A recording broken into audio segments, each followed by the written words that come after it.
Welcome you into Dwire Field for day 2 of the 2025 Mason Youth Football Grimes Bowl here on Sunday, August 10th. I'm Daniel Panetti, joined alongside Coach Anthony Rose. And Coach Rose, we have a huge day of youth football in front of us.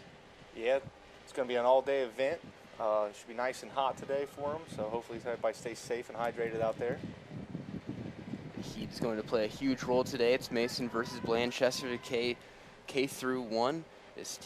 This kindergarten first grade team led by their quarterback number 9 Amari Spikes, as well as Jericho Carruthers. Spikes had 2 touchdowns on the ground yesterday, as well as Carruthers, who had one himself. Still in the kindergarten first grade level. Me and Isaac Vargo talked about yesterday. You're still kind of in those very young stages of football, learning the game, learning those how to tackle well, learning all those fundamentals. And this Comet team showed that very well yesterday.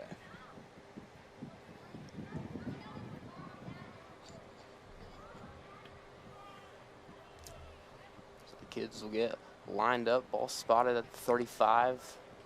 Looks like Blanchester will start out with the ball today.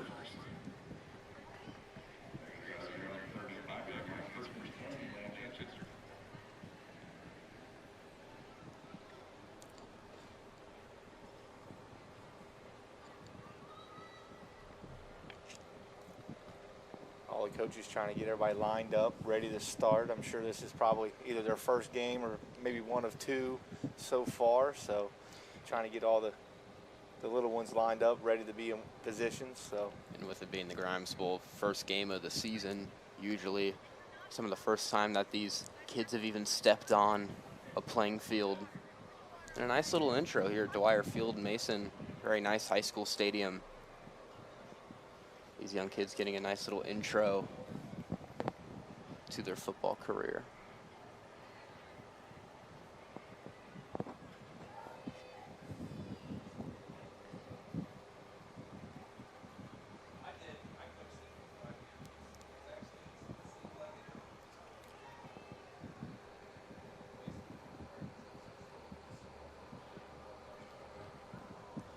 Team led by head coach James Spikes, as well as Josh Carruthers, Dave Devon, Mark Raff, Ken Spro, and Justin Villarini.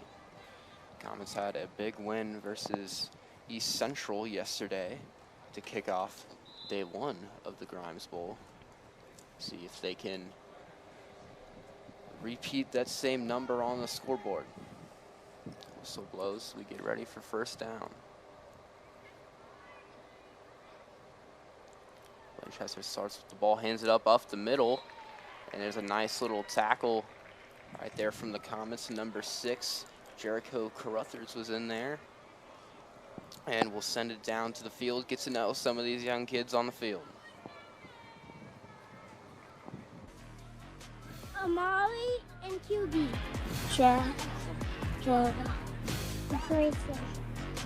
I'm Jericho, and I'm the running. Super guy. Kenzo cornerback. My name's Corbin, and I'm a linebacker. My name's Hi, I'm Michael, and I'm playing defensive end. My name's Sin, and I play right guard. My name's Jeff, and I play cornerback. My name's Simon, and I play tight end. My name's Morgan, and I play corner. My name's Lisa, I play defensive end. Down in the V. My name's Brayden, and I'm safety. I tackle. My name is Ben Smith, and I'm a tackle.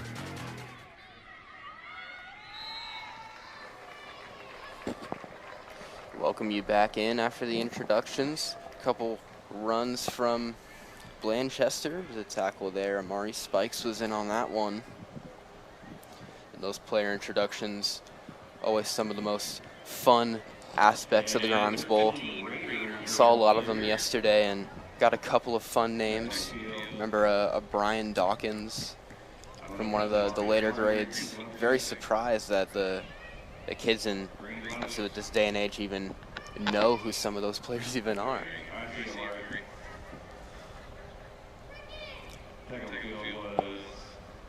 Jericho Carruthers was also in on that tackle. It'll make it 3rd down for Blanchester. Yeah, we can't be arguing. Playing without it. So it's like not even 3.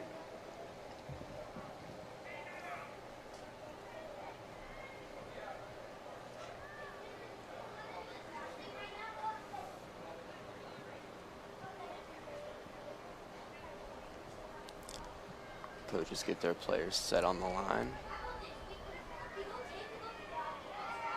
And he's immediately brought down after the snap. That looks like a fumble on the snap. It looked like he had to kind of dive on it after Spikes was in there once again, and we saw a lot of snapping issues yesterday in the low grade levels. You know, being a former center myself, knowing that can be some of the hardest aspects of playing football is just getting that clean snap off to your quarterback. And with it being a lot of these kids' first year playing football, that's a big roadblock to overcome. It looks like Mason actually recovered the fumble there, so it's going to be 1st down Mason at the 40. So we're going to get to see what Amari Spikes can do today after his big day yesterday. It's a nice job for the Comet defense being alert, seeing the ball on the ground, being able to jump on it. Now they get it on the opponent's side of the field.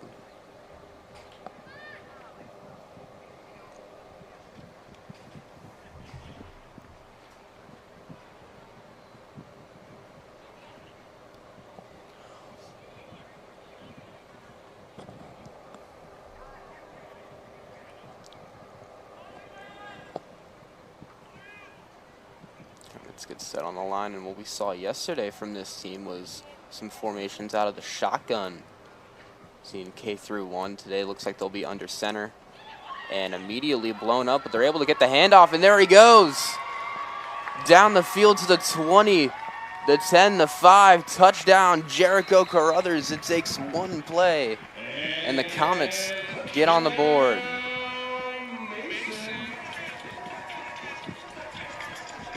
Some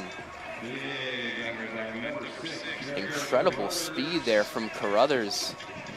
Young kid got the handoff. It looked to be blown up in the backfield, but still able to get the carry and had a huge lane to take it in for the 6.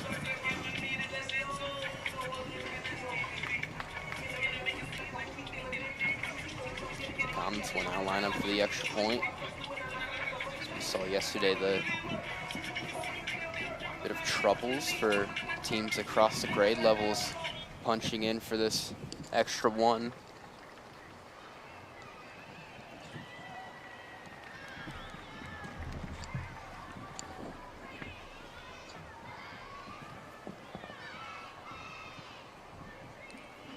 It's something me and Isaac were talking about yesterday, some of the cool little cleats out there on the field. You see Amari Spikes in the full orange set. Here we go. This will be snap out of the shotgun. It's over the head, and a whistle will be blown beforehand. There's a flag down. It's going to be a false start against the Comets.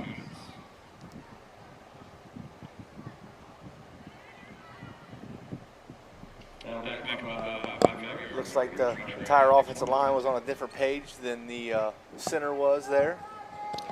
We saw a play like that yesterday. One of the classic false starts, everybody but the center kind of thing. But that time, to be the opposite. So it'll back the Comets up a little bit for this extra 1. Looks like they're going to stay in the shotgun as well, which at this age has to be pretty impressive. Absolutely. Usually you don't see that till maybe 3rd grade or 4th. We saw a lot of the young grades being able to do it. That play blown up. So the Comets can't get the extra point, but they do get the 6 from a long run from number 6, Jericho Carruthers. And this Blanchester offense will come back out. But you mentioned about a team of this age running out of the shotgun.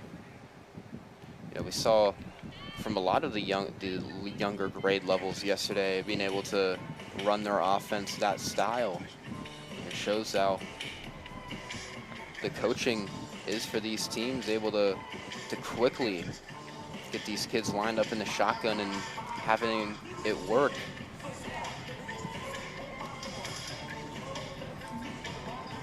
Yeah, it gives your quarterback some space to work with in the open field instead of being right under center. At this age especially, you know, sometimes the offensive line doesn't hold up hardly at all, and defense is right through the line, so it allows some space for the quarterback to work and get free, especially when you have the quicker kids like Amari Spikes and that, you know, get him out in the open field and let him run. And then we saw him that touchdown run lined up under center, so these young Comets able to switch up their formations. Head coach James Spikes being able to coach these kids well so far.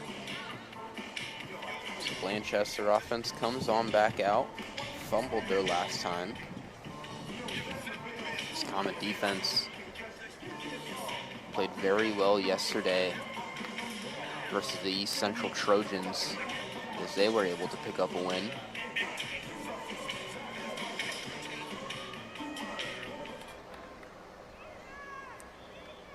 First snap. So take it up the middle, now rolls out to the right side. He's tripped up. A couple of comments in on there. Almost had a bit of a lane, but tackled just by the shoestring. One little trip up there got him. Otherwise, he might have been off running down the field for a touchdown himself. And we know with youth football, those sidelines can be a paradise for a runner. A lot of times when they're able to get out there towards the outside, 99% of the time they're a free runner. That time, good job from the Mason defense, able to keep them contained.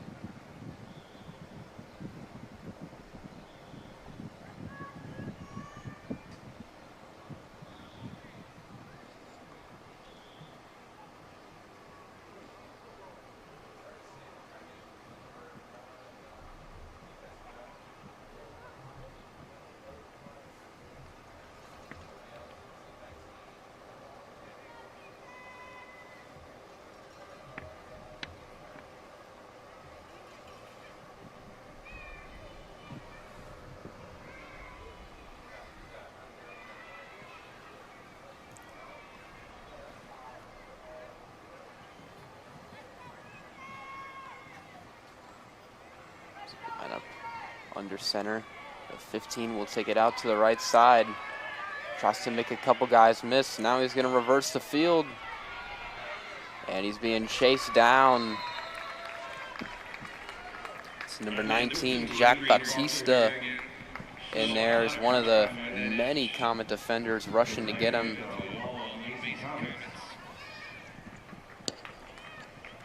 It looked like Amari Spikes cut him off at the pass there, and he had to reverse fields, come back the other way, but the backside pursuit by Mason was right there ready for him, so they were to take him down for a pretty big loss there. It was like a loss of 6-7 yards here to bring up third down.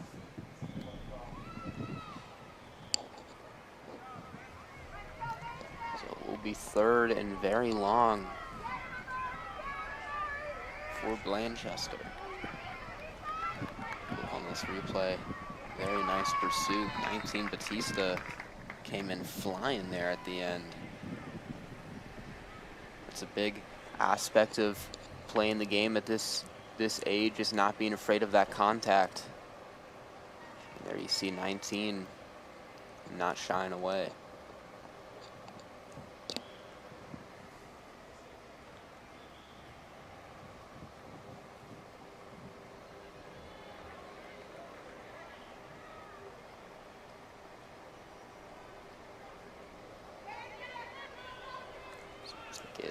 Try to go up the middle. And the Comets are there, right around where they started. A swarm of them, 3 or 4 kids in there. Colvin Spro, number 11, was in there. A few others.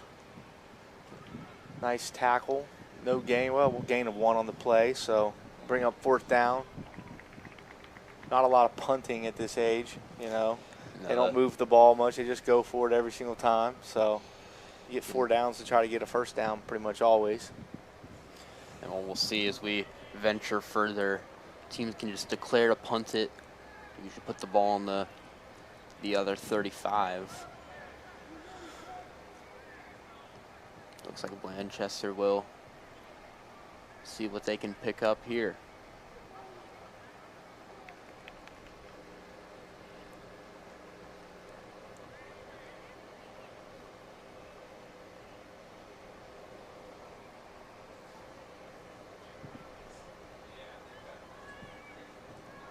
Go under center. Try and bring this towards the right side, but the Comets blow it up in the backfield. Yeah, another loss on a play for the Mason Comets defense.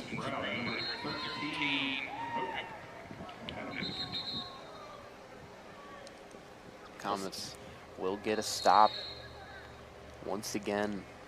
This defense playing with a nice little fire so far. The timeout will be called. Comets will get the ball back once again.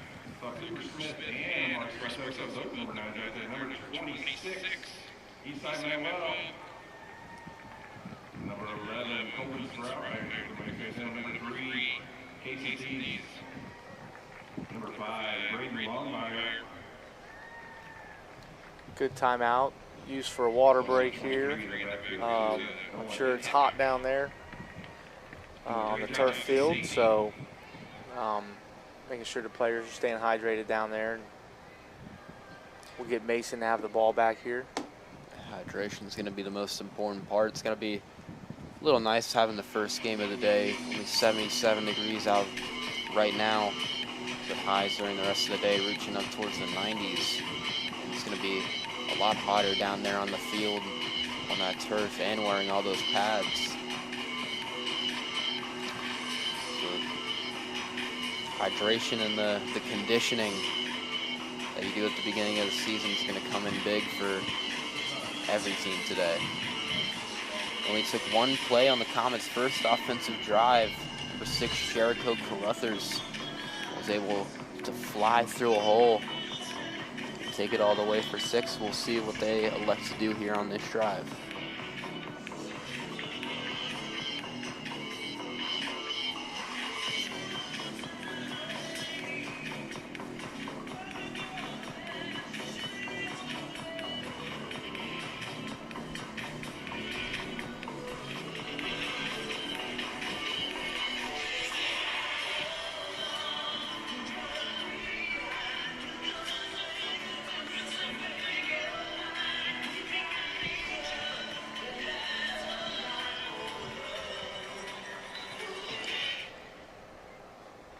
First play, Spikes is going to keep it on the left side. He's flying, and he's going to walk right into the end zone. Another first play touchdown for the Mason Comets.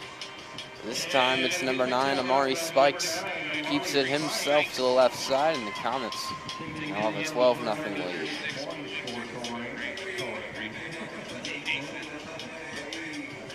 Just a little bit of a fake, fakes out the entire Blanchester defense. The speed of Spikes. Only had 1 man to beat. Uses the outside to his favor. The Comet offense is rolling.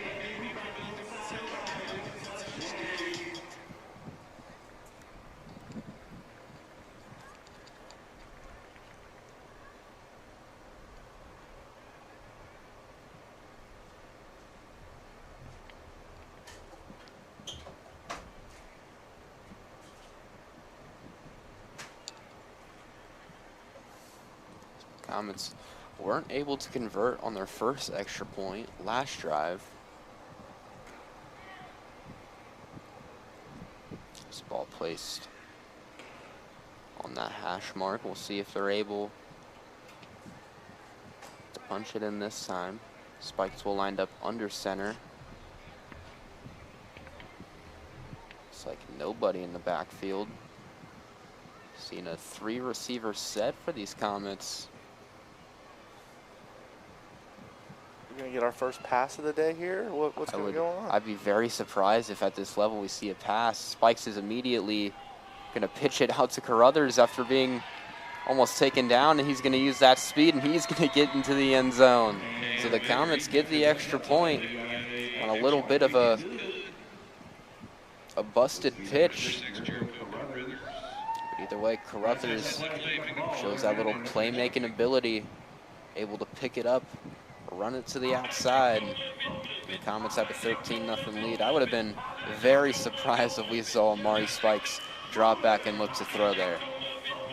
I feel like it was going to be some sort of reverse or something, but he was met pretty quickly by a defensive tackle there in the backfield. But got out of the way for a pitch and a scoop and score there. Comet offense, 2 plays, 2 touchdowns. We were just about 3 minutes, 40 seconds left here in the first half. Likely the last drive here in the first. See if Blanchester is able to get the football moving.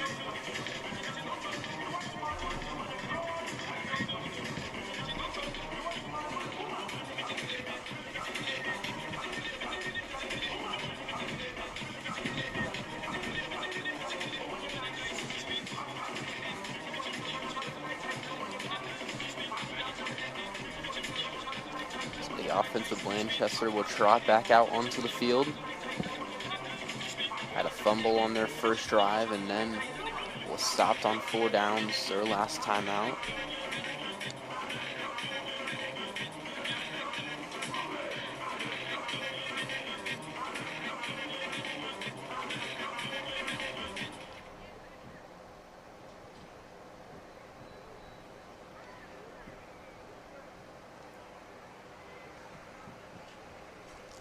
Number 9 for the Comets.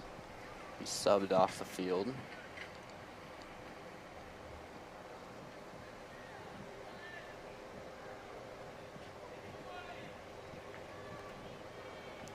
So on first down, Blanchester will take a try to go up the middle. And he's met by a couple Mason Comets out there in the backfield. Carruthers was in on that. He seems to be everywhere on the defense and offensive side in this game. Seems to be the one making most of the plays out there, especially on defense. Even Colton Spro, number 11, in on that one. This Comet defense is playing with a lot of great pursuits.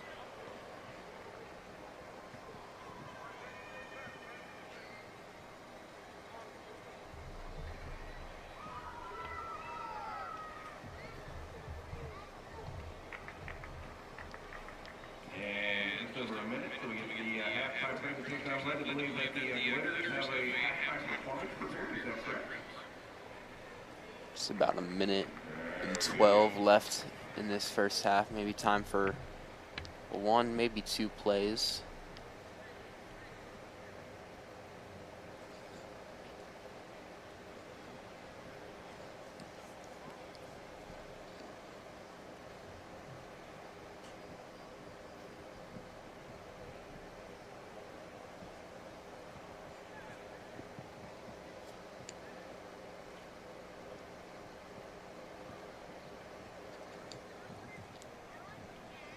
Clock drops below 40 seconds. Likely the final play that we'll see. Tech City's going to hand the ball off. Up the middle, a lot of bodies on the ground.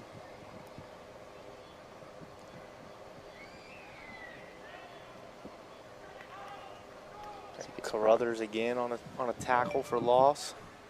No gain. Probably gonna do it for this half. Drops to 5 seconds. That'll do it for the first half. Comet offense cannot be stopped. 2 touchdowns, one from Carruthers, one from number 9, Amari Spikes. We'll send it to a break as we come back. It'll be the second half of this K-1 kickoff of the Grimes Bowl.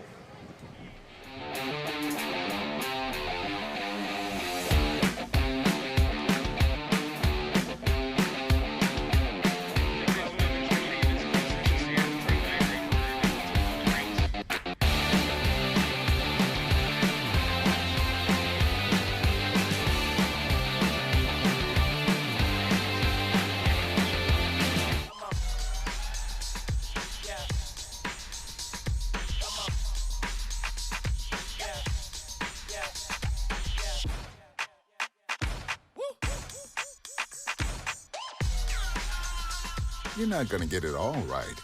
Just make sure you nail the big stuff, like making sure your kids are in the right seat for their age and size. Get it right at nhtsa.gov/the-right-seat. Life doesn't always give you time to change the outcome. Prediabetes does. 1 in 3 adults has prediabetes, but with early diagnosis, prediabetes can be reversed. And you can change the outcome. Take the 1-minute prediabetes risk test today. Go to doihaveprediabetes.org.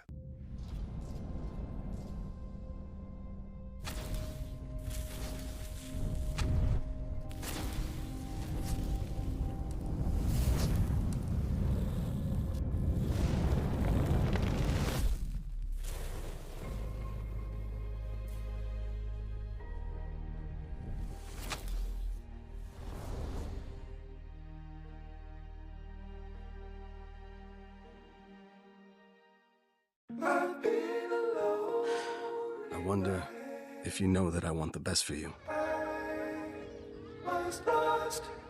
But how long will you fight solo? I wonder if you know that we can get help. Not wondering anymore. Love, your mind.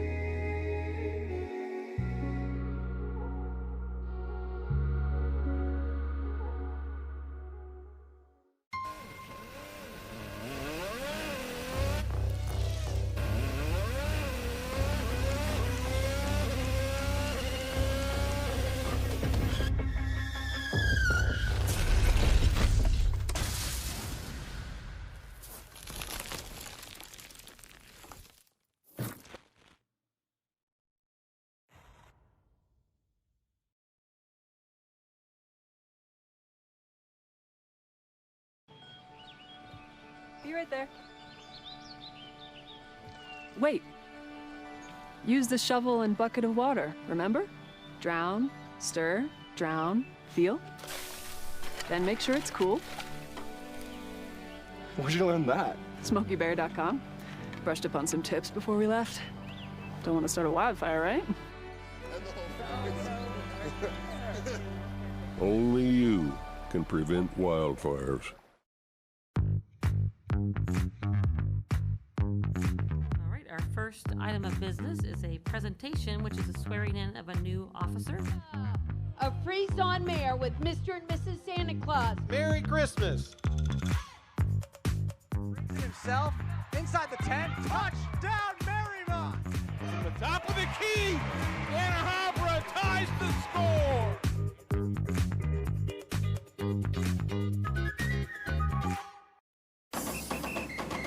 If you're buzzed and doing this,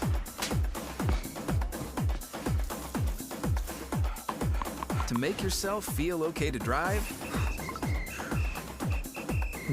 CWX.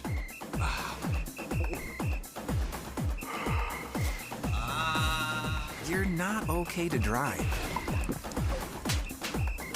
YGKLVW. Regular you.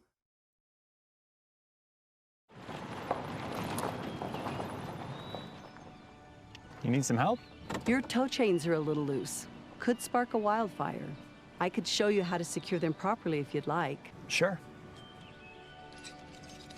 Thanks a lot. Anytime.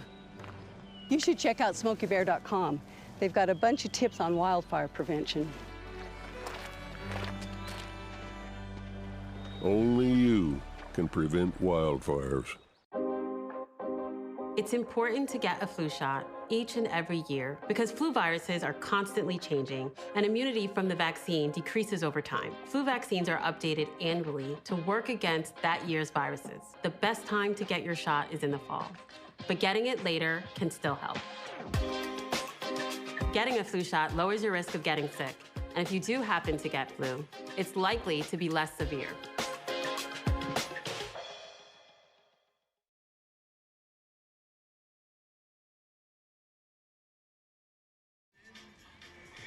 And we welcome you back into Dwire Field for the first game of the Sunday edition of the 2025 Mason Youth Football Grimes Bowl, one of the most looked forward to events in all of Mason football throughout the year. I'm Daniel Panetti, joined alongside Coach Anthony Rose. The Comets a big 13-0 lead after 2 offensive drives that lasted just 1 play. So it's rushing touchdown from the quarterback, number 9, Amari Spikes, as well as 6, Jericho Carruthers, and a great defensive performance from the Comets so far.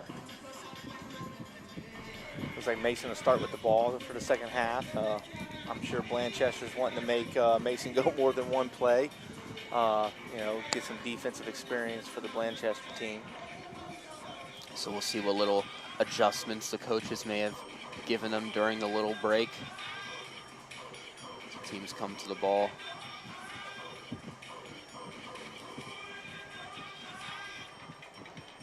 Mentioned in the first half, Comets, you love seeing that little variation between under center in and the shotgun. And not to jinx anything, but only 1 bad snap in the shotgun that we've seen. And I know if I was playing out of the shotgun my first grade year, I don't know if I'd have a single snap go straight into my quarterback's hands. My quarterback all the time, Aiden, would have not been a fan. It looks like you're going to get a new quarterback for the second half as well. It's number 26, a direct snap. He goes all the way out to the left side, Asai Manuel, and he goes all the way to 25-20. That speed takes him all the way into the end zone. 3 plays, 3 touchdowns for the Mason Comets, and he hits a gritty in the end zone. Not bad. Comets continue their lead. Now 19-0. You got around outside there, like we talked about earlier. Sideline at this age is your best friend. If you can get outside, it's hard to be caught out there, especially if you have the speed, and he clearly did there. So it's been an offensive masterclass, you could say, for this Mason team. Gets the direct snap, just brings it to the sideline, and nobody was catching him. Good block on the outside by Braden Longmire. Number 5 there, sealed the edge, allowed him to get outside. That's some of the biggest things to see at this age, is getting those blocks. We saw a lot of very nice blocks. We'll look at the celebration once again, but we saw a lot of nice outside blocks from these lower grade levels, and that's some of the hardest things to do in football. It's not just blocking, but getting an open field block. Definitely getting your shoulders squared, not holding. That's the big thing. Usually they reach out and grab hold of something, grab hold of the jersey, and then, it's coming back the other way. So good to see that they're able to get some of those outside blocks and hold the outside for those runners to get outside. Some good discipline from the Comets. Spikes in the backfield. He's going to get it to number 19, and he's easily into the end zone. Jack Batista finds his way inside, and the Comets now push on to 20 on the scoreboard.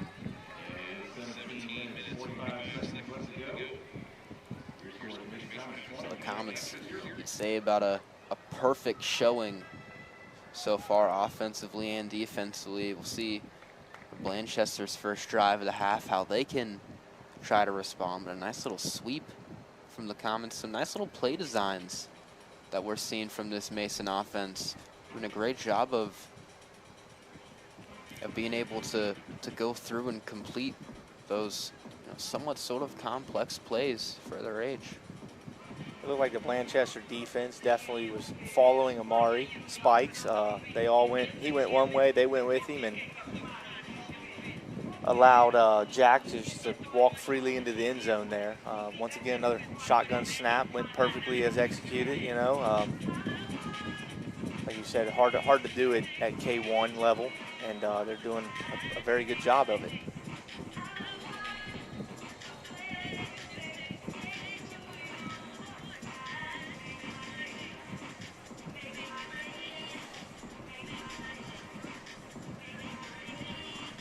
Blanchester will come back out, ball at 35, see if they can get some movement offensively.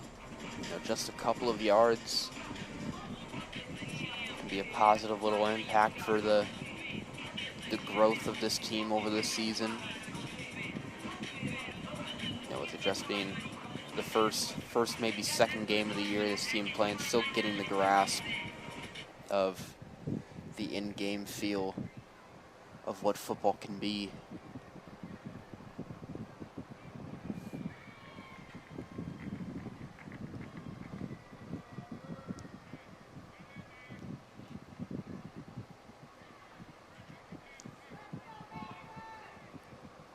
So it takes the snap, it's clean, he's gonna get to the outside, a one-on-one tackle. Jack Batista is flying around on the defense. He gets a nice one-on-one solo tackle right there.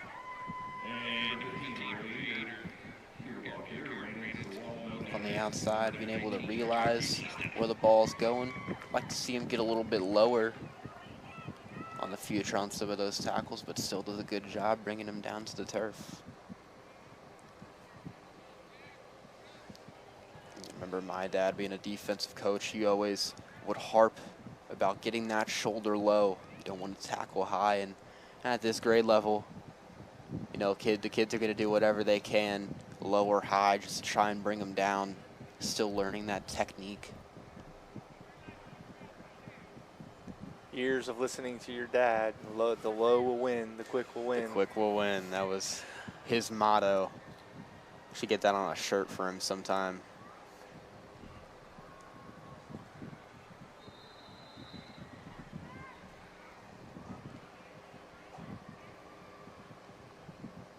We'll see if Blanchester's offensive line can hold up here. Look, they did a decent job there.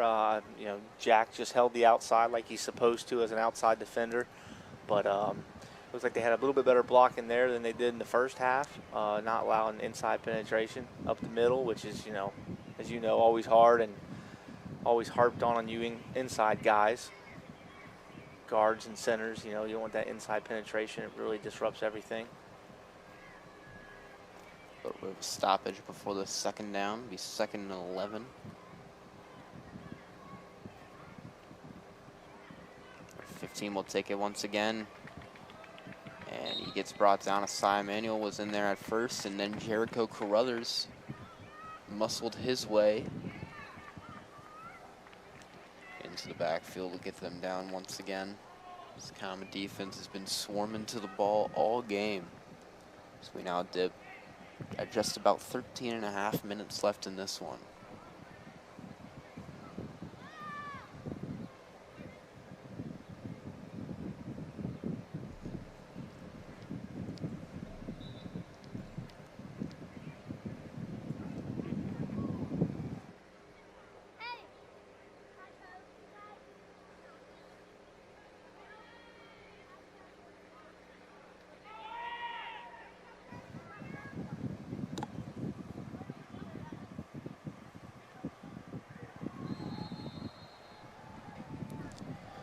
Blanchester will come out to the ball here on 3rd down. Looking just to get some positive yards.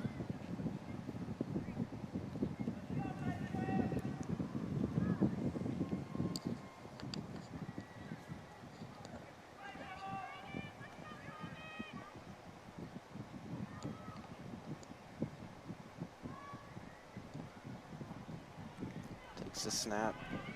Flushed away out. Carruthers in pursuit. Him and Spikes take him down way behind the line of scrimmage. A couple of flags on the play as well. Holding on the outside for sure. I don't know what the other one was. This quarterback's a little slow to get up. Carruthers came flying off the opposite side of the field. It looks like they're going to decline both penalties anyways to take it to 4th down after the big loss.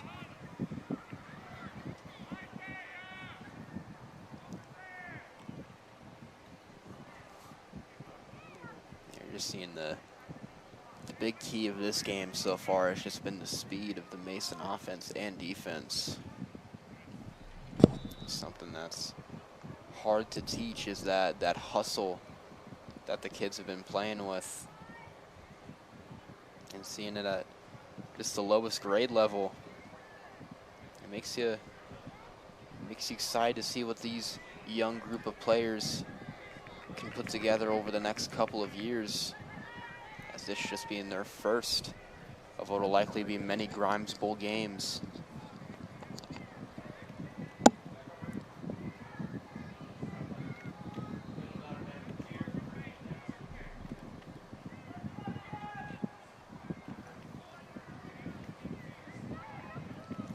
So 4th down.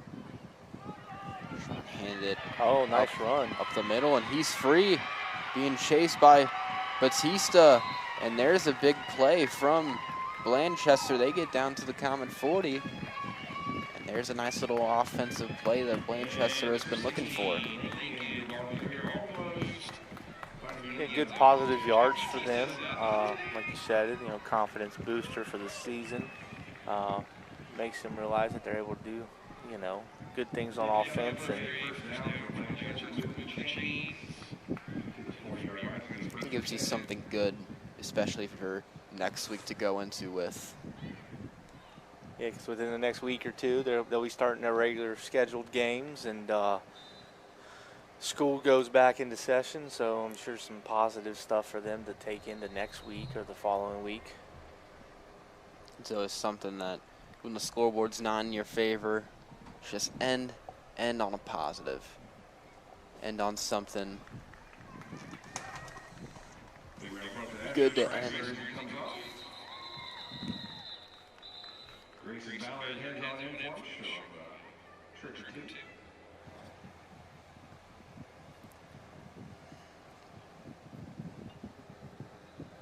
So just under about 9.5 minutes left to go in this one. Blanchester probably looking to maybe put some points on the board here after that big run. Maybe that can light a little bit of a fire into that offense, that offensive line. Get a little bit of an extra push. Help you try and get on the board before you're out of here. For these skill position groups, it's always fun to come back and watch these, knowing when you scored. Go back and see in the play as it's shown. There's another big run towards the outside, and the Blanchester offense showing a good bit of fire. They get down to the 26. Number 16, Lincoln, there with a nice run.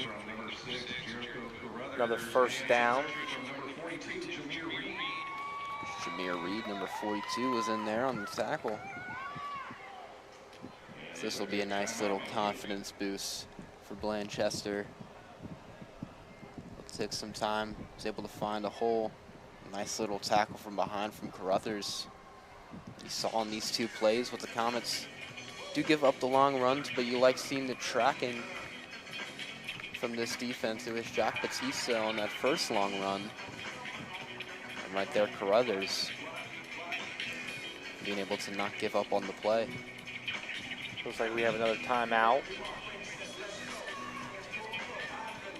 So the only time the clock stops for us is for those timeouts, or hopefully no injuries today. So the game keeps moving along. Absolutely, and getting those timeouts, let the kids get some water, is going to help in preventing any unwanted injuries from happening.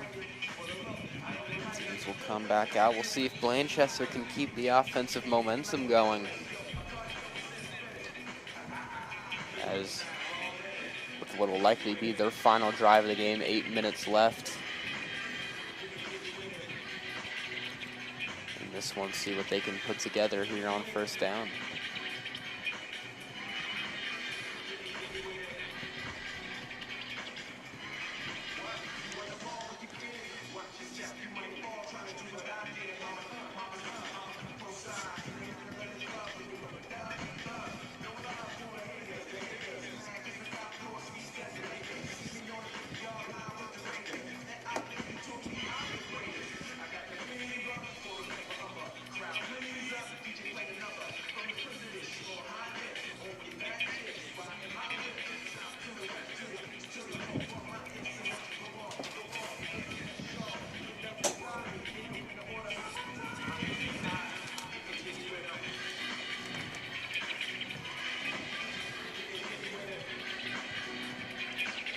Both teams will come back on to the field.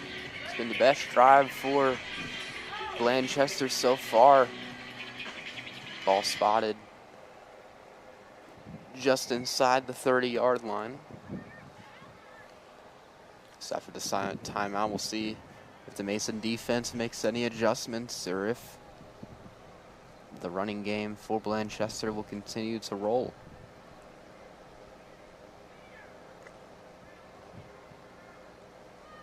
Bit of a stoppage, some confusion. Looks like a missing mouth guard from one of the Blanchester players. Probably left it over there when he was getting some water.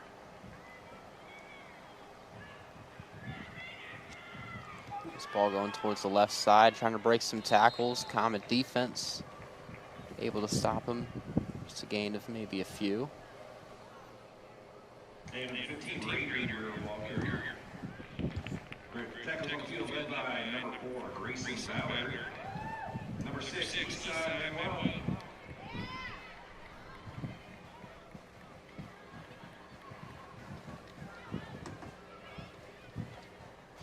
Cy Manuel, number 40, or excuse me, number 26 in there on the play. We've been hearing his name a little bit more. Couple kids on this Mason team playing great as a unit, but some little standouts. Obviously, Amir Spikes, Jericho Carruthers having some great games. Jack Batista, Simon Well, just name a couple.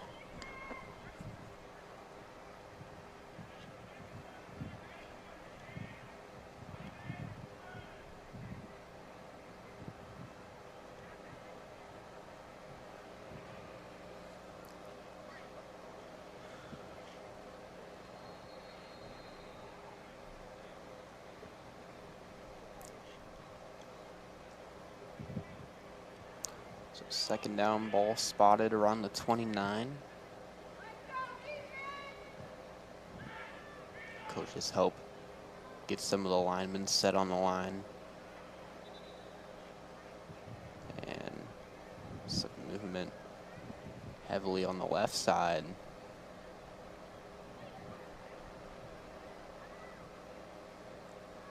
So reset. Ball is on the ground. Big hit. Maury Spikes in there. Spikes with a huge hit there on the quarterback. Came in flying. That might be the biggest hit we've seen all weekend. You know, it's a big hit when you're the guy that goes, ooh. That hit right through number 9. There's a nice shot from Spikes. Not really leading with his head very much. Puts his shoulder into that one.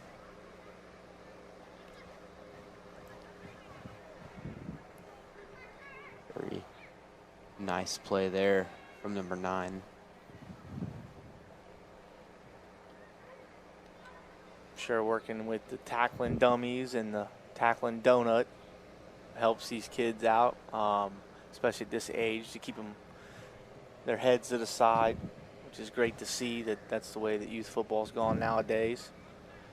You know, player safety above all else. So Maury Spikes with a good hit, nice form, like you said, got his head out to the side instead of leading with the helmet, which is good to see. And we even in the 6th grade game yesterday saw some of the new helmet caps that have been being implemented in the NFL, trying to prevent some concussions.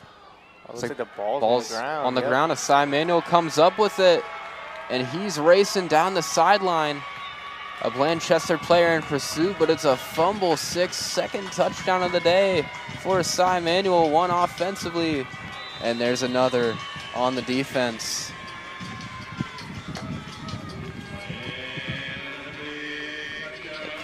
This Comet team playing some incredible football so far today. Now 26-0 lead. Looked to be about a 70-yard return there. Came out of the pile with the ball and ran it all the way in for a touchdown. Some snapping issues have been continuing with this Blanchester team, and that's got to be such a nice feeling right there. The ball just ends up finding your hands, and you're just a free runner down the side. Or this time it's down the middle of the field.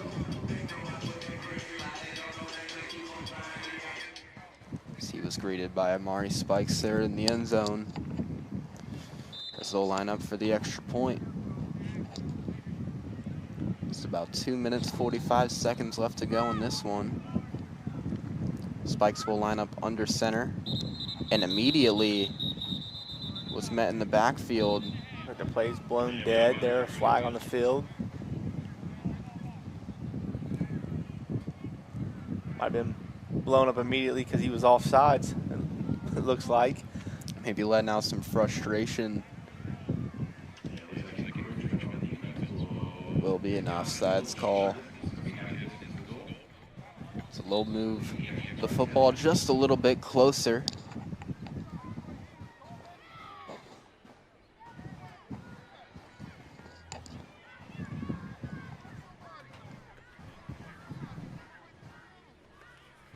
Spikes will look to stay under center. He's going to pitch it out to Carruthers on the left side, and he's into the end zone. As close to a pass as we will get in these lower grades. I think so. Two-hand shove pass to the outside there. Kind of like a chest pass in basketball. The Comets are able to get themselves into the end zone. Now a 27-0 lead for the K through 1st grade Mason Comets. We'll see if Blanchester's able to get lined up and run another play at least. We're just down about 1:10 left in this one. Looks like they are hustling, or well, maybe they're just hustling the lineup here at the 50. And we just came off of the best drive that Blanchester had on offense outside of the fumble, but got a couple of nice little runs. You hope it can kind of stay with the team as they move on to the rest of their season. Showing that, hey, our offense, they can move this football well. See if they can potentially get one more. Clock now dips to the 30 seconds left. So line up for what will likely be the final play.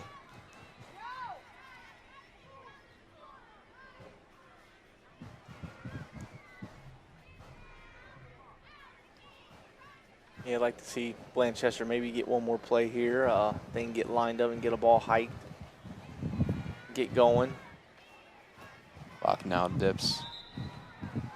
Just a few seconds, and it looks like the game will just end right there. The teams will go to shake hands at the 50-yard line. It's a big win for the Mason Comets. 27-0. Couple big plays on offense, and then a fumble 6 on the defensive side from 26 Asai Manuel, as well as Amari Spikes, Jericho Carruthers, Jack Batista finding their ways into the end zone. We'll send it to a break. We'll stay right here on ICRC. So we have the next game coming right back up here on the Grimes Bowl.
All right, everybody.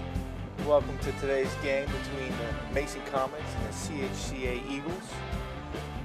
Anthony Rose alongside with Daniel Panetti here doing the play-by-play.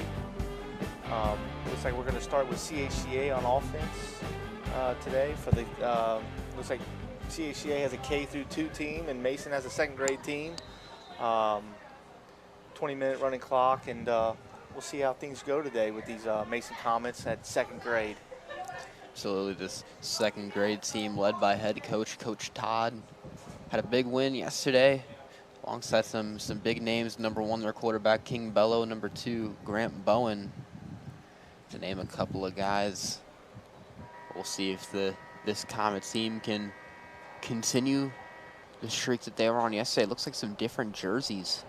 Some more black with white shoulder pads today. It's like a handoff up the middle here, and stopped after a short gain by number 1 for King Bello. We'll send this down to the field, do some player introductions. My name's King, and I play quarterback. My name is Grant. I play running back and defensive end. My name is Grayson Rosado. I play defensive end and running back. My name is Jose Moreno, and I play defense. My name is Bryson. I play running back and corner. My name is Harrison, and I play linebacker. My name is Luke Ralston, defensive line. My name is Barack, and I play defensive line. My name is Marcel, and I play linebacker. My name is Brogan. I play linebacker.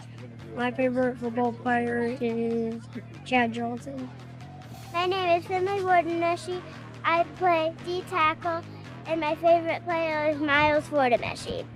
My name is Charles. My position is corner and running back. My name is Braylon. I play running back and corner. My name is Weston Johnson, and I play linebacker. My name is Duke Osborne. I play quarterback. 6'10".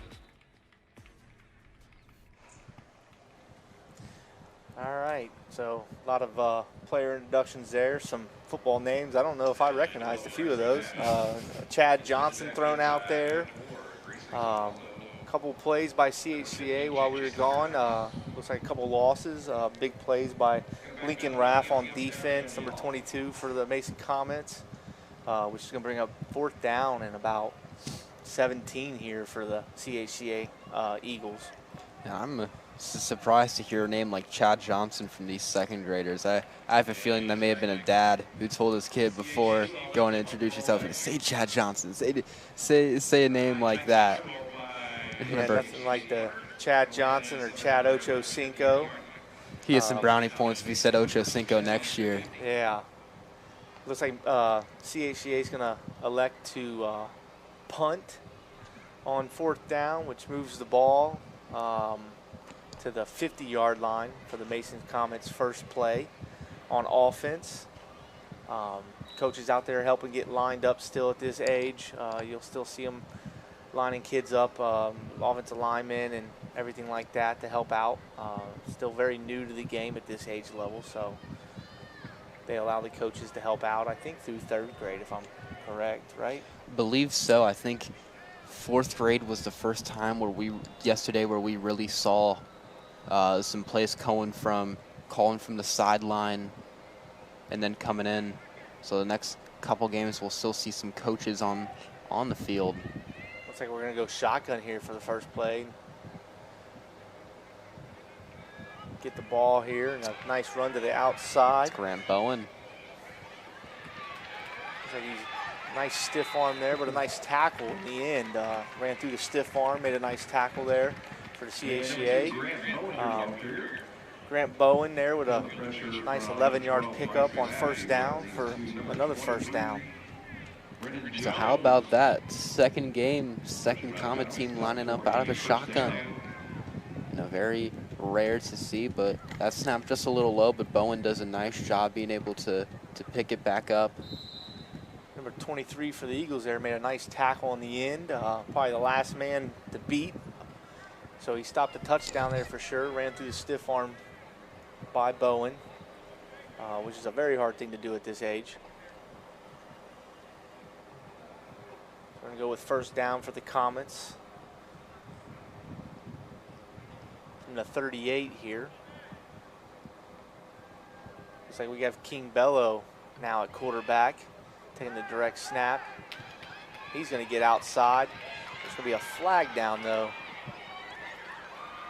He's gonna run it all the way in for a touchdown, but I believe that's gonna keep coming back on a holding call here. Bello put a nice stiff arm on a CHCA Eagle defender. If we get another look at that, the common run game, we already saw Bello and Bowen had very nice games on the ground yesterday. It's looking like that would be the same on this replay. Able to take it to the outside. It gets by 23 and bang.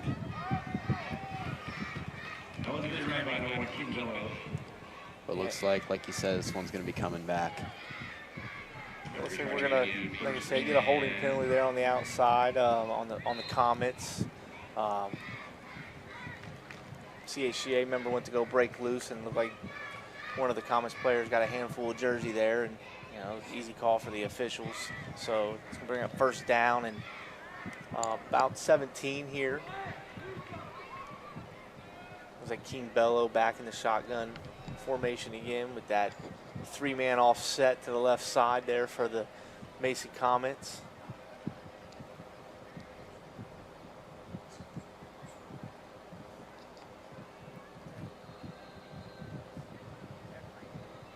A direct snap to him. He's going to run it to the outside to the left side again.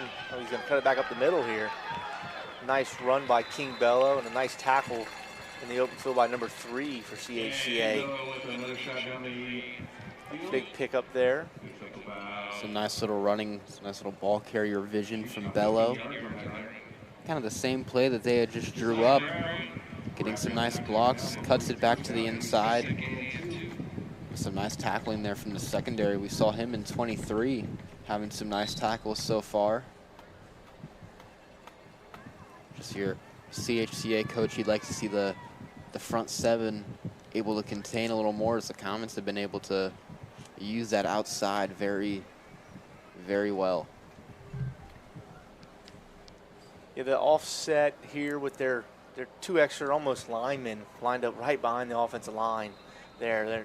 They're really overloading the left side here, which allows them to double team on the left side and really hammer down on this CHCA's defense. Okay, we got a whistle before the ball snapped here. Be false start here on Mason. Gonna lose 5 yards, so we go from 2nd and 2 to 2nd and 7 here. And those mental errors are going to happen in these lower grade levels of football. You're going to have those false starts, those bad snaps, things like that. Kids still learning the game. You're well out from the very competitive side of football at this point. So a lot of these players, first year playing football, still learning those basic fundamentals. Looks like Mason's alternating between King Bello and Grant Bowen at quarterback. A lot of direct snaps. Grant Bowen didn't get very much there. Lost a couple yards on a 2nd down run. A nice tackle in the backfield by CHCA. Blocking did not hold up there, so we're going to get a 3rd down, and it looks to be 10 now. That was number 19 there for CHCA. Nice play in the open field. That's a hard tackle to make at this age. And a nice job of him not to give up on it. It looked like Bowen had a chance to kind of break off, but he still just held on to that jersey, kept going. It looked like King Bello had tried to put a block on him, but 19 was able to get around him. There's a big play on defense for the Eagles.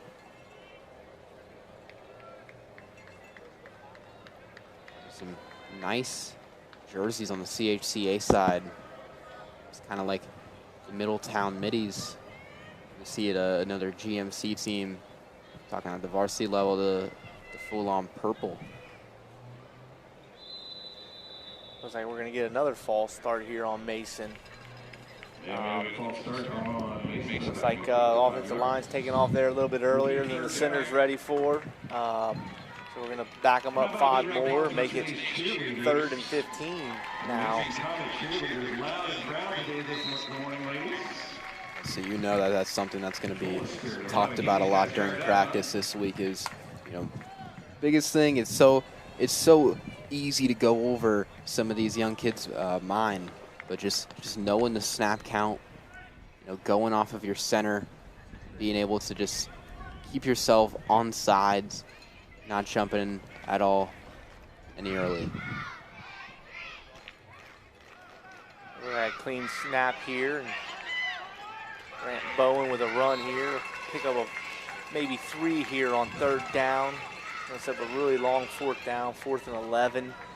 We'll see what Mason decides to do. I'm sure that they'll be going forward here since they're on the CHCA side of the field.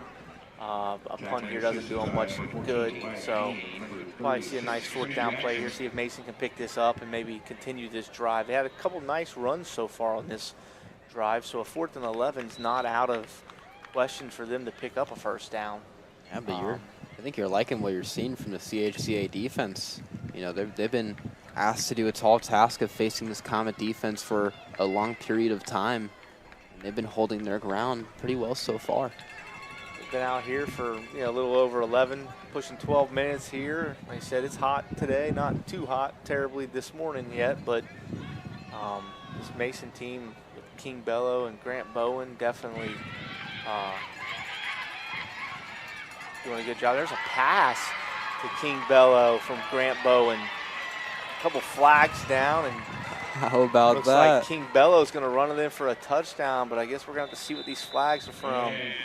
And it looks like it's going to be a illegal man downfield. Looked like half the offensive line was down the field on that play.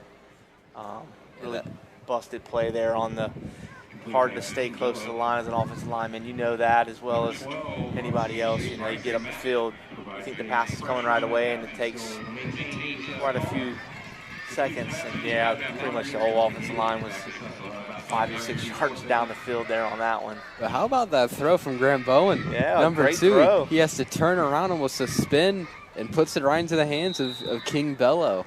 That's an impressive throw. It being tracked down there by the CHCA's defense. Got it out and made a nice throw to King Bello. So that's a positive. You always take the little positives. Yeah, you don't like to see a legal man downfield to take away a touchdown, but you like to see that the play worked and that them two are able to hook up. And, it seems like them two are going to be doing that all season here between Bello and Bowen.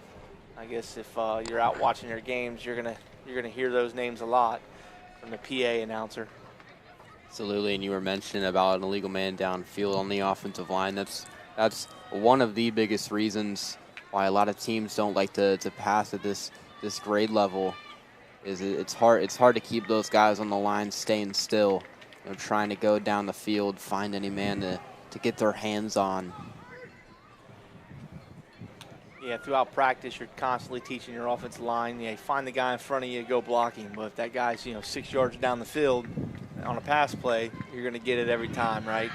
So here's a direct snap to King Bello to the outside. Looks like he's going to pick up the 1st down and more. Put some jukes on some guys here, and he's going to run it in for a touchdown for Mason. Nice moves by King Bello. Got out there to the outside, put a couple moves on some CHCA guys, made them fall to the ground, and took it in for a touchdown. 6 points for Mason with 6 minutes to go here in the first half. And that's such a nice run there from Bello. Covered a lot of ground in very little amount of time. Didn't have a whole lot of guys around him. Direct snap, a little bit low, able to get it. And just that breakaway speed that he shows. Breaks a defender's ankles and is able to trot right into the end zone. There's that big running ability that we saw early in that drive from Bello. He brings it back out. The Comets have the lead. Mason able to convert there on 4th down. Not only get the 1st down, but also get a touchdown out of it. So great to see that they're going to go for an extra point here and line up here on the hash mark to go for the extra point.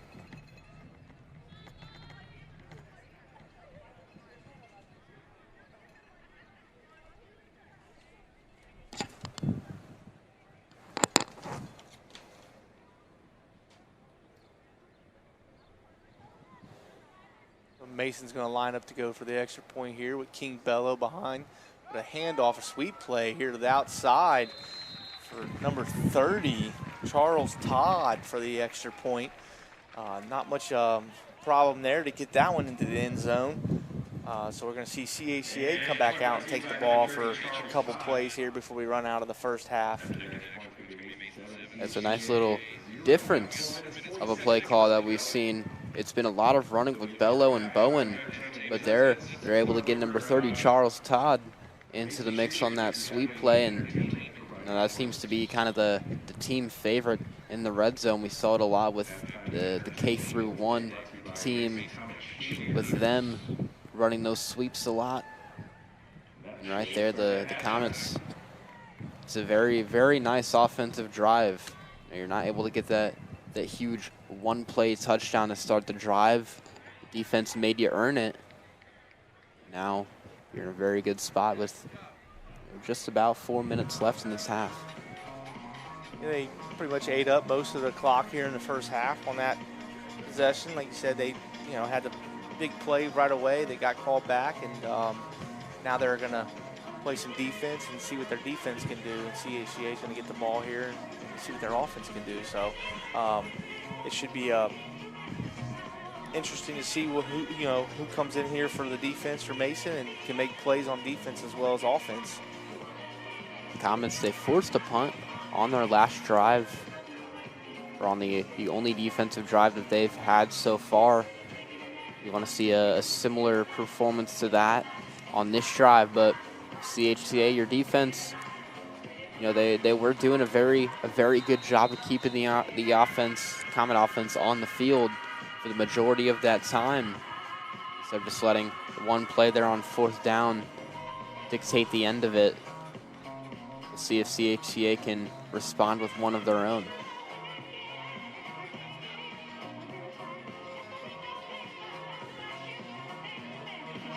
Just passing under 2 minutes and 50 seconds to play here.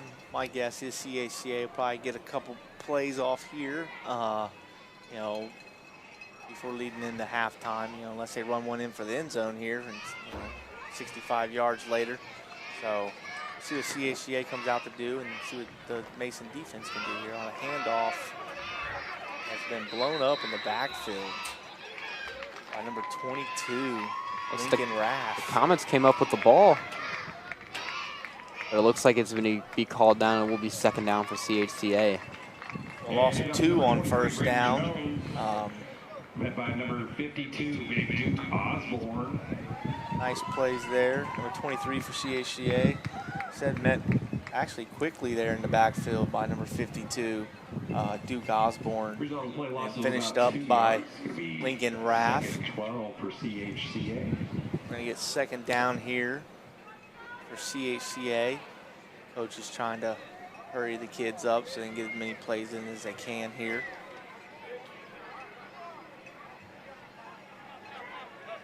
Looks like they're going to run a 3-receiver stack out to the far side of the field here from shotgun. So snap here to 14. He's going to be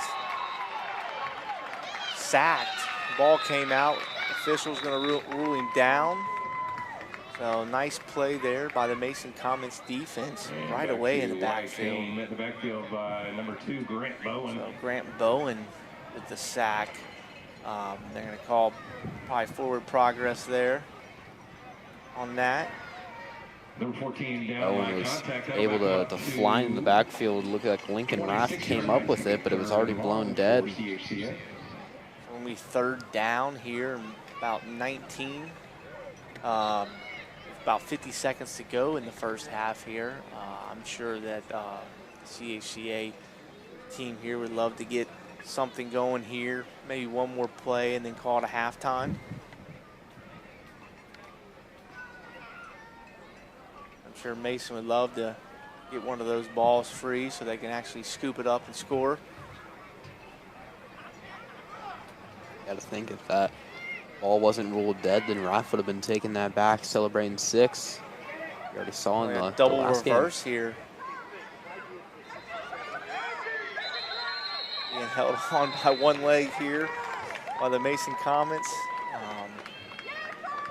after a loss again by number 30, Charles Todd. Looks like that's going to do it for the first half. And we'll send it to a break. We'll be back after the first half here. Our halftime point. We are 20 minutes in. Your score, Mason Comets 7, CHCA 0.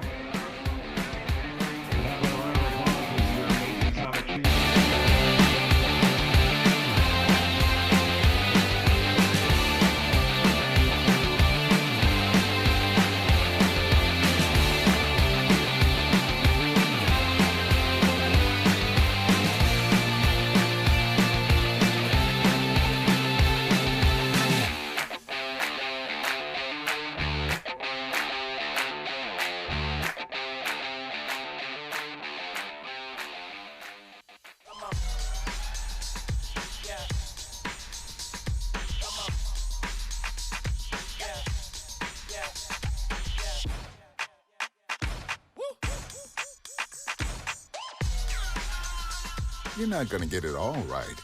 Just make sure you nail the big stuff, like making sure your kids are in the right seat for their age and size. Get it right at nhtsa.gov/the-right-seat. All right, I'm in the house. Okay, what do you see? Nothing yet. Hold on, I think I just heard something. I'm heading upstairs. Okay, I am almost there. I'm in the bedroom. Okay. Oh, shit. It's not here. What? The gun's not here. What do you mean? Where is it? Cameron, are you in there? Open the door. Cam! Come on, Cameron. I don't think that many kids in my son's school even do it. He makes fun of his friend who vapes. He would never try it. She's into soccer. She's on the honor roll. She's just not the type. No way. No way. No way. No way, my kid would never vape. Get your head out of the cloud. Today, nearly 8,000 kids will start vaping. Maybe even yours. Learn about the dangers at talkaboutvaping.org.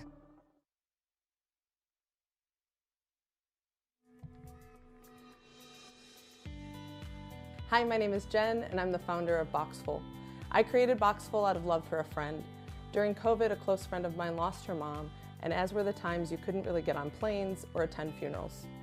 I sent her flowers because you send flowers, but it felt empty and not personal enough. And I'm a hugger, and had I been there, I would hug her. So I was looking for any gifts hug-related and didn't really come across anything until I saw a teddy bear with long arms, and I thought maybe I could send her a bear hug. So I attached the arms to the box flaps. I wrote a little note about how I wished I could be in the box to hug her, but since I couldn't, to hug this bear instead. It got such a great response, and she obviously felt loved. And I thought, maybe there are other people looking for a thoughtful option other than flowers. For me and with Boxful, it's really important that we have this opportunity to connect people across the country, across the world, in happy moments and sad moments, when you can't be there in person, to comfort and hug the ones you love.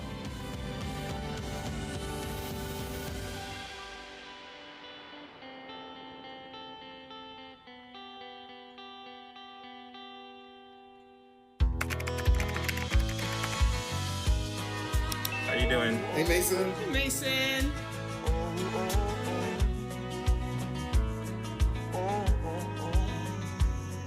Thank you. A place to make my own, a place that I call home, this place that I call home. Have you ever helped a fellow veteran? Yes. I do my best reaching out to my brothers and sisters in arms. Have you ever asked for help yourself? Most of us, we're not gonna admit that we need to help. You don't have someone to kind of help you guide those thoughts. It can be really bad. It's just a beautiful space when someone can trust you and say, listen, I need help.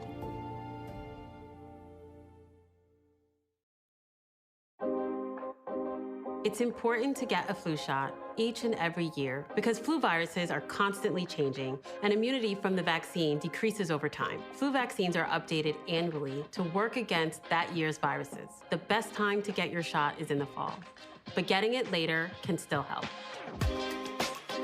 Getting a flu shot lowers your risk of getting sick, and if you do happen to get flu, it's likely to be less severe.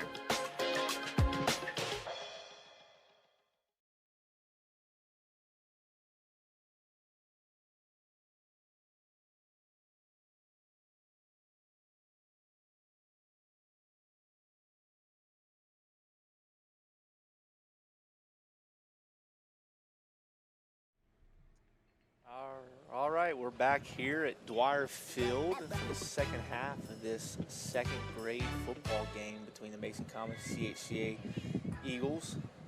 Mason's going to start with the ball here in the second half. The first half was pretty much dominated by Mason. They held onto the ball for a good 10-plus minutes on offense before scoring that only touchdown that's on the board. So, yeah, that CHCA defense had to make the Comets earn it.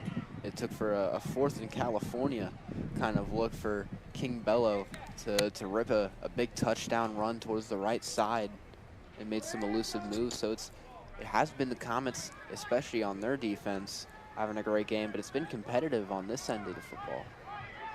That play didn't go very far. CHCA, number 36 in the backfield, almost immediately taken down.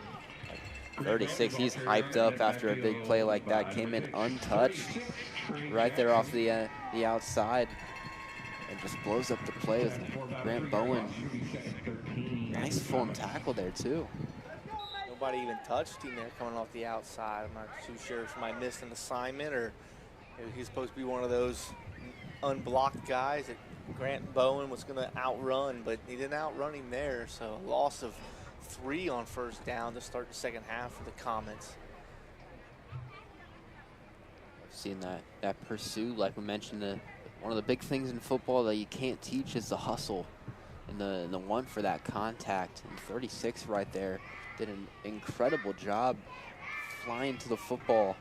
You're gonna have big plays like that, and if you keep making plays like that, eventually you're gonna be there just a split second earlier, cause a fumble. You'll be having a great time out there on the field. Get lined up here for second down here. Looks like King Bello's going to be the one taking the snap this time with Grant Bowen just to his left of him. Trying to get the offensive line here and the receivers lined up and set.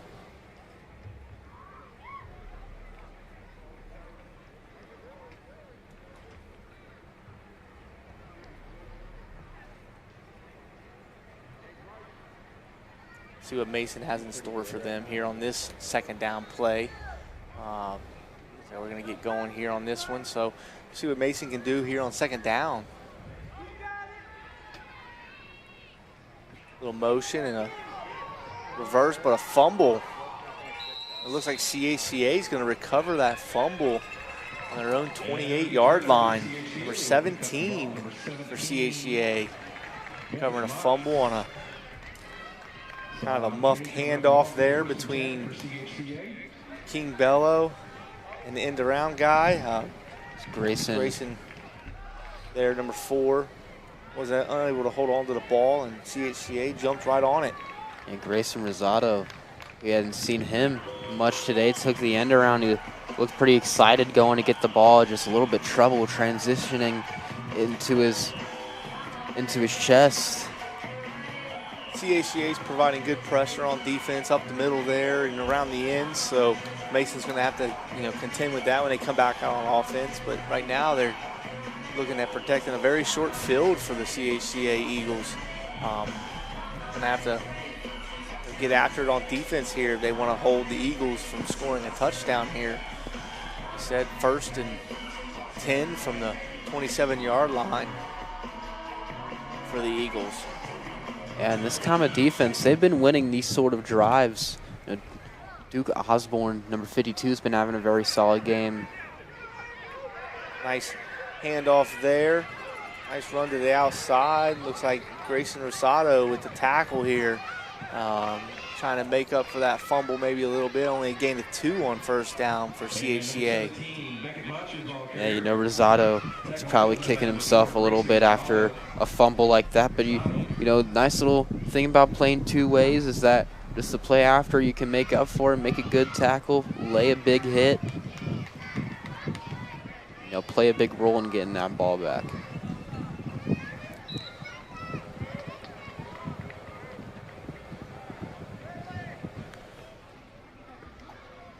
We're going to be a second down here. CHCA coming out of the huddle to take the second down snap here. Let's see what Mason can do and maybe win a ball back here. Let's get it going back the other way for the Mason Commons. 2nd and 8 here for CHCA.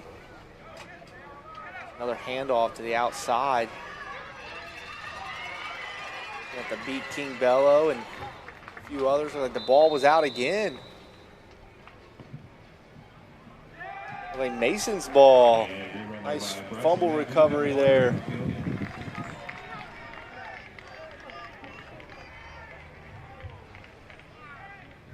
So how about that? The Comets, they fumble themselves, and then just a couple plays later, they're able to force one of their own. Big play there by the Mason Commons defense, much needed, being so far into their own half of the football field. They're going to get the ball back here on the, looks to be the 22.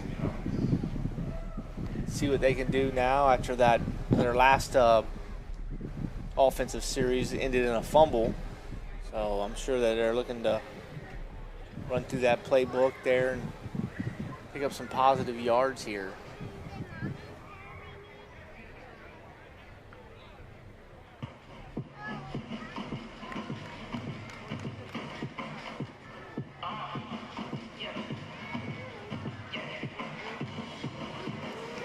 Here we go with Mason running offense here with just about 13:30 to go in the game here. Mason looking to add to their lead.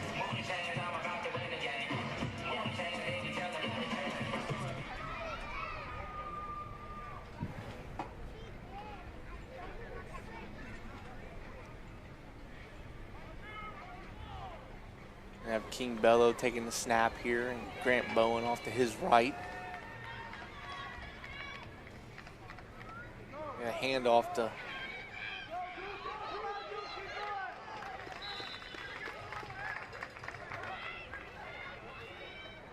from Mason there. Actually, it was 52 Duke Osborne with the run. I just kind of assumed it was going to be Grant Bowen standing next to him. Nice run by Duke Osborne, pickup of about 4-5 there on first down. And the Comets mixing up some of their ball carriers. We saw Grayson Rosado, number 4, trying to get a touch, and now Duke Osborne. We've already seen Bello and Bowen having pretty good games on the grounds themselves. Now trying to get a plethora of Comets.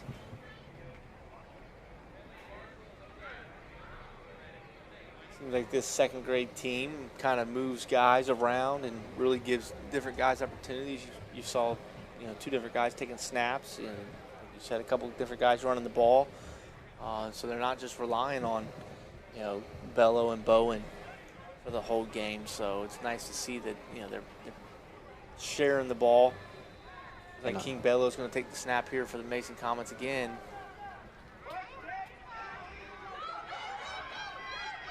Another run up the middle by the Mason Comets for a first down, it looks like. Braylon Lawson on the carry, 31. And going back to what we were saying about multiple ball carriers, a lot of teams at this age, they'll kind of have like that one big player who they rely on for those big runs, but you love seeing a Comet team like this who can have that consistency all around their roster. We've seen about, I think, 4 or 5 different Mason Comets as ball carriers in this game. As well as Charles Todd, number 30, we saw on that extra point jet sweep. So the Comets have plenty of different options.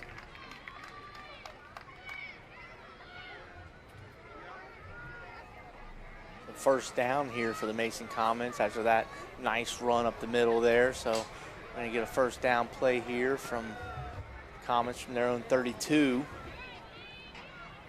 Coaches out there barking out some last-second instructions to some players. Sure, some assignments between the guards and the receivers here. In motion again, another jet sweep, but a fumble this time. Like picked up by King Bello. Good awareness by him to get on top of the ball. A little extracurricular there, and a flag comes out at the end. It to be Grayson Rosado, number 4 again. Just some trouble on the transition from Bello to Rosado on these jet sweeps. Almost looked like he didn't really let the ball go there to Grayson Rosado, and the ball ended up on the ground. There's a late hit by, supposed to be 52 there, but we'll see where this puts them at. It's going to back them up quite a bit, and they're going to lose the down because it was a dead ball penalty. So ended up being second. So it's going to be a ways to go for Mason. It looks to be probably second and 20-plus yards here after the 15-yard late hit penalty on the Comets. With just under 9:20 to go here in the game, really pinning Mason way back here. This is where you like to see him get some more positive yards and definitely not have a turnover here in this situation. Absolutely. Ball security is such a big thing that coaches will harp on, and the Comets have struggled with it a little bit. So you're getting backed up to your own end zone. You can afford a punt with the lead, but you got to hold on to it. Yeah, punting is one thing, but turning the ball over at your own 15 is going to be very detrimental to you winning a football game and make coaches, very upset. So we're going to go with second down here for the Mason Commons. Snap to Grant Bowen. He's going to take it up the field. There's just a very few yards here. Nice play by CHCA. Defense is really moving off of blocks and flying to the ball here, making it very hard on the Mason Commons to run the ball. Outside of the one big run by King Bello, I think we've seen CHCA really get after it.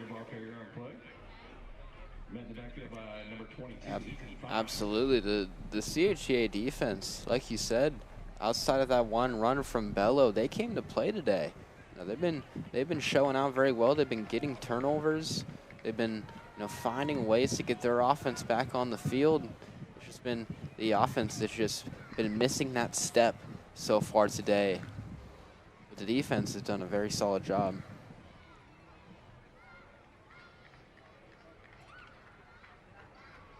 Looks to be like third and about 25 here for Mason. I would assume that, get a play here. If they're not going to pick up the first down or at least a big chunk of yards here, we'll probably see a punt from Mason and then try to hold CHCA on defense here. It's like a handoff to Charles Todd to the outside here, but a nice open field tackle by number 3 again for the CHCA Eagles. Flying to the ball, cutting him off before he can get to the sideline there.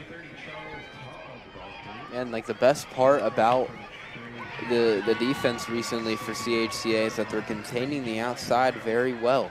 Offenses love to go out towards the sideline, try and go down that way. But the outside players, some of the corners on this team, have done a very good job containing, keeping Mason at least inside the numbers. And then when they do go outside, there's not much room. It looks like Mason's going to punt the ball. To CHCA, it's going to end up at the 45. So CHCA will take the ball over there. And, we kind of punt the ball. I think you get 25 yards or so on a punt. At this age, you guys don't really start punting until we get to, 6th grade nowadays. I believe yesterday we saw a 5th grade punt. Oh, it was a 5th grade punt. I believe it's so. For the punting we saw yesterday, there are no returns. They would just punt it and then it'd be a dead spot wherever it's touched by the opposite team. Around 5th or 6th grade is when I assume we would start seeing more of those types of plays.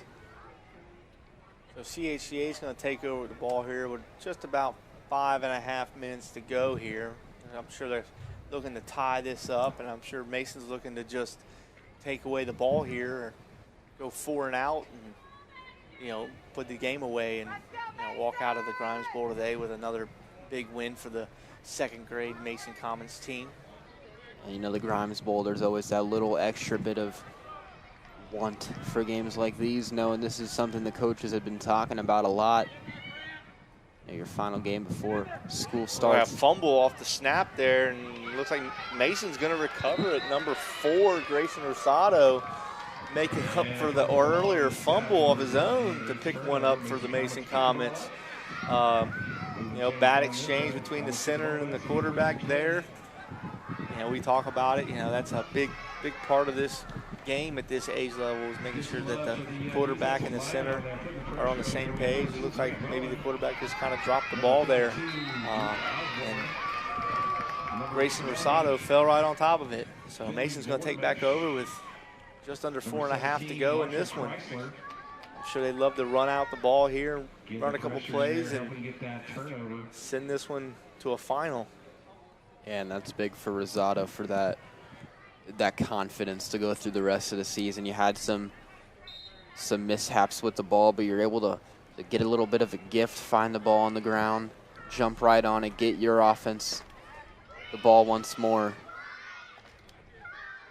That's big for a receiver and a defensive back to go out and have a great season for the rest of the time. The coaching staff for this 2nd grade football team really has these kids working hard. They run to the outside here, but once again, nice pursuit by the CHCA Eagles on number 30, Charles Todd. Looked to lose a yard there. Just not being able to make it outside on these CHCA defenders.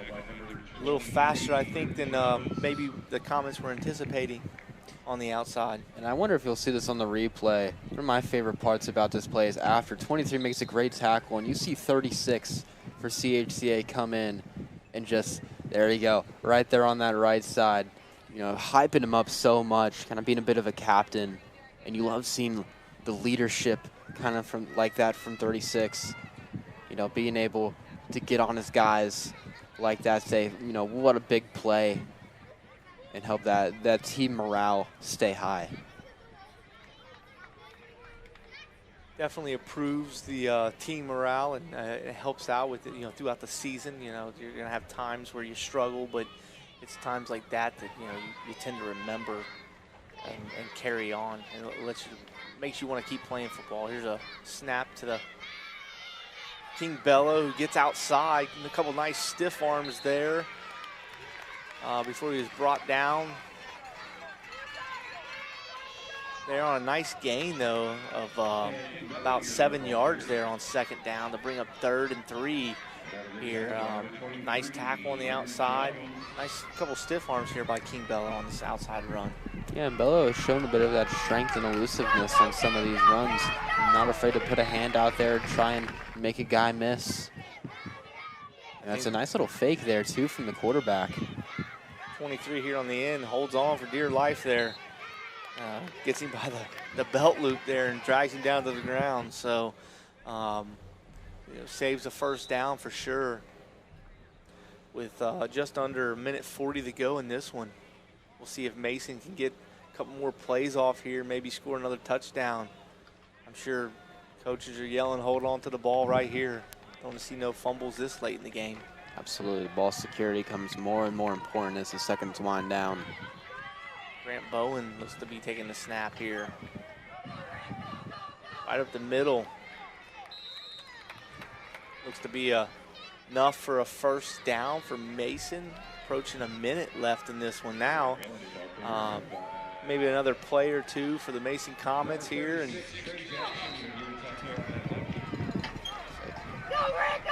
People are chirping after that play. Both sides.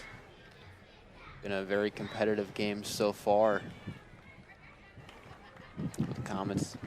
Just got to get a few more plays in. Just about 40 seconds. This one pretty much over. It looks like Grant Bowen's going to take another snap here. I would assume he's probably going to run this up the middle again. Oh no, it's going to be a throw this time out to King Bello. Oh, he's going to race away from the offense down to the 20, the 10, 5, touchdown for the Mason Comets with just under 15 to go. I think everybody assumed we were going to run the ball there. A nice pass by Grant Bowen to King Bello for a nice long touchdown pass. Yeah, I think that's the last thing any of us would expect watching this last play of the game, and a nice throw there from Bowen. We saw another throw earlier in the first half where he had to kind of spin out of the sack and throw one out. So Mason's going to win this one 13-0. Thanks for joining us today, and next game will be up shortly.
back into Dwire Field for Game 3 of Day 2 of the 2025 Mason Youth Football Grimes Bowl Weekend. I'm Daniel Panetti, joined alongside Coach Anthony Rose. Blanchester Wildcats taking on the Mason Comets. It's a rematch of what we saw earlier today in the first game in the K through first grade version of Day 2 of the Grimes Bowl. The Comets took a big win there. So here we kick off the third grade edition. Comet team led by some big names. Tate Wiggins, number 2, big two-way player for this Comet team. Comets yesterday, this Comet team had a tough loss to the East Central Trojans, looking to make right on their record today. Looks like Blanchester will start with the ball here. Start our third game.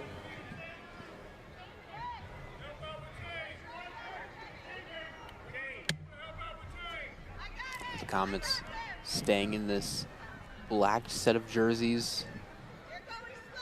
Not different from when I played. We never had the cool little white above the right around the shoulder area. Some little changes over the years to these Comet jerseys. The Wildcats in that same kind of blue on blue.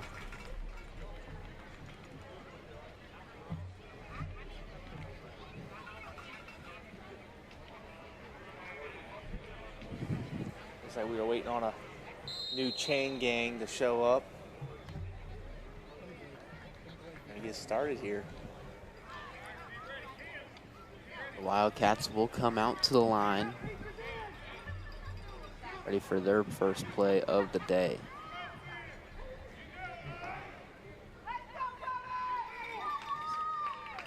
Different now, we lined up in the shotgun, takes this towards the right side.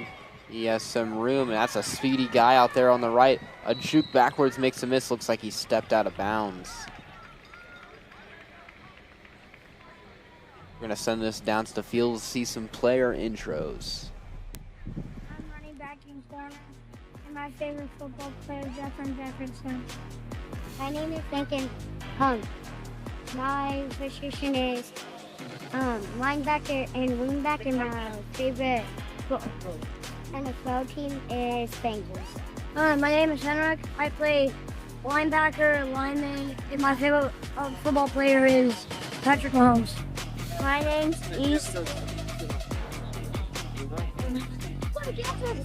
I play lineman, and my favorite player is Patrick Mahomes. My name's Luke Nettle. I play running back and corner. My favorite football player is Jared Goff. My name is Kareem. My favorite NFL is Bengals. And I play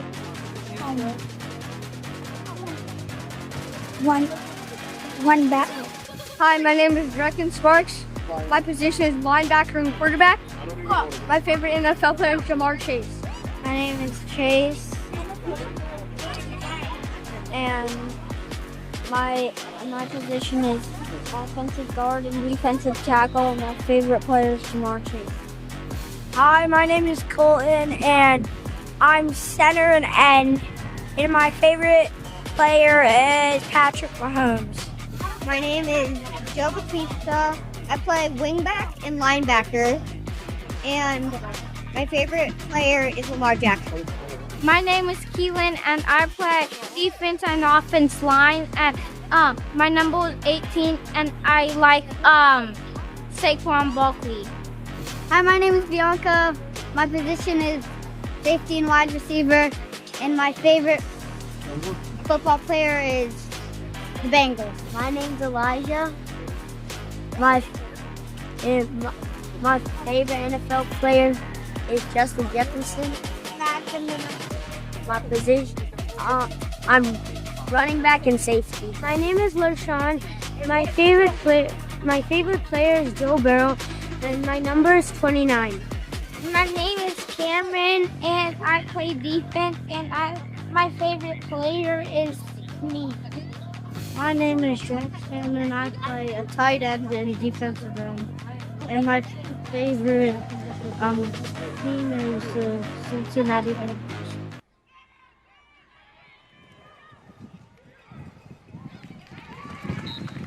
And we welcome you back into Dwire Field after some of those player introductions. And Blanchester making a nice drive. Anthony, I think my favorite intro out of all those. Who's your favorite football player? Myself. Gotta have some self-confidence over there. Got a couple notable ones. Heard of Jared Goff as well in there. Helps you get around some of the repetitive names. You hear a lot of Jamar Chase, Justin Jefferson, Joe Burrow. Heard quite a few Patrick Mahomes in there. One going out to the left side. He has some room out to the 25. Has one man to beat. Turns on the Jets, and he's free. Touchdown, Blanchester. 25 for Blanchester. He got out to the outside and was gone. We saw that speed a few times this drive. Busted out to the left side. He was just flying down there at one guy. Number 21, Bianca Roberts, was in on the pursuit there towards the outside. Wasn't able to bring him down. So now they'll try their extra point. Now with the lead.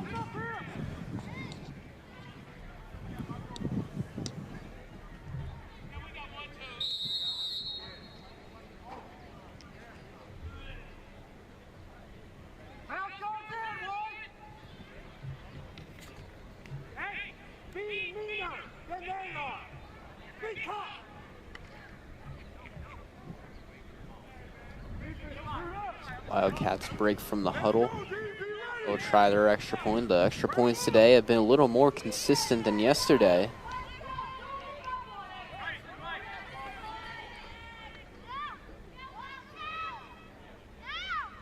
Lined up in the I formation. Takes a snap, hands it off up the middle. And he's going to get into the end zone, gets the extra point. And the Wildcats have a 7-0 lead. We'll take a first look at this Mason offense.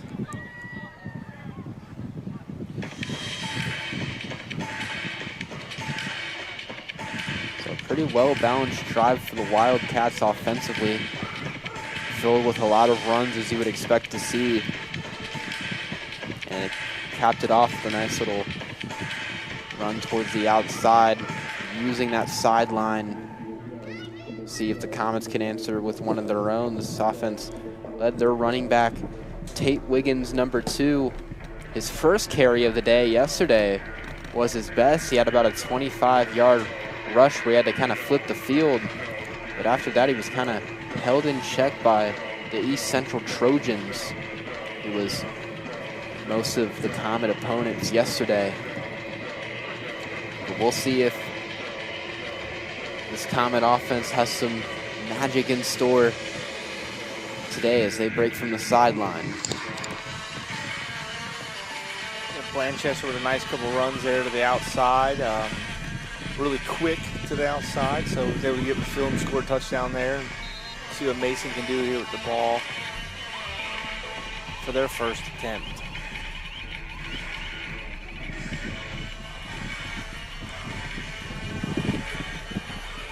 Comets break from the huddle. This team led by their quarterback, Brecken Sparks, number 12.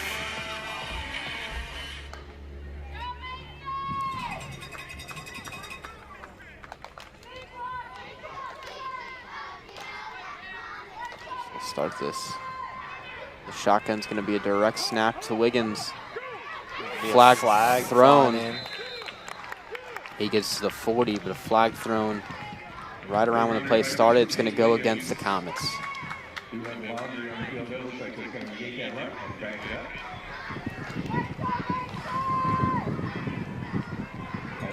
A big hold there on the inside. Got him up around the shoulder pads.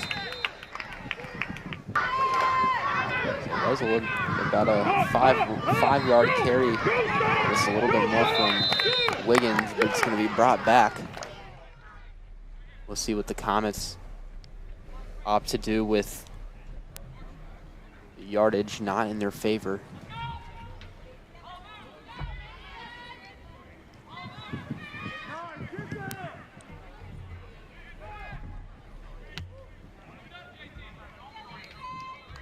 So now it's first down, about 20. Going towards the left side, he's going to get to the 30 before being brought down. That was Sparks, the quarterback, on the carry. Had a nice hole there, opened up by the offensive line. Picked up a good 5 yards there on first down. Second and 15 now after that first down run and the penalty before that. So we'll come back second down, 15 to go. They got to get to about the 45 to move these chains. Been operating out of the gun most of the time. That one's a little high. Ball's on the ground, but it looks like Sparks was able to jump on top of it. Number 2 of the Wildcats was in there to try and recover. That's a nice job of the quarterback just to fall on the football, not try and pick it up. That's something coaches will always harp on. It's if the ball's on the ground, unless it bounces right into your hands, just fall on it and keep your possession. Looks like the run they had on first down is going to be pretty much negated here. So it's going to be third down now and 20. He's able to get that snap flushed out way to the right side. He's going to be brought down at the 20. Number 55, it looks like, of the Wildcats gets Sparks down. Blanchester takes him down the backfield. It's going to be fourth down. Looks like Comets elected to punt. Comets are going to punt for fourth and very long. Excellent punt by the kicker there. Going to call high spiral punt all the way down.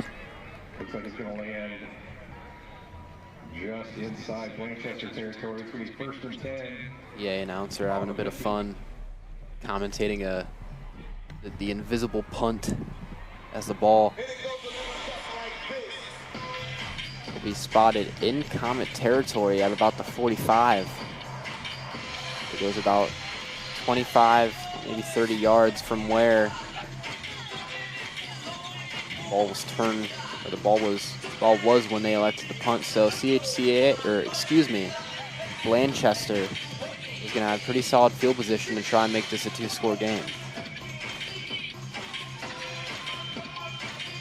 Yeah, it looks like the Mason offense is having some problems there with the snaps. Snaps being high, taking too long to get to the quarterback. It really, hindered them from moving the ball, and then the penalties, of course. So out on defense now, hoping to slow down this Blanchester offense after that first opening drive for a touchdown.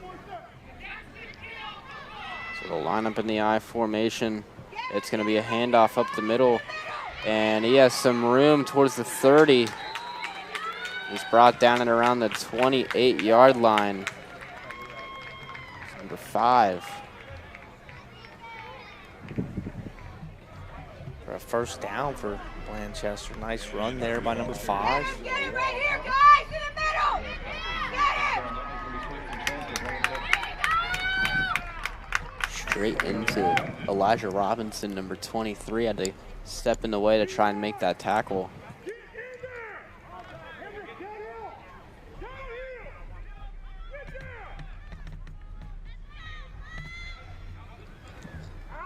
First down once again for the Wildcats.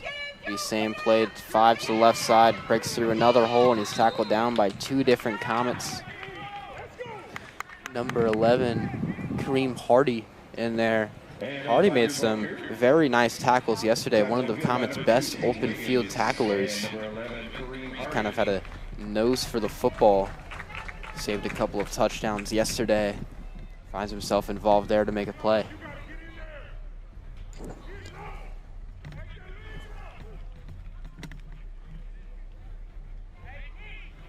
I'm sure this Mason coaching staff's trying to get the defensive line to fire off the ball here. It looks like they're getting pushed backwards from the word go, so trying to get them to fire off here from the sideline, you know, fire quick.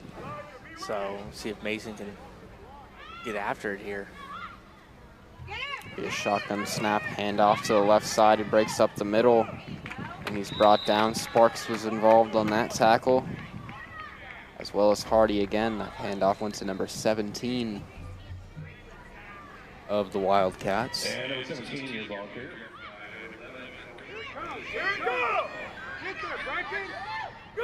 This Wildcat offense not having really any trouble at all pushing this ball down the middle of the field. Definitely seem to be moving the ball well and picking up, you know, 7-8 yards a carry, blocking well up front. So Mason's going to have to figure something out here if they want to keep him out of the end zone. Another shotgun snap, handoff to the left side, breaks right of Sparks, and he's loose to the left side, and he's going to get into the end zone. Hardy gets him down, but just a little too late, and it's a 2-possession lead for Blanchester. Nice run there, nice patience there by the runner.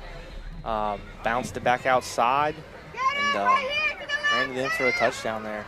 Nice cutback, nice block there on the outside. Blanchester seems to be really moving the ball well and blocking well here. And no penalties, which helps. The flags are obviously going to go in your favor. They hit their extra point the last time. We'll see if they can do so once more.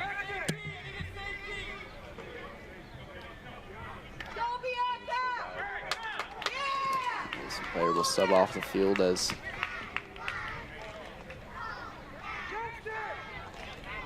number 21 will come onto the field, Bianca Roberts for the Comets. A long huddle for the Wildcats. Ball spotted on the hash mark at around the 3-yard line.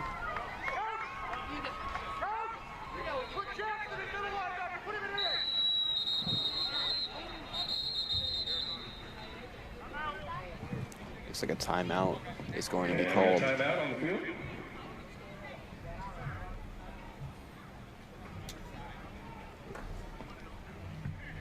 All right, ladies, what do you think we should do next?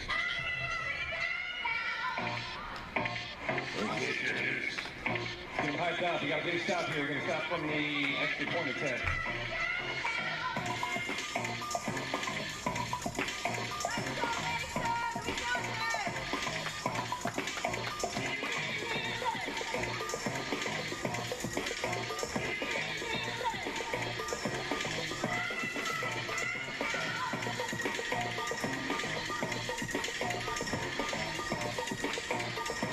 Good timeout here probably by Mason to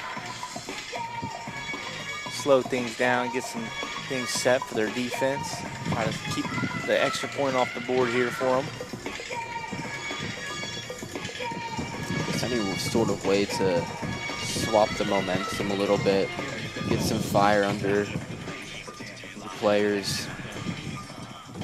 It's going to start with this extra point right here as both teams emerge from the timeout. Comets come up to the line. Wildcats still in the huddle.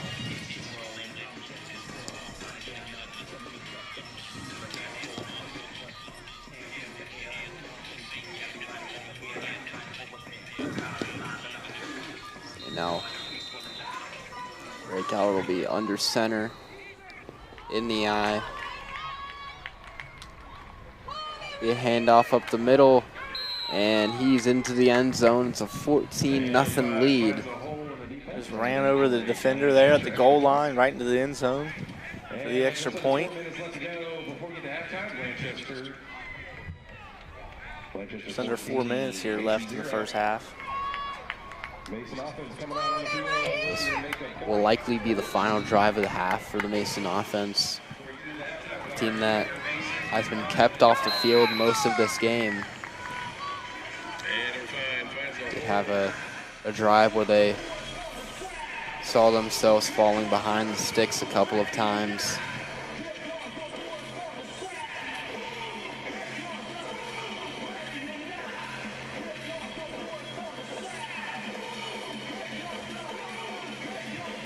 Ball spotted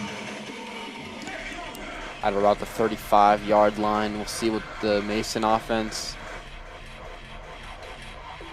is able to draw up for these next couple of minutes. Just now under 3 minutes left to go here in the first.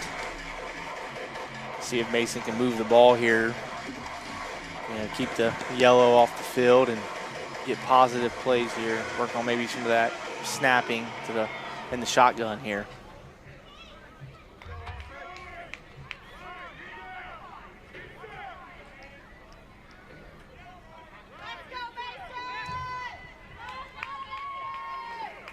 They will be in the shotgun. Sparks will take the snap. Hands it off to Wiggins. Wiggins running towards the right side, has some room, and he's brought down. Nice tackle, 55 in there once again. It'll be a gain of just about 2 or 3.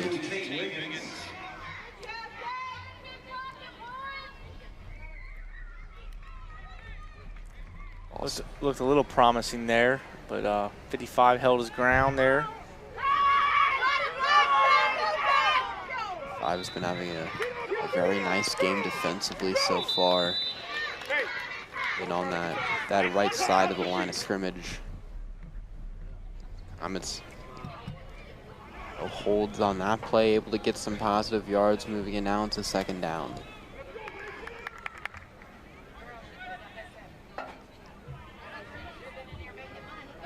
Sparks lined up in the shotgun. Bad snap. And he's going to go down at 58, charging in his face. More snapping issues for the Comets. It's going to bring it now to 3rd down.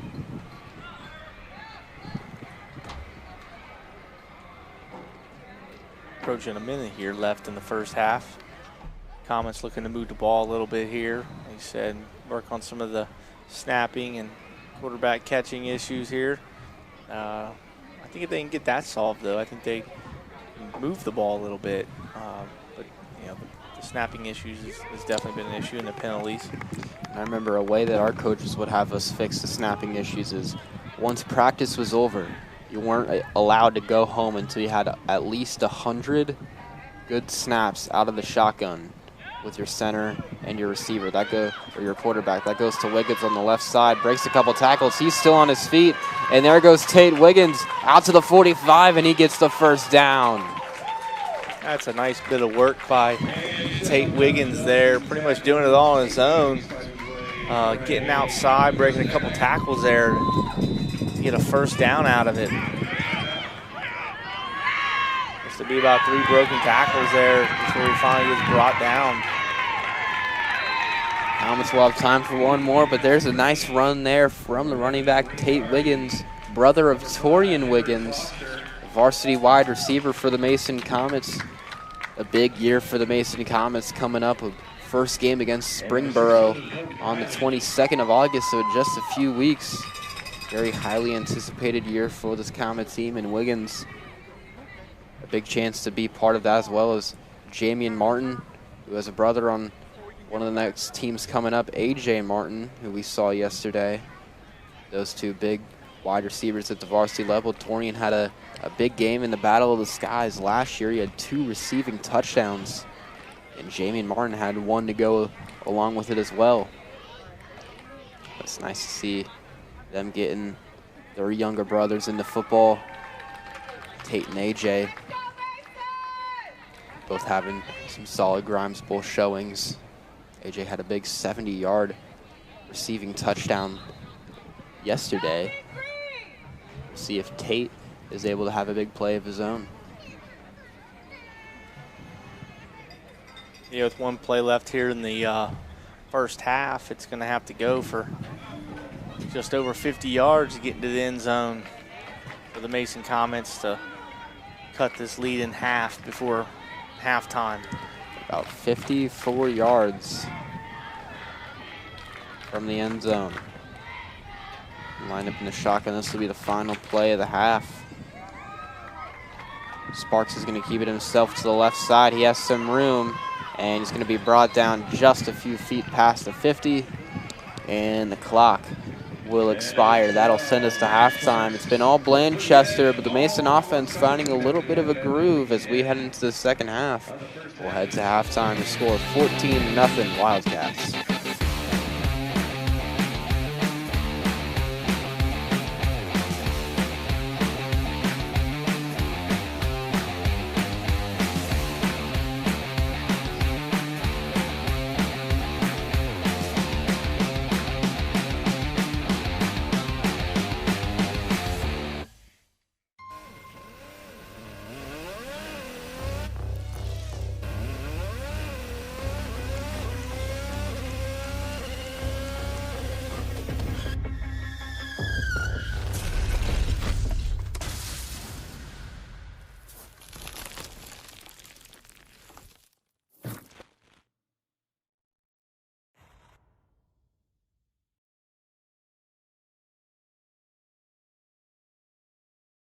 Can't believe you're doing this alone. I've done it before. I remember. You threw your back out. How you holding up? Hand me that board. Nothing wrong with getting help. I'm good. I did it when Felicia left. I'll figure it out. I know you will, but you don't have to do it alone. That's all I'm saying. If I promise to look into it, will you drop it and help me build this fence? Now you need my help. It can be a real pain sometimes, you know that? Mm-hmm. If you or a veteran you know needs support, don't wait. Reach out. Find resources at va.gov/reach.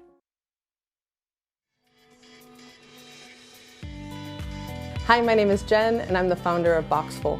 I created Boxful out of love for a friend. During COVID, a close friend of mine lost her mom, and as were the times you couldn't really get on planes or attend funerals. I sent her flowers because you send flowers, but it felt empty and not personal enough.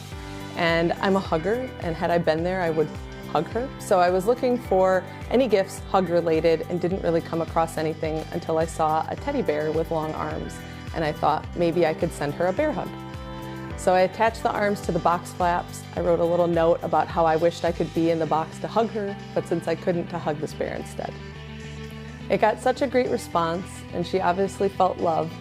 And I thought, maybe there are other people looking for a thoughtful option other than flowers. For me, and with Boxful, it's really important that we have this opportunity to connect people across the country, across the world, in happy moments and sad moments, when you can't be there in person, to comfort and hug the ones you love.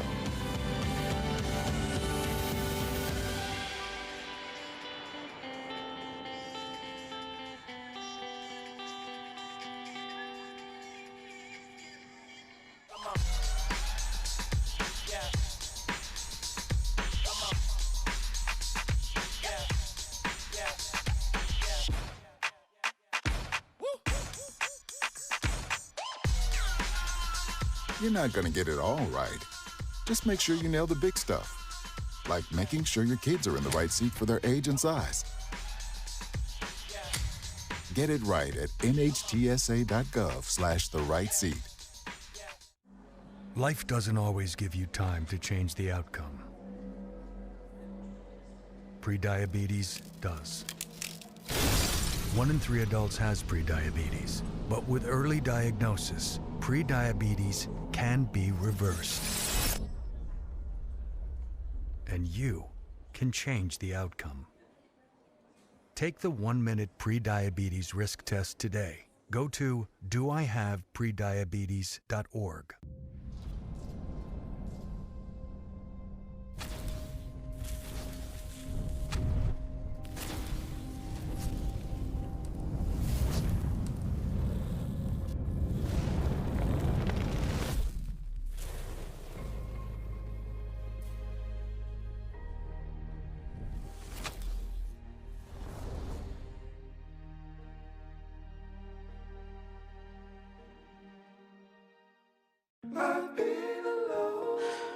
I wonder if you know that I want the best for you. But how long will you fight solo? I wonder if you know that we can get help. Not wondering anymore. Love your mind.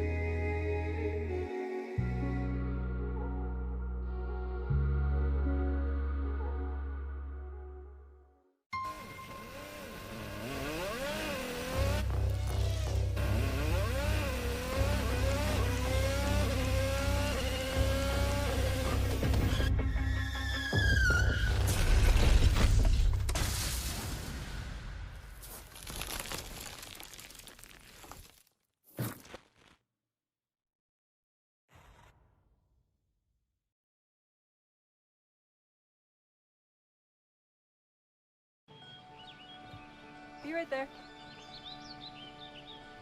Wait.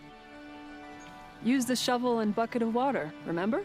Drown, stir, drown, feel. Then make sure it's cool. Where'd you learn that? SmokeyBear.com.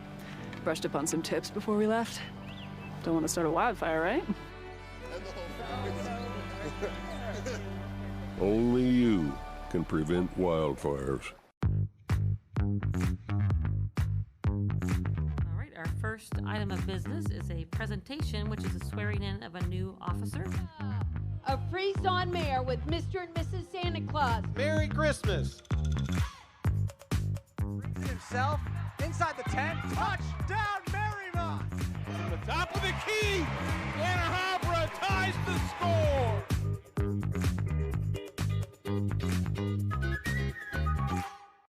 People couldn't see my potential, so I had to show them. I've run this place for 20 years, but I still need to prove that I'm more than what you see on paper. Today, I'm the CEO of my own company. It's the way my mind works. I have a very mechanical brain. Why are we not rethinking this? I am more. I'm more than who I am on paper.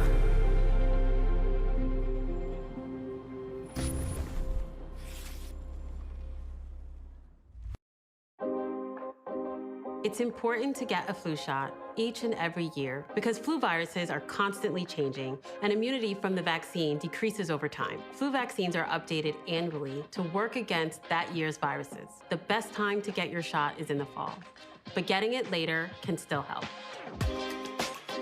Getting a flu shot lowers your risk of getting sick, and if you do happen to get flu, it's likely to be less severe.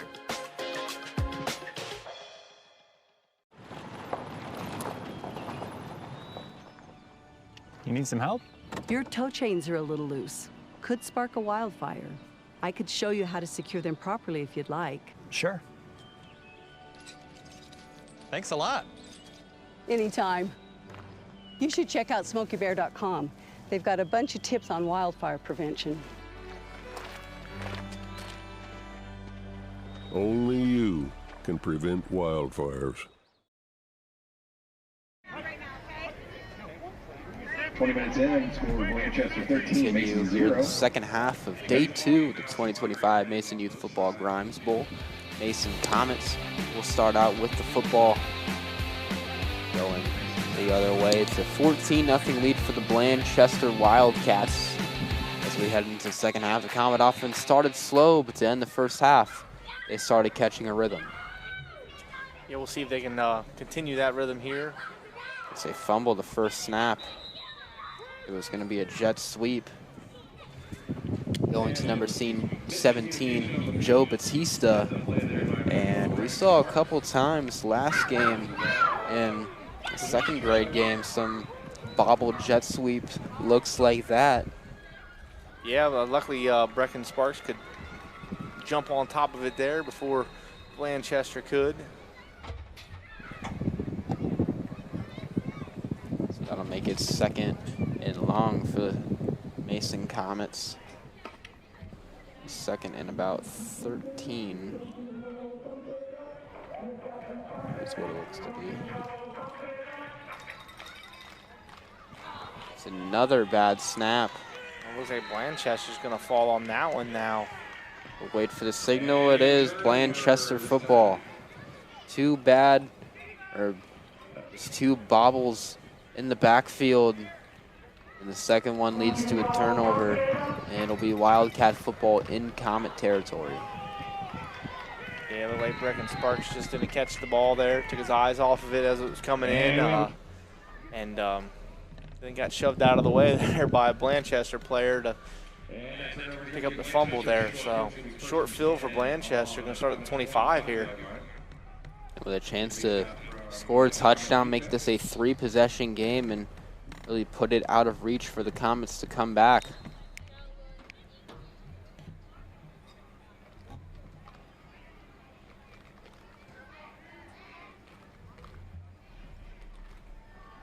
As you said, this ball spotted right around the 35.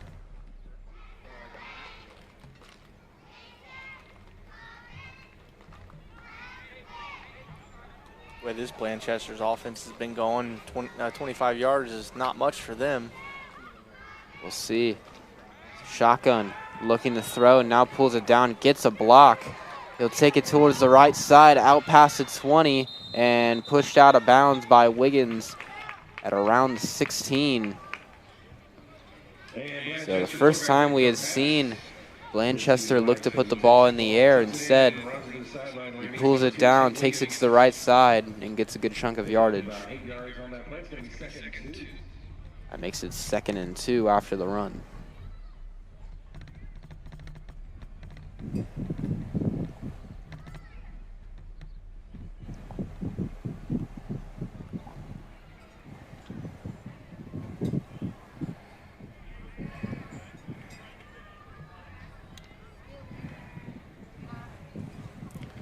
Blanchester will come to the line here for 2nd and short.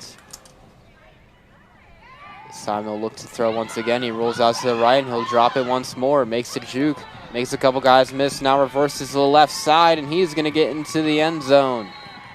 Touchdown, Blanchester. And it's another touchdown for the Wildcats. It is now a 3-possession game. Number 25 there doing it all for the Blanchester Wildcats. Looked to throw, and the defense kind of turned around and ran away from the line there, and he took advantage of it. And some missed tackles. Tate Wiggins was in on pursuit, as well as number 5, Henrik Foster. It's another score for the Wildcats to now get to the 20 mark. A chance to add one more.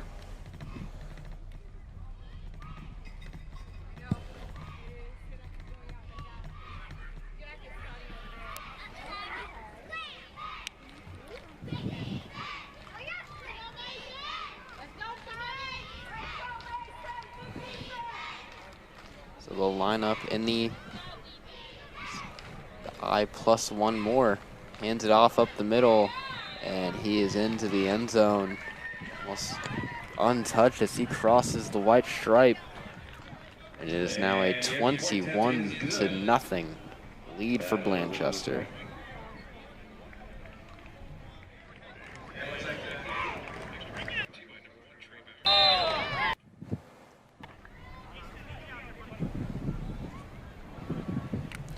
Not the sequence that the Comets were wanting to start out this second half. Their offense will come back on after a drive that did not go their way. 2 bobbled footballs in the backfield, one they're able to recover, and one not so lucky on. We'll see if they can find some of that power that they had on those final few plays of the first half.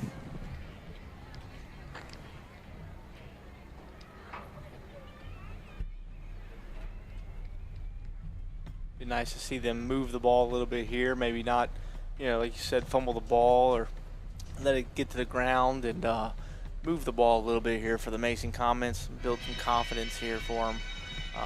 Starting off at the 35 like usual. So see if Mason can move the ball down the field, maybe put some points on the board here. We get into that point where it's, you know, just something to end the game on well. You weren't able to score yesterday. Try and find a way to just get on the board.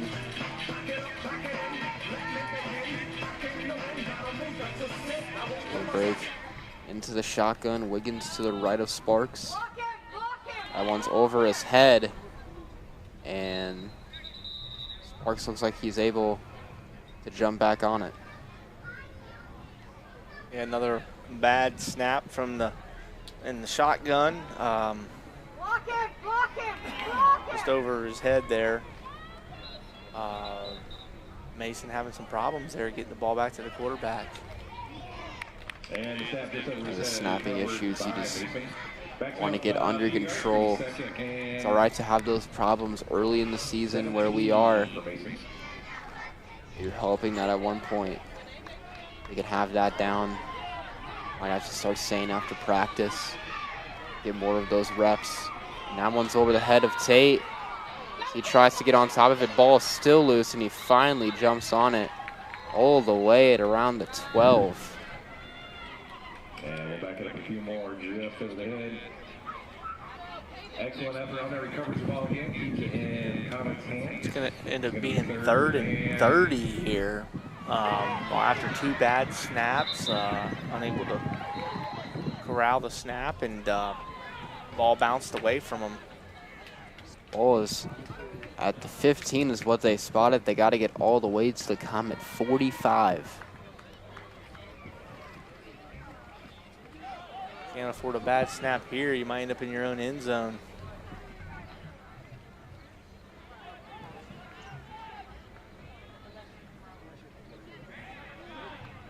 They're going to stick with the shotgun formation, though. Surprising. But that's probably what they've worked on all year so far, so hopefully the center can figure it out. And there's some jumping before the play. It is going to be offsides against the defense. It looked like the nose tackle had gone. Those on-2 calls can help get you those extra yards. I remember when you know, playing in these games and you go into the huddle and they say it's on 2, it's on 2. You go up there, you're just thinking, don't jump, don't jump, don't jump. And that time, it's able to work in the Comet favor. Yeah, the defense is so used to you going on 1, you go on 2, all of a sudden, you get an extra 5 yards out of it, which, you know, might help them here in the long run. Good snap. It's given to Wiggins up the middle. He breaks a couple tackles out to the left side. There goes Tate trying to break some more tackles. He's brought down at the 33. Gets around to where they started. Just a few yards shy, but there's a nice little run there from number 2. Yeah, it's going to bring up a 4th and 11, which, you know, is better than where they were at. So nice chunk play there from Wiggins on the run up the middle. Nice open field tackle. He tried to stiff arm off 25 there, but something tells me 25 is going to be a hard kid to get away from. He's been all over the field today. Comets are going to keep their offense out for 4th and 11. This game being in the second half. We look over, it's a little less than 10.5 minutes to go. 4th down, fake jet sweep. He's going to throw it, and it's caught. And he won't get the first down at around the 42. Be just a few yards short. He was brought in by number 80, Jackson Lane. So the Comets do get the completion, but just a few yards short. But you were in a spot where it was 3rd and 25, and you were very close to getting the first down. It's a nice little offensive sequence by the Comets. Yeah, got the nice offsides on the defense, and then a nice run by Tate Wiggins, and a decent pass there, just a couple yards short from making a first down, but you like to see that, you know, a little confidence booster for Mason. Want to come out here, maybe hold Blanchester to a 4 and out and take the ball back over here. Yeah, so the offense has been progressively getting better and better once Tate Wiggins has been able to find some open grass in the spot, and the snaps have been able to be a little bit more consistent. Those last 2 on 3rd and 4th down, no issues there. So they want to try, you're the center, not be super in your head.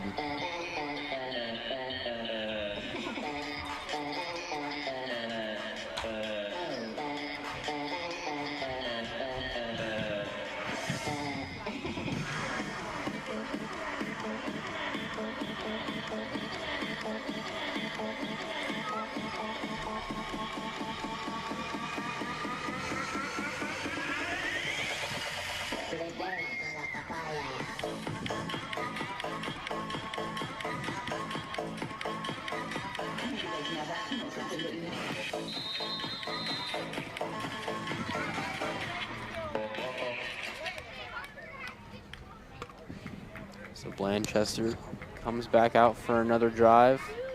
There'll be a sweep to the left side at the 40 and the 35. Now gets down to the 30. He fumbles the he ball. Fumbles, but he has a guy right next to him being able to jump on the ball. So they avoid what could have been very bad and a turnover. But a nice little heads-up play for the Wildcats to jump back on it. Look at the block down the field by number 2 for Blanchester. Blocks it number 7, Luke Netter. 20 yards down the field before releasing him, allowing that run to really happen out there on the outside.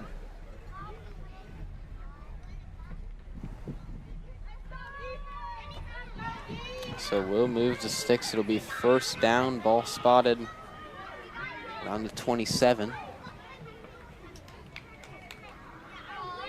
Blanchester comes out to the ball. He is sweep to the right side.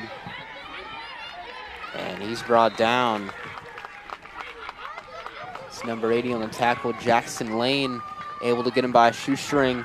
A nice play for a loss there by the Mason Commons defense. A little thing you're noticing, look at that face mask on the ball carrier. Looks like one of those offensive linemen, you know, in a jail cell sort of face mask, so you don't see a whole lot. There's a fake handoff. 25 will keep it now. 25 is a tough bring down. Rips it to the left side. Still on his feet. And he's finally brought down at around the 15. There is a flag. It looks like it's going to be, yeah, it's going to be a personal foul. I think it was a blindside block right around the 25. Let's say a block in the back.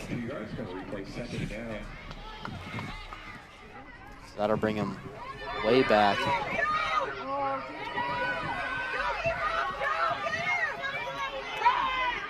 And you see it on your screen right there. At the bottom of the screen there, blocking back towards your own offensive line. So bring up second down and quite a ways to go here for the Blanchester team. They got to get to about the 16. Ball spotted around the 39. Second down, almost 23 to go. Mason looking to stop them here so they can get the ball back. Decent field position. It's 25.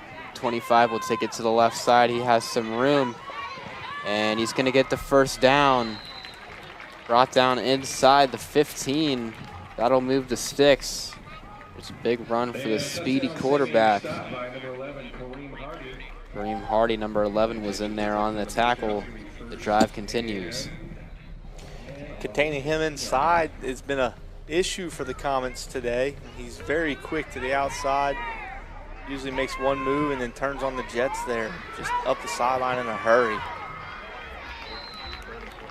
Doesn't run out of bounds. Initiates contact there. It's a nice run.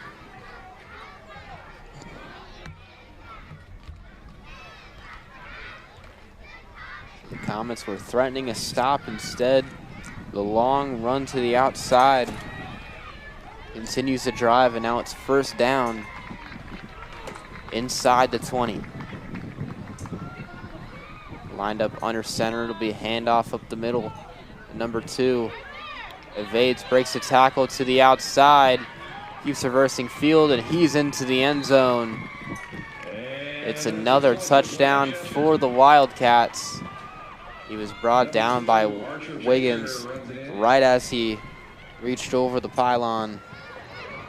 Looks like Mason had a couple opportunities early to get him and wasn't able to get him there, and then missed another tackle or two and scored it right into the end zone there. So that now makes the score 27-0 with just about 4 minutes and 40 seconds left to go. They'll line up for the extra point. They're 3 for 3 so far today. It's the most points that we've seen in the Grimes Bowl so far was yesterday. A 6th grade team put up 32. It's a 32-13 win versus East Central.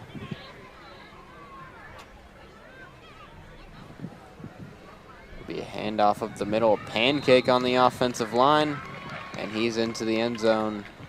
28-0. Good blocking there by Blanchester. Up the middle, easy run for him, non-touched, you know, so Mason's gonna get the ball back here. Hopefully they can start moving the ball down the field again.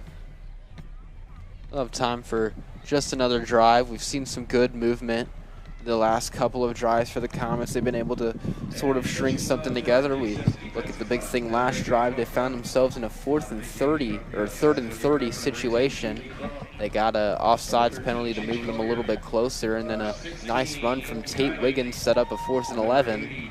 And then the first pass that we saw from this Comet offense got them just a few yards shy of moving the chains.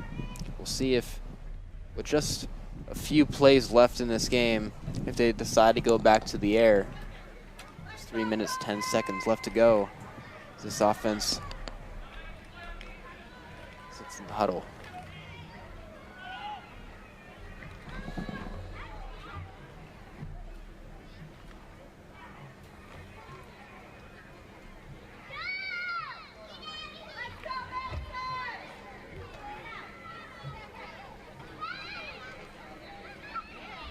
See if they can get a couple good snaps off here, build some confidence going into the season that they're about to have.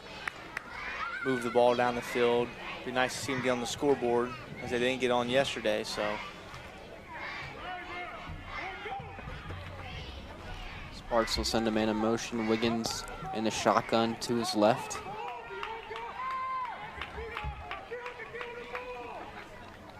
It'll be a fake sweep, nice fake from Sparks, but he's brought down a hard hit, 55 on the outside. He's able to get him. That'll make it 2nd down.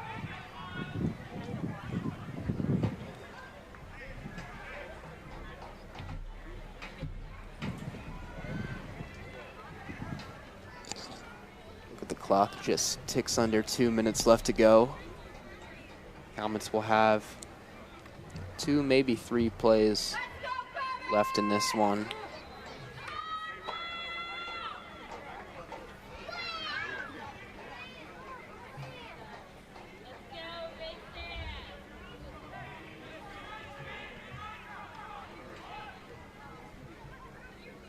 Takes the snap, hands it off to Wiggins on the right side.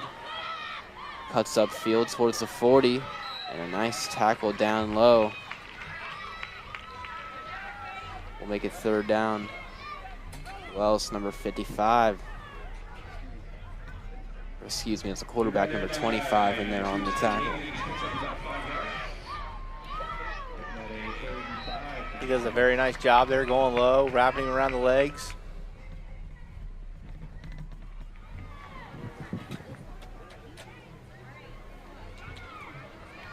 Got a few touchdowns today, a couple good open field tackles. Good pursuit down the sidelines on a few as well.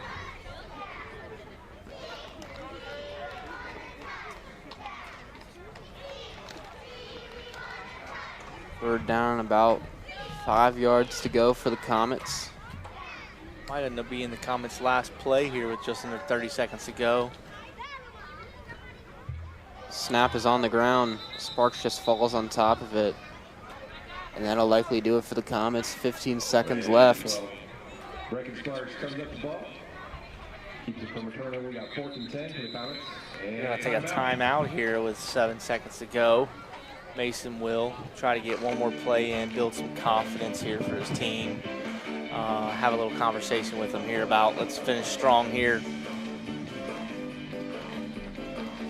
The timeout will give them just enough time for one more play. We'll see if they can get a big run off. Potentially put this ball in the air.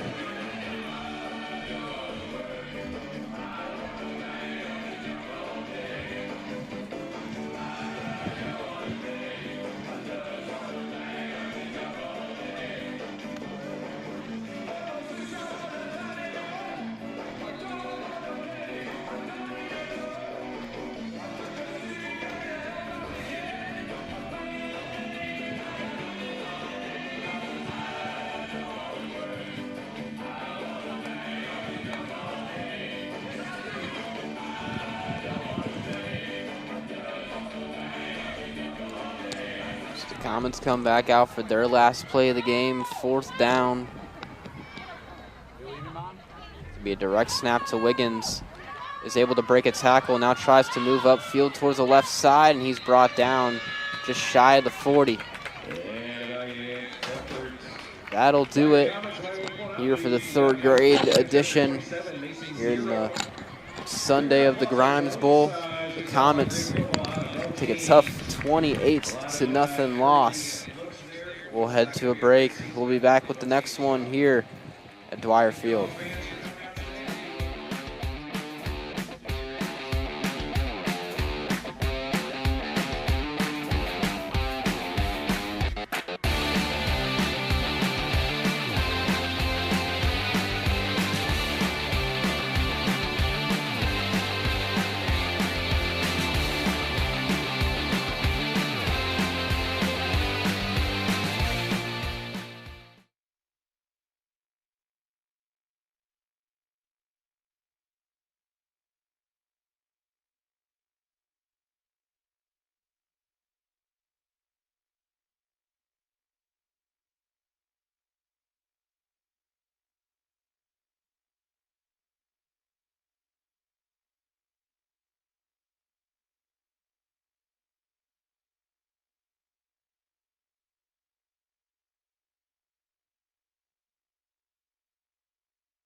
you back into Dwire Field for the final third grade game of the 2025 Mason Youth Football Grimes Bowl.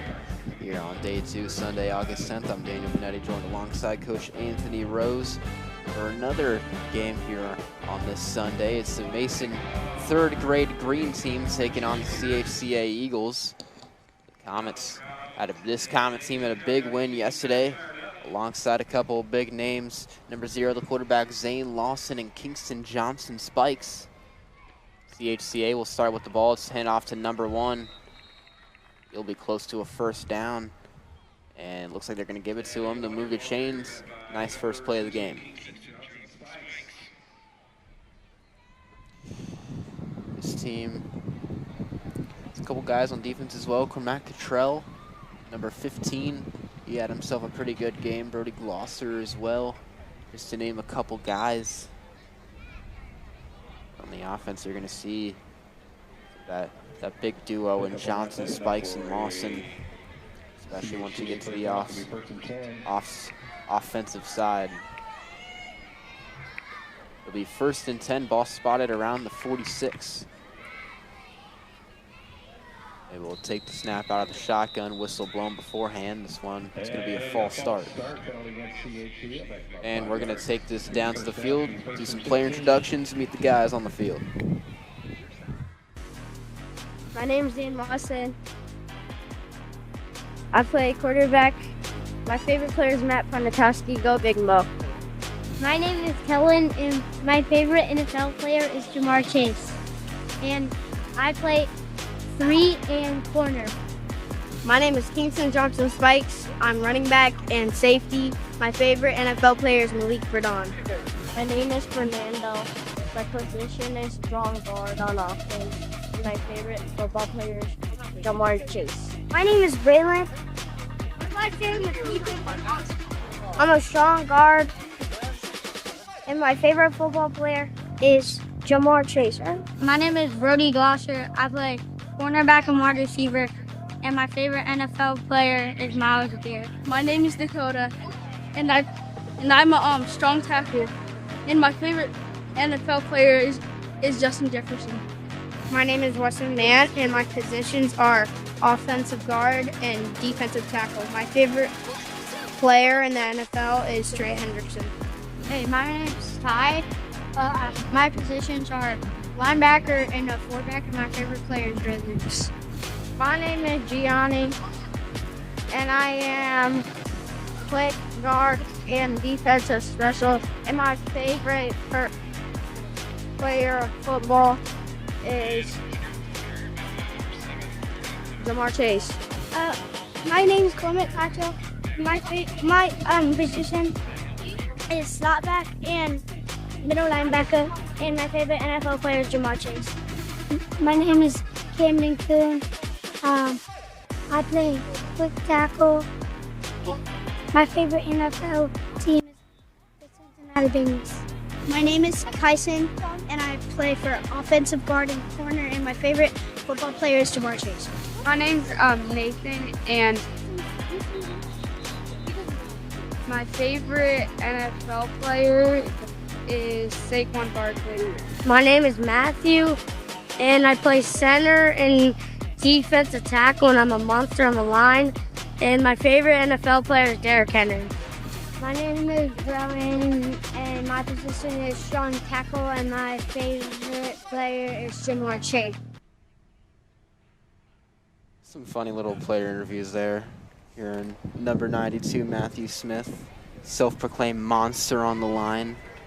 Also wouldn't expect to hear a high school player as a favorite football player on the announcement. This ball staying with CHCA as they now move into Comet territory. That'll be a first down there on 3rd. There's an offsides call, a very late flag. Comes in, it's going to go against the Comets. Be a personal foul against the Comets, so it'll continue going the wrong direction. CHCA first down. We're in the ball in Comet territory. It's going to be first down and 10.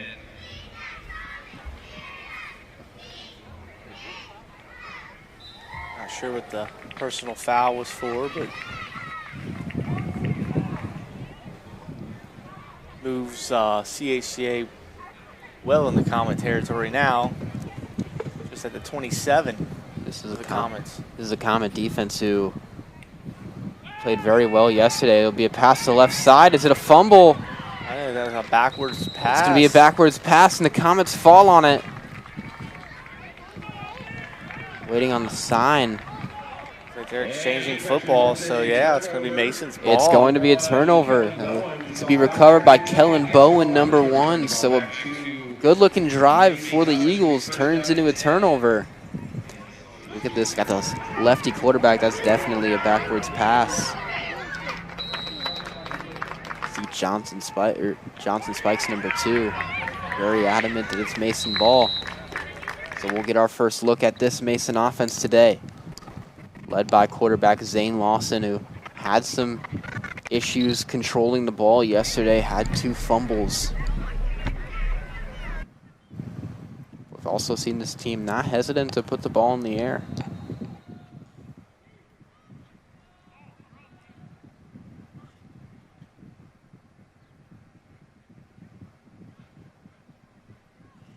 So center and offensive line goes down. Send a man in motion. It'll be a handoff to Johnson Spikes on the right side. He crosses the 30 to the 35. Now gets around to the 40, still on his feet. Spikes not being tackled. He's still going. Breaks so many tackles out to the 45. And he's finally steps out of bounds at around the 50-yard line. That is a man running with some authority, is Kingston Johnson Spikes. He got outside there, broke a bunch of tackles. CHCA's not wrapping up there, which allowed him to really bounce loose and stay on his feet. So there's one broken tackle. Denominator even the count there. Johnson Spikes just continuously staying on his feet. That's a good sign for things to come in this one. So it'll be 1st and 10, ball spotted at the 50-yard line. 2 receivers to the left side of Lawson. He sends a man in motion. It's going to be a fake. Lawson will keep it himself. Out to the 45. Big stiff arm to the 40, and he steps out of bounds after moving it well into Eagle territory. And Lawson, your ball carrier on that play. And to be about a yard short for a first down here.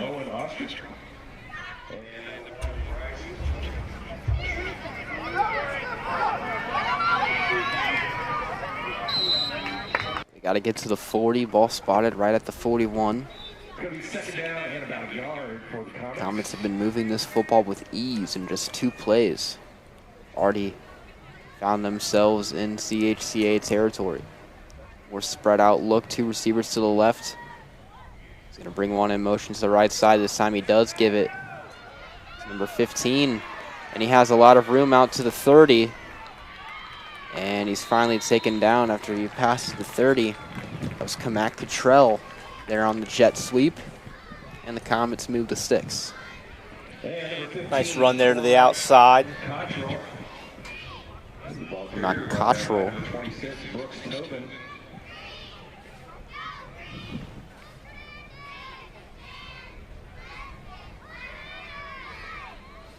Comets offense really moving the ball here, picking up big chunk plays every time they hand the ball off, or a little misdirection here and there. Another handoff to Spikes going to the right side, gets some blocks, breaks a couple of tackles. He's still on his feet, out to the 10, the 5. He has room. Touchdown, Mason Comets. Takes 2 carries for Johnson Spikes to flip the field, and the Comets take just a couple of plays to get on the board. They're up early, 6-0. Very nice run by Spikes there. Very hard to bring down the open field. Very elusive. Got around the defense and then turned on the Jets. Ran it in for a touchdown there.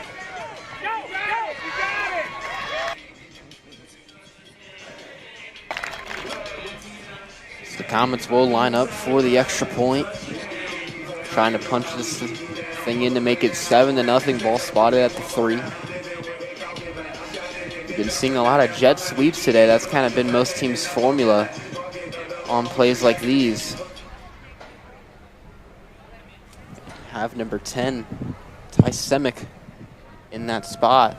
They're going to throw for it. Oh, just over the head there. That was the first throw of the day that we had seen. Just a little bit over the head of his intended target. CHCA 0. CHCA offense. Comets can't get the extra point, but they do get 6.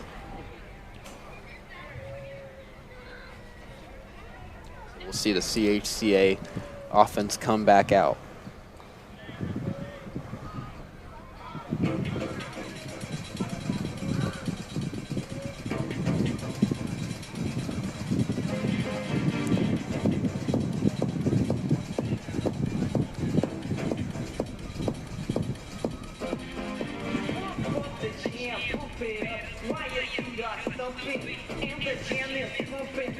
So the CHC offense, at their last drive, they were moving down the field very well, but then they decided to put the ball in the air in a backwards pass that was recovered by the Comets, ended their drive. It looked like a read option, but a nice tackle there from the Comets gets them behind the line of scrimmage.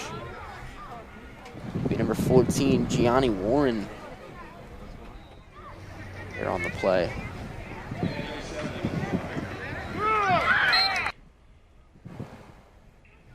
Tackle for a loss, giving 2nd down and 12 for CHCA.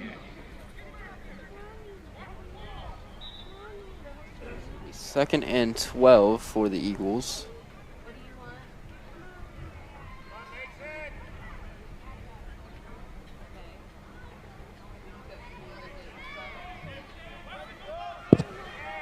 They lined up in the shotgun once more. 2 receivers to the left. Little movement there by Mason. So they're going to be offsides. There'll be an offsides call against the Comets. That'll move them closer.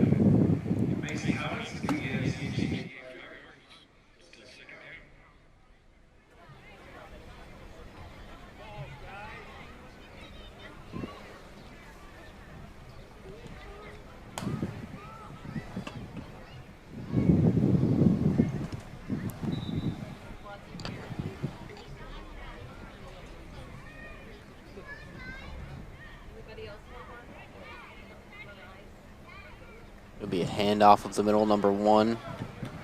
He's brought down from behind. It'll be number 22, Kyson Rawls, on the tackle. And number 1, Bryce Lachoshin. Here, ball carry, picks up a couple yards. We'll bring up 3rd down here and 4 for CHCA. See if Mason can hold him here, make him make a decision here on 4th down.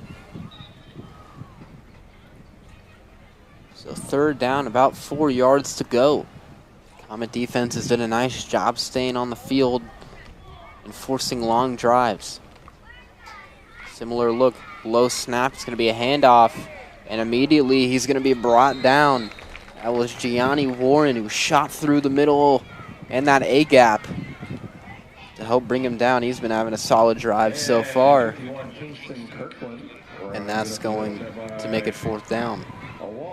Led by number 14, Gianni Warren. You know, look at this. Warren just comes flying in untouched right up the middle. Makes it 4th down. We'll see what the call is. It looks like they might be keeping the offense on the field. So 4th and about 3 for the Eagles. Very similar formation, 2 receivers to the left side. It's going to be a fake, read perfectly by the Comets, and they're going to get him behind the line of scrimmage.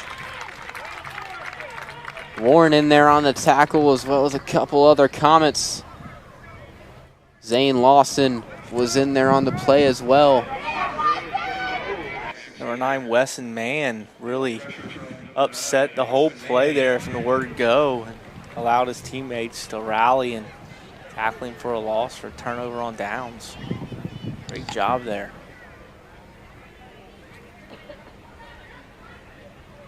Mason's going to take over at the 35. Comets get great field position to start their second drive of the game, already up 6-0 after a big run from Kingston Johnson Spikes. And CHCA 35-yard line. Comets only need to go 35 yards to punch this one in. Just about 4 minutes, 30 seconds left to go.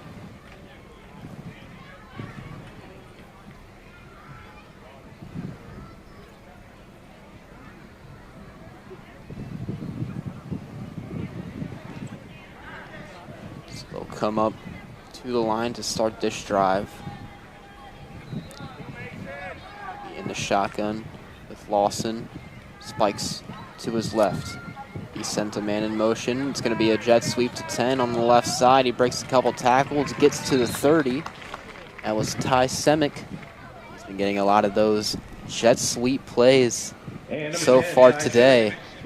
The Comets, you don't want to take too much time off the clock. You still have enough to take your time. You know, the Comets, with getting the ball at half, they're going to want to have a nice, comfortable lead before the break. Yeah, scoring here for them would be big. Put them up 2 touchdowns and then getting the ball back after halftime would really benefit them. So I think they're going to probably be a little aggressive here and try to pick up the points here. So ball placed at the 30, about 4 yards to get the first down. Lawson's alone in the shotgun. It's going to be a fake sweep to Spikes. Lawson's going to keep it himself.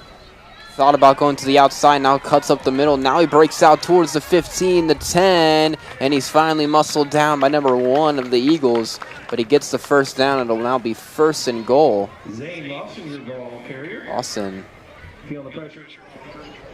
a little slow to get up. It looks like he was landed on there pretty hard by number 1. Shoulder into the ground. Ball into the chest. That, you know, takes your breath away for a second. Hope that there's nothing serious. Helmet off. He's able to step up. Might have just gotten the wind knocked out of him. But he's able to walk off on his own power. You like to see that from the quarterback. It's a big run. He's able to be jogging. Looks to be all right. But the Rolls is going to have to sit out for at least one play. Big run makes it 1st and goal for the Mason Comets.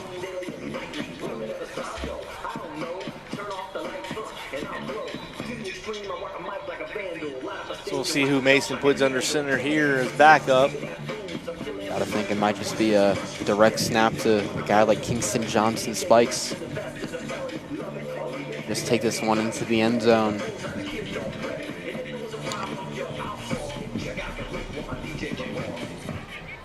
So it will be Johnson Spikes. Number 15, Tell. Control to his left. He takes a direct snap and has all open grass in front of him. It's the 2nd touchdown of the day for Kingston Johnson Spikes. And the Comets improve their lead to 12.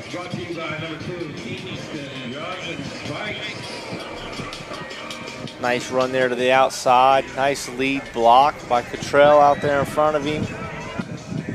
Easy touchdown for the Comets. Nobody for CHCA on that side of the field. With just about 1:30 to go, they'll go for the extra point here to try to push it to 13.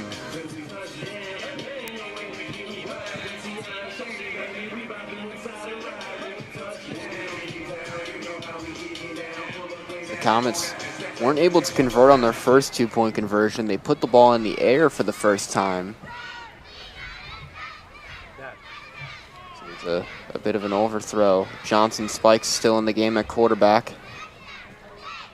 It'll be a handoff to Bowen.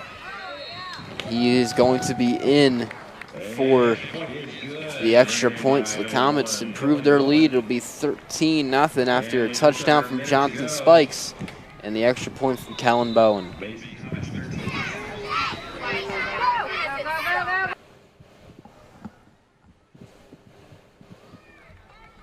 Nice bit of run plays there on back-to-back plays to the left side of the field. CHCA was just not out there to stop them, slow them down. We'll see if CHCA gets a play or two off here before we go to halftime with just 46 seconds to go. I guess CHCA probably took a timeout here to get a couple plays off, work on some quick under 2-minute drills.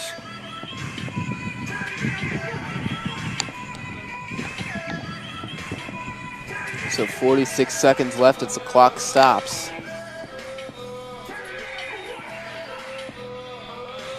Shout out to the Comet cheerleaders throughout the day of today and yesterday, showing out for their team.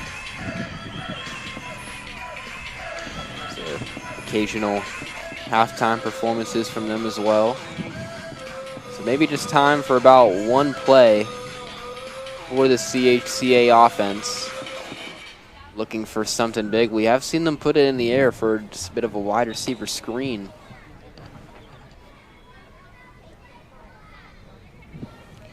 See what they elect to do.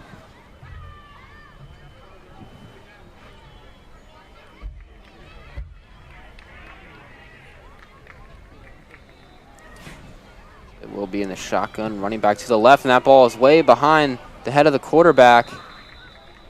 And he just falls on the ball. Potentially a big turnover. But he's able to get back on it. It'll just make it 2nd and long. Snapping has been the key to no success for a bunch of teams today. The Comets included for some of the previous games. The horn blows right before the snap, so we will head to halftime. It's been all green and black so far here at Dwire Field for this game. We'll head to the second half. Stay tuned here, Dwire Field.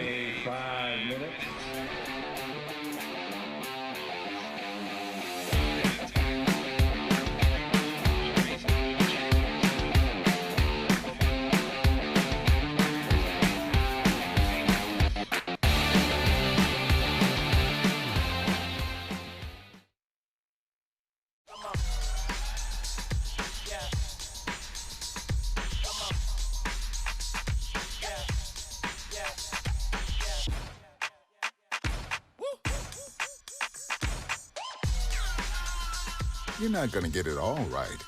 Just make sure you nail the big stuff, like making sure your kids are in the right seat for their age and size. Get it right at nhtsa.gov/the-right-seat. All right, I'm in the house. Okay, what do you see? Nothing yet. Hold on, I think I just heard something. I'm heading upstairs. Okay, I am almost there. I'm in the bedroom. Okay. Oh, shit. It's not here. What? The gun's not here. What do you mean? Where is it? Cameron, are you in there? Open the door. Cam! Come on, Cameron. I don't think that many kids in my son's school even do it. He makes fun of his friend who vapes. He would never try it. She's into soccer. She's on the honor roll. She's just not the type. No way. No way. No way. No way, my kid would never vape. Get your head out of the cloud. Today, nearly 8,000 kids will start vaping. Maybe even yours. Learn about the dangers at talkaboutvaping.org.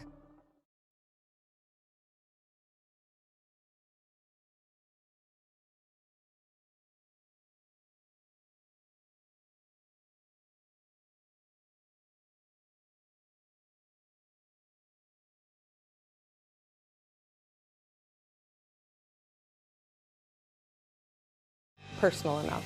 And I'm a hugger, and had I been there, I would hug her. So I was looking for any gifts hug related and didn't really come across anything until I saw a teddy bear with long arms.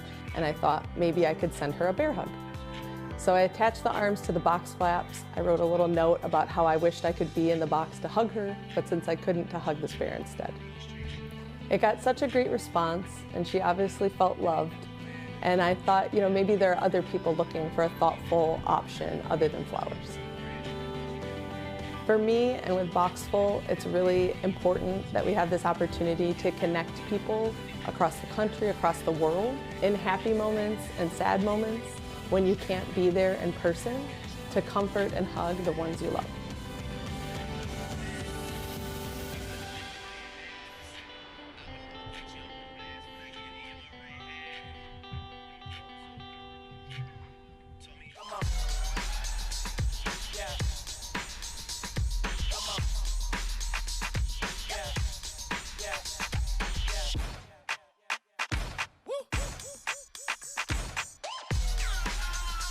You're not going to get it all right. Just make sure you nail the big stuff, like making sure your kids are in the right seat for their age and size. Get it right at nhtsa.gov/the right seat. All right, I'm in the house. Okay, what do you see? Nothing yet. Hold on. I think I just heard something. I'm heading upstairs. Okay, I am almost there. I'm in the bedroom. Okay. Oh, shit. It's not here. What? The gun's not here. What do you mean? Where is it? Cameron, are you in there? Open the door. Cam! Come on, Cameron. I don't think that many kids in my son's school even do it. He makes fun of his friend who vapes. He would never try it. She's into soccer. She's on the honor roll. She's just not the type. No way. No way. No way. No way, my kid would never vape. Get your head out of the cloud. Today, nearly 8,000 kids will start vaping, maybe even yours. Learn about the dangers at talkaboutvaping.org. All right, our first item of business is a presentation, which is a swearing in of a new officer. A freeze-on mayor with Mr. and Mrs. Santa Claus. Merry Christmas. Brings it himself inside the 10. Touchdown, Merrymont. From the top of the key, Anna Habra ties the score.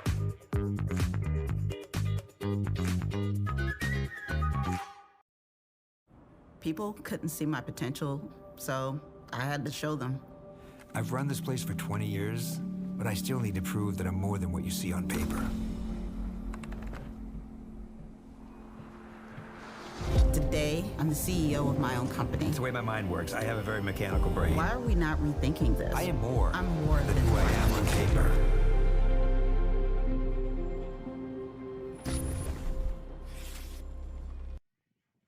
And we welcome you back into Dwire Field for the second half of this third grade edition of the Mason Green team taking on the CHCA Eagles here at the 2025 Sunday edition of the Mason Youth Football Grimes Bowl. I'm Daniel Panetti, joined alongside Coach Anthony Rose, and the Comets a commanding 13-0 lead after one.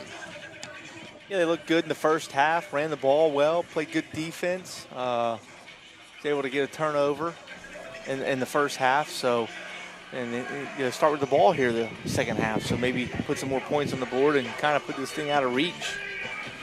We got to think another touchdown would put this kind of out of grasp for the Eagles. And this Comet offense has been nothing short of consistent.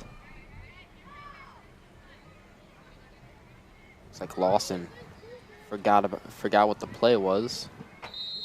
As he will move Johnson spikes to his right. Now gets motioned out. Lawson will be the only one in the backfield. He's going to look to throw. He's going to fire it deep, and it's off the hands of his intended target. Right off his face mask, it looked like. Maybe the ball was tipped a little bit by the defender. But very good pass play there. Another look. He thought it would be going to Spikes. And it's a nice little throw. It got over the defender. Nice arm on a good pass play there. Just trying to find Brody Glosser. Said it'll be second down for the Comets.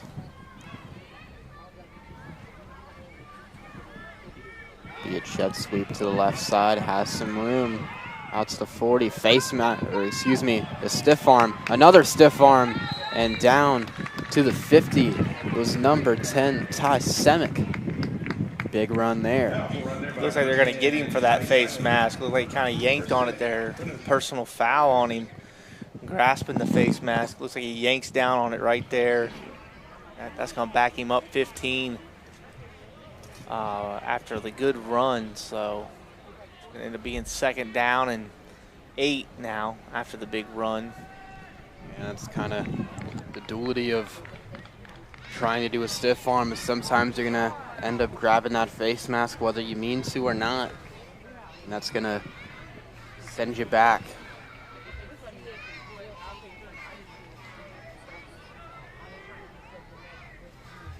It'll now be 2nd and about 8 or 9.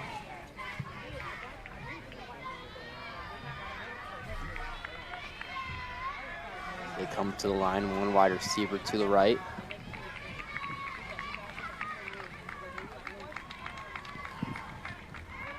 Lawson will hand it off to Spikes. Spikes to the right side. He's going to break towards the sideline. Gets across from a couple defenders, and there he goes. They cannot stop Kingston Johnson. Spikes another touchdown for number 2.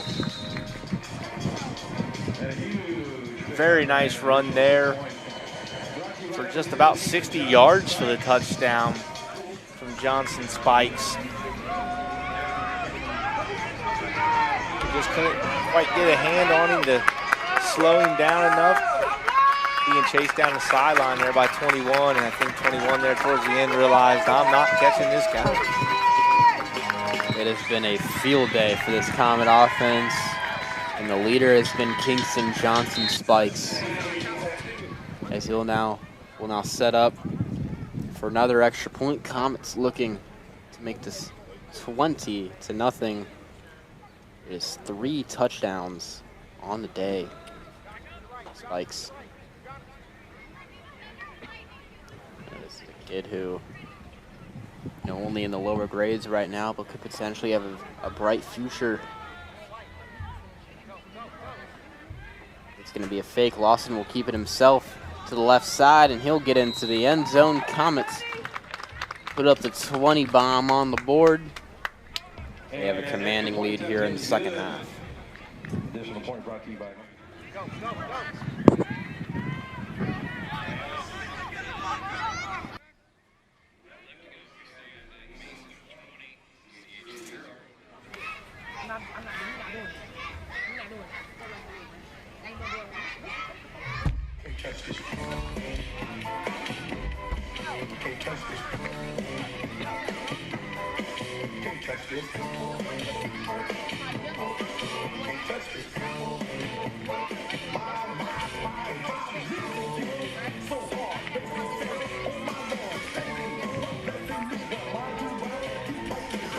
So out comes the CHCA offense for their first drive of the second half.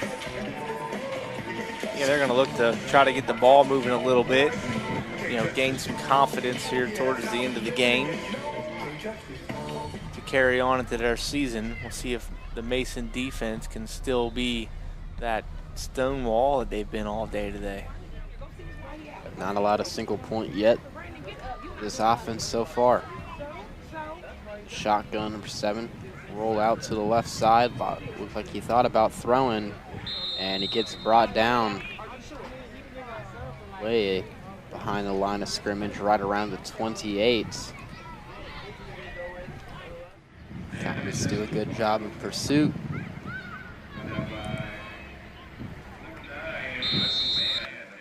Wesson Mann and Zane Lawson in there on the tackle. As Comet player looks to be down. Got a player down on the field.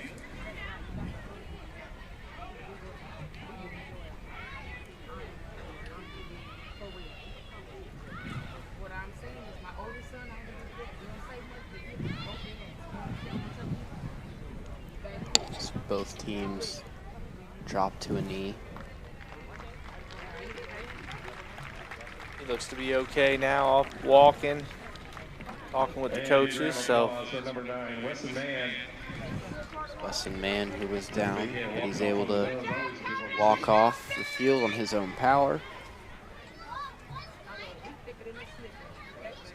Sign for number 9. Always good not to, you know, you're always trying to avoid injuries in games like this, so good to see him up walking off the field.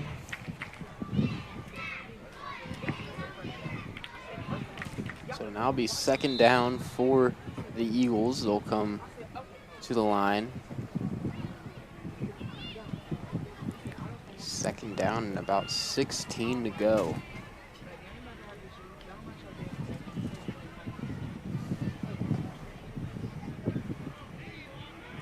Common defense has been stellar so far today. Looking to keep that trend the same. They really get after it on defense, really quick to the ball. Take the snap out of the shotgun. 7 going to the right side, and he's tripped up on that outside corner. Number 7 with Bonner, your ball carrier. That is counterpart number 7, Brody Common Glosser. defense led by Brody Glosser, number 7. Made a nice play there. Got one hand on the foot, enough to trip him up here and take him down for a very little gain. Going to bring up 3rd down and about 16 for the CHCA Eagles. See what they can do here and where it puts them at, and probably make their decision for them on if they're going to go for it on 4th down or not.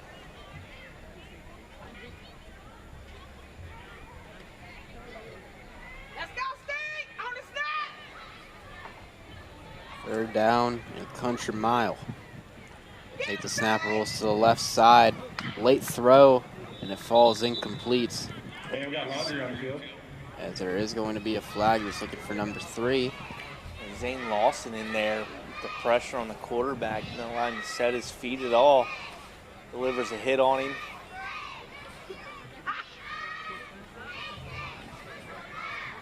Looks like that penalty will be declined. It's going to be a turnover down. So, no flag.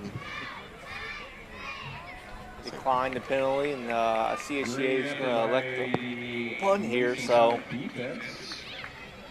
25 yards down the field, and Mason Comet's going to take over. This Comet offense already up 3 possessions. There's been a lot of blowouts so far today. Another score for this Comet offense could add them to the tally.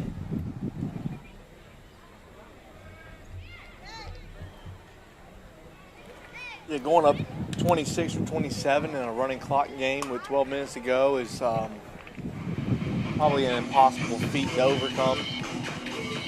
So I'm sure CHCA is just looking for some positives out of the game. Try to get some good yards and maybe some stops on defense here against this Mason Comet's offense that has been absolutely running wherever they want.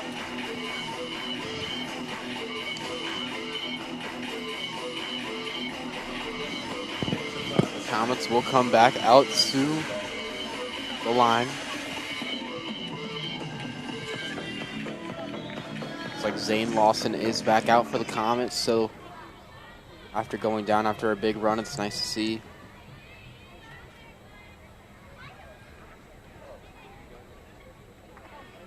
And he drops the snap, and his knee did touch the ground, so will be a loss of yardage and make it 2nd. And Zane Lawson holds on to the ball, keeps it from being a turnover.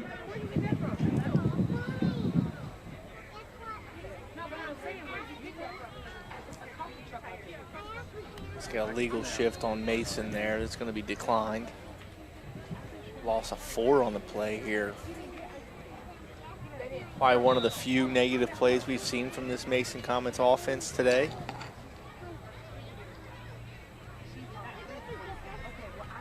That makes it 2nd down.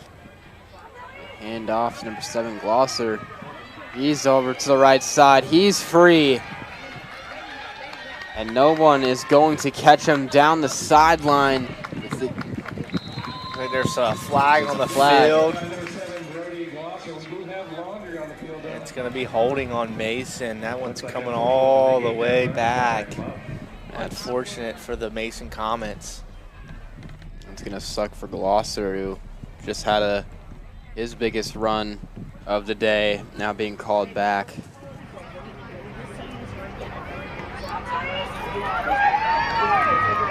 I haven't seen a whole lot of offensive penalties for the Comets so far today. Just a big touchdown run. It's called back. Big run there by number 7.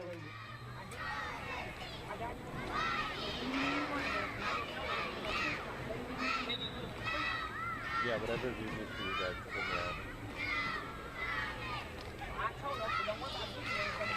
It's going to be 2nd and 18 here for the Comets. See if they can pick up some of this yardage here to make 3rd down a little bit more manageable for them. 2nd down in the shotgun. And in motion, ball's on the ground. CHCA thinks they have it. And they do. And the Eagles get the ball. So what would have been a long touchdown turns into a fumble and a turnover. So the Comets give it up. CHCA will have good field position. Those are the ones as a coach that will drive you crazy, knowing that you had a touchdown, but a penalty's going to bring it back, and the very next play you fumble and give it away. So Mason's defense is going to have to come out in the field with a short field for the CHCA Eagles and hopefully hold them to no points here.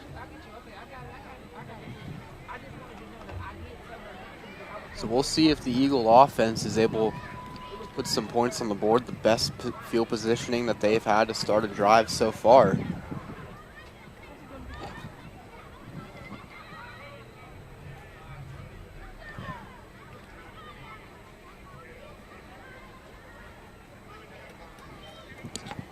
They line in the huddle.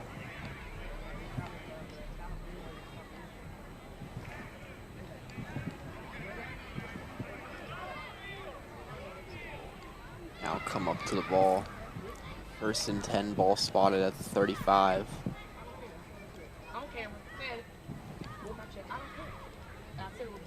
Takes the snap. It's going to be a fake reverse to the right and goes to the left, and Zane Lawson was ready to take him down behind the line of scrimmage. That'll make it 2nd Number 13, Braxton and long. ball carrier brought down in the backfield by number 0, Zane Lawson.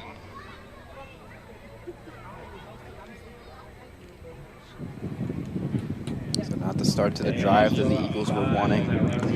The outside runs have not been having a whole lot of success against this Comet defense.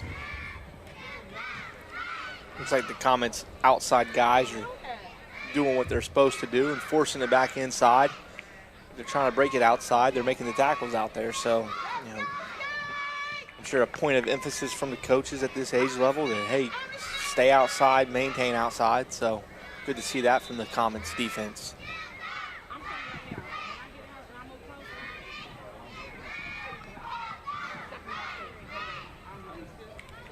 Second down, low snap. And a nice tackle out there for the Comets. Nathan Joyner, 85 And number 7, Luke on the Mars, tackle. Number 1, Bryce Bachochin is good for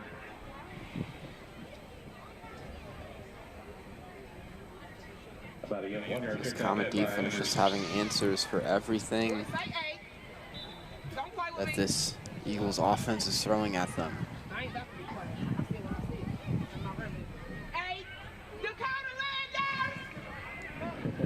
I did that here. There was no AJ Colerain confirming.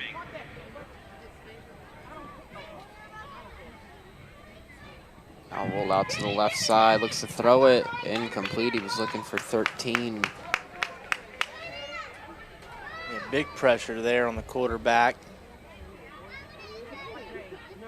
Number 8, Dakota Landers, got in there in a hurry and disrupted that throw, making it difficult to throw a ball into a receiver there when you got a defensive end bearing down on you. It's Gonna bring up 4th down for the CHCA Eagles. Just about 5 minutes to go here. Essentially the last drive that the Eagles will have. 4th down, they're gonna hand it off, and immediately they're met behind the line of scrimmage. Number 10, Ty Semick, was one of the few in there for the Comets. That'll turn the ball over. The Comets will have the ball once more. Dakota Landers was also involved in that tackle. He had a very nice drive. He was involved in a couple plays there. Pressures on the quarterback, tackles. All in all, a good series for him there. Seemed to come off the edge here, unblocked quite a few times. So Mason's offense is going to take over at their own 40. 4 minutes to go here. Looking to put some more points on the board. They move the ball well. If they can avoid the penalties, you know, it's maybe they're looking at scoring 35 points here instead of, you know, 26 or, you know, somewhere in that range. So we'll see if they can keep the penalty flags off the field and keep the ball moving down the field.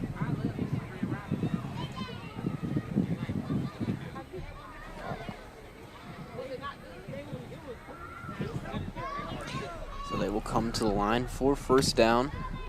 Ball spotted right at the 40.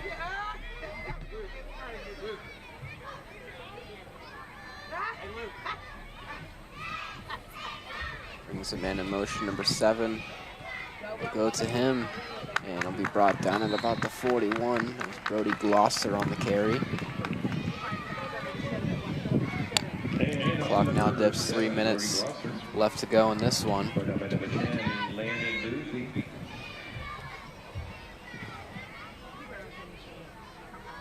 Nice blocking there by the Comets on the outside. One more block there, and that ball's probably down the field another 20 yards.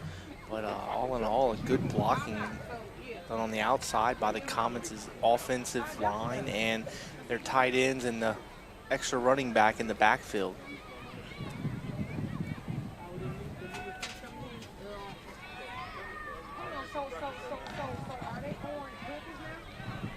It's now 2nd down for the Comets.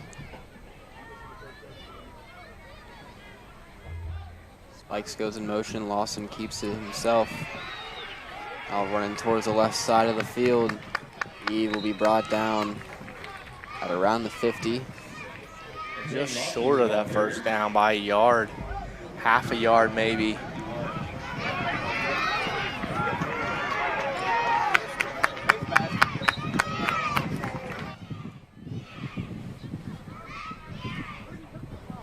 Brooks Tobin with the tackle for the CHCA Eagles.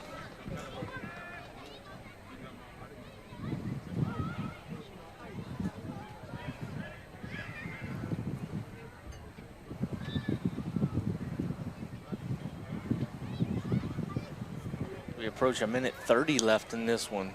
I think Mason picks up a 1st down here. It's going to pretty much end with Mason having the ball to end this game.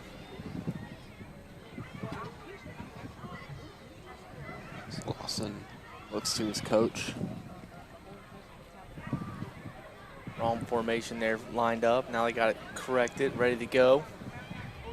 Lawson will look to throw. He fires it down the left side. It's off the hands of number 10, Ty Semick. Had a nice throw, but was not able to reel it in. Nice play there on 3rd and 1. You know, see if you can pick up a big play.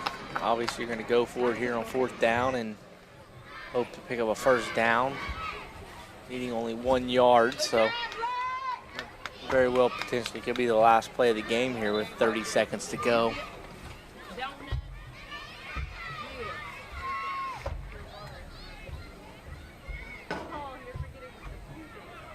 You gotta imagine that this will do it.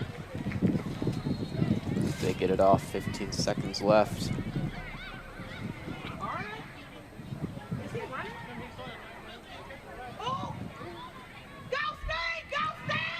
sends Johnson in motion. He'll get the carry. It's been hard to bring him down today, but they will.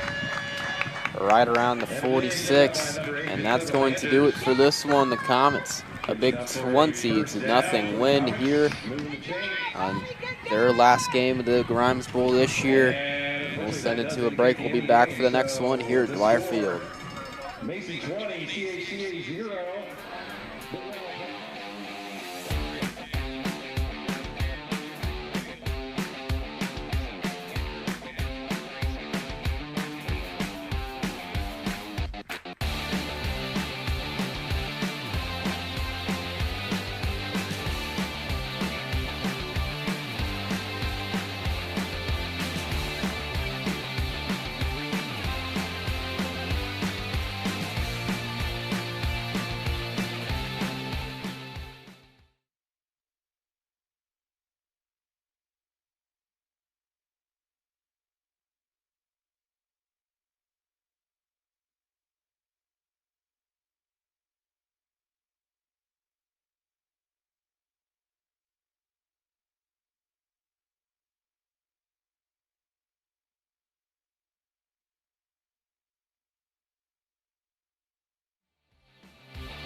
Mason going up against Mason.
Hello there from Dwire Field. This is Anthony Rose alongside with Daniel Panetti for the 4th grade Mason Comets against the Blanchester.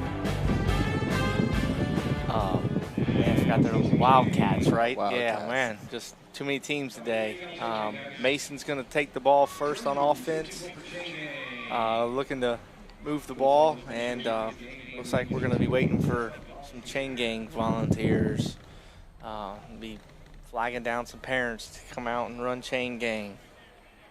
Yeah, it's been almost all Mason today in this version of the Grimes Bowl. Yesterday it was a lot of East Central taking down the Comets, but the Comets have been able to show out pretty well on this Sunday. Looks like we got a couple volunteers coming for the chain gang. We'll get going here as they start the clock. Make sure you get these game play today. They are from the visitor side there. Maybe we should keep it honest over there. PA announcers having a lot of fun with it. All right, here we go. See some of the Mason players out here. We're ready to go. First play.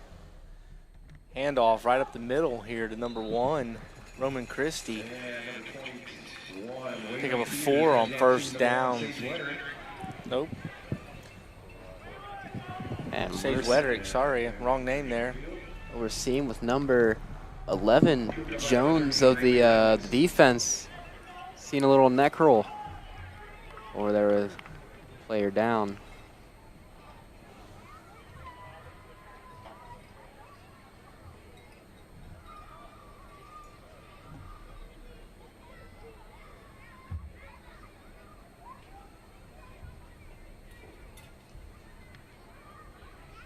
Starting to see some of the Guardian helmets now at this age. 4th grade, a few players from the Blanchester team having them on.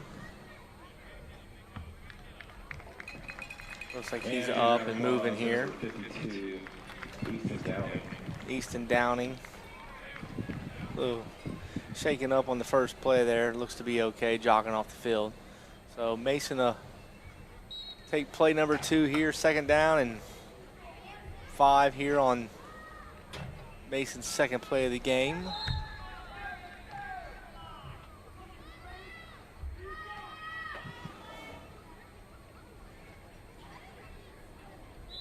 Oh, look at a little bit of movement there by Mason. Maybe one of the guards moved a little bit. You got Waylon Peters under center today as quarterback for the Mason Comets 4th grade team. So that's going to move him back 5 yards and make it 2nd and 10 here. You know, jumping on offense, it's never a good thing, especially when you know the count. So I think we've been over that a few times a day. Something that would drive a coach crazy. So Mason looks to gather themselves here and run another play. Going under center here to take the snap. The handoff up the middle again. Another big run by Sage Wederick. We're going to take it down to the field here for player intros. My name's Sage Wederick. I play quarterback and free safety. My favorite player is Barry Sanders. My name is Roman Christie, and I play defensive end. And my favorite football player is Steve Stroud. My name is Grayson Chrysler. I play defensive end and cornerback, and my favorite player is Justin Jefferson. My name is Brady Games. I play left tackle and left end. My favorite player is Miles Garrett. My name is Amir Hardy, and I play left guard. And my favorite player is Justin Jefferson. My name is Daniel Bloom. I play cornerback and wide receiver. My favorite player is Joe Mixon. My name is Bradley. I play fullback and defensive end. And my favorite player is Tyreek Hill. My name is Jonah Carruthers. I play linebacker, and my favorite NFL person is Nicole Barkley. My name is Keon Tomer. I play O-line and D-line, and my favorite player is CD Lamb. My name is Bentley. I play linebacker and running back, and my favorite player is Justin Jefferson. My name is Jackson Waiters. I play tight end and outside linebacker, and my favorite player is Jamar Chase. Hi, my name is Luca Tipton. I play tight end and defensive end, and my favorite player is Justin Jefferson. My name is Waylon Peters. I play quarterback and cornerback, and my favorite player is Tom Brady. My name is Calvin Cantor. I play tight end and middle linebacker, and my favorite player is Jamar Chase. Hi, my name is Hudson Blackwell. I play wide receiver and cornerback, and my favorite player is Jamar Chase. My name is Braden, and I do offensive line and defensive line. Hi, my name is Nolan Becker. My positions are fullback and middle linebacker, and my favorite player is CD Lamb. My name is Lucas Zimmerman, and my position is offensive line and linebacker, and my favorite player is Joe Burrow. My name is Major Parker.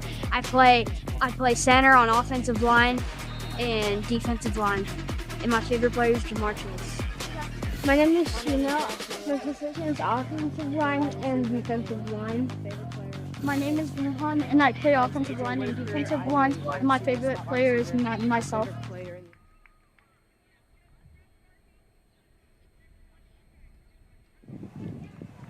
We're back here, Mason facing a third down and about 7 here after a couple small gains on first and second down. Take the hike and a pitch to the outside. Missed tackle on the outside. I almost had him in the backfield, and he's going to be up the field and going here. Sage Wederick outrunning everybody for a Mason touchdown. That is a very nice play for 48 yards by Sage Wederick. Made a man miss in the backfield and then ran it all the way in for a touchdown. Which is a big play. The Comets had a drive going that entire time, being able to slowly drive down the field, and then you call the pitch, get to the outside, let the speed do the talking, and a big touchdown. It'll be hard to catch him once he gets outside. I don't think there was anybody within 10 yards of him when he hit the end zone, so they're going to go for the extra point from the hash mark here and see if they can make it a 7-0 game.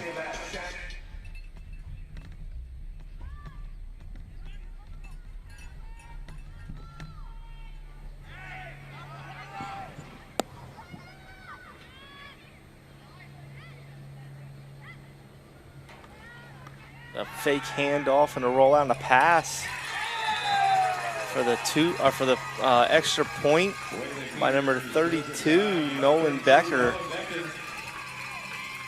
Make it 7-0 Mason. A nice series for the Mason Comets coming out to start the football game. Go down the field and score a touchdown. 21, Waylon Peters. That'll make your score Mason Comets 8, Blanchester 0. Yes, they get 2 points for a passing touchdown, or passing 2-point conversion. Thanks, guys. 8-0 Mason. That's a nice first drive there from the Comets. Take their time, get the big play, and then you get the passing extra point. Maybe not, maybe it's 7. PA guy over here was a little confused and put 8 on the board. So 7-0 Mason Comets. Now Blanchester's going to take over and see what they can do. Mason defense looking to slow them down. Here's the first snap and a handoff right up the middle. Gang tackle by a host of Comets. Number 18, Xavier Powell, with the run up the middle for a couple yards. Tackle on that field led by number 32, Nolan Becker.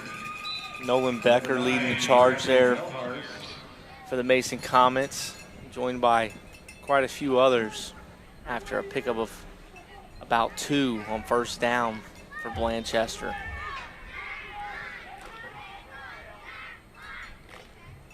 Another high snap straight to the quarterback, and Sage Wederick just blew that up in the backfield before they could do anything about it. That was a beautiful tackle and just pursuit from Wederick, and he just had that opportunity. Just comes out of a cannon, makes an amazing play. Braylon Wolf did not stand a chance there against him. Wederick dropped him, got to him, and put him down in a hurry. So it's going to bring up 3rd down and 10 here for the Blanchester team that's looking to move the ball.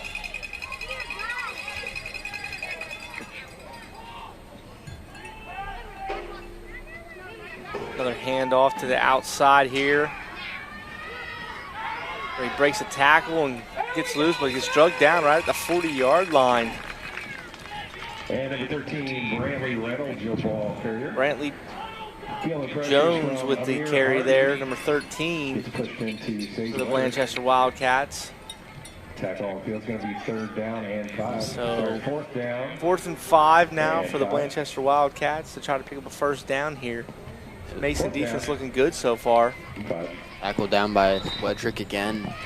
He's kind of been flying all over the place here on defense.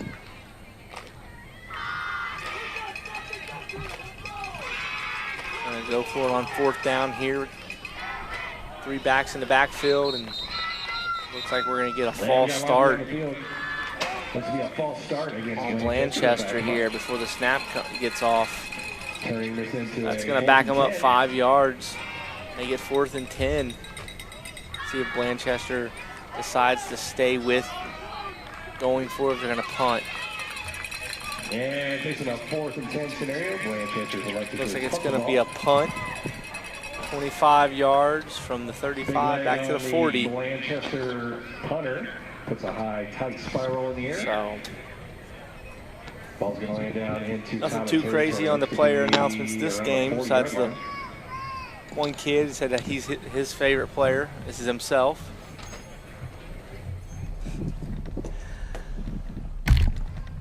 Great times for the kids to announce their names and who their favorite players are. So offense will head back on the field. the Comets are going to take over at the 40 here. See if the Comets can repeat what they did last drive. It took a couple of plays to get really situated, and then a toss out to the right side. Got them on the board. And it's 7-0. Looks like they're going to lean on Sage Wederick a lot this game so far, and we'll see if that continues here in their second drive. He's all over the field on defense, and so far running the ball well on offense. Here's a snap, a handoff to number 9, Bradley Beharts, for a very short gain of 1. Brought down after the 1 yard pickup by number 3, Braylon Wolf.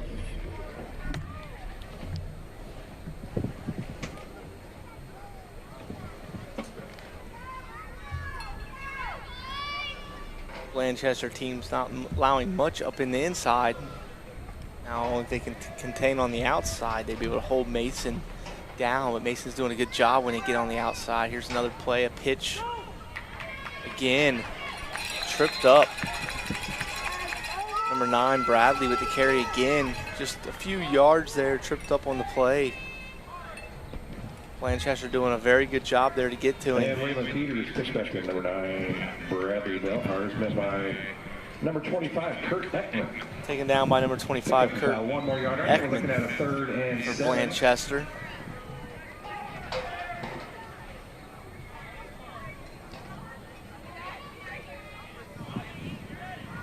Brings up 3rd down and about 7 here for the Comets.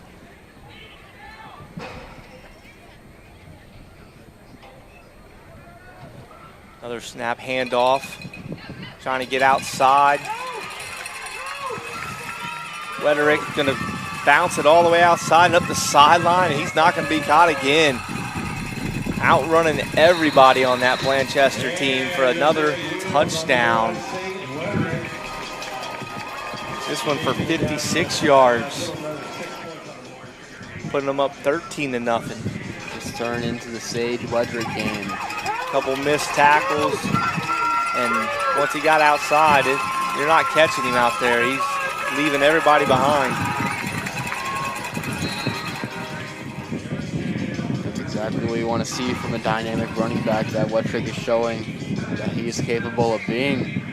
Getting him to the outside and doing his job of just outrunning everyone else.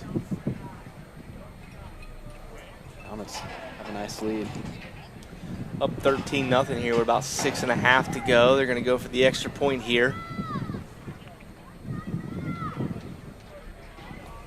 Last extra point they passed for it. We'll see if they decide to do the same here or not.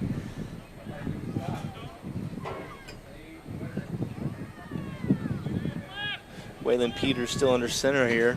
He's going to pass again into traffic. Looks to be incomplete. So it'll be Mason 13, Blanchester 0. Blanchester takes back over on offense. Blanchester defense is going to lead your score. Mason Comets 13, Blanchester 0. Nice play there. Nice pass break up across the middle of the field.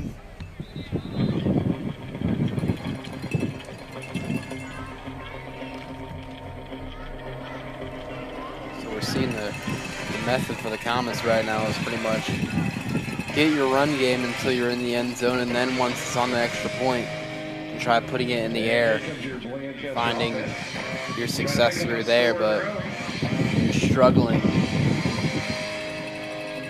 Yeah, and some of that could be just working on the 2-point or the extra point conversion there as a pass play to maybe work that into the game plan throughout the season. You know, do it on the extra point instead of doing it on 3rd down or something in crucial moments. So Blanchester's going to take over at 35 and run right up the middle. Looks like the pile's being pushed a little bit here for a gain of 3, maybe 4 yards on 1st down for Blanchester. See this Comet defense has been doing their job all game. You know, allowing them to be in a spot where they've been able to shut down this Blanchester defense. Just about 4 minutes 30 left to go in this half. See if the Wildcats are able to get on the board.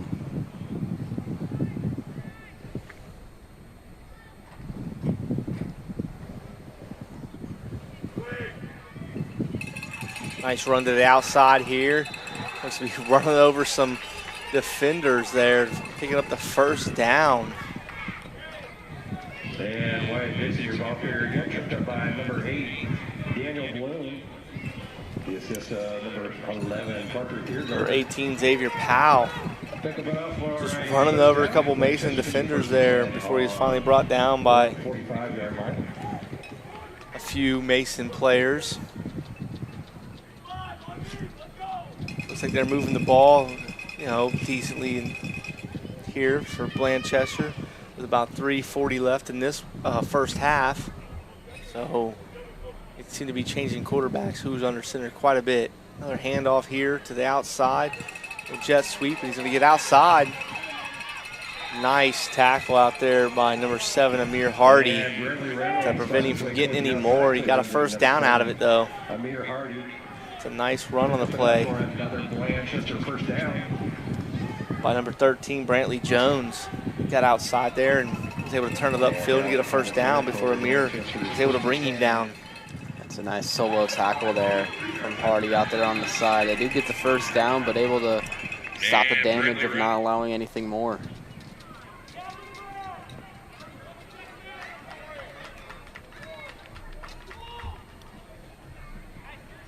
Here we go, first down again for Blanchester. Fake handoff, and he's going to be surrounded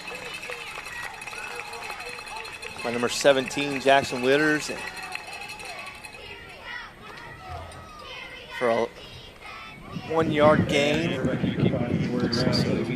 Nolan Becker, number 32, involved in that tackle as well. Nolan Becker out there. Number 32, Nolan Becker. I think they were hoping to get the defense going one way and run it the other way, a little misdirection, and Mason didn't fall for it. The guy stayed home out there on the outside and made a nice tackle. So 2nd down and 9 for Blanchester. There's a handoff in the backfield. He's going to be tackled for a loss by number 18, Luca Tipton, and number 17, Jackson Witters. Tackle on the field by Luca and Loss of 4 on the play.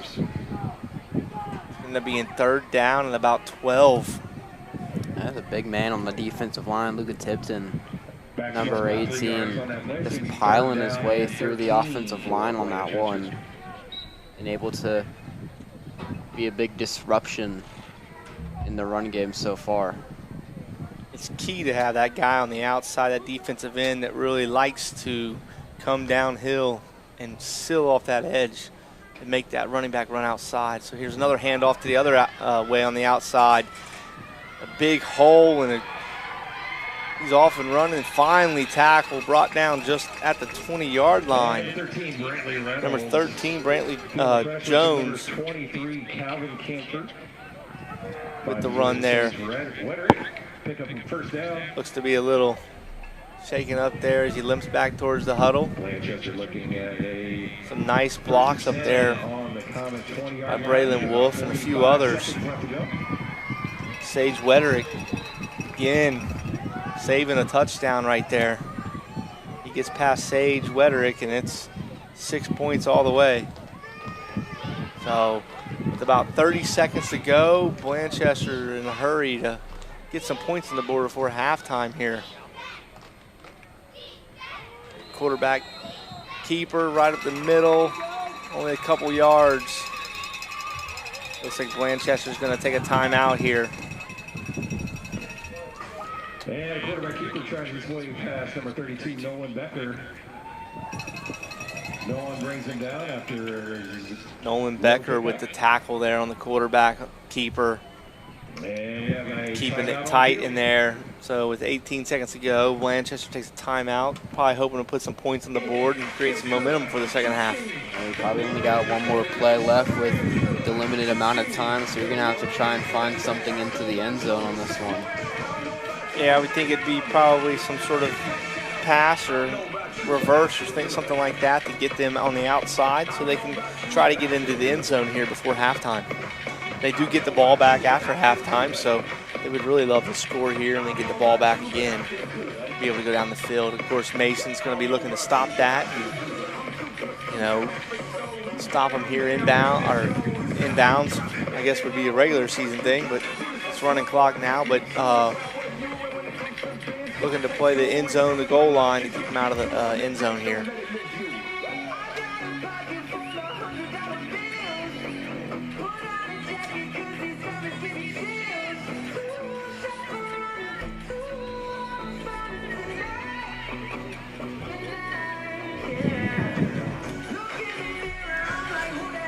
Common defense. Talking to your safeties, they're thinking there cannot be anything by you. Keep the entire play right in front of you and we'll be just fine. They're going to line those safeties on the 5-yard line, which is probably the farthest they think this quarterback can throw the ball. And, play knock-it-down defense here. So let's see what Blanchester has in store for them.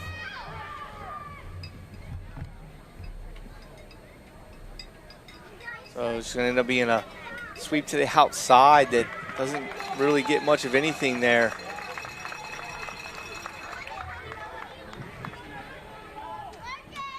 Looks like that's probably going to end up doing it for the first half of this one. We go to halftime, Mason up 13-0. We'll be back after halftime with more. Halftime in this football game. Your score after 20 minutes of play, Mason Comics 13, Blanchester 0. Players are heading over to regroup, get a game plan going for this.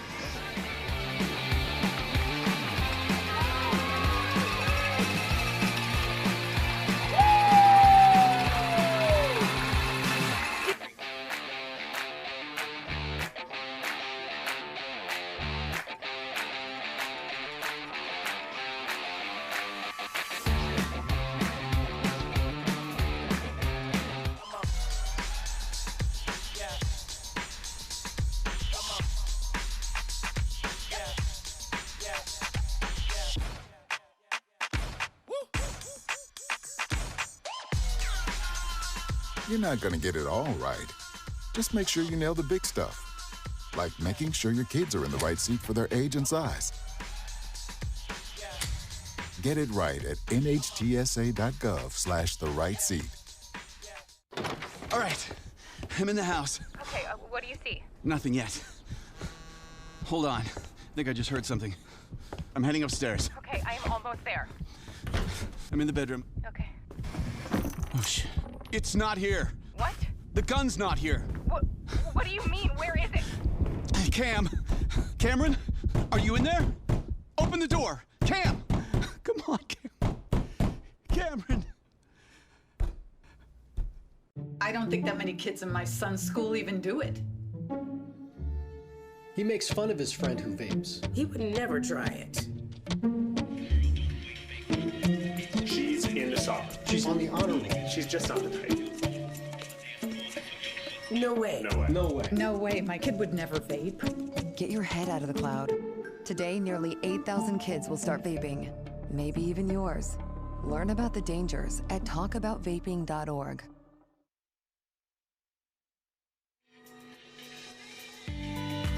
Hi, my name is Jen, and I'm the founder of Boxful. I created Boxful out of love for a friend. During COVID, a close friend of mine lost her mom, and as were the times you couldn't really get on planes or attend funerals. I sent her flowers because you send flowers, but it felt empty and not personal enough. And I'm a hugger, and had I been there, I would hug her. So I was looking for any gifts hug-related and didn't really come across anything until I saw a teddy bear with long arms, and I thought maybe I could send her a bear hug. So I attached the arms to the box flaps. I wrote a little note about how I wished I could be in the box to hug her, but since I couldn't, to hug this bear instead. It got such a great response, and she obviously felt loved. And I thought, maybe there are other people looking for a thoughtful option other than flowers. For me and with Boxful, it's really important that we have this opportunity to connect people across the country, across the world, in happy moments and sad moments, when you can't be there in person, to comfort and hug the ones you love.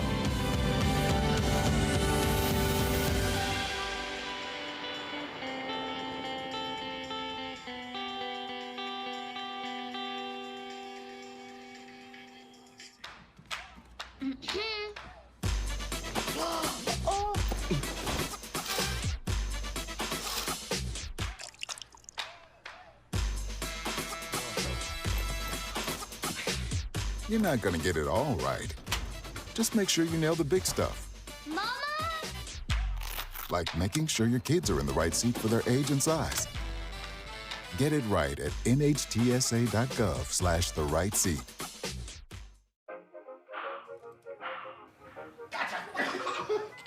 I surrender. All right, pal. Get ready for the day, buddy. Hey, Dad. Hey, Dad. Do we have a gun? What's that? Do we have a gun?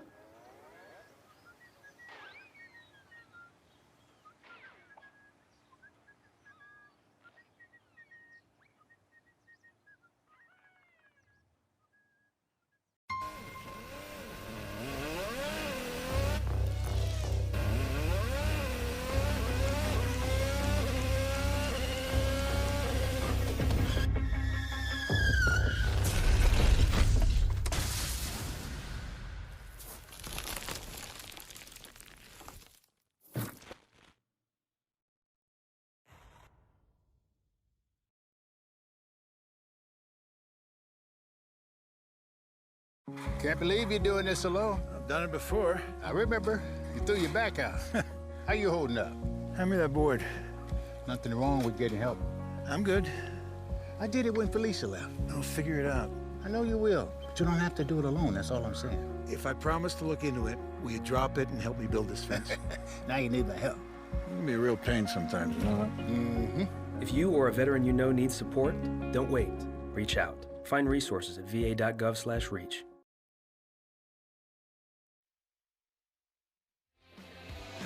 All right, we're back here for the second half of this 4th grade Mason versus Blanchester game. Mason leading 13-0.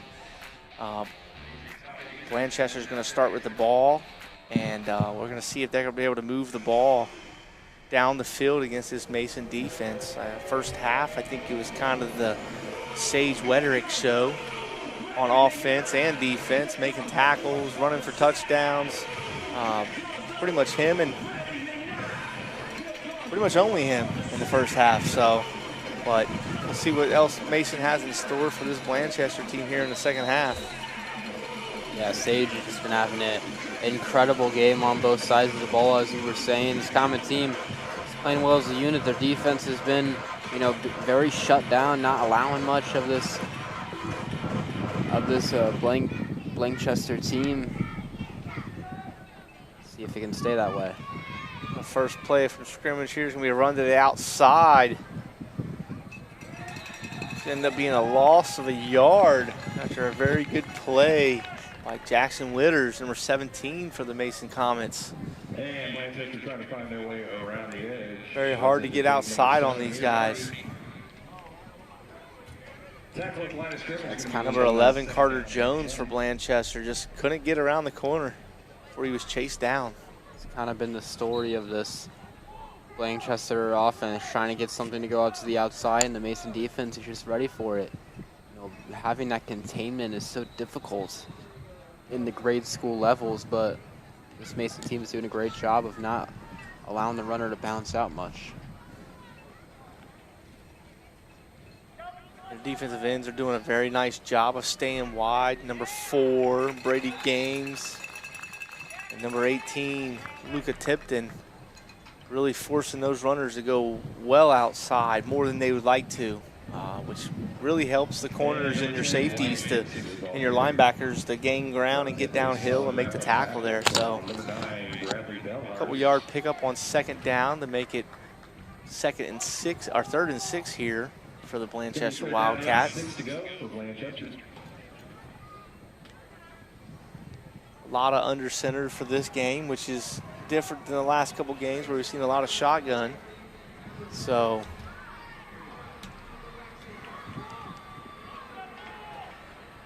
got a direct snap here, and number 9 for the Mason Comets, Bradley Behars, in the backfield with a big stick on the quarterback there.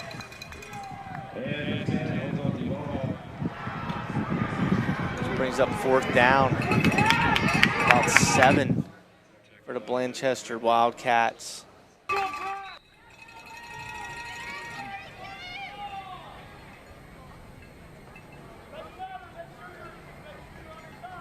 Mason bringing in some subs here. Number 14, Kean Tomer in the game here for the Mason Comets. There's another handoff, met in the backfield, missed 2 tackles here by the Comets, but finally brought down by number 9, Bradley Beelhars. Yeah, almost had a chance to really bounce that out, got away from a couple different Mason defenders, but Bradley was right there, being able to kind of be that last guy to make that dive, make that tackle, not allow anything deep downfield. A turnover on downs for Blanchester, so Mason's going to take over the 35 here. Good field position. So we'll see what Mason can do here on their first drive of the second half. Just under 16 and a half to go. We'll see if they lean on Sage Wederick again to get things going for the Comets offense. Yeah, you got to think that's the direction the Comets are likely going. Just keep it with the hot hand in Wettrich. He's been everything that you've wanted out of a running back today. Still got Waylon Peters under center here. And of course, Sage Wederick in the backfield, all by himself. Looks like they're gonna pass here on first down. Oh, all nearly picked off by number 11, Carter Jones. That Wildcat defense. Almost picked off, but no falls. Incomplete. It's going to be second and 10. You look at that. Has a very clean pocket that you could sometimes be very overlooked, but didn't really have any pressure in his face. He wasn't able to get the ball to number 24, Hudson Blackwell there. Stepped in front, nearly picked off. Blanchester probably wishing they had that one back and then get the ball right back. But here we are on second down. Second and 10 now for the Mason Comets. Looks like Waylon Peters is going to run the ball. Sage Wederick's going to block for him, but a loss of 3 there. There's a host of Wildcats met him for that loss. Weren't really fooled there on that one. Number 18, Xavier Powell in there. Number 25, Kurt Ekman. Number 25, Kurt Ekman in there for a loss. We're gonna bring up third down and 13 here for the Mason Comets from the 37-yard line. And this defense is outside of those long runs from Sage Wettrich. You know, they've been able to keep this Mason offense in check. They're having the tackles for losses. They're not giving up, you know, a huge play every time. It's just whenever one's getting the ball, he's making magic. And they go with a reverse here, and another nice play in the backfield. By number 13, Brantley Jones of the Wildcats. All over that, wasn't fooled at all. Bradley Behards was unable to get away, and honestly, if he gets away there, it's probably a touchdown. Everybody else was on the other side of the field, so. Yeah, that's a really nice play design on the fake handoff jet sweep. It looked like it got executed very, very well by the offense. Just, you know, 13, just Jones, he was just able to pick it up very quickly. Yeah, he definitely made that play or ended the play there. You know, better skill position there from him than the play call, I guess. Here's a flip to Sage Wederick. They're going to try to pick up the first down on fourth down here. He's going to get outside and stay in bounds. Looks like he's going to get the first down and more. He's going to be tackled at the 4-yard line here. Brantley Jones not giving up on it. Tracks down Sage Wederick. But that's going to end up being a first down for these Mason Comets. So they're able to contain everybody. They're just not able to contain this kid. Yeah, Wettrich's looking for a start of the game, and he almost had it. Just had one guy to beat. Nice stiff arm there and tracked down nicely to not give up the touchdown there by Brantley Jones.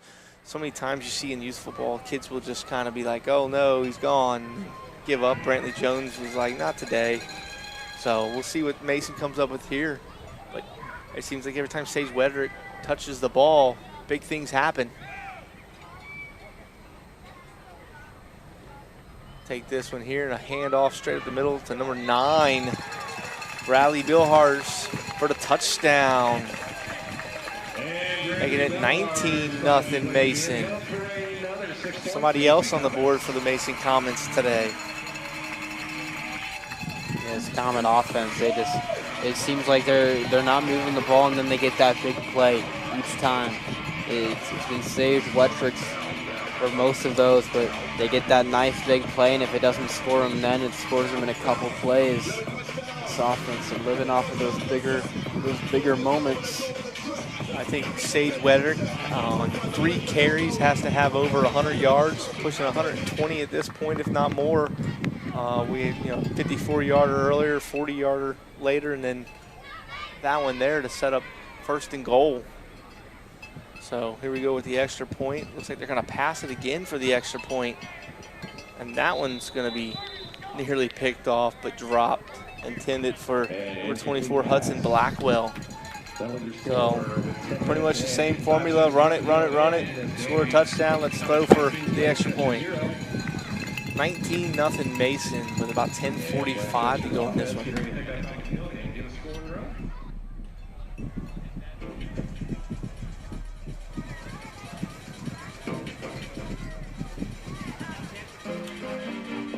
Blanchester's going to take over now in the 35.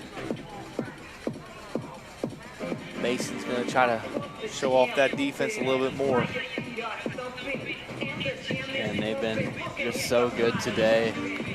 Almost all of these Mason defenses that we've seen. It's been a while since it seems like a team playing the Comets has been able to get into the end zone. And the Comets hoping to keep it that way. Yesterday it was a little bit of a different story for these Comet defenses, but today they were able to regroup. And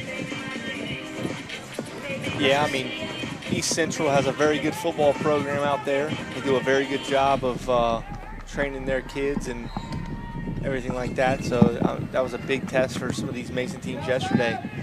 Here's a run to the outside.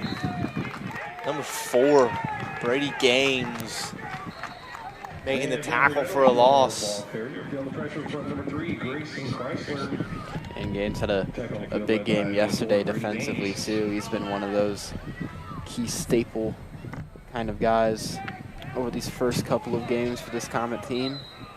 Brantley Jones there for the Wildcats, just not able to get outside. He's being beat to every corner he tries to get to by these Mason defenders. They said they're doing a great job holding the edge rushes and keeping Blanchester from running north to south. So Blanchester lines up for 2nd down and 14 here. Running up the middle here. Pick up about 5 yards there on that play. Nice play. Brought down by number 17, Jackson Witters. And Wyatt Dixon, your ball carrier. Number 10, Wyatt Dixon, with the carry there. So that's going to bring up 3rd down and 9 to go now for these Wildcats.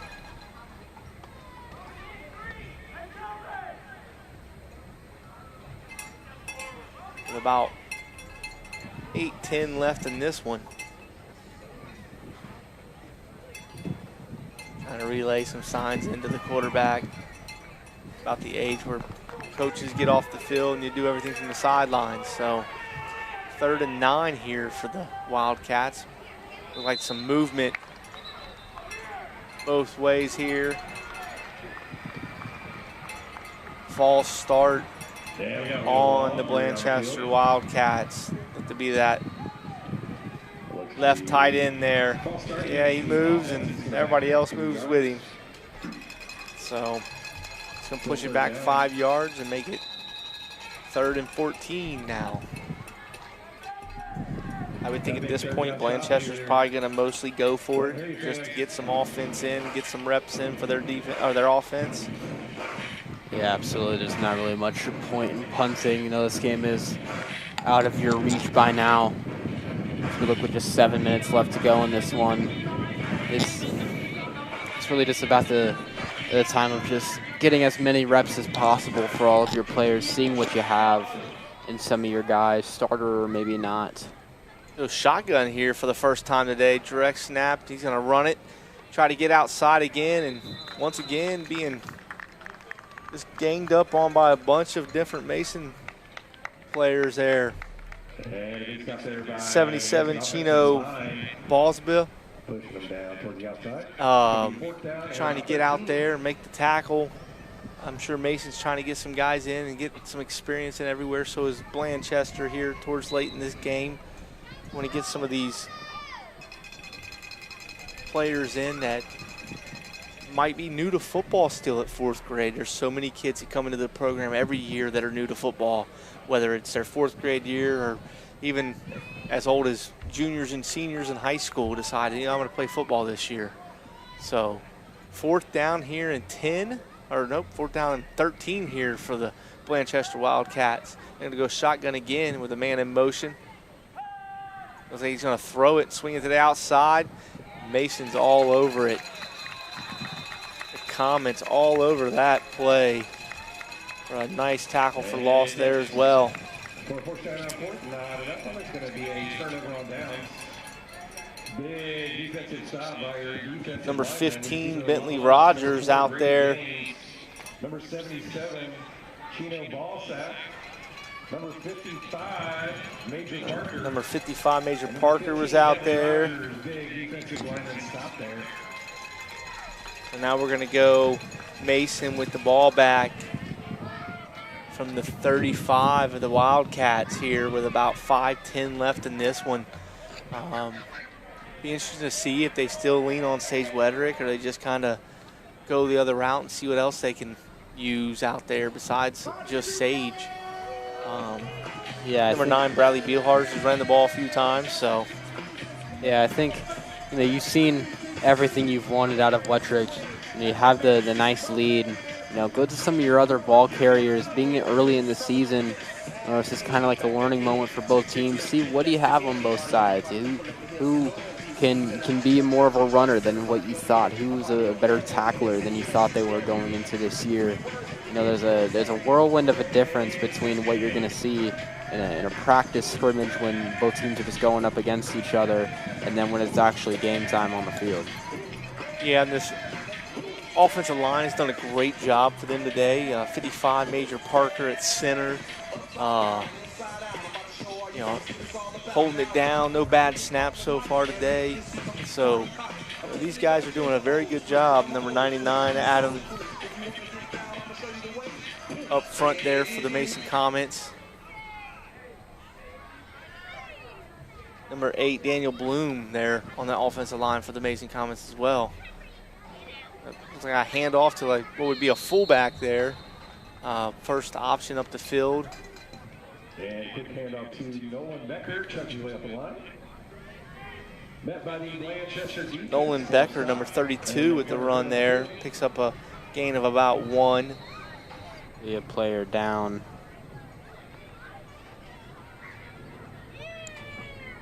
Looks to be a player down here for the Blanchester Wildcats.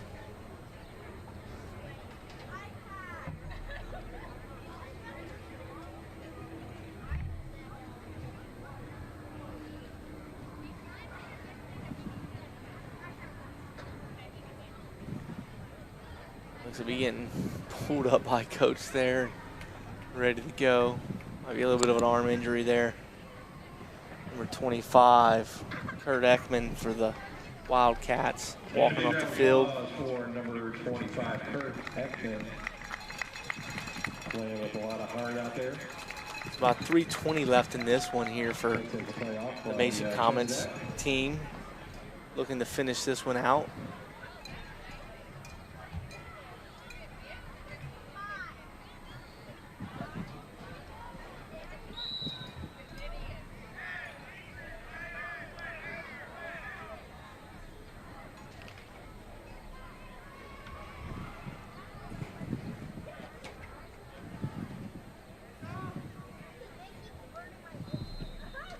Looks like Sage Wederick is going to go under center here.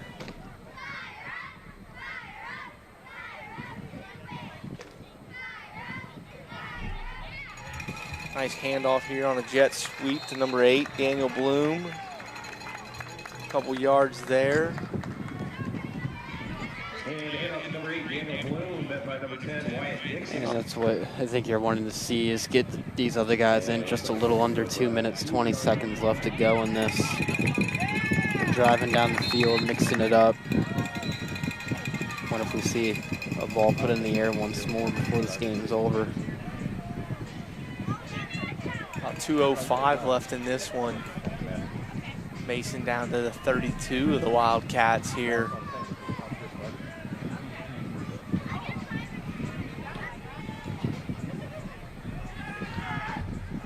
Sage Wedrick back under center again. Really crouches down really low there, like you kind of see from the old school Navy teams in the wishbone offense. Another nice run there by number 32, Nolan Becker, for a couple yards to bring up 4th down and 5, 4th down and 4 here. 4th down and 5 on with about 1:20 to go here. So Mason picks this up here to probably be one of the last plays of the game. If not, then Blanchester will take over here, maybe get a play or two in as well. So 4th down for the Mason Comets. It looks to be a false start here on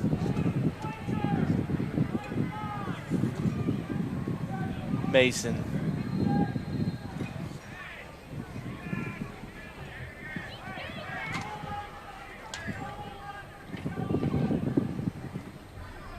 So it's going to be in 4th and 10 now for the Mason Comets, with about 35 seconds to go here in this one. Probably get one more play in here. Maybe get somebody that's not used to running the ball, run the ball.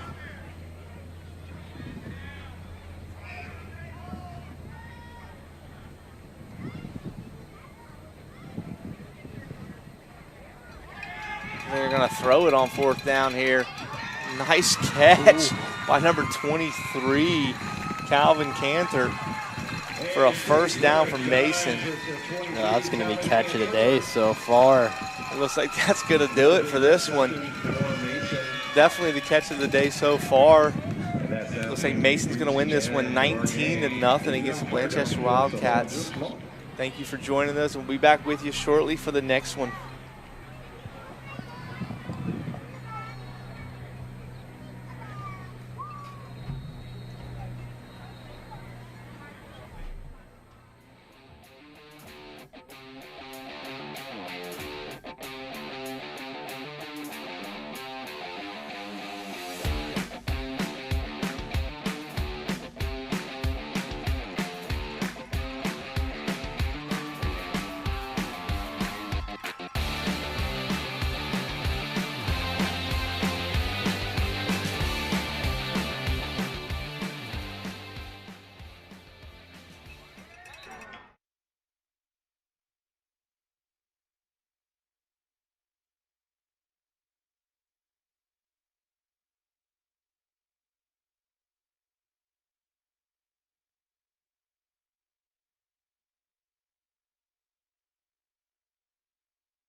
And we welcome you back into Dwire Field, the start of the 5th grade games here on Sunday, August 10th, the Mason Comets versus the Fayetteville Rockets.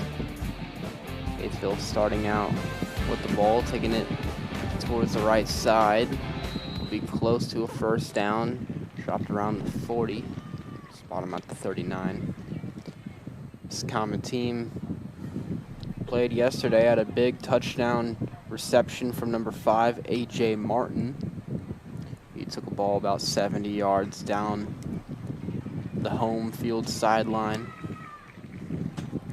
The Comets look to keep the scoreless streak over the past couple of games intact. Looks like there's a whistle.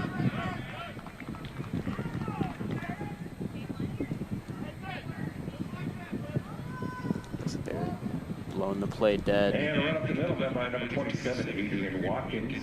Say he did get the first down, so the chains will move.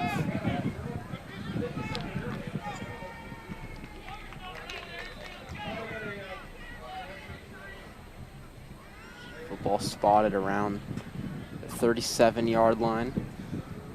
Be a jet sweep to the left side, tries to cut it back in. He's tackled down. Anthony Lamb in there on the tackle.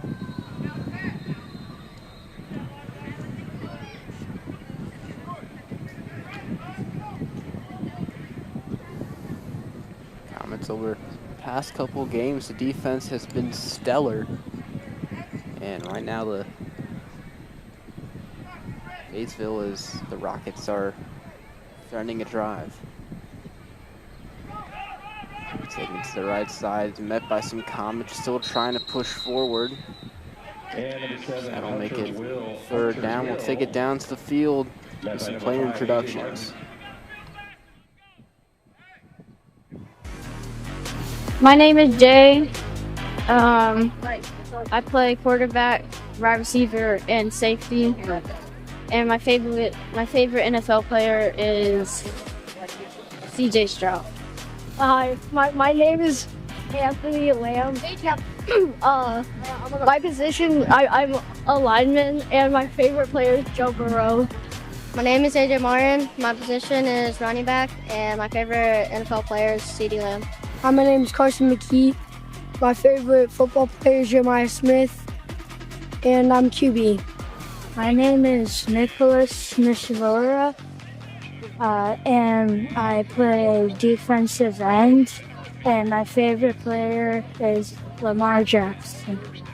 My name is Teddy Connors. I play split end, corner, and safety, and my favorite NFL player is Joe Burrow. My name is Remy. My position, I play receiver, and my favorite NFL player is Justin Jefferson. My name is Nolan York. My position is linebacker and wide receiver, and my favorite player is Jamar Chase. My name is Parthiv Patel, and my position is center, and my favorite NFL player is Joe Burrow. Hi, my name is Robbie Lewis, and I play wide receiver, and my favorite NFL player is Joe Burrow. My name is Adrian Watkins, and my position is running back and linebacker, and my favorite player is Jamar Chase. Hi, my name is Liam Blackwell. I am a wide receiver and a cornerback, and my favorite player is Deion Sanders. My name is Liam. My position is an offensive lineman. My favorite NFL player is Jamar Chase. My name is Harrison, and my position in offense is guard, and my defense position is defensive end, and my favorite NFL player is Chase. Hi, my name is Nolan Anderson, and my position is defensive lineman, offensive lineman, tackle both sides. And if I were to have a favorite NFL player, I think it would be Joe Mixon. My name is Jordan, and my favorite player in NFL is Lamar Jackson.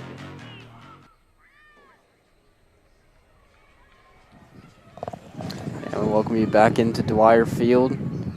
Fayetteville had a touchdown called back for a false start just a couple of plays ago. It'll now be third down. Comets trying to bend, not break here on this drive.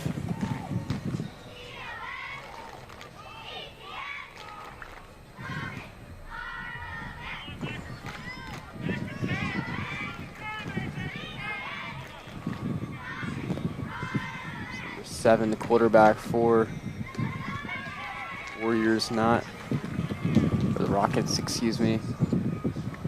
All alone, he's going to take it over to the right side, has some room as one man to beat. Still breaking tackles, still on his feet. And he's finally taken down at the 1. Will get the first down.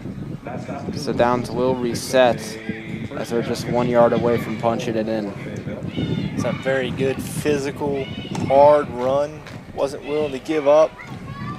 Got a little push from behind by one of his offensive linemen. I mean, 3rd and 1, or 1st and goal from the 1.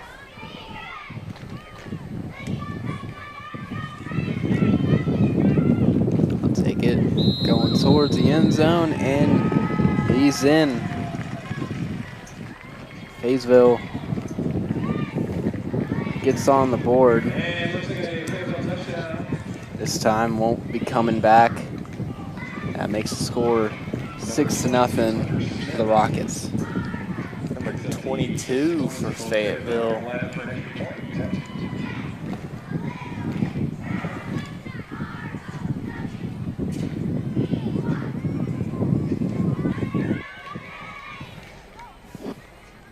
So line up for the 2-point, going towards the right side. Nice tackle there from the Comets.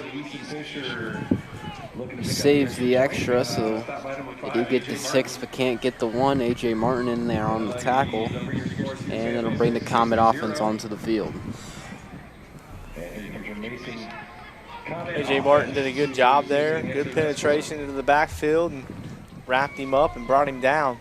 One of the few solid tackles we've seen against the Fayetteville Rockets here early on in this game. Talk about A.J. Martin, mentioned it yesterday, brother of Jamian Martin, varsity wide receiver for the Comets going into his junior season, with the graduate of a couple common receivers, Ethan Jordan being one of them. Martin stepping into the role as kind of that wide receiver 1 alongside Torian Wiggins. We saw his brother Tate play earlier today for the Comets. Martin had a couple of big games last year. See if his brother can do the same today. It'll be a direct snap going towards the right side at the 40. He's breaking loose, and he's tackled down. Ball came out, but he's way out of bounds. This will be number 2, Jay Carruthers, on that first run. 6, it's first down for the Comets. Nice run there on first down, first play for this Mason Comets offense. Come out and show Fayetteville, hey, we're not scared. We're right here with you. So good job there by the Mason Comets. Come out and run the ball and show that they can do the same that Fayetteville just got done doing. It's A.J. Martin alone in the backfield. He'll take the snap, goes to the left side, being chased out from some defenders, and he tries to go inside, but he slips on the turf. And he's down at around the 48 is where they'll spot him. Nice cut back. Just lost his footing there, otherwise he might still be running right now. Outruns the big defensive end, number 9, chasing him from Fayetteville. So good job all in all by A.J. Martin there.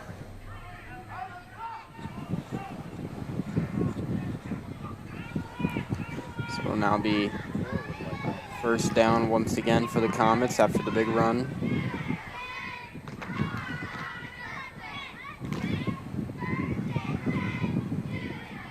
Going the shotgun will be another direct snap. Taking it up the middle, gets past the 50. It's number 27, Adrian Watkins, his first carry. 3 offensive plays, 3 different ball carriers for the Comets so far.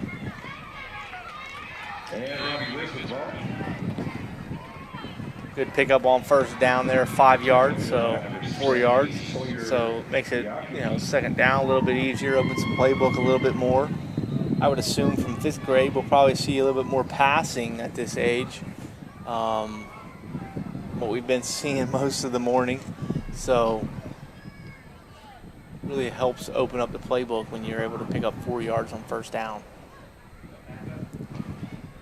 An end around going to number 23. He gets past the 50, going to the 45, the 40, and he breaks free, tries to do some moves, but had to stop it in his tracks. Number 23, Robbie Wiss, excuse me. There's a first down. The Comets exchanging a plethora of runners here to start this one out. Yeah, good job on the end around there. Once, he stopped in the middle of the field there, you knew that they're going to catch up to him, but good footwork and got out there and picked up a big gain there on second down to get a first down out of that. Comets have done a great job moving the football so far here this drive, as they're now plenty deep into Fayetteville territory. Ball spotted around the 34. He's going to look to pass. Fires right side. It's off of the hands of his target. He was looking for A.J. Martin, had some room if he was able to hold on. Yeah, if that ball's on target, A.J. Martin's probably walking into the end zone for a touchdown there because he had everybody outbeat to the outside there, out-leveraged for sure. Everybody from Fayetteville goes inside. A.J. Martin catches this ball. He's probably not being caught. A bit of a missed opportunity there for the Comets. One of the first times that they've haven't been able to get positive yardage on an offensive play. That'll be second down.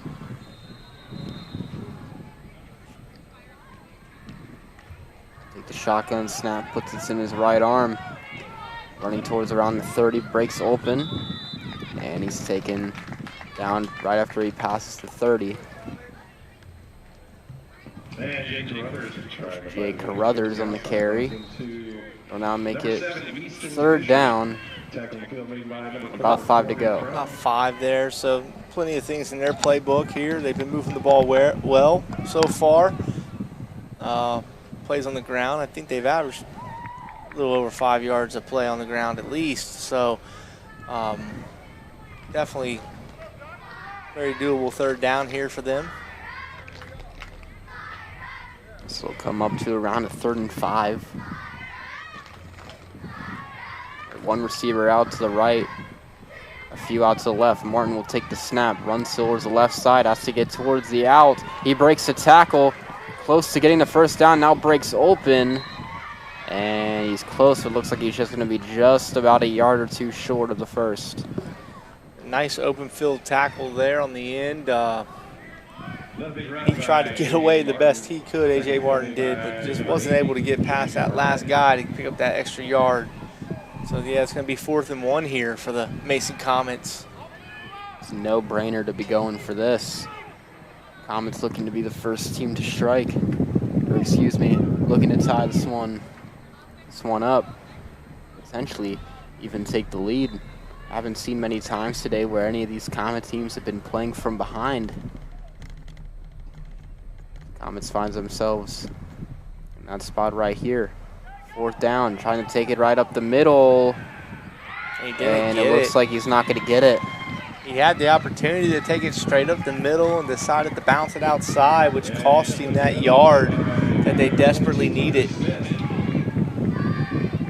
Yeah, that little sort of hesitation right when he got the ball. Whereas a coach, you get frustrated, like you just need a yard, go. 22 for Fayetteville did a good job there. So the Comets put together a good drive, but get stalled out and turn the ball over on 4 downs. This ball will now go back to Fayetteville. Looks like a timeout.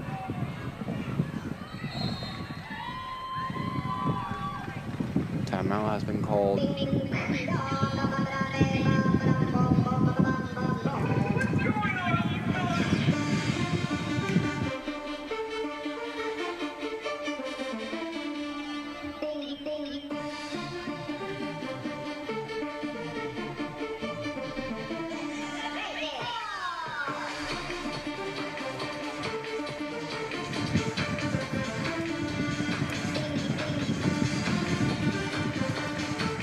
Big missed opportunity there for the Mason Comets to continue a drive that looked very promising for them.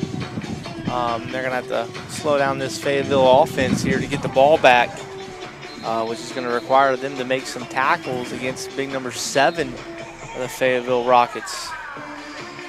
The Rockets were able to establish their run game pretty well on that first drive, which led them into punching the ball in for 6.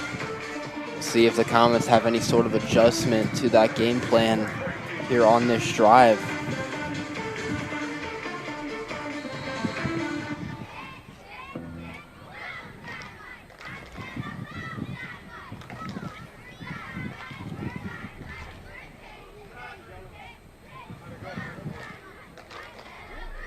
Both teams will come back out. How about a big round of applause for Mason Comet 5th grade cheerleaders? Out there sounding loud, crowd full of spirit. Keep these guys fired up today. First snap, it's going to be taken from number 7 out towards the right side. Has some room. Comets meet him after battling his way for a few more yards. He might have gotten 5 on that one. It'll make it 2nd and about medium. And picked up about 4 yards by number 7, Easton Fisher. Easton Fisher for the Fayetteville Rockets. Number 7 runs hard, lowers his shoulder, doesn't go down easy. Picks up another 3 yards after contact there. It's going to be a long day for the Mason Comets defense if they can't figure out to tackle this guy low. So Fisher having a pretty solid day. That snap on the ground, they're still able to get the handoff away, but the Comets, there's a nice tackle right there. Comets are able to get him stopped. Tackle him after not much of a gain. Sizzle to it. Ball carrier left. Met by number 28, Liam Blackwell. Liam Blackwell, number 28, was in there on the stop. That sets up a big 3rd down. The Comets really want to get a stop here. You would think if they don't get a whole lot here, they punt. So they don't want to give the Comets much field position. Fisher's going to look to throw. He's going to heave it downfield, and it's intercepted. The Comets have it right inside the 40-yard line, and there is some momentum that you've been looking for. There's number 0, Jake Carruthers, on the interception. He threw in almost triple coverage, as there's the first mistake for the Rocket offense, and the Comets make the most of it. They're only going to have about 1:10 here to do something with the ball if they can get going. A couple timeouts, a timeout here in their back pocket, but that's about it. So they might get 2 plays here. Looks like that timeout will be called. So the Comets will use it with about a minute left. And, you know, at the 5th grade level, this is when we started to kind of do this. A lot of coaches can start implementing a slight hurry-up offense. They'll be in this timeout saying, all right, here's our first play. It's going to, you know, going back shotgun right, 32 blast, something like that. And then right after, we're going into this. And then, you know, try and maybe do a 3rd play. But, you know, you might have two, maybe even 3 play calls being able to list out here. You're trying to get on the board. Yeah, if you can make it fast, you can definitely get 2 out for sure, maybe 3. try to even this up. And then Mason would get the ball back after halftime, which would be huge for them. They've moved the ball well on offense today. Just Fayetteville's moved it a little better, which is the reason why it's 6-0 right now. The Comets did have a good start to their first drive, but then it was stalled out and they turned it over on a set of 4. Shotgun snap, they're going to look to heave it way downfield, looking for Martin, incomplete. Threw it into double coverage, looking for A.J. Martin, who had a big reception touchdown yesterday. That time, nice defense from the Rockets. It'll make it 2nd down. They definitely had 2 plays called there, and they're lining up to run the second one with about 25 seconds to go here now. I think it might have just be the same type of play. Just heave it as far as you can. Instead, he'll put the ball down, taking it towards the right side. And he's going down the field. Goes out of bounds. A little pass to 30. The clock dips 7 seconds. That's likely going to do it for this first half, and it will. Comets are able to move the ball just a little bit. They'll get the football once we come out of the half. We'll send it to a break. Stay tuned here at Dwire Field.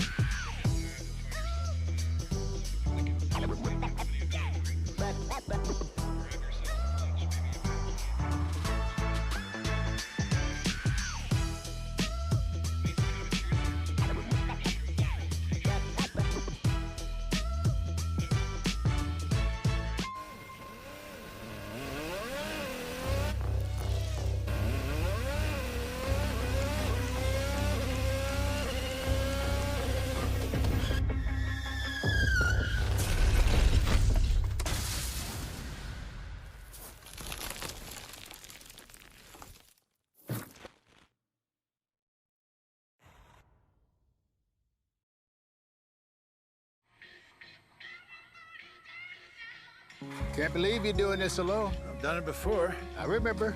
You threw your back out. How you holding up? Hand me that board. Nothing wrong with getting help. I'm good. I did it when Felicia left. I'll figure it out. I know you will, but you don't have to do it alone. That's all I'm saying. If I promise to look into it, will you drop it and help me build this fence? Now you need my help. It can be a real pain sometimes, you know what? Mm-hmm. If you or a veteran you know needs support, don't wait. Reach out. Find resources at va.gov/reach.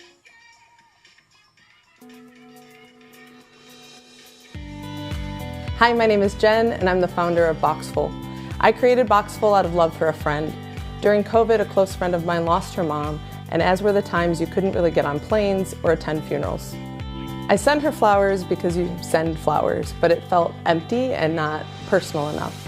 And I'm a hugger, and had I been there, I would hug her. So I was looking for any gifts hug-related and didn't really come across anything until I saw a teddy bear with long arms, and I thought maybe I could send her a bear hug. So I attached the arms to the box flaps. I wrote a little note about how I wished I could be in the box to hug her, but since I couldn't, to hug this bear instead. It got such a great response, and she obviously felt loved. And I thought, you know, maybe there are other people looking for a thoughtful option other than flowers. For me and with Boxful, it's really important that we have this opportunity to connect people across the country, across the world, in happy moments and sad moments, when you can't be there in person, to comfort and hug the ones you love.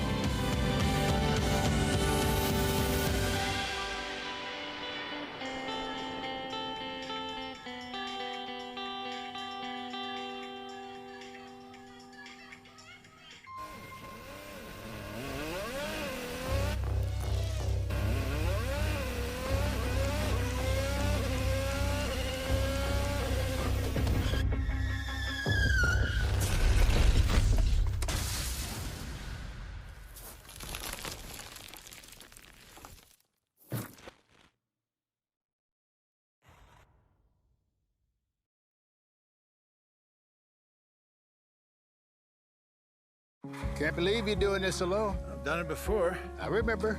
You threw your back out. How you holding up? Hand me that board. Nothing wrong with getting help. I'm good. I did it when Felicia left. I'll figure it out. I know you will, but you don't have to do it alone, that's all I'm saying. If I promise to look into it, will you drop it and help me build this fence? Now you need my help. It can be a real pain sometimes, you know that? Mm-hmm. If you or a veteran you know needs support, don't wait. Reach out. Find resources at va.gov/reach.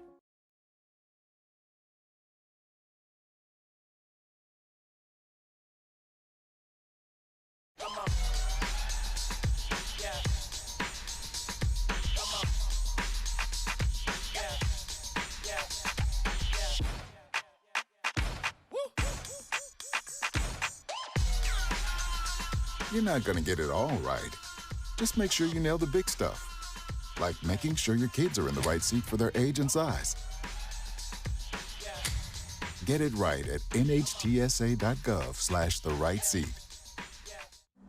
Life doesn't always give you time to change the outcome. Prediabetes does. 1 in 3 adults has prediabetes, but with early diagnosis, prediabetes can be reversed. And you can change the outcome. Take the 1-minute prediabetes risk test today. Go to doihaveprediabetes.org.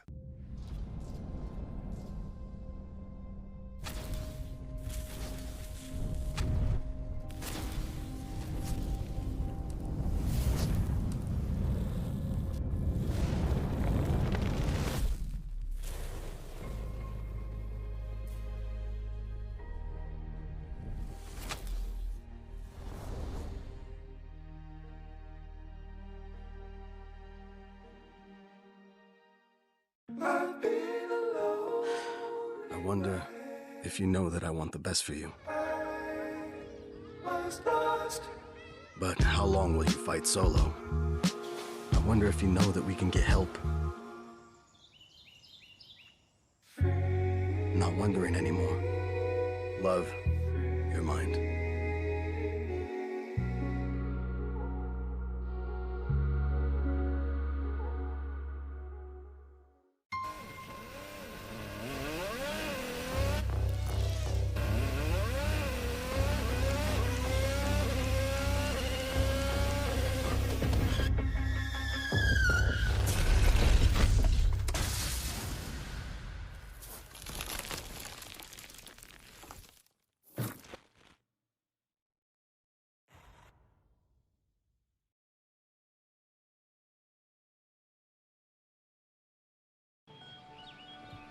Be right there.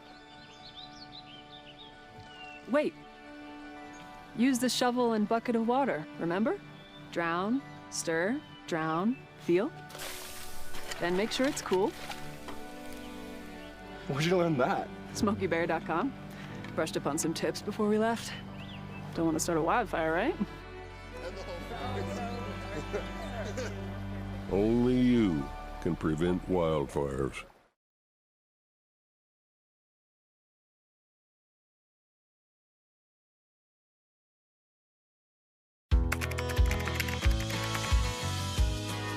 How you doing? Hey, Mason. Mason.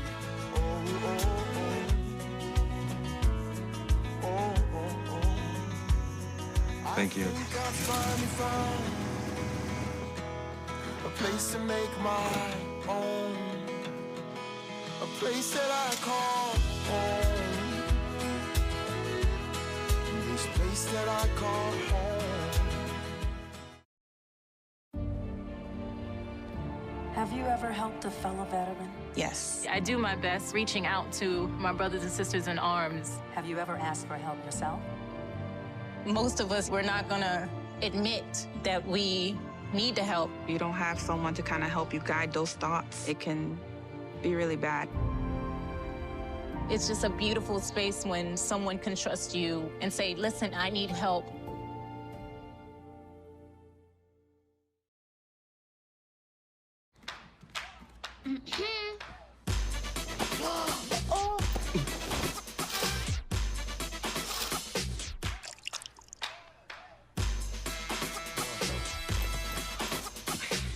You're not going to get it all right. Just make sure you nail the big stuff, Mama! like making sure your kids are in the right seat for their age and size. Get it right at nhtsa.gov/the-right-seat.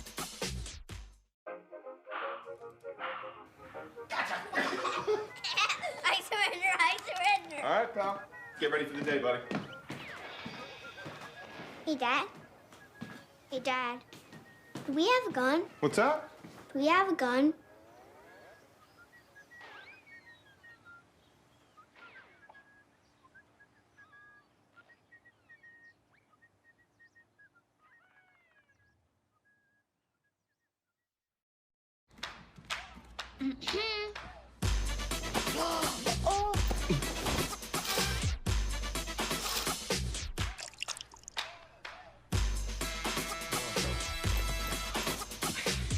You're not gonna get it all right. Just make sure you nail the big stuff. Mama! Like making sure your kids are in the right seat for their age and size. Get it right at nhtsa.gov/the-right-seat.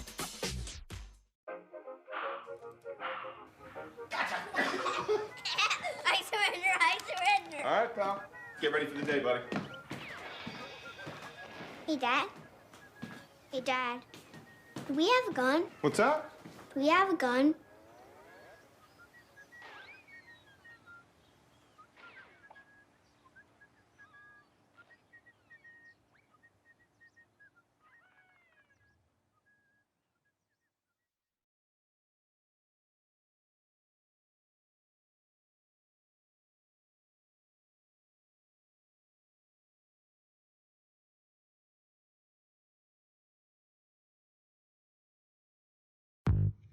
All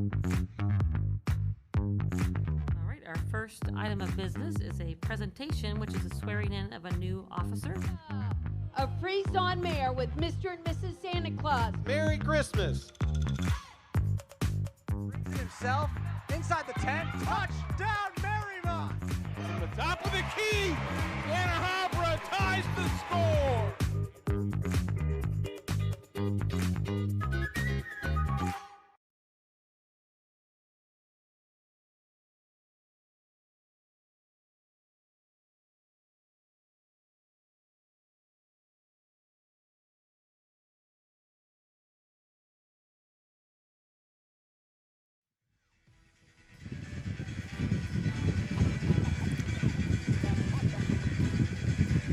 And we welcome you back into Dwire Field for the start of the second half here in this 5th grade edition of the 2025 Mason Youth Football Grimes Bowl. I'm Daniel Panetti, joined alongside Coach Anthony Rose for this Sunday edition. Comets finds themselves down to Fayetteville 6-0. Comet offense has been showing glimpses of being able to drive the football. They'll start out with the ball here first. Ball spotted around the 35-yard line. We'll see what sort of adjustments were made at the half. Carruthers find A.J. Martin on the right side, trying to break some tackles, and he's finally spun down about a yard short of the first down marker. Yeah, Mason looked good in the first half against the Fayetteville team, so.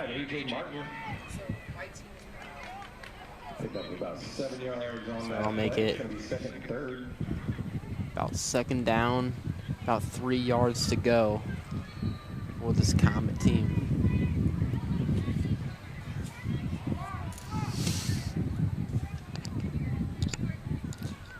A touchdown would tie this one up, and an extra point would give them the lead. Brothers takes the snap towards the left side, now cuts it back up the middle. He's free runner, a spin move, and he's still on his feet. Jay Carruthers loses the football, and it rolls out of bounds at the 34. Lucky break for him there, but a very good run. Looks like a flag. Be down. It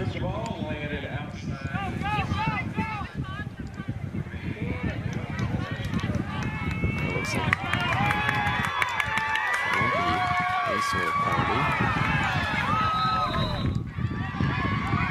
that'll make it first down for the Comets. One of the biggest offensive plays of the day for this group as they flip the field and now have the ball inside the 40. Some of the most aggressive running that we had seen from Jake Carruthers, the quarterback, as well as some big plays from the likes of number 5, A.J. Martin, Bobby Wiss. Comets have been experimenting with plenty different runners on this team, as ref seems to be having a conversation with, looks like Jamian Martin on the side.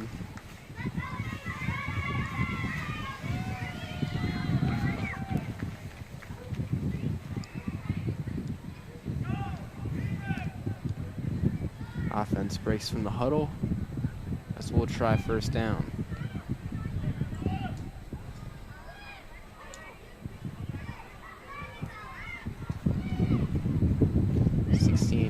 Teddy Connors goes in motion to the right.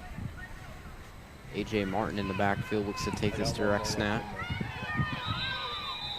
And a whistle was blown as a flag. It looks like false start first as the Comets will send it back 5 yards.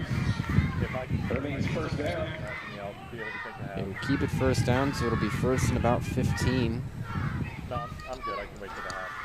As this ball's moved right around the 42-yard line.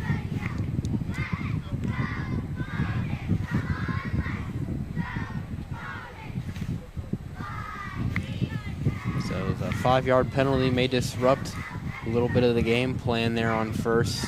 Now you got to go an extra couple of yards to move these chains once more, but another big run like we just saw from Carruthers to open this one up, or open up the second half, can do you some good justice.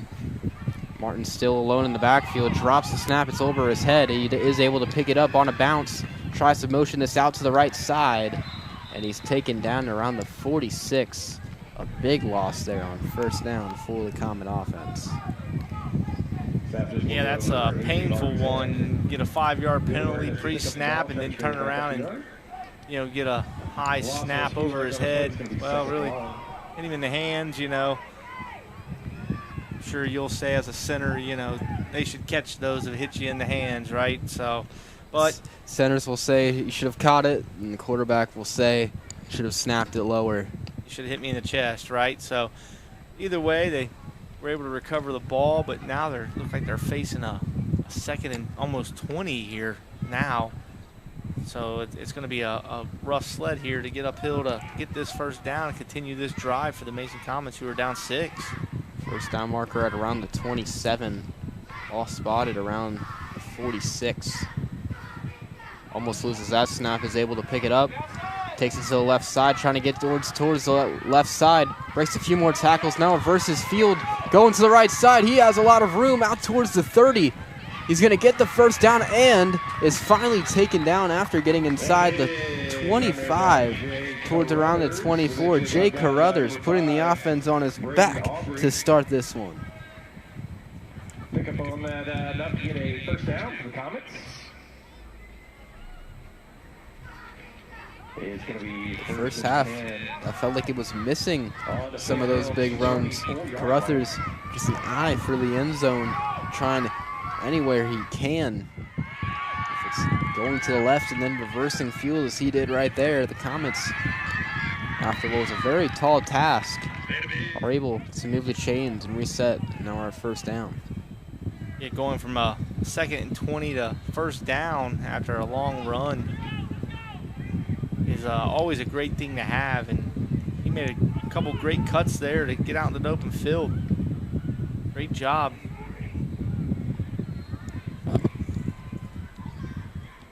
So it'll now be first down for the Comets. A direct snap, he'll take it up the middle, and not much they're doing. And keeper up the middle, runs into a wall of fence. And a couple Comets. Looks like the heat might be playing a factor in some of the performances. Very, very hot August day. Temperatures reaching around 92 degrees for what it feels like. And with it being hotter, wearing that extra padding down on the field, adds so much more to it. About the helmet, your head starts getting very hot.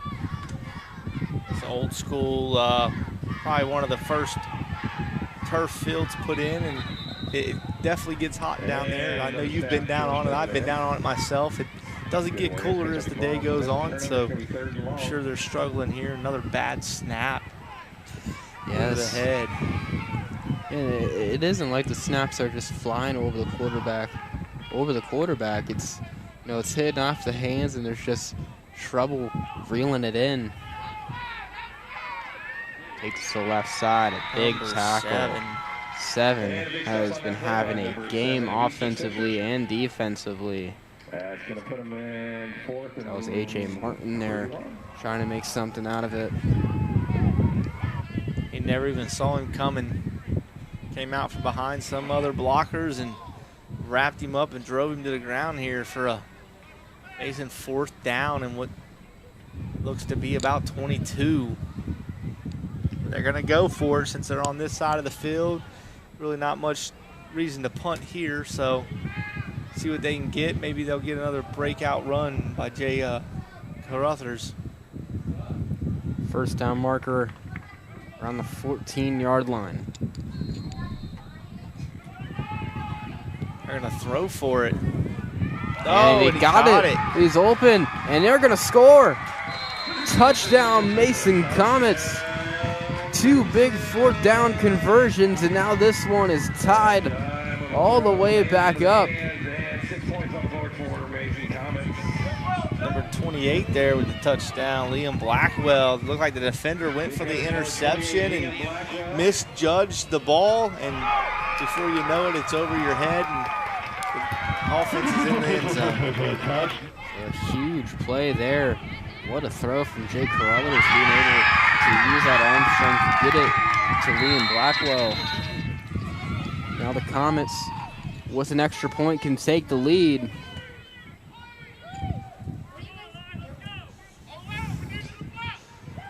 And now, with a chance to put an extra one on this. Be a direct snap. He'll take it up the middle.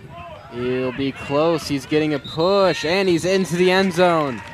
The Comets come back on their first drive of the second half, and they're able to take the lead in this one. I think we're going to have a injured player for the Fayetteville Rockets down on the field here. I don't know if anybody notices him. Now officials pointing at a sideline here. Looks like he was just the underman to get landed on by everybody else, unfortunately. Might have just knocked the wind out of himself. But yeah, great offensive line push there by the Mason Comets to get him into the end zone for that extra point to take the lead. So hope that kid is all right. Might have found himself, like you said.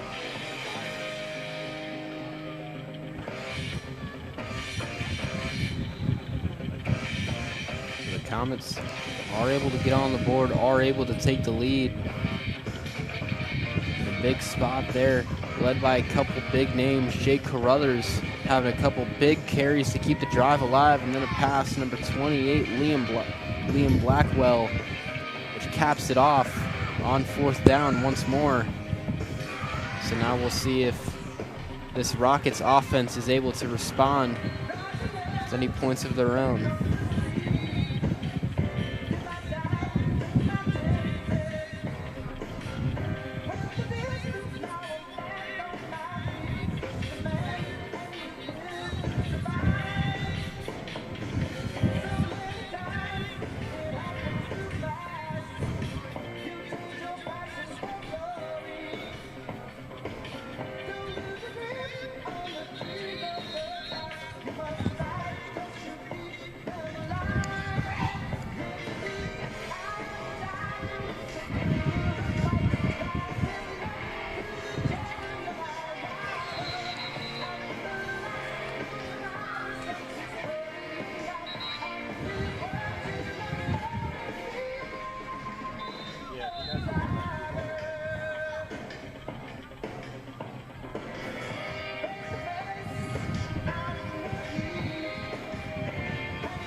using that injury timeout to get some more water in them. It's getting quite hot down there. I'm sure the field temps are pushing upper 90s by now. So plenty of hydration here for the kids and try to get things going here. Always the worst part about football is that first month. Always all the conditioning practices, playing in the 90s. You know, all the running hills, the things you absolutely hate to do. The stairs are something that we used to do, going from pretty much end zone to end zone, going up and down those stairs. It's going to help you get ready for the season and for games like this when it's in the third or the fourth quarter, depending on what time of the season that you're in. Help go a long way.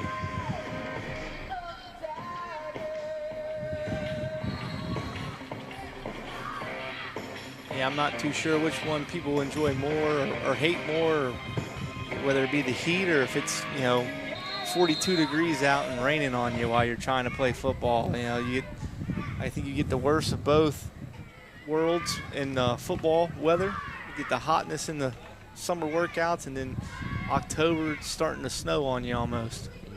Cons going both ways. We're going to be looking to throw this, and it's caught around the 39, and number 12, the 22, excuse me, is finally brought down. 27, Adrian Watkins was in there on the tackle. It's one of the Comets. And with that football weather, you're obviously, when you're playing in that 90-degree weather, you're saying to yourself, I wish it was 47 and raining. Because you don't think it can get much worse than this. And then when it's 47 and raining and you're a quarterback or running back barely holding on to the ball, you're like, all right, those 80, 90-degree games don't seem that bad. So we'll take this left side, being chased by number 11. A couple Comet defenders in on that. And he's finally brought down right before the 50. Comet's able to pull him backwards. 23, Robbie Weiss on that, along with a few other of his teammates there. Number 28, Liam Blackwell. 17, Remy Bechtel as well. Almost takes 3 or 4 guys to get him to the ground. It seems like he likes to stiff arm and kind of chuck people off of him and lowers his shoulder and keeps moving forward. So now be first down. Guess he'll keep this towards the right side. He's going to fire it down the right side, and it's off the helmet of number 77. He's wide open, ready to poise for a touchdown, wasn't he? He had a blocker out with him and everything, and just used his head instead of his hands there. So it's a nice throw, able to break the tackle, fire, and boing, right off the dome. One of those games where I'm sure his coach tells him to keep his eyes on the ball, but I don't know if he meant exactly that or not. But you're supposed to keep your eyes on it, not try and catch it with your eyes. That's probably true there. So brings up second down for the Fayetteville team here. See if they stick to the air. A keeper to the right side. He's looking to throw. He's going to fire it right side. And it's off the deflection of a defender and caught. How about that? He's finally taken down at the 25. Rarely do you see a play like that, a hit off of a Comet safety. Could have been intercepted and falls right back into the arms of a receiver. Smacked down by number 16, Teddy Connors, and then ricocheted off Jake Carruthers. Jake Carruthers was poised to make another interception there. I think the swat down by his teammate threw him off, and then, of course, the ricocheted catch for the first down. Big gain of 25-plus yards there on that play. So the luck that went in the Comet favor of the drop off the helmet. It only takes one play for it to go the other way. It'll be a handoff up the middle, and he gains a couple. Gets to around the 20. Looks like he'll be spotted around the 22. That'll make it second down.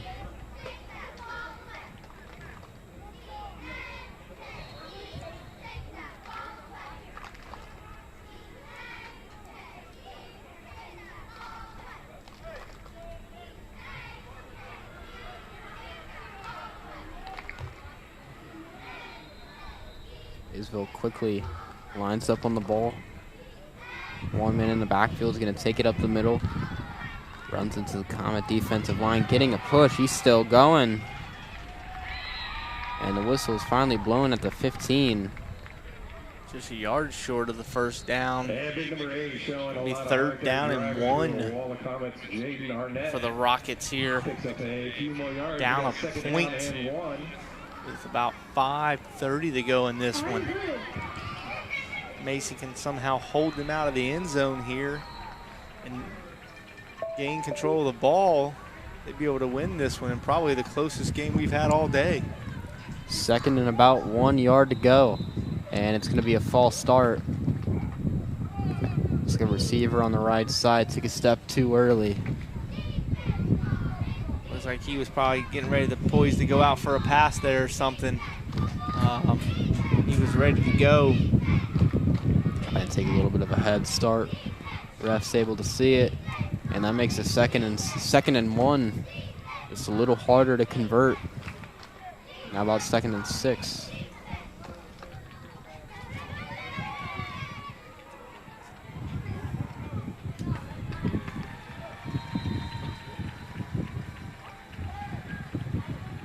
So second down once more.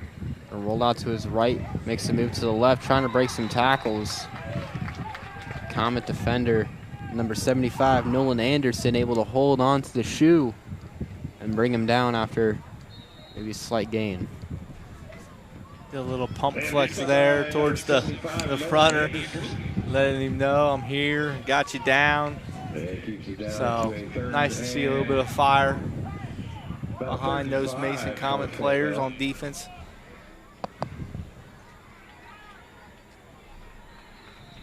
Brings up third down here for the Rockets. I think he's going to look to throw right side, and no one there. Almost intercepted once more. And number 16, Teddy Connors, was right there, about a step away. Let's give the Mason Comet cheerleaders a round of applause. Put in the work here, ladies. We're feeling the street all the way up here in the sound booth. That's going to bring up fourth down here at about 5. Long 5 here for the Fayetteville Rockets. Comets were in a very similar spot like this, and it led to a big touchdown reception. With just about 3:15 left in this one, Mason holds them out here, turns the ball over on downs. They might be looking at a victory here. It's been the best game of the Grimes Bowl today so far. Fourth down, he's going to take it towards the left side. Couple Comet defenders going in to meet him. Can he get the corner? Yes, he will. He gets the first down towards the 5. He's into the end zone. Touchdown, Rockets.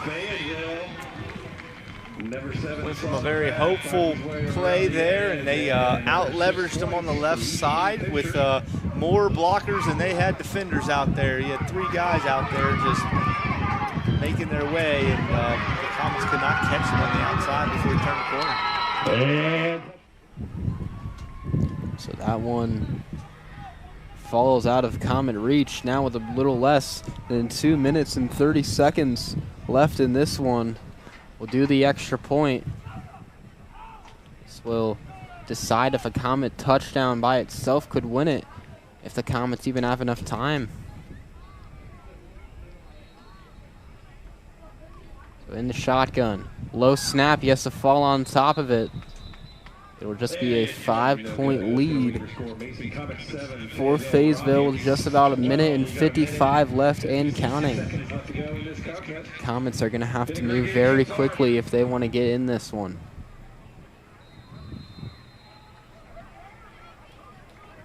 Yeah, my guess is they would hurry up and hustle out or take a timeout here to preserve some time. And see where we go from there, but it doesn't look like they've taken that timeout yet, so they're going to get only maybe 2 plays, 3 plays here with the timeout that they have, and they'll roll from there.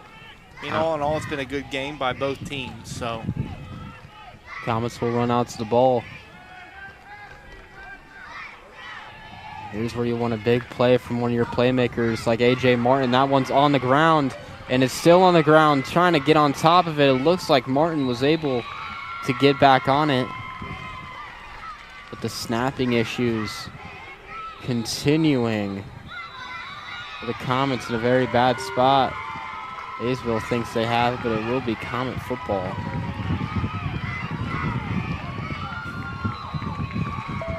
Clock now dips below 60 seconds. Looks like Mason took their time out here with 59 seconds to go. They're going to need one of those big plays here that they've had earlier in the game to get back into this one, to get into this one at all. I mean, they're 75 yards away from the end zone, and they're going to need some big play. I'm sure they're going to be looking to Jay Carruthers, A.J. Martin for this play on this last probably 2 plays of the game here. Got to think this ball's likely going in the air. It's been where they've been making those big plays happen.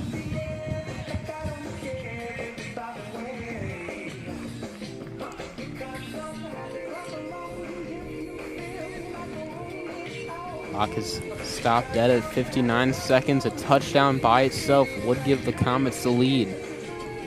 I have time for just a couple plays left in this one.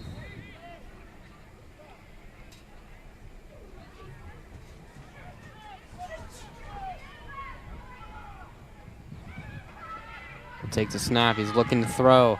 He's going to fire it deep down the right side, and it's intercepted. The Rockets have it at the 30, and they tackle him down at the 25. That's probably going to do it for the game there. A very good defensive play to end the game. And a couple times today that the Comets could have capitalized on some moments to have a different outcome in this one, but a ball you just have to heave up and hope your receiver can come down with it. That will do it. The Comets, a tough loss. The Fayetteville Rockets able to hold on a 12-7 win here in this 5th grade edition of the Grimes Bowl. That'll do it. Stay tuned for the next couple of games. We'll be bringing it to you here at Dwire Field.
welcome to this 6th grade Mason White Grimes Bowl game against CHCA's 5th and 6th grade team.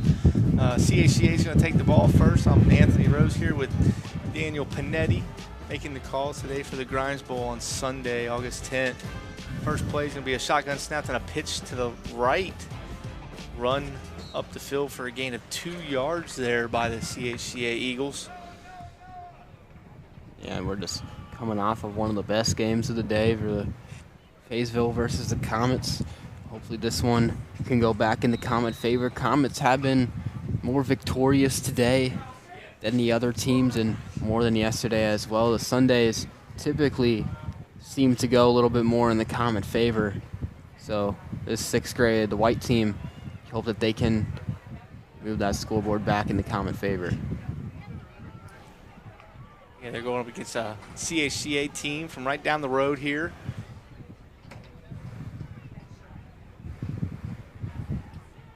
Looks like they're going to run a lot of their plays out of shotgun from the early going. Another snap and a handoff to go to the other way now. Met in the backfield by a few Comet players, but still hasn't been brought down. Finally brought down for a loss by number 17, Camden Crump. A few other Mason Comet players had a shot at him deep in the backfield just to slow him up, keep him going east to west, sideline to sideline. Allow Crump to come in and clean up the rest of it. So it's going to end up being 3rd down and 13 here. Just a nice job from the Comets. Just they have the pursuit to slow him down in the backfield. They weren't able to get him down, put on a couple nice moves to evade some tacklers, but you're still able to slow him down, and that allow for 17 of the Comets to go and make that play, get that tackle.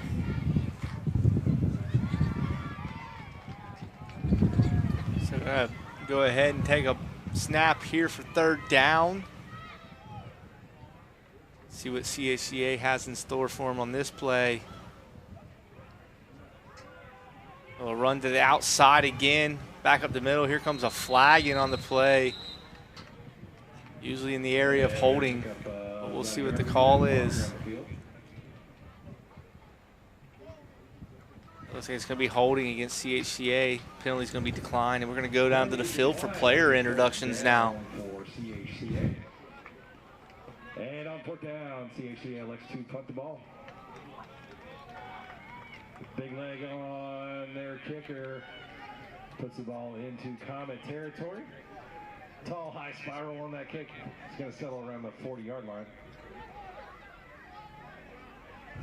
All right, we'll do those player introductions here in a few minutes. CHCA decided to punt, so 25 yards of change of distance here.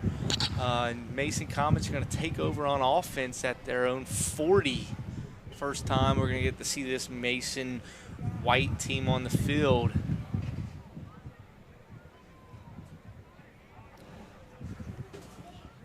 A lot of the 5th and 6th grade teams yesterday had a bit of trouble towards that end part of the schedule for these Grimes Bowl games. See if today versus CHCA, we can see the later grades getting ready to go to junior high next year in the 7th and 8th grade teams.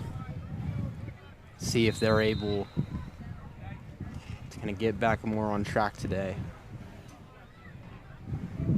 Get a three receiver set. Yep, looks like they're going to come out and pass into the solo side. Looks like almost picked off, and he was going to be taking that to the house. Dropped at the last second there. Number 2 looked like he had, and he's immediately met by number 6 saying, "How in the world did you not catch that?" Yeah, it was definitely 6 points there for the CHCA Eagles. I think just a missed throw on the by the quarterback there. I think it was supposed to go over to the top, and I don't think he really got much on the ball there. So try it again on 2nd down here. We're going to run the ball on 2nd down. Good stiff arm in the backfield, spinning the break free. Not going down easy there at all. Big 24. Big 24, William Dean. Absolutely disgusting stiff arm right there on that defender, but a nice job from the CHCA defense to immediately go back and try and wrap him up. See a 2 wide receiver set. Comets might put this back in the air. Cooper Jones under center, going to swing it out to 24. He loves that stiff arm. It was like a couple hands at a face mask type thing. I don't know, but there's definitely a flag on the field here. And we're going to go ahead and go down to those player intros now. My name is Jackson Roble, and I play wide receiver, and my favorite player is Jamar Chase. My name is AJ Whitaker. I'm a wide receiver, slot wide receiver. My favorite player in the NFL is Justin Jefferson. My name is Jackson Smith. I play middle linebacker. My favorite player is Derrick Henry. My name's Tyler. My position is running back, and my favorite player is Lamar Jackson. My name's Koopa. My position is QB, and my favorite player is Joe Burrow. My name is James. My position is defensive tackle, and my favorite football player is probably Justin Jefferson. My name is Wesley. I play running back and strong safety, and my favorite player is Justin Jefferson. My name is Raul. My position is linebacker. My favorite football player is Joe Burrow. My name is Jace. My favorite football player is Joe Burrow, and I play wide receiver and strong safety. My name is Juan. My position is quarterback, and my favorite player is Joe Burrow. I'm Masa. My position is corner, and my favorite football player is Jamar Chase. My name's Christian Dickhouse, and I play wide receiver and DN, and my favorite NFL player is Tyreek Hill. Hi, my name is Noah Bosch. I play left guard and linebacker. My favorite player is Justin Jefferson. My name is Camden Crump, and my favorite football player is Jamar Chase, and I play middle linebacker and offensive line. My name is Bailey Smith. I play center, and my favorite player is Jamar Chase. My name is Patrick Pelfrey. My favorite player is Jamar Chase, and I play left guard and D tackle. My name is Connor Schatzel. My favorite player is Jamar Chase, and I play running back and backup quarterback. My name is Hudson Shahande. My position, I play receiver and safety, and my favorite player is probably Jamar Chase. My name is Ethan Osachi. I play cornerback, and my favorite player is Joe Burrow. Hello, my name is Declan Smith. My favorite position is defensive end, and my favorite player is Saquon Barkley. My name's Akira Nara. My favorite position is receiver, and my favorite player is Justin Jefferson. Well, my name is Sammy. My position is left tackle, and my favorite player is Justin Jefferson. Hello, my name is John Anapogu. I play running back, and my favorite football player is Jalen Waddle. Hi, my name is Henry Santoro. I play running back, and my favorite player is Joe Burrow. My name is Will Parks. My position is defensive end and wide receiver. My favorite NFL player is TJ Watt. Hi, my name is Beckett Silverman, and I play linebacker and right tackle, and then my favorite NFL player is Joe Burrow. My name is David Mejias Castellanos. I play wide receiver and linebacker, and my favorite NFL player is Devontae Smith. Hi, my name is Isaac Morgan. My number is 45. I'm wide receiver and linebacker. My favorite NFL player is Jamar Chase. My name is Noah Frazier. My position is running back and DN, and my favorite player is probably Lamar Jackson and Saquon Barkley. My name's Tyler Campbell. I play defensive end and wide receiver, and my favorite player is Joe Burrow. My name is Lucas. I play center, and my favorite player is Jamar Chase. My name is Taeyun Kim, and my position is D tackle, and my favorite player is Derrick Henry.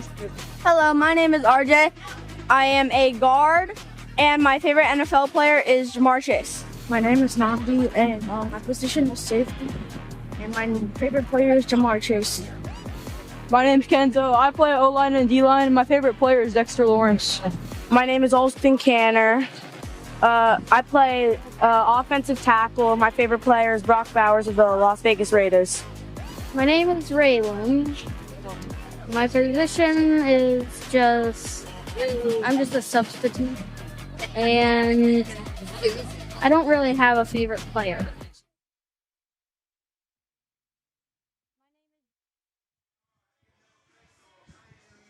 We're back after those player introductions. A lot of Jamar Chase fans in this 6th grade team. Mason has the ball still with 4th down and about 14 to go here. We'll see what they come up with here. A couple incomplete passes there on a few downs, and Still in shotgun here. Looks like they're going to pass here again, but it's going to end up being short. Didn't really seem like quarterback there really had the ball in his hand before he tried to throw it. But CHCA is going to take over on downs at their own 33-yard line. Yeah, very wobbly pass there from the quarterback. Just didn't seem to have much control and really low-balled his receiver. Not ideal for the Comets, but he had a nice solid drive. Able to get a couple runs out of it. Now you need your defense to do the work. Yeah, with about 10:50 left in this first half, it's getting CHCA the ball here now, and we'll see what they're able to come up with, and hopefully the Mason Comets can stop them and get after them here. So there's going to be a flag on the field. Yeah, we have laundry on the field. So it's going to be offsides on Mason. A 5-yard penalty. One of the D tackles looked like they came across the line there a little soon. First down and 5.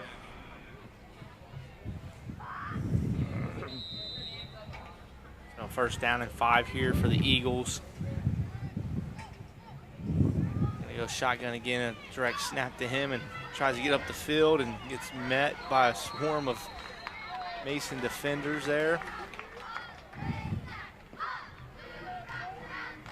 And number 12, very good tackling by the Mason Comets. So they really got after it there. So here we go. It's second down and 5 for the Eagles. Number 12 was the ball carrier for the Eagles.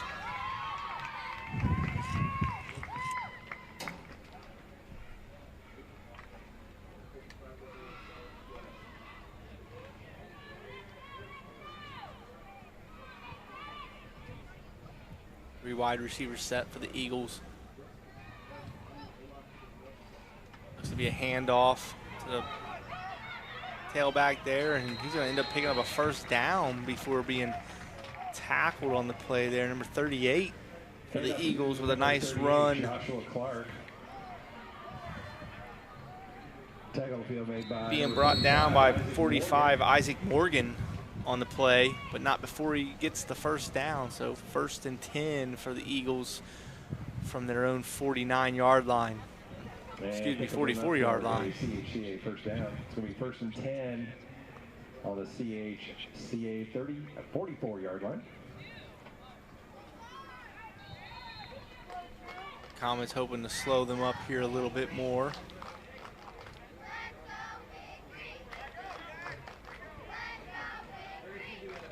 Four wide receivers this time for the Eagles. So we have option pitch and a fumble recovered by Mason. It's that option play that works great unless it doesn't. That's one of the problems with it at this age, is the fumbling aspect of the ball, and Mason's going to profit from that one. Yeah, and you can tell before he recovered, he could tell that there was a potentiality of a read option.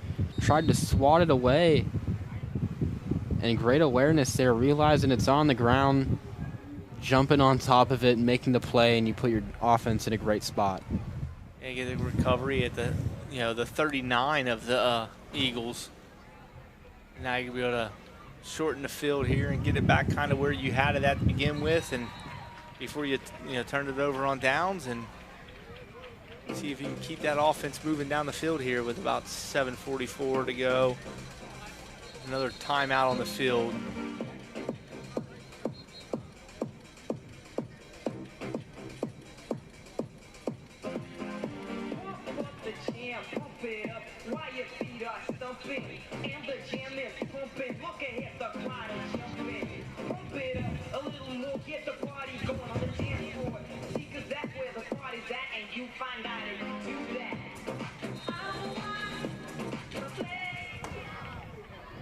And timeout, Christian Hills kick. CHCA with a timeout. Christian Academy.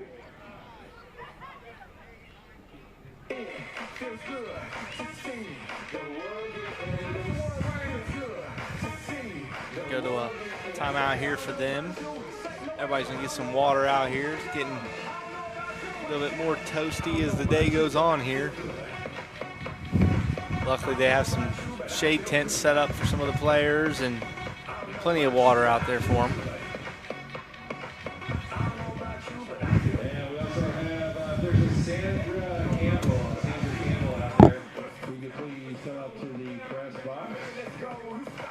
Somebody found something that you left at concession. Again, a Sandra Campbell.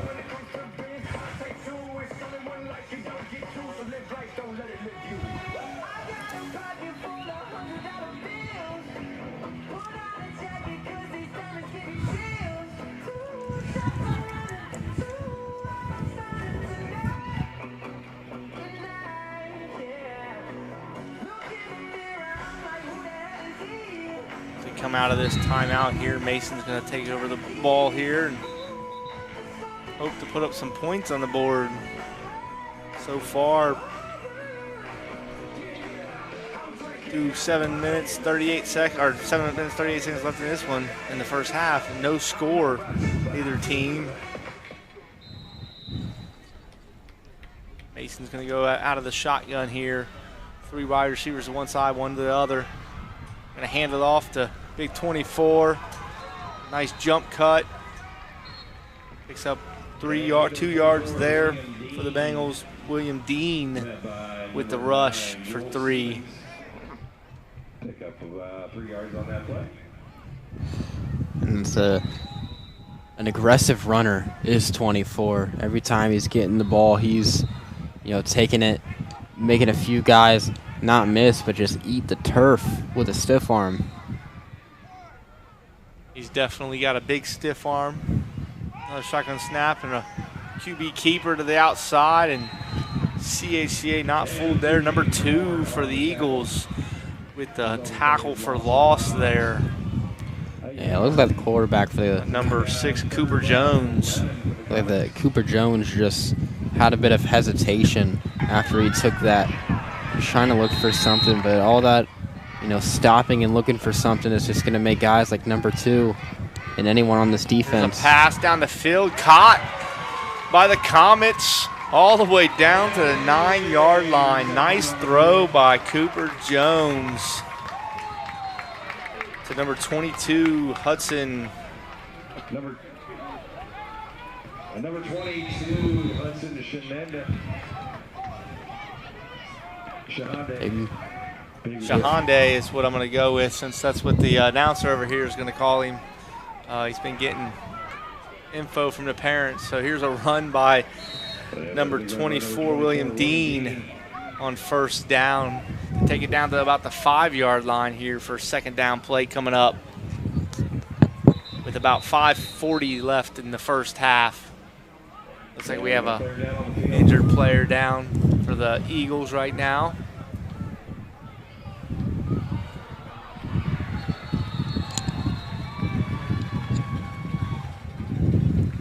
Team's going to run over and get some water, get some coaching from their coaches while they tend to the kid down on the field right now.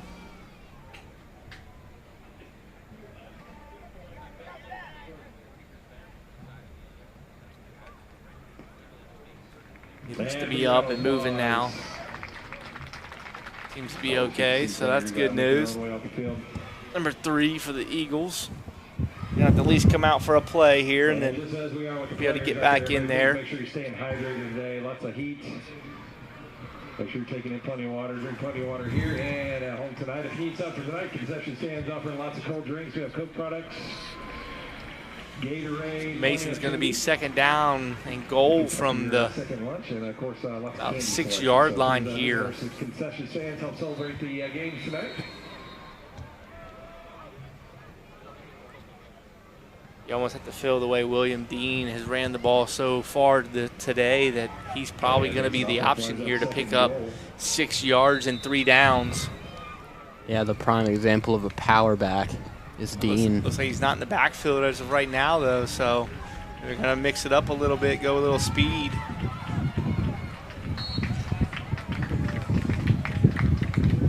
Number 8, Wesley Carson with the rush. Pickup of about 4 there down to the 2-yard line for 3rd and goal from the 2 for the Mason Comets. So they're going to hurry up and go with another play and go right into it. Looks like it's going to be a quarterback sneak for the touchdown by the Mason Comets. Number 8, Wesley Carson. Direct snap to him, and he went ahead and just ran it in. It's going to put Mason up 6-0 with about 4:50 to go in the first half. All in all, a good drive by the Mason Comets. Pass plays mixed in and a lot of good running plays by the Comets on that play. Looks like they're going to hurry up and let's run the extra point as well. We'll run up the middle, and he's going to be stopped just short of the goal line. So Mason 6, CHCA Eagles 0. CHCA is going to be taking the ball at the 35. And that's a great drive there from the Comets, being able to get it right in there at the end. This has been a tough CHCA team that the Comets have been seeing, but offense has been able to move the ball fairly well, and the defense has been doing their job. Keeping this game 6-0, haven't given up any points, and you look at the clock, just about 3 minutes, 50 seconds left to go. Clock not necessarily in CHCA's favor. Just get this into halftime scoreless.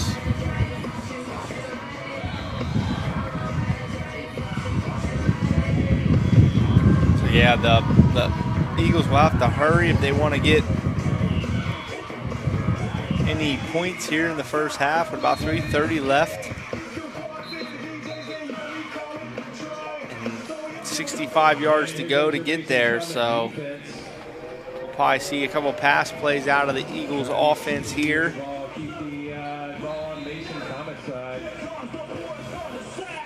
So hopefully the Mason Comets team is ready for that. This secondary should be alert for pass plays. It looks like they're going to go with 3 wide receivers and dot it behind the shotgun quarterback here. So as we go on first down here for the Eagles, snap and a handoff up the middle. Nearly fumbled. He did a nice job gathering that in, number 38 did, before being taken down by the Mason Comets right at the line of scrimmage. 56, Tyler Campbell with the tackle right at the line of scrimmage. I think the Eagles were lucky to hold on to the ball there as it kind of was bouncing around during the handoff. Yeah, you could tell when he was starting to get wrapped up, the ball was moving just a little bit. Fell in a nice spot to where nothing came loose. This would be a big time to get a turnover if you're the Comets. Another shotgun formation with 4 receivers. Hand off to the tailback again. And tackled just for a small gain by number 56. Again, Tyler Campbell getting in there, disrupting things left and right. Defensive end making the play up the middle for the Comets to stop CHCA. Moving into 3rd down and about 8 for the Eagles with about 1:30 left in the half. Send the guy in motion for the Eagles. It's going to be a flag on the offense for a false start. Moving back 5 yards. By the offense, that'll back about 5 yards. We'll keep 3rd down. It's going to end up being 3rd and 13 here for the Eagles. I think the Comets have to be looking for a big turnover here. Not much left in the way of this first half with about 55 seconds to go. I'm sure the Eagles probably aren't in too much of a rush to get this play off.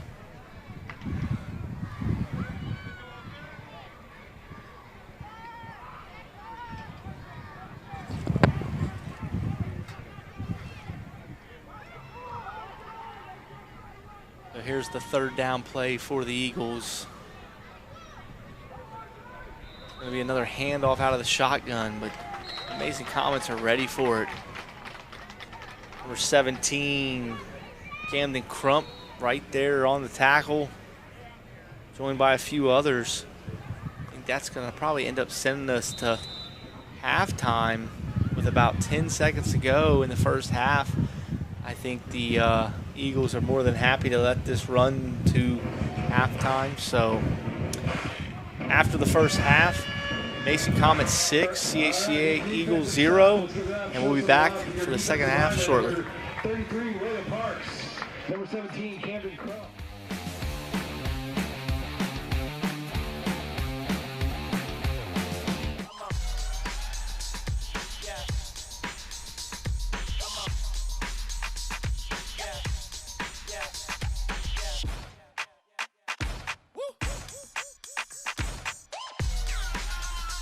You're not going to get it all right. Just make sure you nail the big stuff, like making sure your kids are in the right seat for their age and size. Get it right at nhtsa.gov/the-right-seat. All right, I'm in the house. Okay, what do you see? Nothing yet. Hold on. I think I just heard something. I'm heading upstairs. Okay, I am almost there. I'm in the bedroom. Okay. Oh, shit. It's not here. What? The gun's not here. What do you mean? Where is it? Cameron, are you in there? Open the door. Come on, Cameron. I don't think that many kids in my son's school even do it. He makes fun of his friend who vapes. He would never try it. She's into soccer. She's on the honor roll. She's just not the type. No way. No way. No way. No way. My kid would never vape. Get your head out of the cloud. Today, nearly 8,000 kids will start vaping. Maybe even yours. Learn about the dangers at talkaboutvaping.org.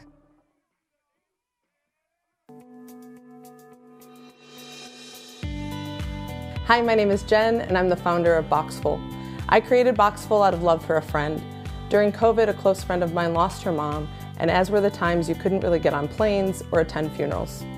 I sent her flowers because you send flowers, but it felt empty and not personal enough.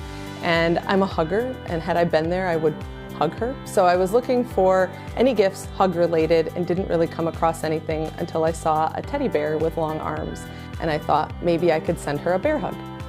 So I attached the arms to the box flaps. I wrote a little note about how I wished I could be in the box to hug her, but since I couldn't, to hug this bear instead. It got such a great response, and she obviously felt loved. And I thought, maybe there are other people looking for a thoughtful option other than flowers. For me and with Boxful, it's really important that we have this opportunity to connect people across the country, across the world, in happy moments and sad moments, when you can't be there in person, to comfort and hug the ones you love.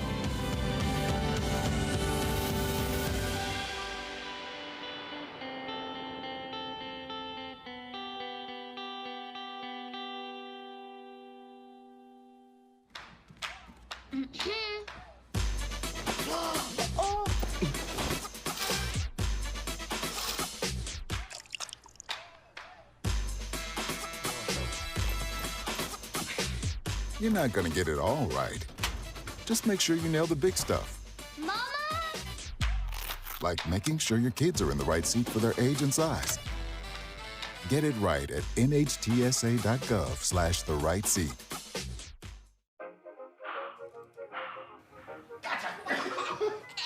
I surrender. All right, pal.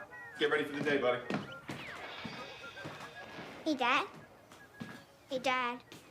Do we have a gun? What's that? Do we have a gun?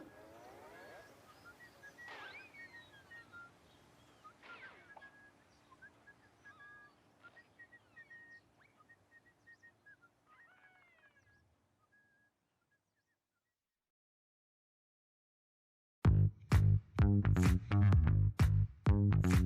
right, our first item of business is a presentation, which is a swearing in of a new officer. A Freeze-On Mayor with Mr. and Mrs. Santa Claus. Merry Christmas. Brings it himself inside the 10. Touchdown, Marymount. From the top of the key, Anna Habra ties the score.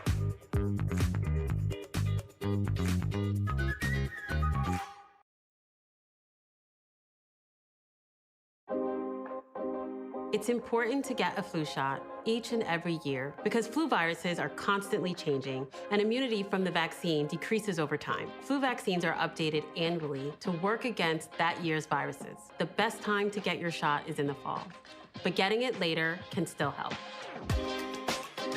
Getting a flu shot lowers your risk of getting sick, and if you do happen to get flu, it's likely to be less severe.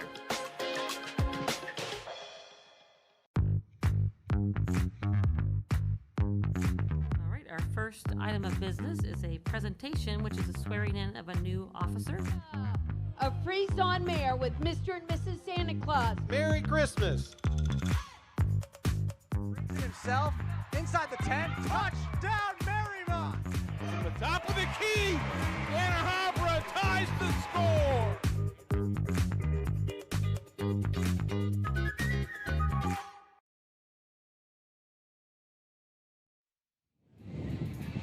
And we're back here at Dwire Field for the second half of this Mason White 6th grade team versus CHCA. Mason taking the 6-0 lead in the first half after a couple nice plays on offense. A nice passing play that gained a big chunk of yards down to about the 5. So Mason, I believe, is going to get the ball here to start the second half, if I remember correctly. Already into the time for another exciting half. See what they come up with here the second half. See what kind of plays they have here coming into the second half. Mason White, 6th grade, facing off against CHCA. 5th grade team, been an exciting game so far. Lots of great plays on both sides. Your score currently stands Mason Comet 6. So Mason's gonna come out here, hope to put up some more points here right away. Mason Comets will start off the ball at their own 35-yard line. It's 1st and 10. 35-yard line for the Mason Comets to start here. Gonna line up in the shotgun formation again. Takes the snap, looks the throw, throws deep downfield to 22, incomplete. And pass intended for number 22, Hudson Shahande. Just outside his reach, will be second down. Just a little short, need a little bit more air on that one. Looks like a good play, a little inside route there by the wide receiver. Looking to come out and strike big right away. So second down 10 here for the Mason Comets. They were looking like they were going to swing it out wide, and that didn't happen, and he ends up getting sacked in the backfield. 7 almost had him, and then was finally brought down there in the end. Cooper Jones just nowhere to go with the football. Looked like they were going to make a quick little swing pass. The receiver kind of ran into the defensive end there and kind of got blown up off of it. So third down and 14 here for the Mason Comets. They're going to swing it out the other way. Pass completed, caught, made it outside somehow. Nice play all the way down to the 44. Just short of a first down on third down for the Mason Comets, and they're going to hurry up and get to the line and try to go for it on 4th and 1. That play looked like it was blown up in the backfield and somehow got away. They're going to quick snap it and run it right up the right side here for a first down.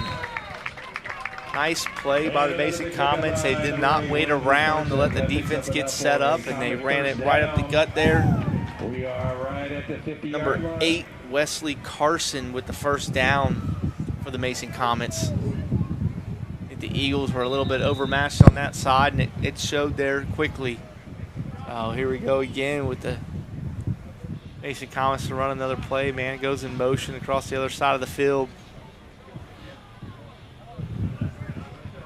Takes the snap, swings it outside quickly to the receiver on the outside. Good blocking on the outside. A nice pickup of 5 yards there by number 56, Tyler Campbell, with the reception. Called his name a lot there at the end of the first half, especially on defense for these Mason Comets. Doing a really good job all over the field. Wesley Carson delivering a nice pass to him. He's going to take another throw here and throws it across the middle of the field. It looks to be dropped. Just a little low. Nice diving attempt there. All right, pass intended for number 22, Hudson Shahande. Close. By Hudson Shahande. And looks like he's going to come off the field here for a play and get a breather. Quick sip of water, maybe. A big missed opportunity. That one hit him right in the chest as he was going down. A direct snap to Dean Williams here. Or William Dean, I'm sorry. Got his name backwards. Big boy running up the middle there. He's a hard kid to bring down. He does not like going down easy. He's looking like a young Derrick Henry out there. Stiff arming people, throwing them to the turf and everything else out here. They're going to go again with him lined up in the backfield. More of a, I'd say it's a wildcat type option than a quarterback here at this point. And he's going to get it, and he's just going to run full steam ahead. Another nice stiff arm. It's going to take 3 or 4 or 5 guys from the Eagles to bring him down before he picks up another 9 yards here. William Dean just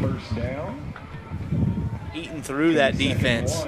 I think the last name Dean suits a runner like that very well. Kind of like the leader of the offense like that. I'd say the way he's running, just bulldozing through this defense, I think you found your guy. If you're going to be driving down the field, try to make this a 2-possession game. Give it to the Dean. Give it to the Dean. Let him eat clock up. Let him gain first downs. If it takes 10 minutes to score a touchdown, nobody cares, right? So we have an equipment issue right now. A couple of chin straps need to be snapped up. Got that taken care of. And we're going to get a timeout from CHCA here. And we have timeout. I think the William Dean running there is really wearing them down. The offensive line's doing a great job getting good push, keeping them out of the backfield when they go direct snap to Dean. So good job by the Mason offense to move the ball down the field in the first 5 minutes of this second half. See if they can end up putting it in for 6 more here and going up 12.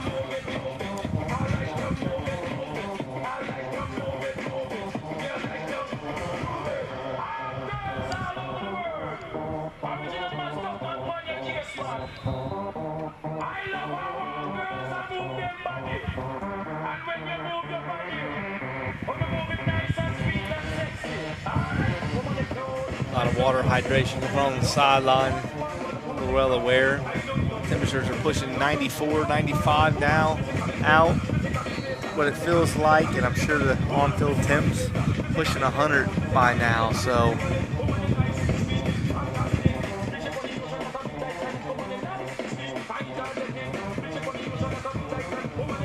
see how the players, stay hydrated during the rest of this game.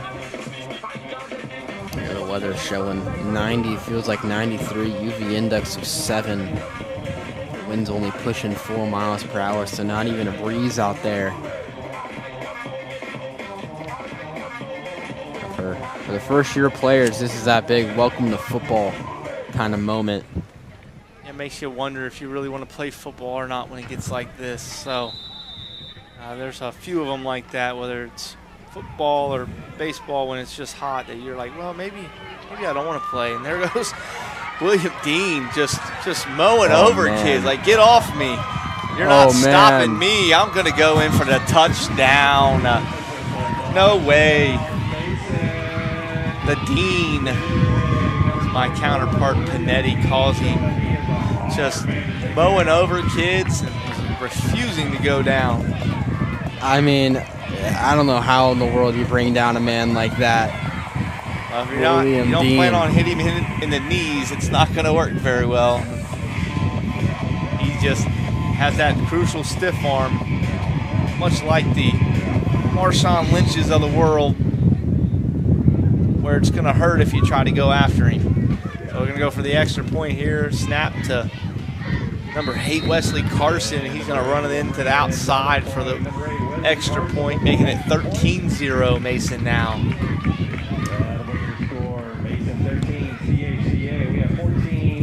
And I remember when back when the seasons were going, you were playing those in-conference teams back all the way a couple years ago.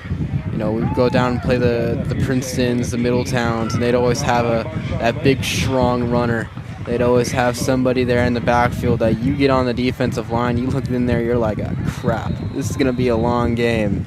And I think that's what's happening with these teams when they're going up to face William Dean. Just a kid who's just built, and that's a guy who's likely gonna have a very good season this year, and then transition into the middle school football. Yeah, he'll definitely be able to have a very good season this year. He looks to have very good power in the legs and keeps his legs moving, which is important as a running back. And then, you know, like you said, transition into 7th grade football next year. See where that takes him. You know, hopefully he keeps playing football. It's always what you want to see coming out of youth football, is that the kids continue to play for years to come, as long as they can, you know. So it's good to see that. Hopefully he's one of those kids that maybe in 3 or 4 years we're sitting in here on a Friday night and he's out here running people over on a Friday night football field. You got to hope for the health for all the players as well. CHCA is going to take the ball at the 35. They're going to try to get something going here. Looks like they're going to pass on first down and end up being incomplete. Maybe look like receiver, quarterback were on 2 different pages there. I think he was supposed to stay inside, or the quarterback thought he was supposed to stay inside, and he went outside there. So it brings up 2nd down and 10 for the CHCA Eagles. A little bit of a miscue between the two, quarterback and then receiver number 2.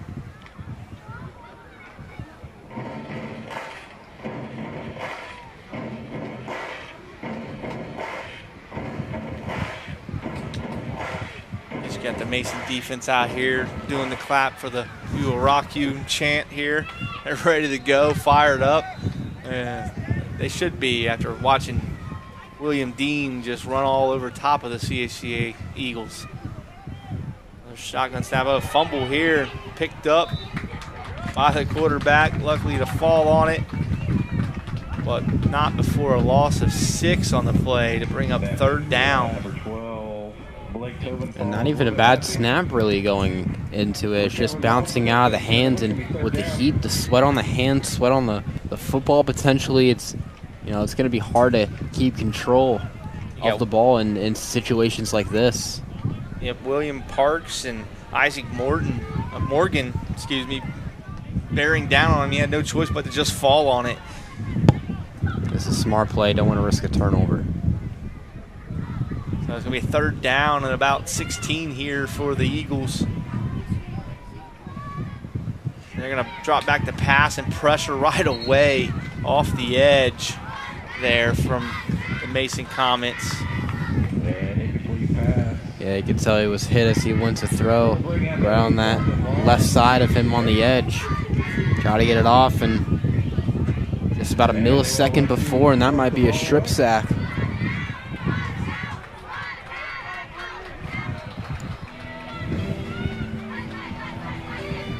Looks like number 4 came up a little bit hurt there. Hopefully he'll be okay. Looks like maybe the arm, might be that throwing arm. Getting hit like that while you're trying to throw is sometimes painful. So the Comets are going to take over. Right now there's going to be a timeout on the field. There's 11:11 to go in this one. Mason up 13-0 right now against the Eagles from CHCA.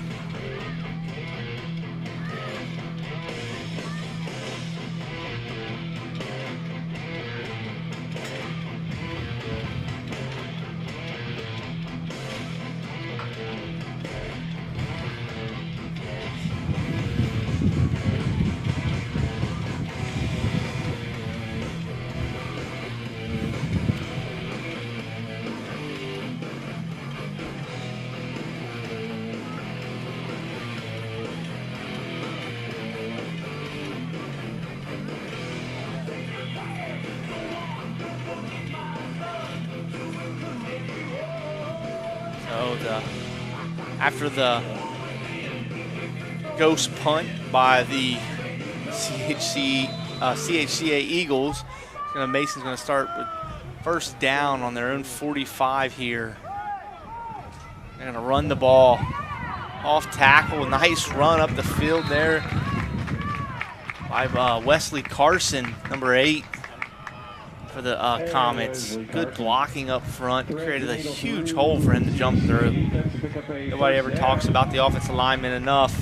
But these guys are really moving the Eagles out of the way. I mean, there wasn't a guy within a 3-yard radius of him when he hit the hole. So another direct snap to him again. That time he's met right away. Eagles doing a better job that time to get to him and close those running lanes up. Only a gain of 1.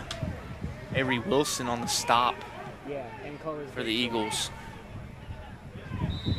And you like the ball carrier vision that you're seeing from this Comet team as well. And the fact that they're able to just make that switch between speed and strength with whoever is, holding the football. Yeah, they definitely have. Looks like it's going to be off our false start,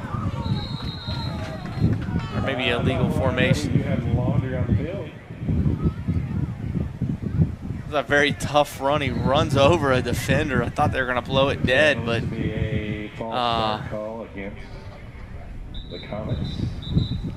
4:55 there for the Eagles. Got truck sticked right there in the hole, but it's going to come back and be a 5-yard penalty on the Mason Comets for illegal formation. And that's confirmed. We have a false start against the Comets on back about 5 yards. Repeat, second down. So it's going to be 2nd and 15 here for the Comets with the clock running just down to about 9:10 left in this one.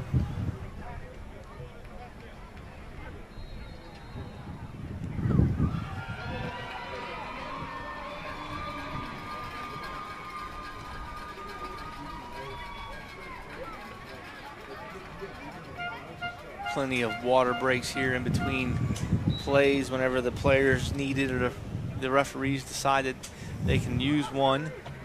No rush here, seeing how it's just a scrimmage game more or less. And right up the middle. Nice run there. Again by the Mason Comets. Yet another flag down for illegal formation again. Meets number 24, Andrew Holman for the tackle. So, not sure what's going on with the Mason Comets offensive line setting here, but the refs don't seem to think that they have enough men on the line of scrimmage, or too many men on the line of scrimmage. Whatever the case might be, they'll have to figure it out because they just lost another 5 yards, so it's going to end up being 2nd. And a very long way to go here, so see what they have in store here for them. So they're going to line up in nearly the same formation they've been lining up in, but I think they're going to get caught for illegal formation again. So that's exactly what's going to happen. A false start on Mason this time. It's going the wrong way. I don't know what kind of formation they have called here, but Mason's going to take a timeout and try to figure this out. They're definitely going the wrong way here. Yeah, the flags just keep on piling up and piling up. Yeah, false start there on the end. Your tight end lineup in the end there definitely moved backwards. So I'm sure the coaches are going to have some conversations with them about movement and also where you're supposed to be lined up on the offensive line. You know, you have to have enough guys on the line in order to qualify as a play there. So they're having some problems getting lined up and staying still once they are lined up.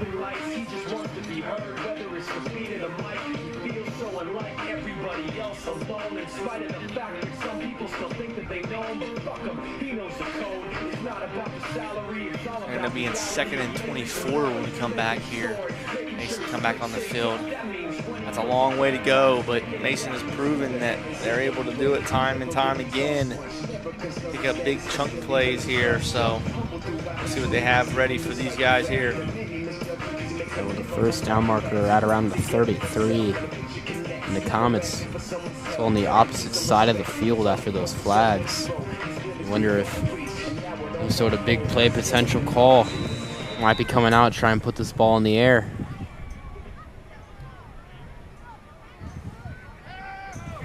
Maybe a screen or a dump off out to the outside, goes into the middle.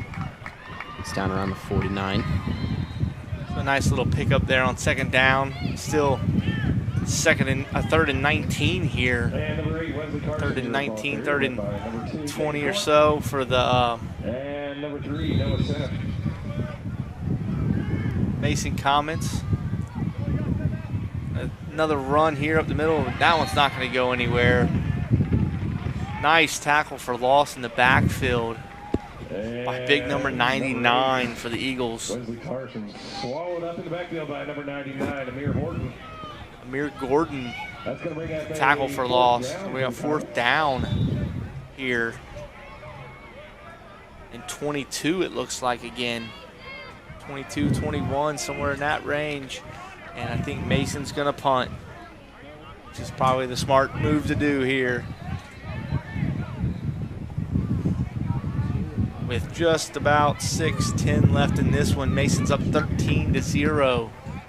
And they're going to punt the ball away to CHCA and then let their defense play. It looks like they're actually going to punt the ball. So we'll see how this goes. First punt of the day for any team.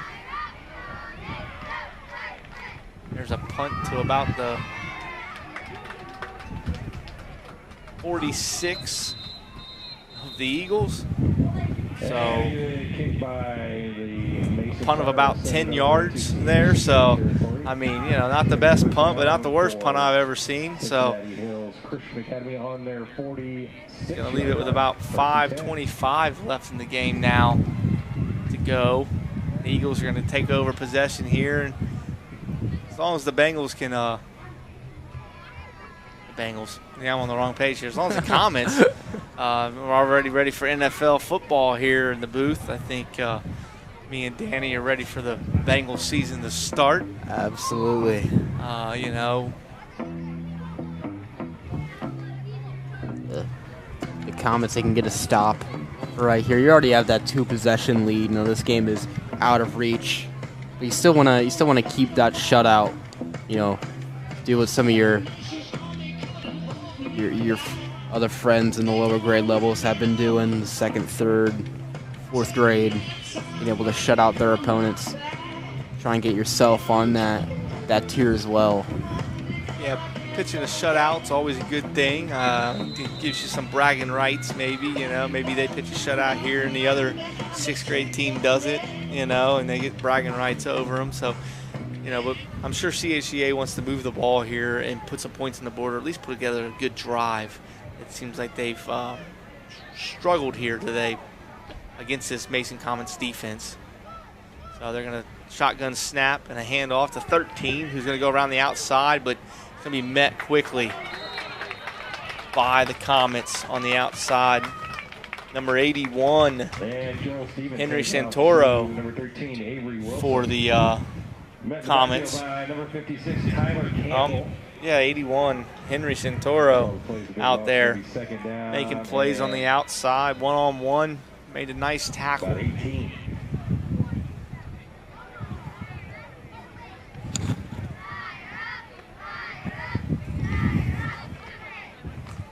So that's going to bring up second down here and about 17, 18 to go. A huge loss on first down. A lot more than what it originally looked like.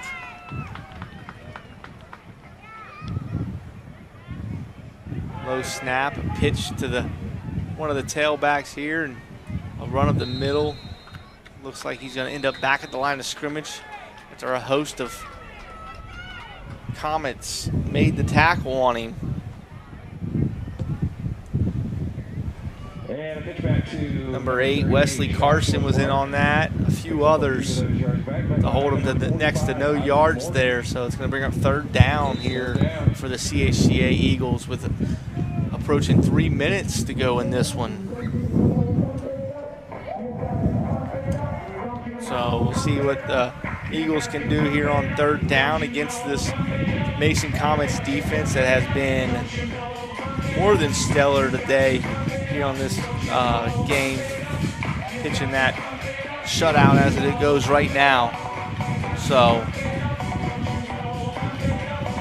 we'll see where that takes us here. So Eagles getting ready to run a 3rd down play here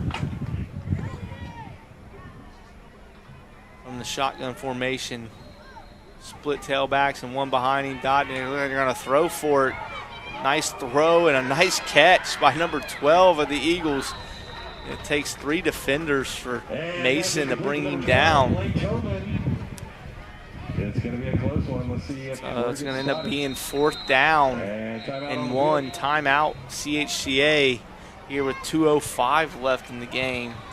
I think CHCA really wants to conserve some time and put some points on the board to give their team some confidence going into this season. Yeah, that's a huge catch there from number 12. Had almost 2 defenders around him. He's able to just pull it into his body. Took 3 guys to take him down. You know, that's a big sign to your coach. Like, hey, you need a big play. Throw it up to me. I can come down with it. And it makes this next play a lot more comfortable. Yeah, yards a lot easier than 22 for sure at any given point. So we'll see what the CHCA Eagles come out with here, see what they draw up, and then we'll see if the Mason Comets can make a tall stand here and just stuff them at the line of scrimmage like they've done so many times today and turn it over on downs. And at that point, it's all but over from there if the Comets are able to stop them here on 4th down.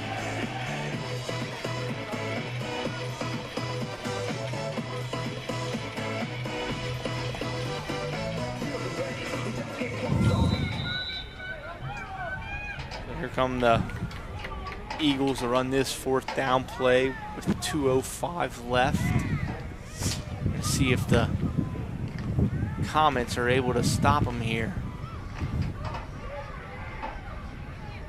Look at that linebacker blitz there. Saw him creeping. Here he came flying in, number 9. Raul Hernandez with the stop to force a turnover on downs. Raul Hernandez has been having a good weekend of the Grimes Bowl. Had some nice plays yesterday, making some big tackles today. Not enough to get the first down, so that is a turnover on downs. It forces a turnover. So Mason's going to take over now, 1st down from their own 47-yard line with about 1:20 left in this one. So we'll probably be wrapping this one up shortly here with another victory by another Mason team today. I think we've had almost all but one today. Mason putting on a good showing today at the Grimes Bowl on Sunday after what was a very tough day yesterday for them at a lot of the ages. So it's good to see that they're bouncing back today. Some of these players are out here playing after playing yesterday, and they're out here doing well still. So Mason's going to take down probably a snap or 2 here to ice this game. It's going to be a run by the quarterback here. Number 81, Henry Santoro, with a nice run there.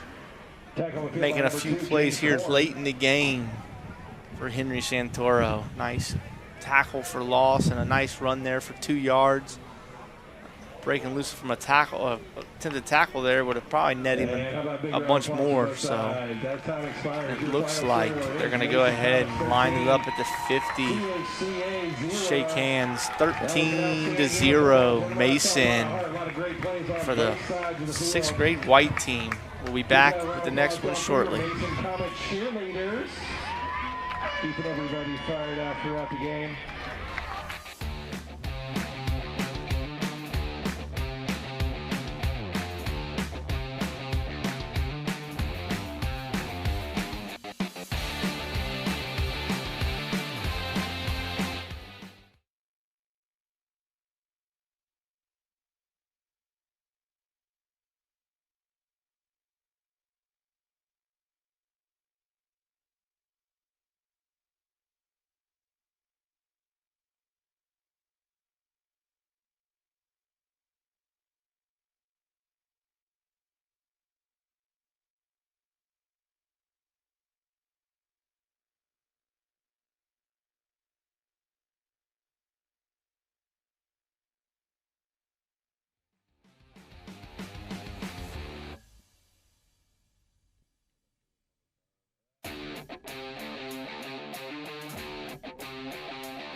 Welcome here to Dwire Field for this 5th grade Mason Comets game against Lebanon Black.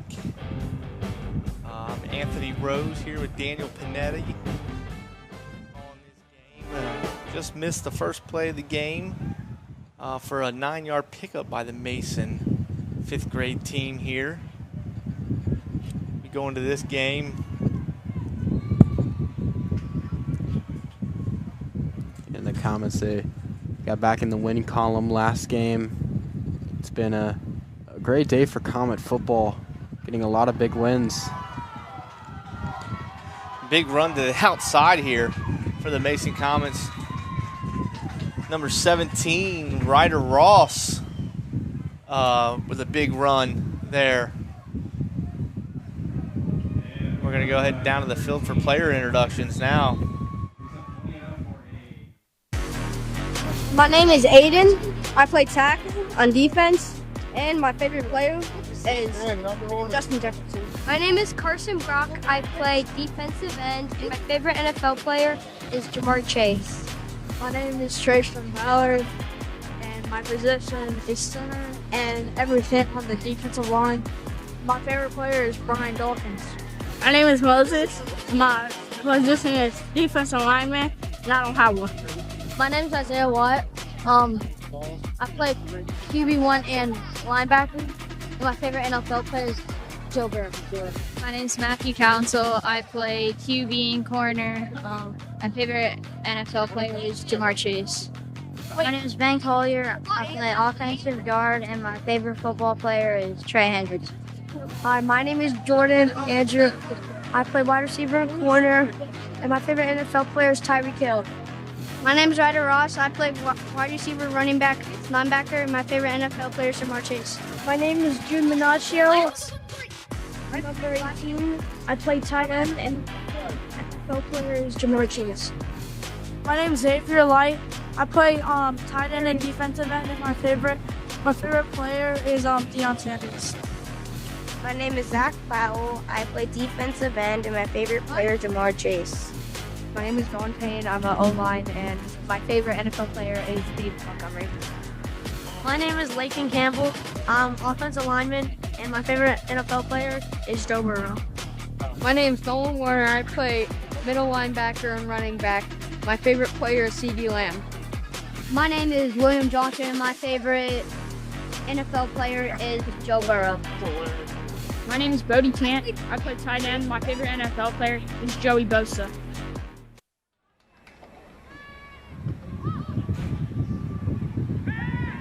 We're back here for a run to the outside here. Oh, a fumble by Mason. I think Lebanon got on top of it. Oh, no, it ended up being Mason getting back on top of it, luckily for Mason there. Number 36, Nolan Warner, jumping on top of that one after a strip fumble there.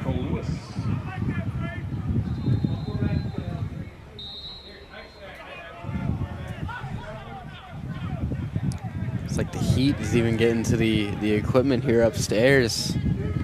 Having issues with the scoreboard clock. Not wanting to run, so we're keeping a digital clock up here. The announcer is. So Mason's going to second down here. Run right up the left side there, down to about the 1-yard line. Looks to be enough probably for a Mason first down.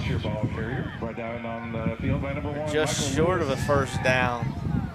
They're going to call it just short of a first down. I think some of the most overlooked part about, you know, these kind of Grimes Bowl games and this kind of heat is these kids, these players have already been warming up out there in these pads for about an hour beforehand, you know, getting ready for the game. So they've already been, you know, in this heat for a while. The sweat's already, you know, in full swing. This game, seeing the temperatures in the 90s. I will say it's much better than having a rainy day where we're getting delayed for lightning and things like that. Makes for a lot longer day. These kids get warmed up and then they get put in a lightning delay. So here's fourth down. Looks like false start on Mason. They're going to call a false start on Mason instead of offsides, which Mason was hoping for. So. And then if the officials could let us know what the official time is, we have the iPad back up. We can get the time going.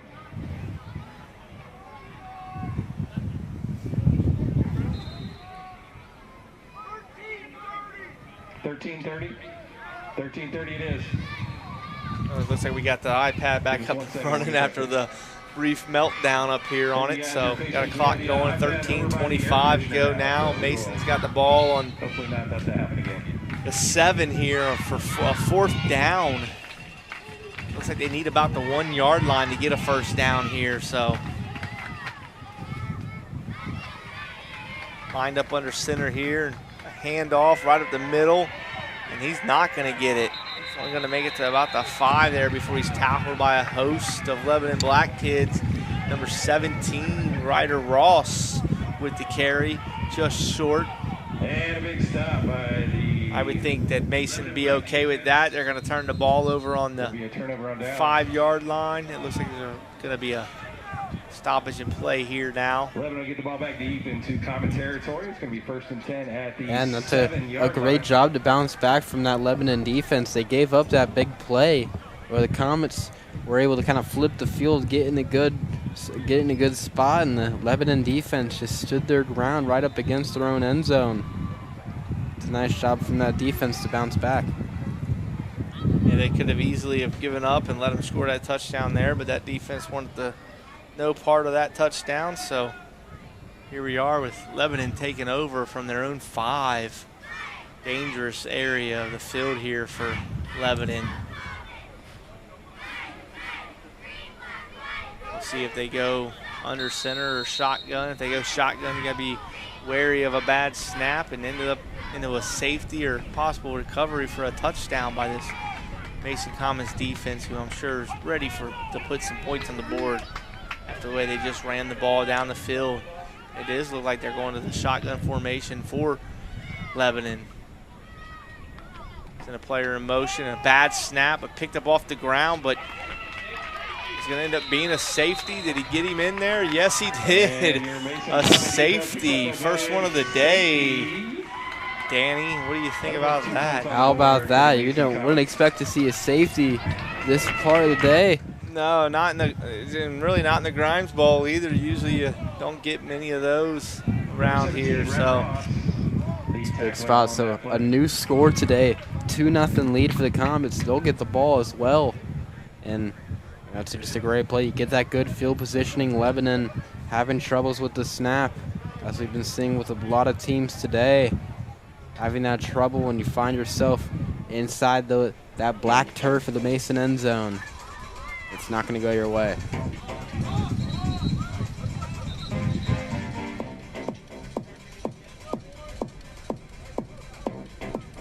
So Mason's going to get the ball at the 50 now because of the safety rules for this age group. So after any safety, the team will get the ball at the 50 instead of the 35.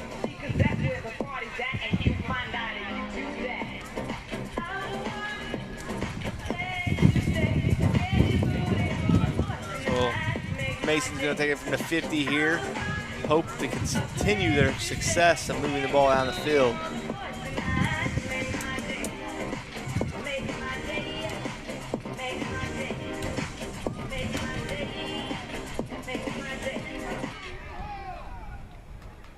Mason lined up in that shotgun formation. Running backs to each side. Handoff here. Bouncing it to the outside.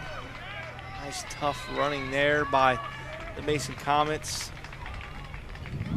And number 43, William Johnson, your ball carrier. So William Johnson, number 43, is the ball carrier there. Pick up about 5 yards on the play. It's going to be 2nd and 5. I think so far they've used a few different kids to run the ball for this team.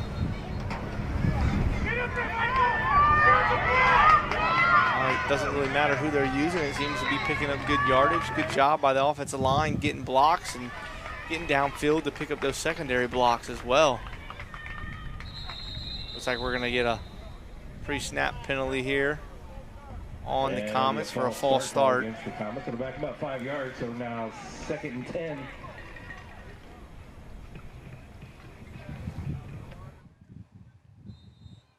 Looks like some cloud cover is going to be moving in here, which would be huge for some of these teams out here. Maybe even those in the press box up here. Getting a little warm. Some of the fans on the visitor side hiding in the only bit of shade over there they can find, which is not much. Well, it looks like we're all going to be shaded here for a little bit with the cloud cover moving in. Another play here, run up the middle. Big hole up the middle. He's just not willing to go down easy. He picks up the first down. And number 17, Ryder Ross. There's some tough running from Ryder Ross. 17, Ryder Ross just running over kids, running through tackles, arm tackles. Absolutely. We saw a glimpse of this yesterday for this 5th grade team, and Ryder Ross just running with some authority, and that's showing out a little bit more right now.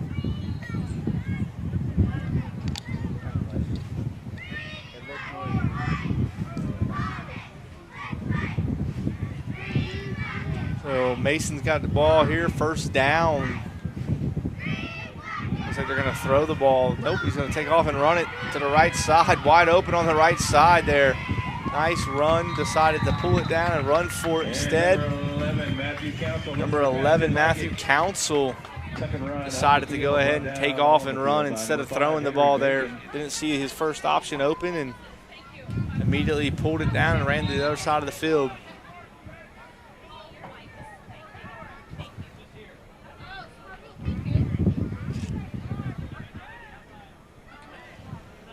So it's going to bring up 2nd down and about 2 here for the Mason Comets.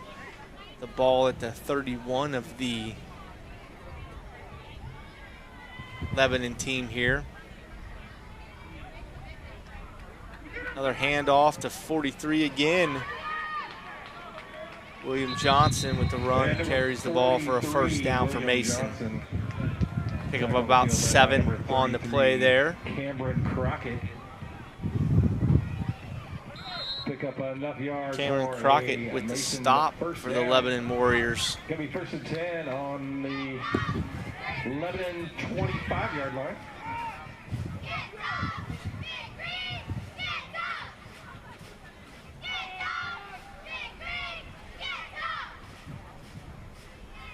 So here comes a first down for this Mason Comets team, who's been running the ball extremely well so far. Doing pretty much whatever they want at this point. Send a man in motion, like a jet sweep. Ends up hitting the hole, but there's a flag on the field. He's still on his feet. Finally goes down after a 9-yard pickup, but this one's probably going to end up coming back. And nice little running there. Looked like he was running through a slip and slide the way he was trying to evade some tacklers there at the end. Unfortunately, it's going to come back for holding in the offense on that right side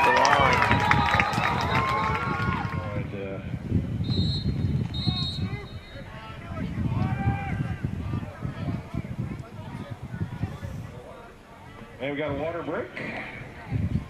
So we're going to have a water break here. They're at that temperature now, on-field temperature where it's required that they have to take these mandatory water breaks. Pushing 95 as a heat index, and I'm sure the field temps at 100 or more at this point. And cloud coverage finally starting to come in a little bit. Can help depending on how long it stays for.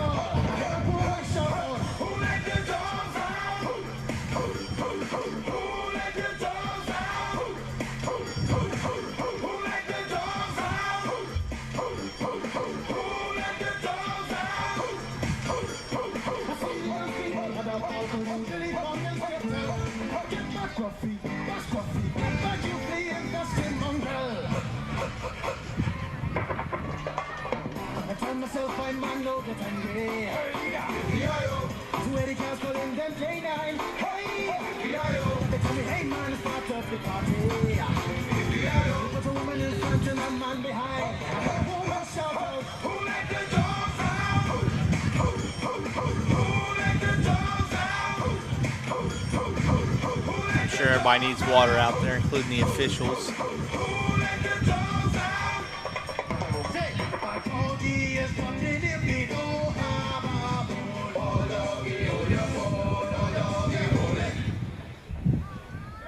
Get going here again. Yeah, that cloud cover is going to come in here and definitely make a huge difference here for these players. You can already feel the temperature dropping right now as the clouds move in for us. So all the hard work you guys are doing there, keeping everybody fired up. Hopefully that helps the players out there. So here we go with Mason, first down and 20 now after that holding penalty on them. Lined up shotgun.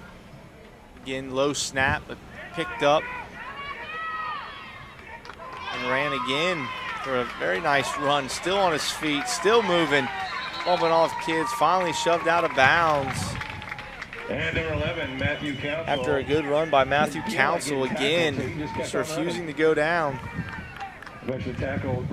These Mason runners just, again, running with a purpose, running with authority. Trying to get into the end zone already. Getting closer and closer here. We're going to have a second down and 3 here for the Mason Comets to try to get a little bit closer to that touchdown that eluded them by just a couple yards on their last drive that resulted actually in a safety in the end. So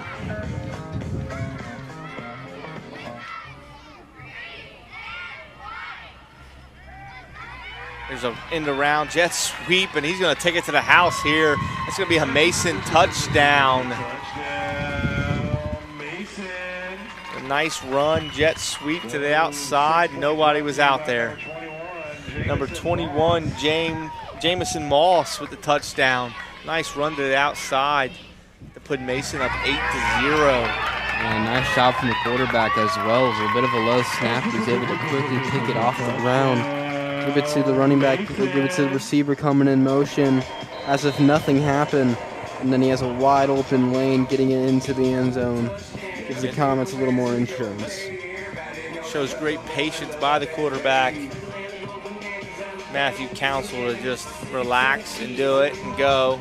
Looks like they're going to line up and go for the 2-point conversion here as they're back on the 6-yard line instead of the traditional 2 here. And they're going to throw for it.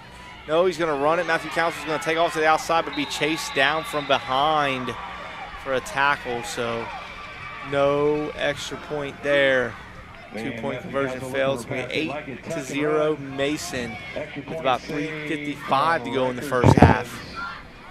Yeah, and you're not able to get that extra point, but it still gives you that 8-0 lead, and the extra point for touchdowns only equaling 1 point. That makes this a 2-possession game.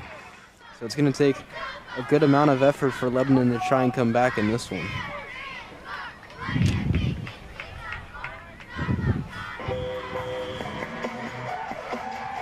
The question becomes is if they move it back to the 7, do they get 2 for it? Or why did Mason have the ball back on the 7 right there? Not sure. So it's been a long time since I've been around a youth football game to remember. I know in 6th grade you could go for 1 or 2 and they moved it back, but I didn't know if they did that at 5th grade or not. So interesting to see there. So now Lebanon Warriors gonna take over here. And the Mason Comets defense is gonna try to hold them with 2:55 left in the first.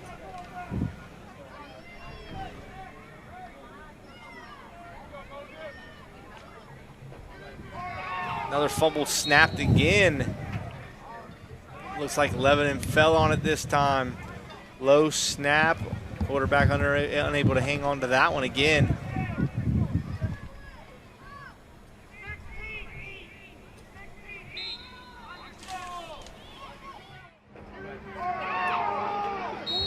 Just a low snap there, but I think something that, like you said, as a center, you want to see your quarterback hold on to that. And as a quarterback, you want the ball a little higher. It's hard to hand off those jet sweeps and things like that when you're picking the ball up off the turf. So here we go with 2nd down and about 13 for the Lebanon Warriors. Went under center this time and blown up almost immediately. looks like the Warriors kind of forgot the play a little bit. Looked like everybody forgot the block there. Number 4, Aiden Rosado with the tackle for loss, the sack there. The quarterback didn't stand a chance to do anything there. Number 8, Trayson Ballard in there as well. A few of the guys in there.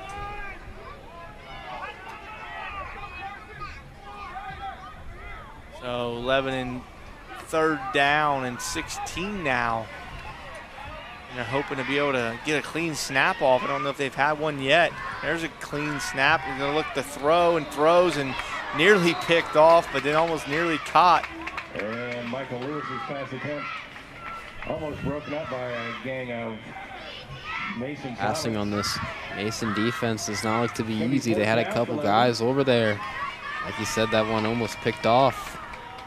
Thomas, you know, if they did get the interception, maybe time for one play. It looks like Lebanon has declared that they're going to punt.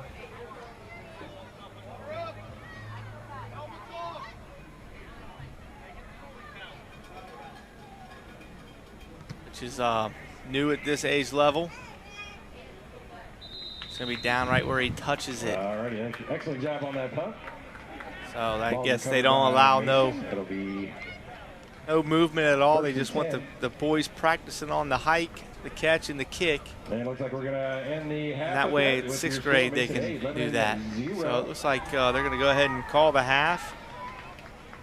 Mason 8, Lebanon 0 to end the first half as this runs down.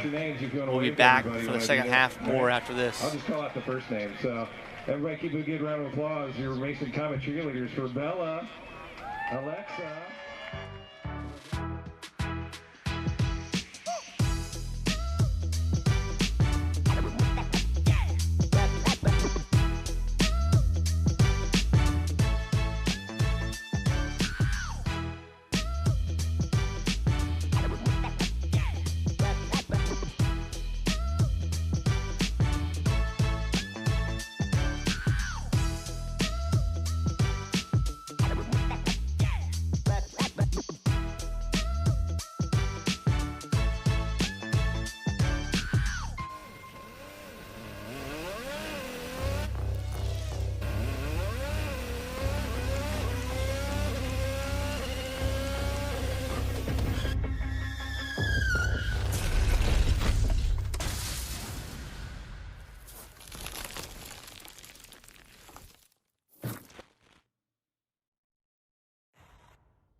Can't believe you're doing this alone. I've done it before. I remember.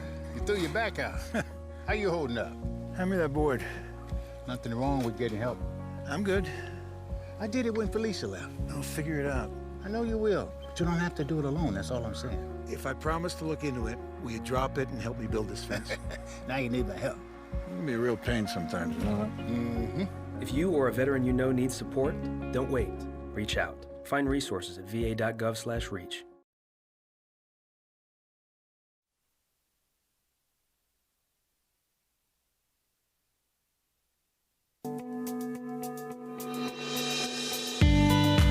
Hi, my name is Jen, and I'm the founder of Boxful. I created Boxful out of love for a friend. During COVID, a close friend of mine lost her mom, and as were the times you couldn't really get on planes or attend funerals. I sent her flowers because you send flowers, but it felt empty and not personal enough. And I'm a hugger, and had I been there, I would hug her. So I was looking for any gifts hug-related and didn't really come across anything until I saw a teddy bear with long arms, and I thought maybe I could send her a bear hug. So I attached the arms to the box flaps. I wrote a little note about how I wished I could be in the box to hug her, but since I couldn't, to hug this bear instead. It got such a great response, and she obviously felt loved. And I thought, you know, maybe there are other people looking for a thoughtful option other than flowers. For me and with Boxful, it's really important that we have this opportunity to connect people across the country, across the world, in happy moments and sad moments, when you can't be there in person, to comfort and hug the ones you love.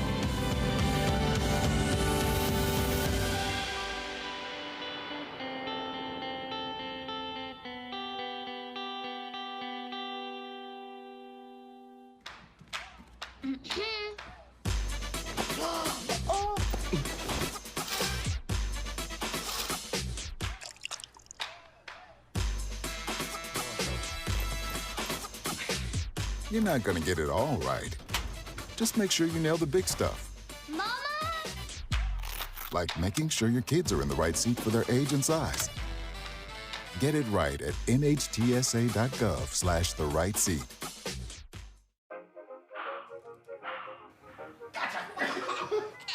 I surrender. All right, pal. Get ready for the day, buddy. Hey, Dad. Hey, Dad. Do we have a gun? What's up? Do we have a gun?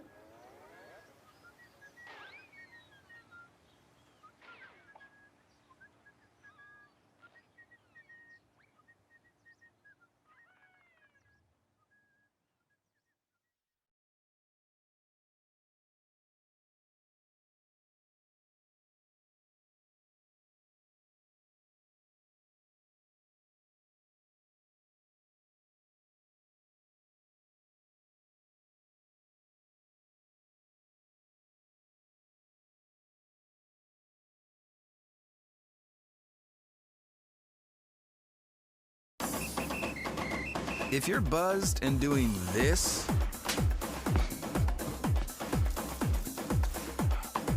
to make yourself feel okay to drive,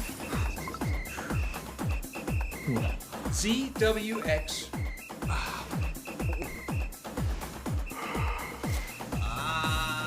you're not okay to drive. YGKLVW. Regular you.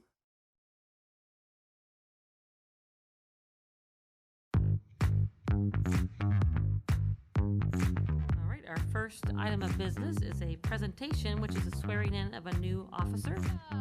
A Freeze-On Mayor with Mr. and Mrs. Santa Claus. Merry Christmas. Brings it himself inside the 10. Touchdown, Marymount. From the top of the key, Anna Habra ties the score.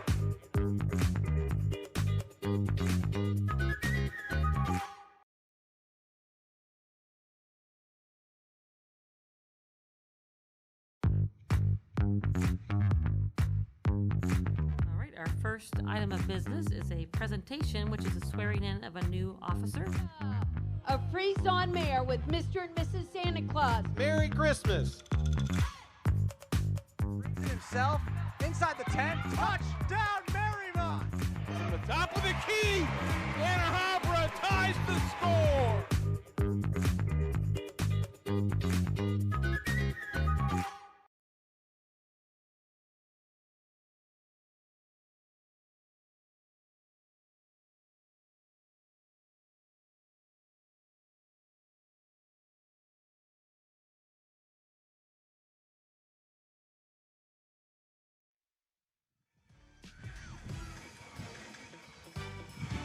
And we're back here for the second half of this 5th grade Grimes Bowl matchup between the Lebanon Warriors and the Mason Comets.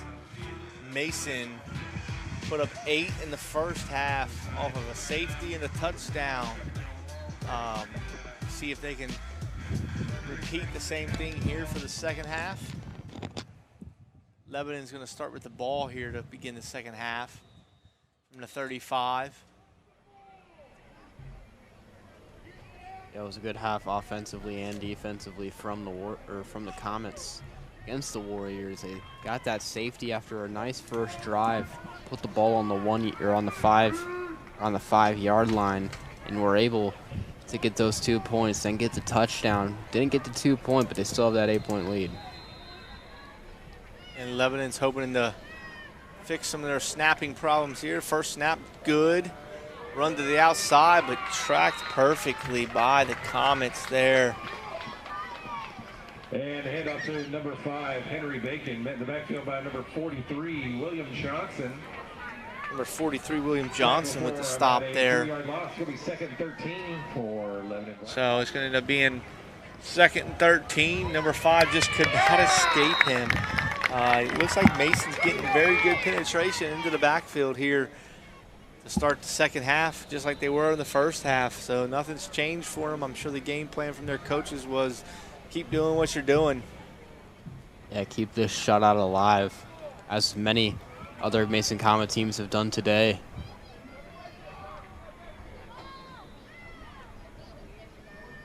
Send the guy in motion again. A snap's going to hit the motion guy and get picked up by the Warriors. Once again, snapping issues for the Warriors. Plague them there. Losing another yard and a half, 2 yards out of that one. So it's going to end up being 3rd down and 14 for the Lebanon Warriors. This Mason defense seems to be just swarming all over these guys, not allowing them to do much, and even when they do have good snaps, they're right there on them.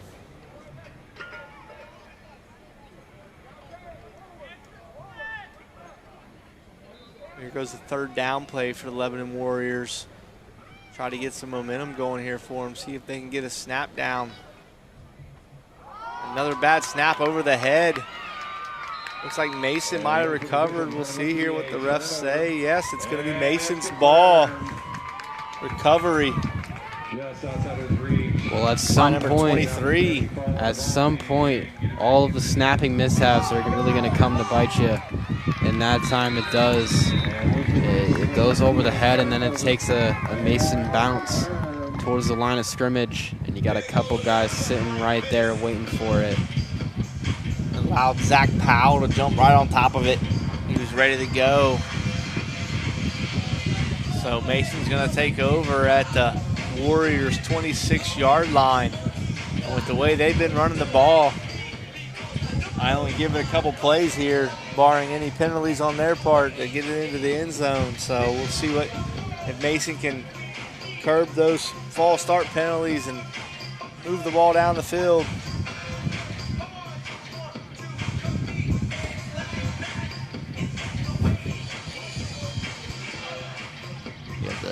The sun just barely peeking out between it's like a circle of a cloud. You know, everybody in this stadium at Dwire Field is just hoping that these clouds can take away the sun, especially the players on the field. Here goes another in the round for another play here to the outside, but he's going to be met by 2 Warriors. Looked like a fumble there at the end. Orange flag down. Did the Warriors get the ball? Yeah, they did.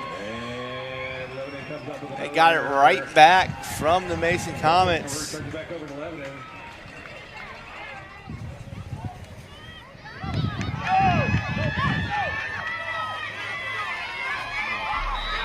I don't know to see when exactly it came out, but Ben Nolan came up and had no ball when he got up off the turf. Had a nice run going there. Got it stripped out by the Warriors defense, and the Warriors take over possession again from the 20-yard line. So Mason had a chance there and didn't hold on to it. So the Warriors are going to take over. And that's a big defensive play. It only took one snap for the Comet offense, and Lebanon defense, they've been showing out pretty well today. They did give up a touchdown, but they had a goal line stand earlier to start the game, which led to that offensive safety. But it's been a fairly solid day for that defense. Yeah, and if they can figure out their snapping issues here on offense, you know, maybe they can get something moving here. But this Mason Comets team's flying to the ball right now. There's another one. He gets hit. Another fumble. No, he didn't. He picked it up. Tried to pick it up. Ended up falling on it for another recovery by Mason. So 3 plays, 3 fumbles, 3 turnovers.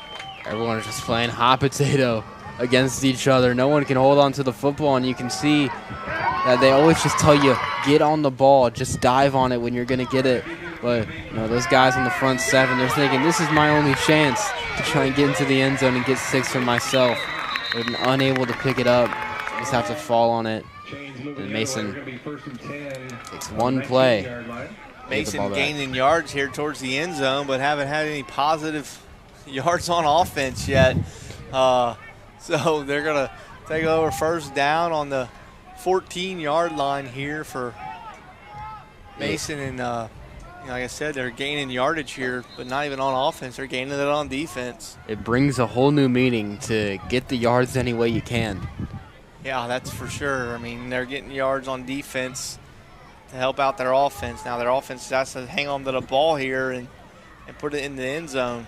Well, let's hope that the Comet offense can break the streak of consecutive plays with a turnover. There's a low snap, and Danny Panetti about jinxed it there, but he's going to take it up the field here. The runner for the Mason Comets gets a lot there, ends up getting a first down. It's going to be 1st and goal here.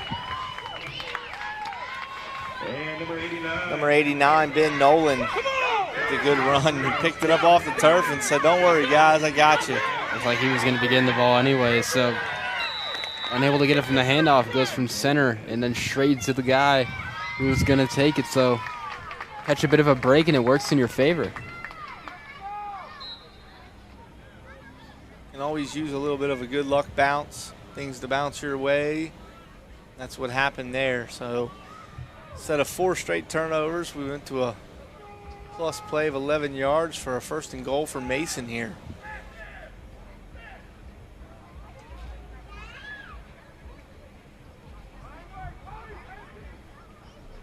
Mason trying to get lined up here.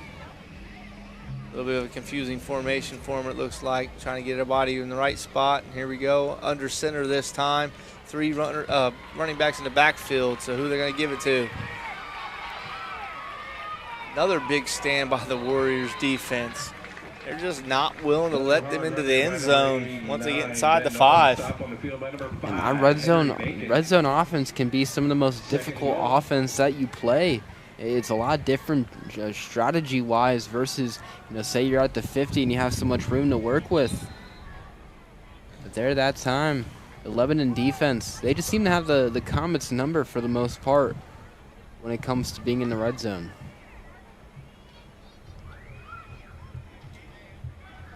So it's going to be 2nd down from the 4 now for the Mason Comets as they try to put this one in the end zone and go up double digits here over top of the Lebanon Warriors.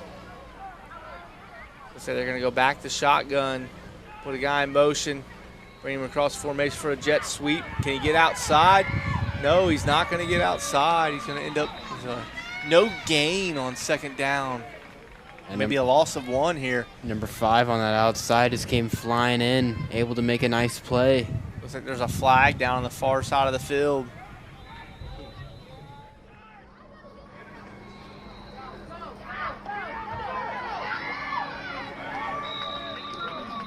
Whether or not they want to accept it looks to be on Mason. Looks like it'll be declined. Legal shift on Mason. They're going to decline it and take 3rd down. That's how confident the Warriors are in this defense, that they're not going to give up this touchdown. They don't want to back it up 5 yards. A timeout by Mason with 10:34 to go.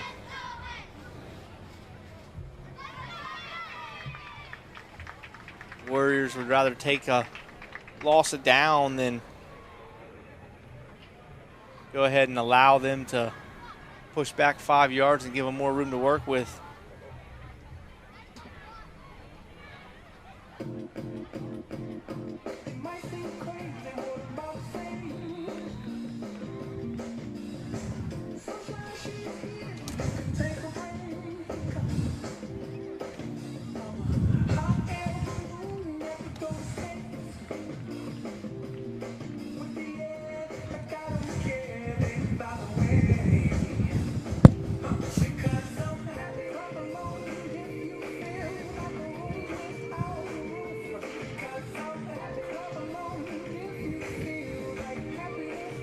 Cloud cover keeps moving in here, cooling things off for these players and these fans. Some of the coaches and the volunteers that have been here all day. Makes it for a little bit of a relief later in the day. I know some of the field people have been here all day, and the board and everybody else, so I'm sure they appreciate the little bit cooler weather and kind of a breeze that's picked up a little bit. As we get back to football here, we're 3rd down and from the 5-yard line for Mason. Gonna try to move the ball. Been having problems here inside the 10 here to move the ball any closer to the goal line. Shotgun again, handoff. Met in the backfield and finally tripped up. Almost got free. One defender to beat there on the end and might have gotten closer to the end zone. Looks like he lost another yard. That's number 14 to come and trip him up behind the line. 5 men in first and got back on William Johnson, just could not get away from him. So it's going to be 4th and goal here for the Mason Comets. And you almost have to think that they might end up throwing the ball here just to try to mix it up. But 4th down and from the 6-yard line, crowd's getting into it. Nice run off tackle again, but spun down for a loss of 4 on 4th down. This Lebanon Warriors defense just not willing to give up that touchdown. There's another big goal line stand for this Warriors defense, and I think that mascot name is suiting this defense well, Warriors, because they're having these long drives going right up against their goal line, and they're making some big stops against this Comet team. Yeah, for sure. They're really getting after it on defense and showing Mason that, hey, you know, when we get down here towards the goal line, you're not just going to waltz on in. We're going to make you earn it. And right now, Mason hasn't been able to penetrate that defense and get in there and score a touchdown from this short distance. Last time that Lebanon was in a situation like this, those bad snaps really came to haunt them. And we saw the last drive end because of a fumbled snap that the Comets took advantage of. So the Comet defense, you want to be aggressive here. Yeah, I think you got to send guys after him really, early and try to get after him. I mean, you're looking for that bad snap. They're going to go out of shotgun right here, which, half the snaps have been bad or fumbled by the quarterback himself. So here's a good snap. You're going to throw for it. Nice stop route. Nice catch by the wide receiver out there. And a tackle on the outside. It was a nice play, drawn up, quick out, get out of your end zone. Get out there and let's start moving the ball down the field is what the Warriors are thinking here. Let's get down, maybe tie this thing up and end this game on a really good note here.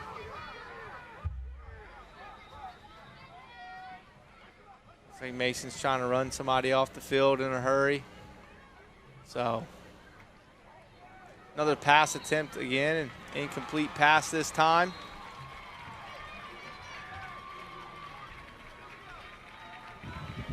And Finn Landix pass attempt to Hunter Mathis. Ball's incomplete, it's going to be 3rd down and 3. It looked like the Warriors have decided to go pass heavy here. Their run game really wasn't doing much. They were being met in the backfield 5 and 6 yards deep every time that they ran the ball. So here goes the 3rd down play, 3rd down and about 3. They're going to pass again. He's being flushed out of the pocket, and he throws it on the run. Incomplete pass. So it's going to bring up 4th down for the Lebanon Warriors. We'll see if they decide to punt again or if they're going to go for it here with only 6 minutes and 45 seconds to go in the game. So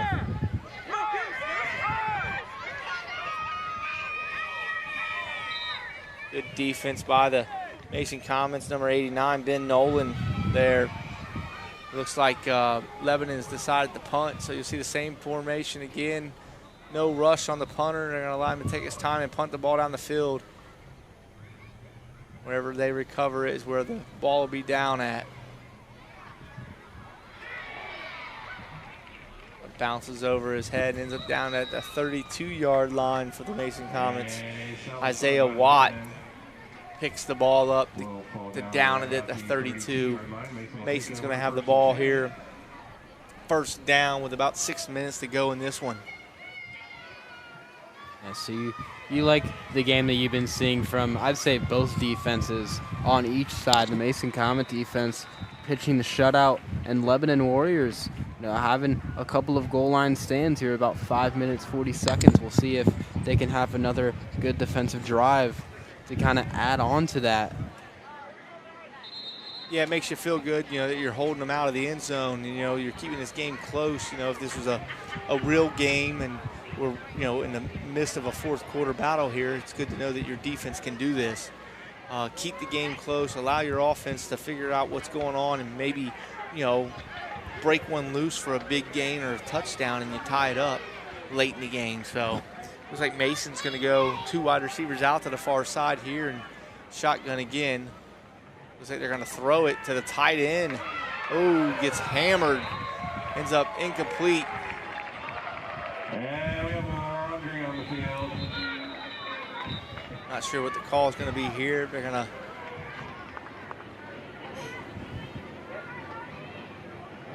definitely a flag on the field.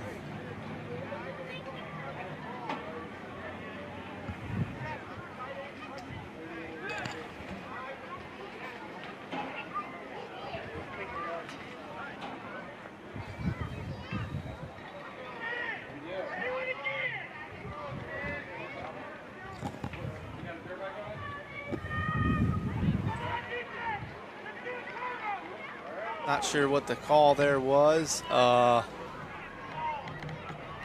sure if it was a legal shift or a legal man downfield, but I didn't see a signal from the referee other than maybe a potential legal shift, but I didn't think any of the Mason players were moving prior to the snap, so I'm not sure what the call there was. But Mason's going to lose the down and 5 yards from the looks of it, so I'm not sure what's going on. And so Mason, second down here.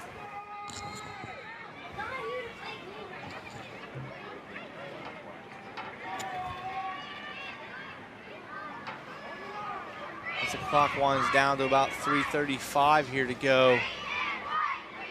Gonna take one under center here. Try to mix it up a little bit. Number 17, big hole up the middle. Gets drugged down there at the last second. Otherwise, he might still be running into the end zone there. Nice run by number 17, Ryder Ross, right up the middle. And this offensive line has been doing a nice job being able to open some holes. I think we're going to get a water break here, maybe. Maybe not. Nope. Tackle on the field was a good wrap-up tackle by number 33, Camden Crockett.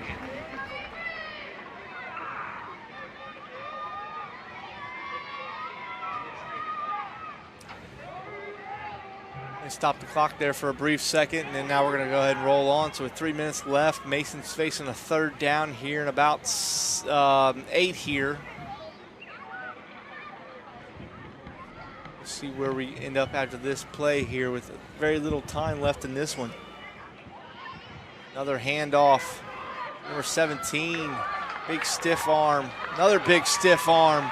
He's still running. He's going to be into the end zone here. We'll have to wait to see what the flag's about, if it's going to end up being called back or either way, though, some tough running by number 17, Ryder Ross, and it will come back on a holding penalty on the Mason Comets. Yeah, Ross has been having such a nice game on the ground. A couple stiff arms, as we'll see here on this replay. Able to get through a nice hole. There's one. Makes a couple miss. There's another. Not 100% sure where the hold was at. I might have missed it there, but the side judge ended up calling the hold there.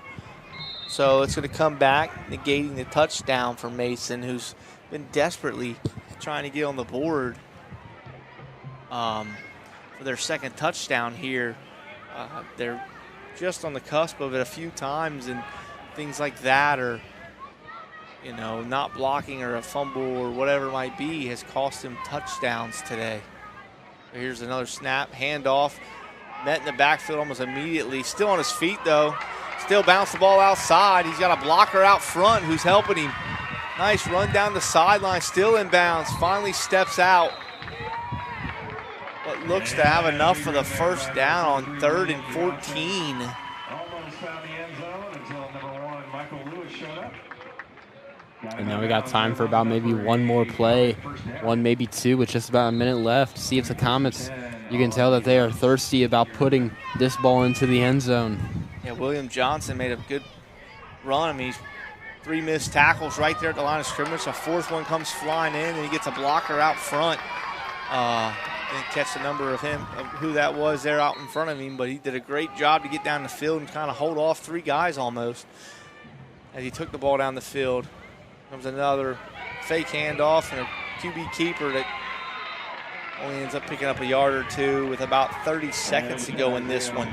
Wyatt brought down by 3. Mason's in a hurry. They really want to score this touchdown. They want to put points on the board. The Warriors want to hold them out. Might get one more play in here. Another handoff, and he has it behind his back. Somehow pulls it back around.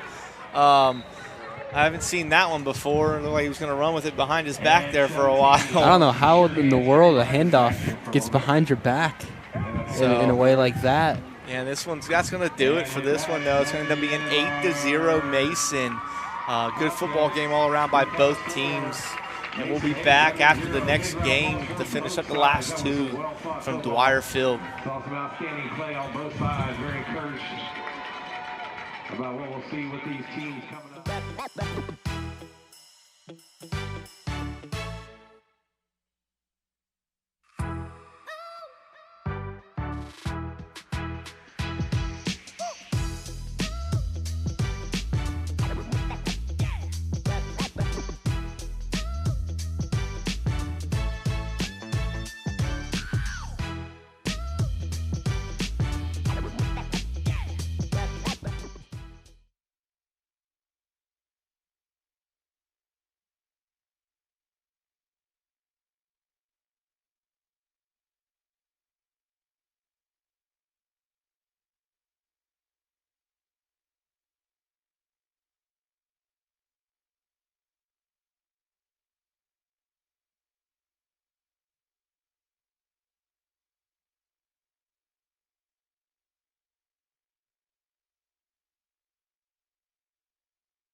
Take you to the Sycamore 6-way team for the roster. If Kings Red, if you guys have a roster, if you could please bring that to the home side announcing booth. I'd be happy to announce the players as it makes some outstanding plays today.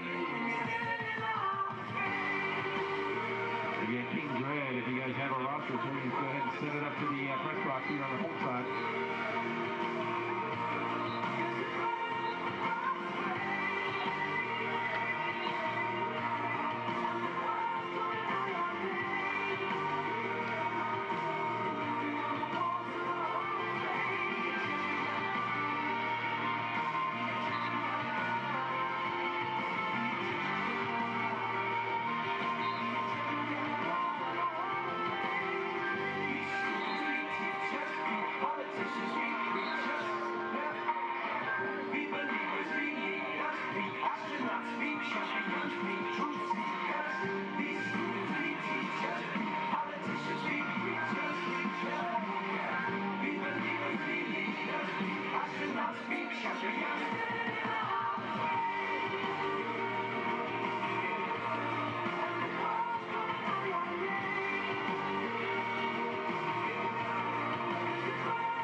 some great football today? Got a lot of great football ahead of you. We're excited for another great competition. 6th grade Kings Reds squaring off against Sycamore.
Alrighty, we are waiting for a chain crew. If we could please get 3 volunteers to head over to the visitor sideline. We need 3 people to run chains for us. Looks like we may have our 3 already. Thank you guys very much for coming out there and helping us get this game going.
And C.J. Willis, the second, hands off to number 24, Dylan Egan.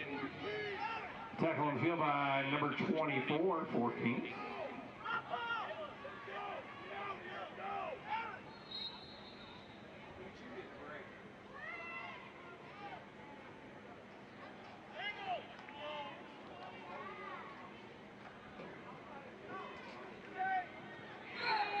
And number 2, C.J. Willis, the second-year ball carrier.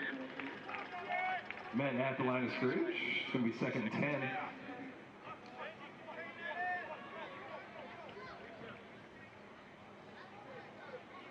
Correction, looks like we picked up about a yard on that. It's going to be 2nd and 9 for Sycamore.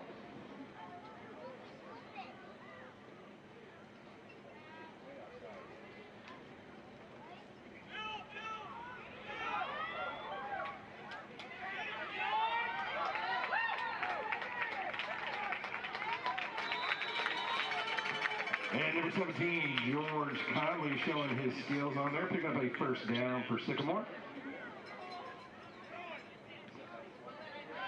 Brought down by Big 94. It's going to be 1st and 10, Sycamore.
All right, number 3, Ethan Hill, your ball carrier.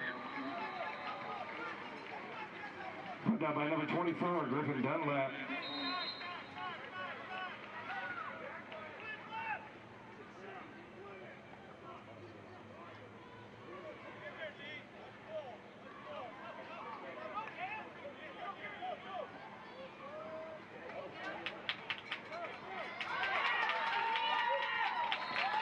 And the sure hands of number 10, Liam Wilmoth. Solid catch, solid pickup on the yardage. It's going to be 4th down.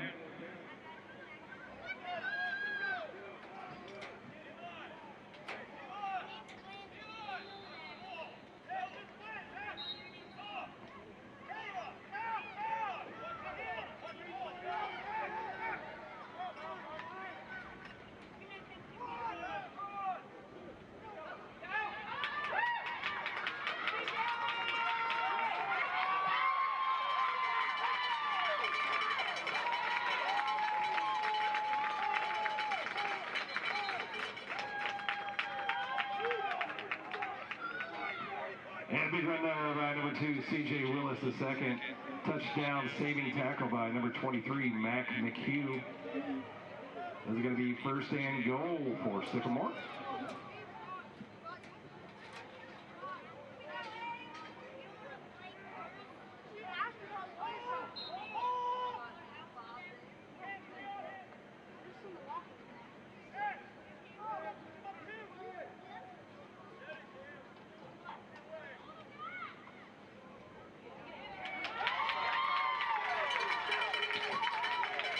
And touchdown Sycamore. C.J. Willis II finds Jack Kenny in the end zone for 6 points for Sycamore.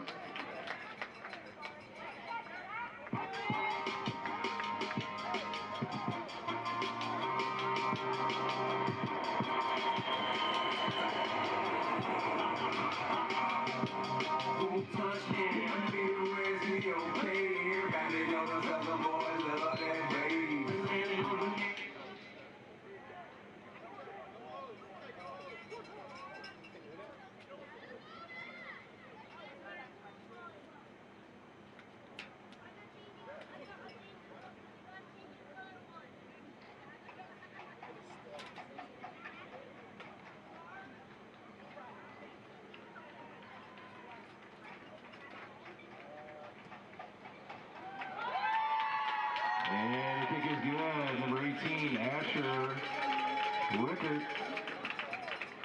Solid hold there by number 17, George Conley. And with 14:25 left to go, Sycamore 7, King 0. King's offense heading out onto the field to try their hand and put some points on the board.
And number 24, Griffin Dunlap, your ball carrier, pickup of about 3 yards on the play.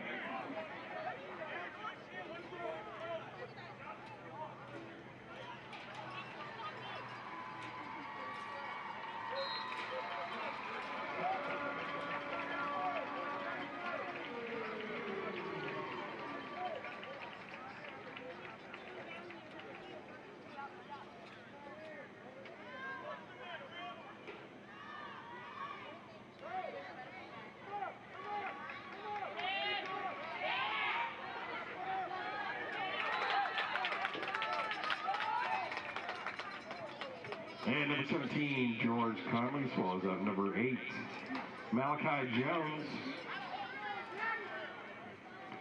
Result of the play is a loss of a couple yards. Going to be 3rd down 11 for Kings.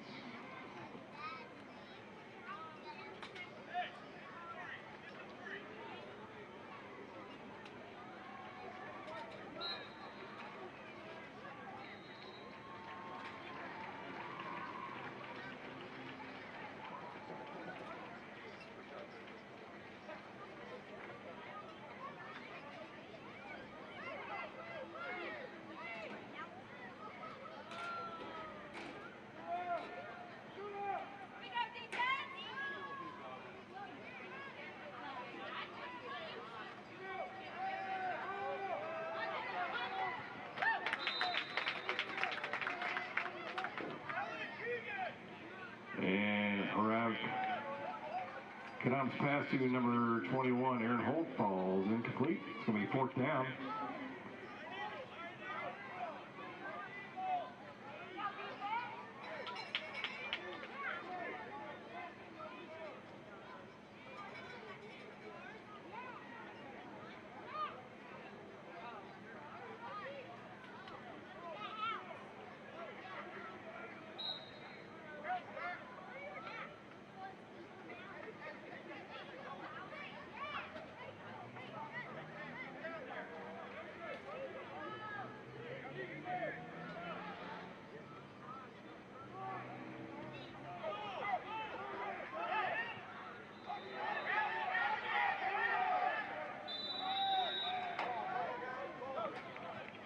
And number 14 touches the ball, Camden Watson. Big defensive stop by their D line. Let's give some love to number 0, A.J. Haig Ballard. Number 53, Andrew Hopp. Number 44, Z. And number 64, A.J. Miller. Defensive line putting a hurting. Sycamore get the ball back inside of Kings territory. It's going to be 1st and 10 on the 41-yard line.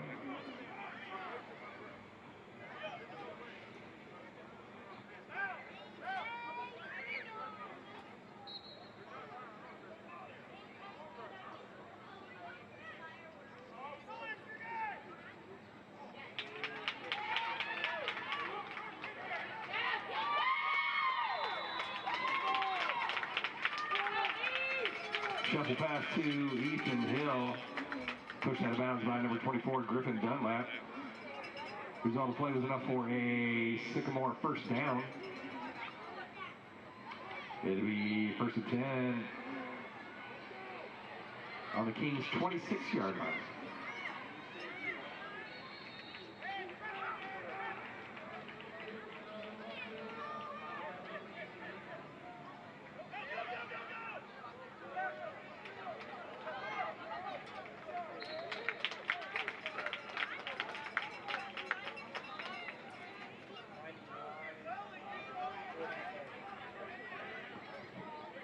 Tackle field brought down by number 52, Caleb Ray, and number 24, Griffin Dunlap.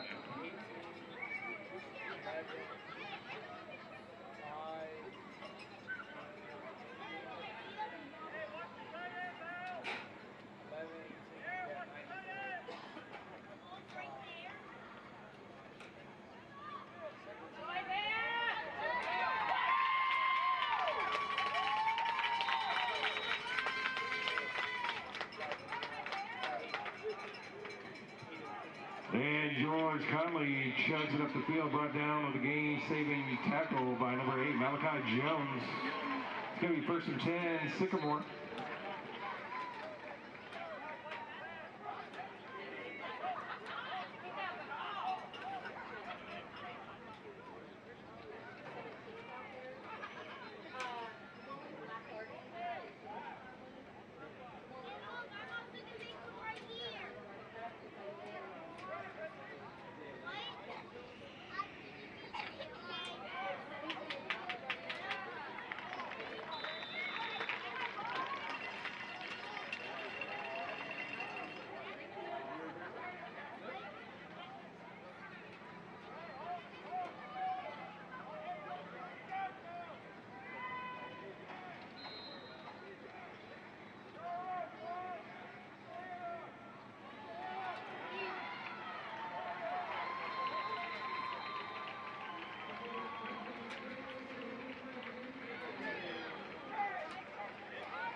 And C.J. Willis, the second ball carrier, stopped by number 21, Aaron Holt.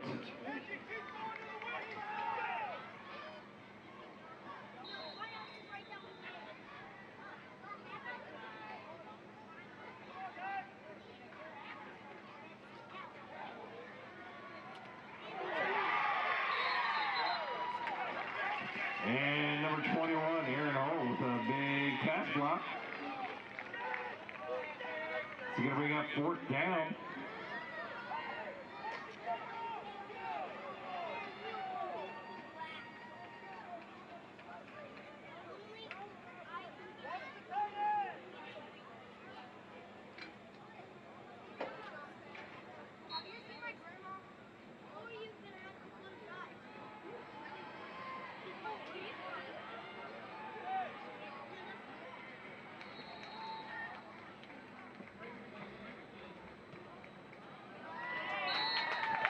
And number 18, Asher Rickard, picks up another 3 points for Sycamore. Big defensive stop by the Kings defensive line. Let's give it up for number 5, Benji Johnson. Number 8, Grayson Calloway. Number 11, Keegan Torek. And number 94, Anthony Moen. Big defensive front, saves him from a touchdown.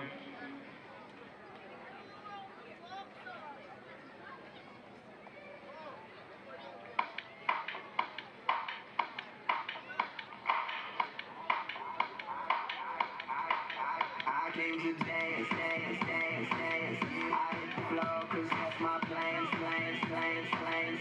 I'm wearing all my favorite plans, plans, plans, plans. In this space with both my hands, hands, hands, hands. You, 'cause it goes on and on and on. And it goes on and on and on. Yeah. Throw my hands up in the air sometimes, saying, hey.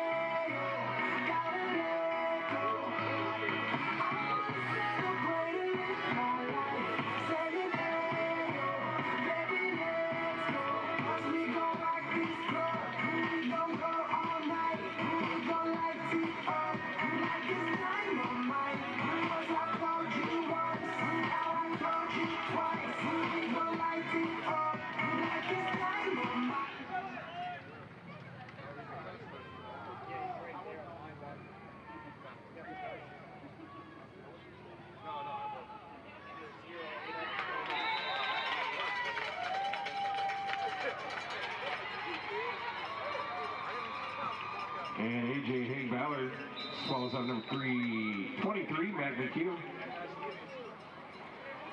Results in a loss of about 5. We have timeout on the field.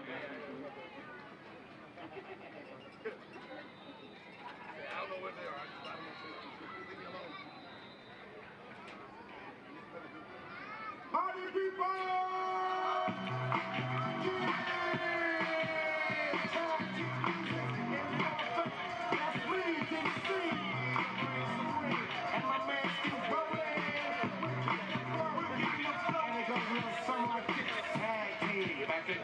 Check it to record, let's begin. Party on, party people, let me hear some noise. DC's in the house, jump, jump, rejoices. Everybody over here, a party over there, wave your hands in the air, shake the dairy, yeah. These 3 words, when you get you, they say, whoa, there it is, hit man.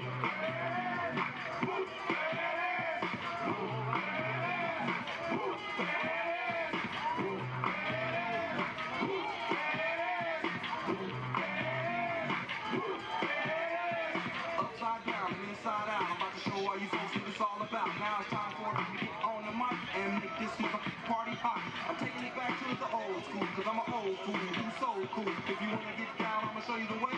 There it is, let me hear you say, ooh.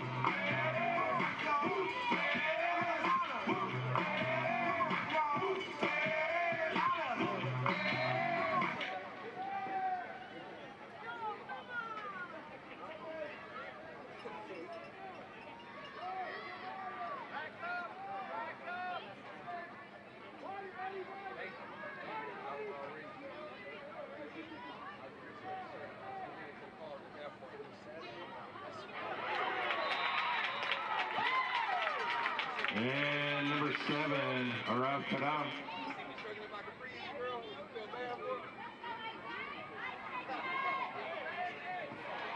Big tackle in the backfield by number 0, A.J. Hayes-Ballard.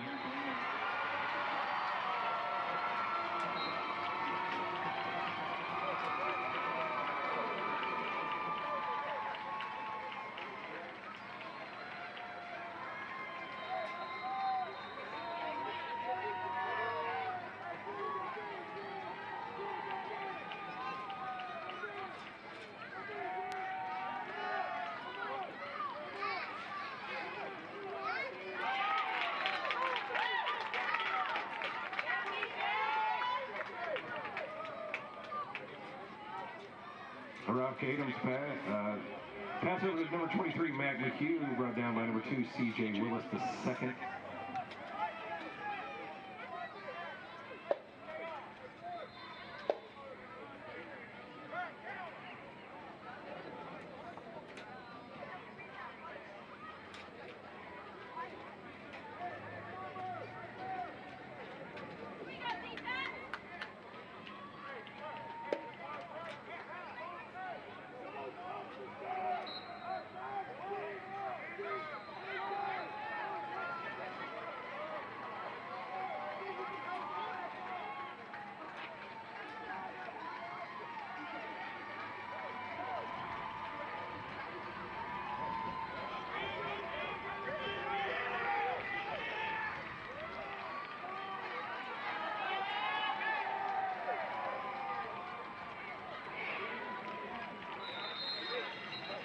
Man, we got some laundry on the field. Good return there by number 10, Liam Wilmuth.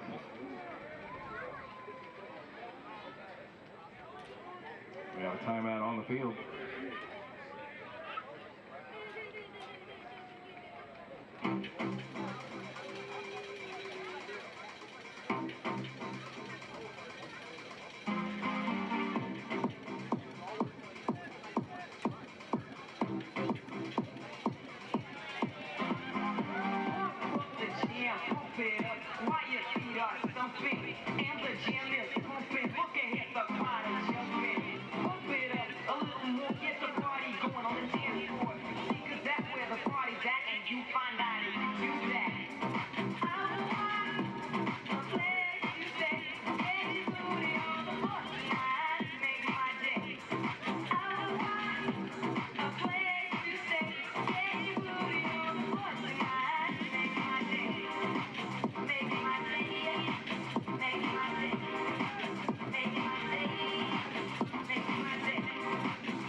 And C.J. Willis, the second pass attempt to Ethan Hill, just outside of his reach. Going to be second down.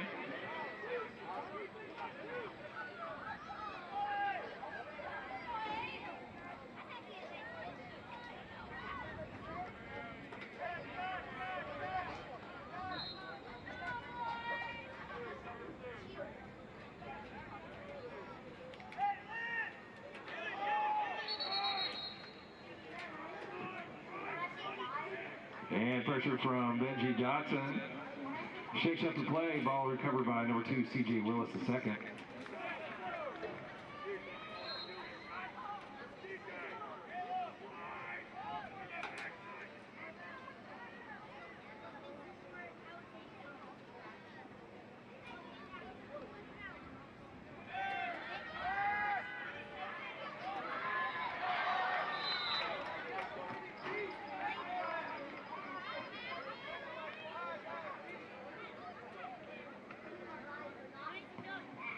And pass attempt almost falls in the hand of the defense. Football will remain on the Sycamore side. It's fourth down.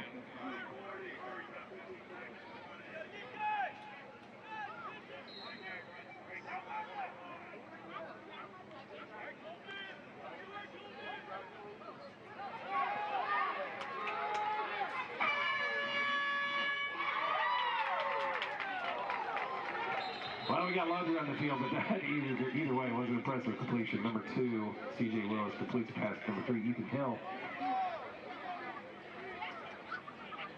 And the longer on the field, looks like it was against Sycamore, will be declined. The result of that play is going to be a turnover on downs. Oh, never mind. Result of that was the end of the first half. After 20 minutes play, Kings 0, Sycamore 10. We're going to have a 5-minute break here. Let the guys regroup and drink some water. It's also a good chance for the fans in the stands. We got lots of cold drinks over in the concession stand, lots of food and candy. If my dude over here hasn't eaten it all. He said he left a little bit for you, so we got a little bit of candy left there in the concession stand. And again, we'll get this game kicked back off here in 4 minutes and 22 seconds.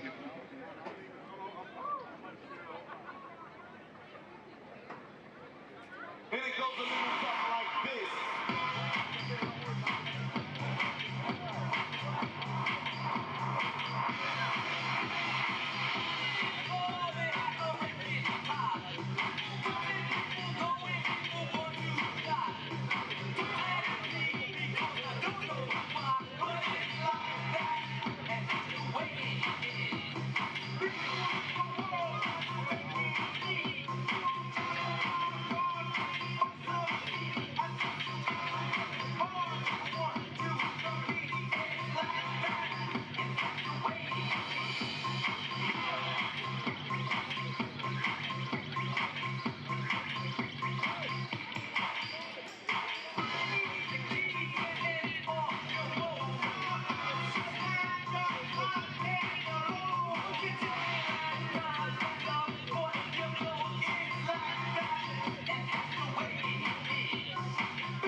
Big round of applause for Mr. Camden Food out there providing today's halftime entertainment.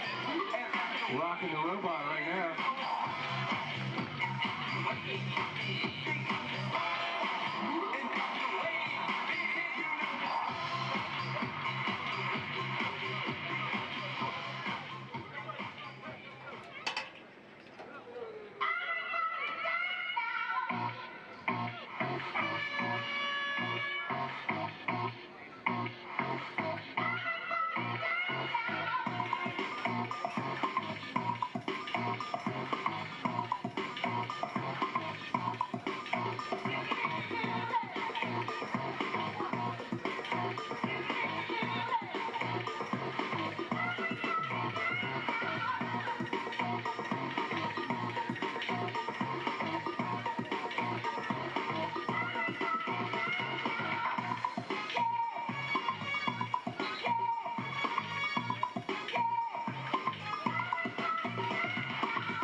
Fans, another exciting 20 minutes of football coming your way. Kings will have the ball first and 10 on 35-yard line.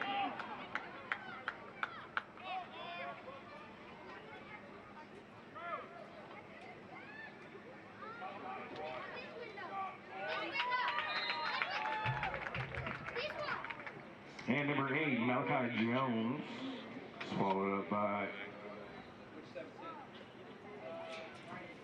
number 17, George Conley.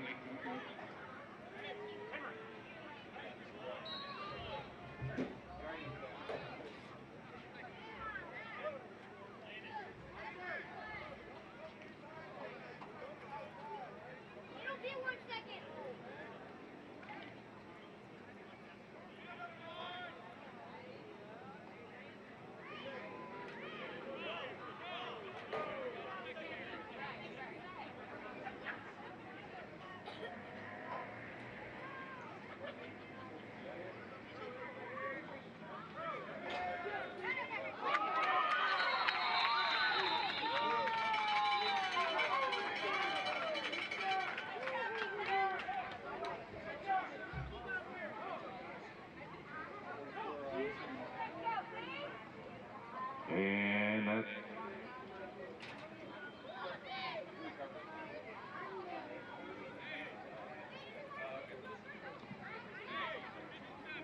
that play broken up by number 44, Z.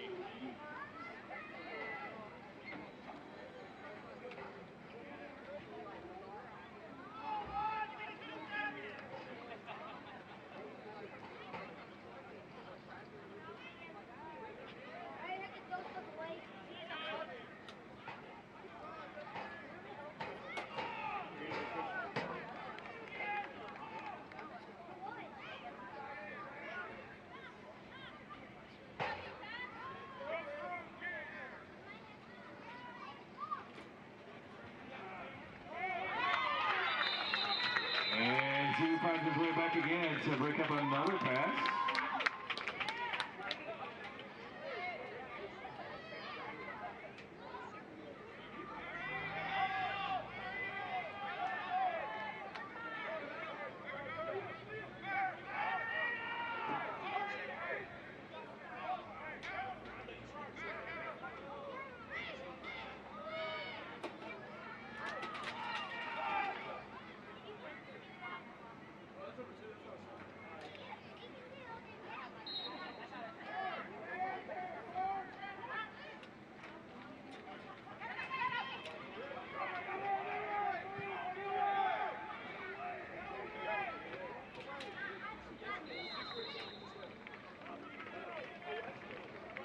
Z in the backfield with the swat.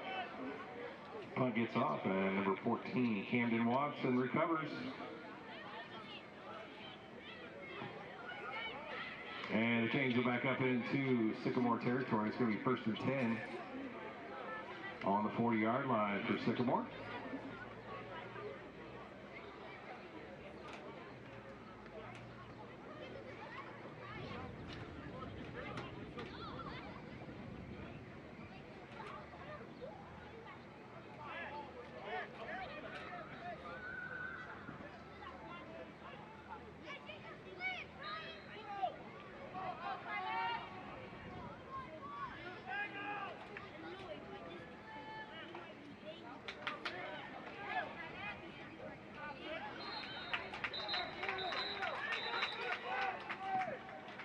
And that shovel pass to Cam Jones, brought down by number 18, Grayson Calloway.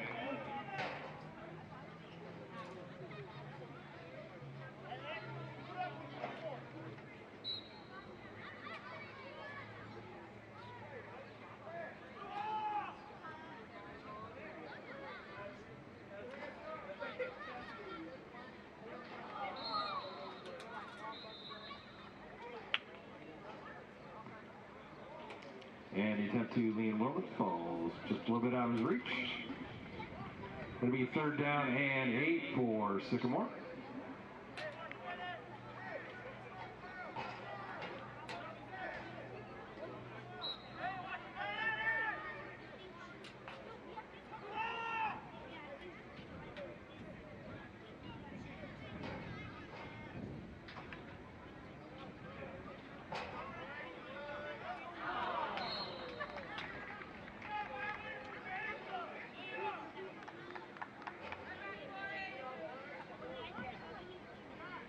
And number 8, Malachi Jones breaks up a pass.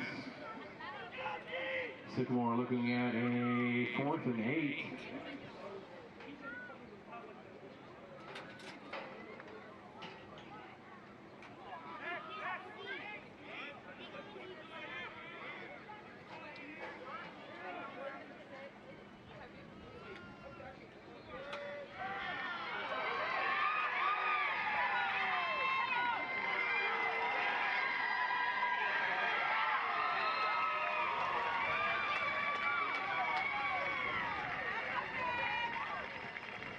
And number 23, Mac McHugh with a big interception and run. Tripped up by number 17, Isaiah Lane. That'll turn the chains down to the other side. It's going to be 1st and 10 for Kings. Deep inside Sycamore territory.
And an impressive pass completion there to number 21, Aaron Holt. Nice tight spiral on that pass by the quarterback.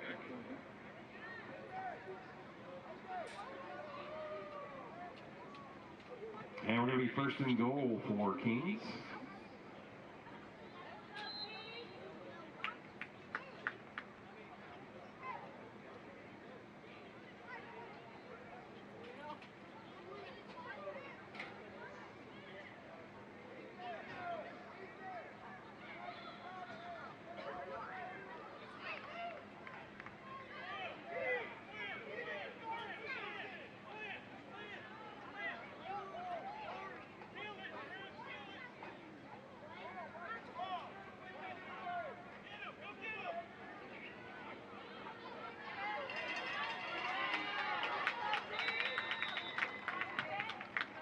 And number 23, Mac McHugh keeps the ball. Stop on the field by number 53, Andrew Hobbs. Second and goal.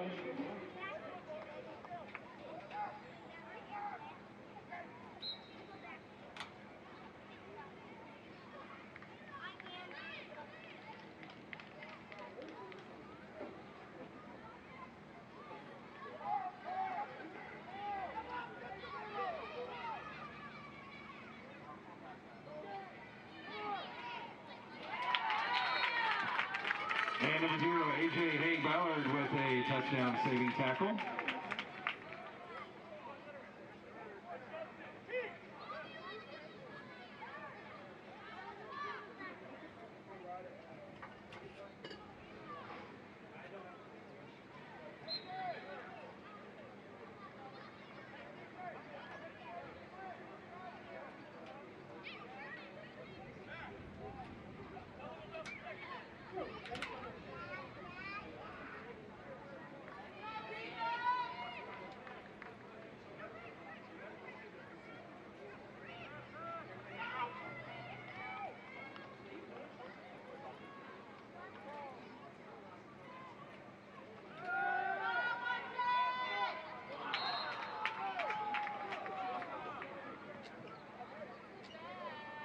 And pass to number 23, Mac McHugh, falls just a little bit outside of his reach. And we're looking at 4th down and goal.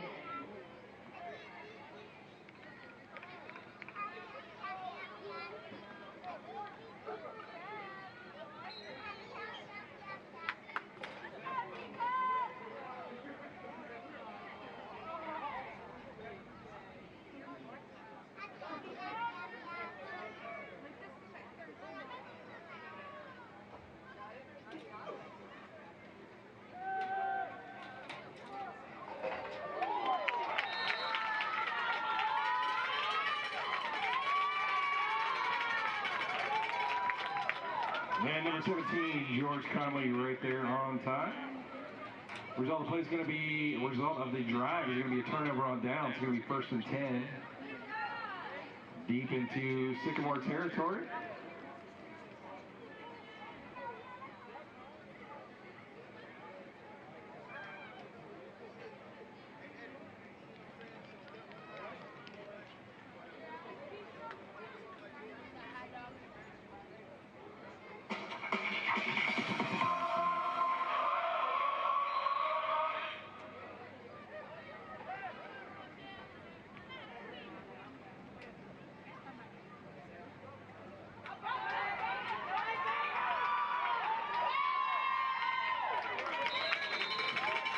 And number 17.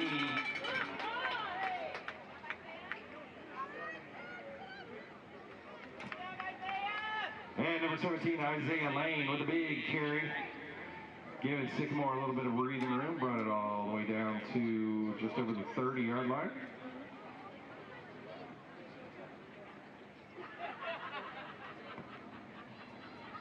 Number 21, Aaron Holt, led the tackle for what it looked like could have been a long touchdown run. It's 1st and 10, Sycamore.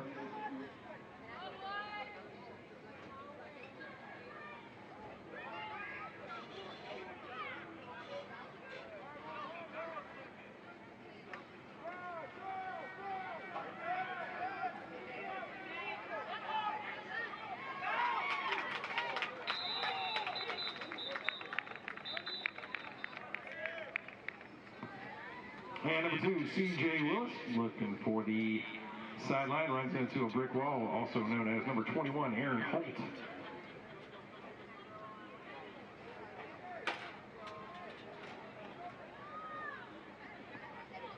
And it's going to be second down and just over a yard to go for Sycamore.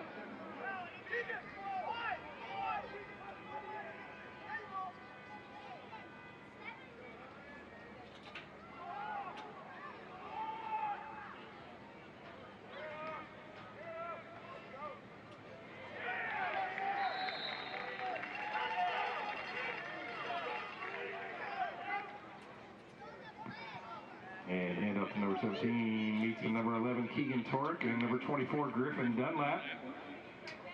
Results in a loss of about 3 yards. It's going to be 3rd down and 4.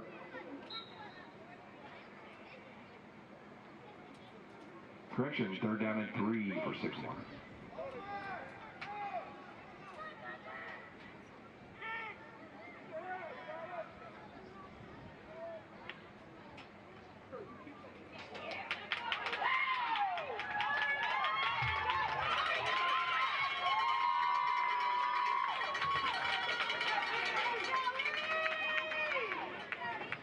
And number 3, Ethan Hill finds his way up the middle. Eventually brought down by number 26, Owen Delaney.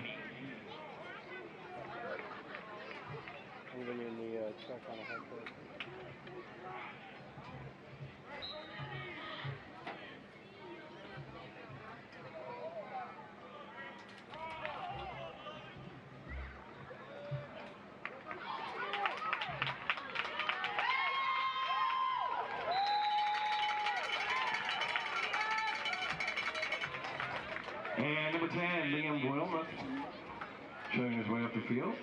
Number 21, Aaron Holt. Speeds through, gets the tackle on that play. It's going to be 1st and 10 into Kings territory. 1st and 10 on the 35-yard line.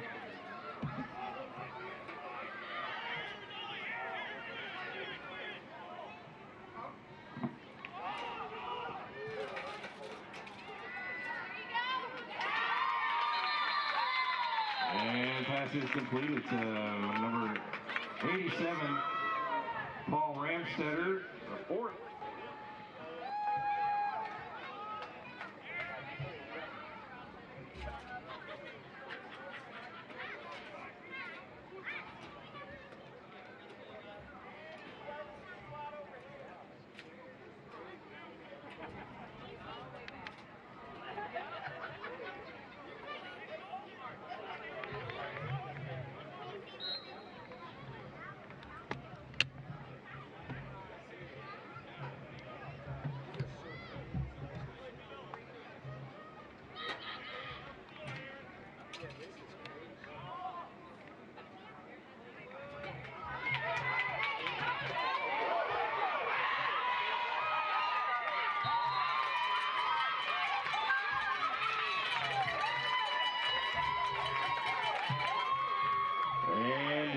Showing he can do it on offense as well.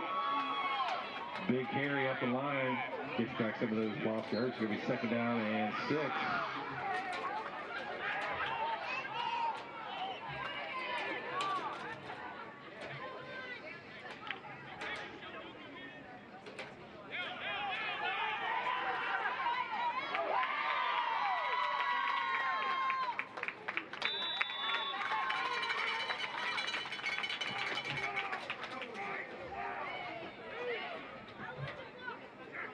And number 17, Isaiah Lane, finds his way for a Sycamore 1st down. And Aaron Holt showing he can be anywhere at any time. Rushes over to the edge and saves the touchdown.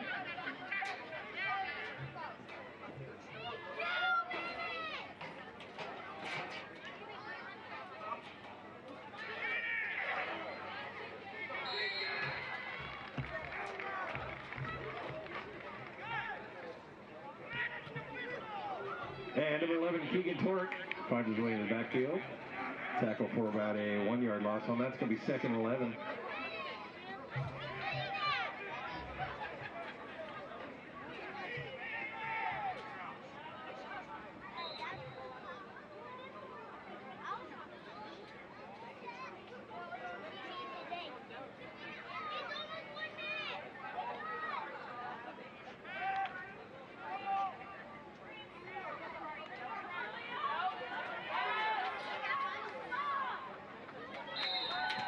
An impressive run there by Liam Wilmot. We do have Laundry on the field.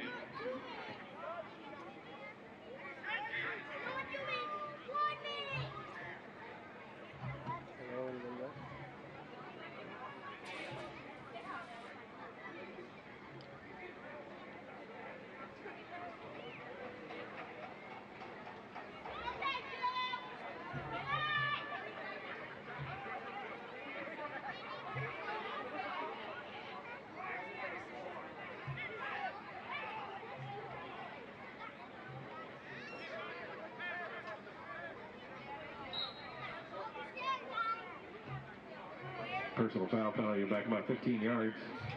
Repeat second down.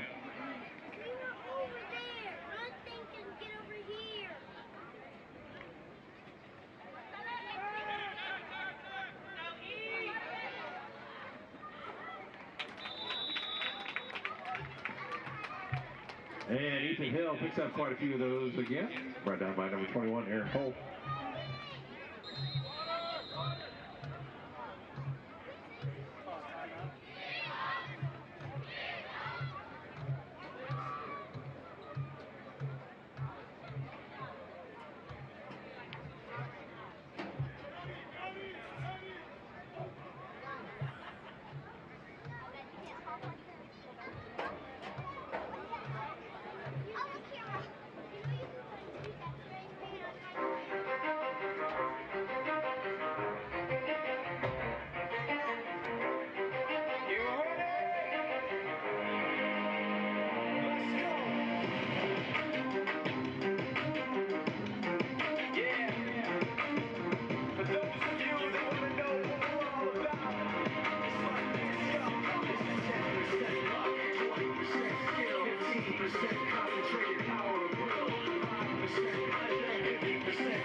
I just didn't want to move that because it's live right now. Okay.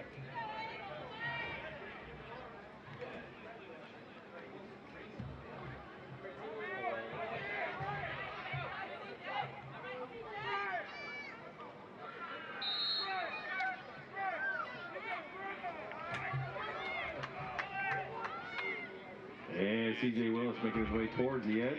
Brought down by number 8, Malachi Jones.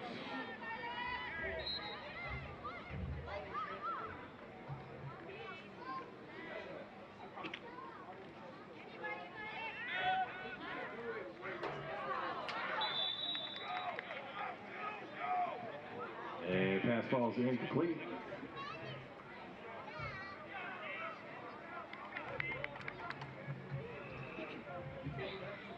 And that'll bring us to the end of this contest. We had a great effort. Great showing up by both sides of the team. Big round of applause. Final score, Sycamore 10, Kings 0. Both teams should have a lot of confidence going into the season. Performed well on both sides of that. Looking for great things coming up for the season.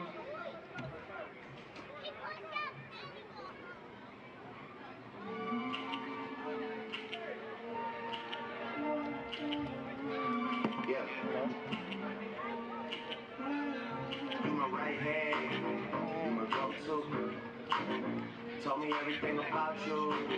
That's a whole move. I know that you're out here. There's things you gotta go through. Just know that these streets just don't love you like I do. And they never will. But I swear you gotta chill. You wanna come get real. And I know you can't wait. Dream big and sleep late. You got a lot on your plate. That's why you're always working. Taking pictures of yourself. You don't see anybody else. You're like, oh, well. You're like, oh, well. My past behind me like a ponytail. But you're my right hand. You're my go-to. Tell me everything about you. That's a bold move. I know that you're out here. These things you gotta go through. Just know that these streets just don't love you like I do. Yeah.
And we welcome you back into Dwire Field after a little bit of a break here on Sunday, August 10th. It's the final day of the 2025 Mason Youth Football Grimes Bowl as we reach just the last two games of this year's edition. It's the Mason Comets versus Blanchester in this 5th grade matchup here in the Grimes Bowl. I'm Daniel Panetti, joined alongside my broadcast partner, Coach Anthony Rose.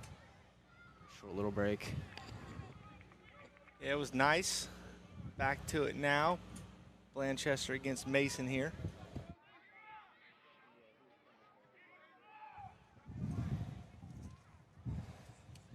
Blanchester with the run and a big stick up the middle by number 4, Jackson Smith.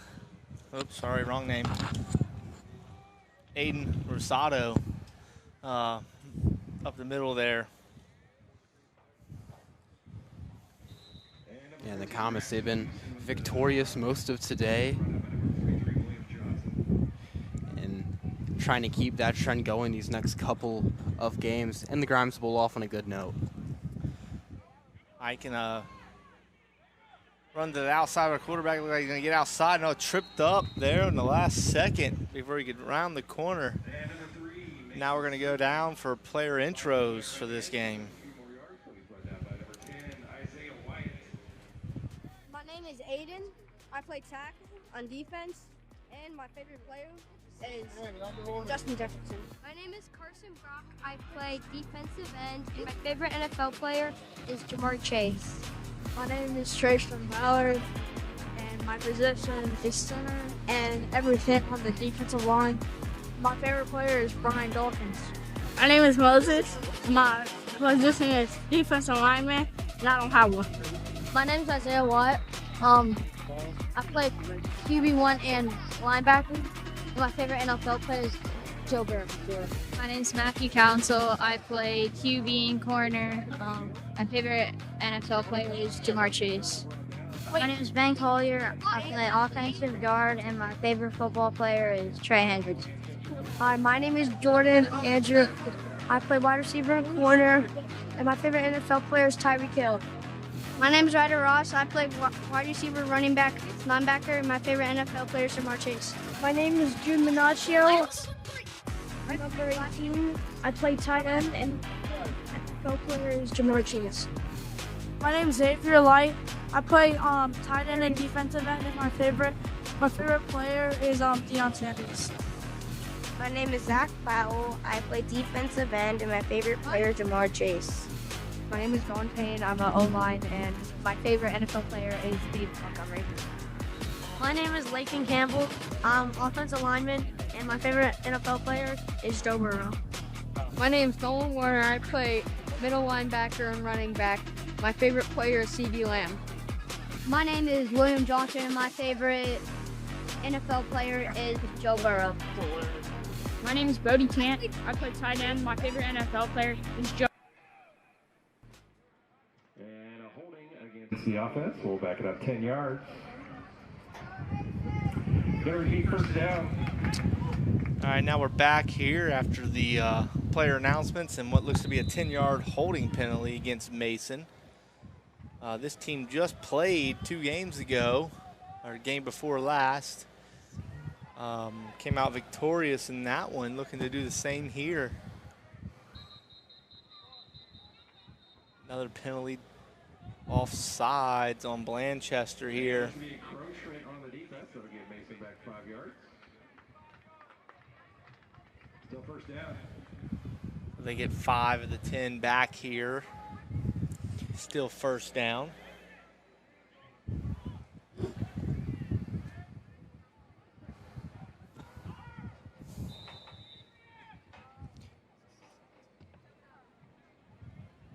That is a tough task to ask a team on a day like this with this kind of weather to go out there and play two games in one day and play another one yesterday as well. You really gotta hand it to these kids, you know, having some incredible grit to go out there and play multiple games. There's a handoff right at the middle. Nice move and breaks another tackle, gets out there, breaks another tackle. Wow. Looks like he's gonna break one for a touchdown here.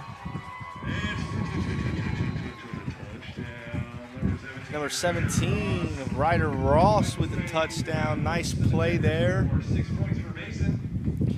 Broke a couple tackles, and yeah, I mean, 2 games a day alone in what has to be the hottest part of the day is tough enough, and here they are playing their 3rd game in 2 days. Yeah, that big touchdown. You can tell Ryder Ross, he's earned that snow cone down there, cone of ice down there at the truck, having an amazing day on the ground. You got to tip your cap to this running back. Done a great job today. We'll hear say his name quite a few more times here during this broadcast of this game, I'm sure of it. They're gonna line up and go for 2 here.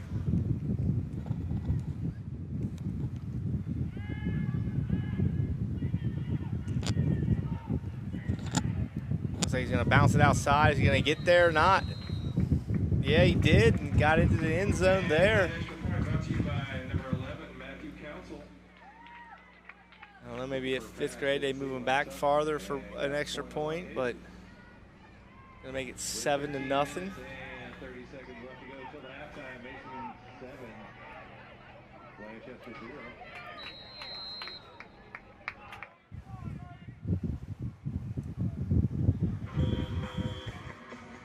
Running clock here with 13:15 to go.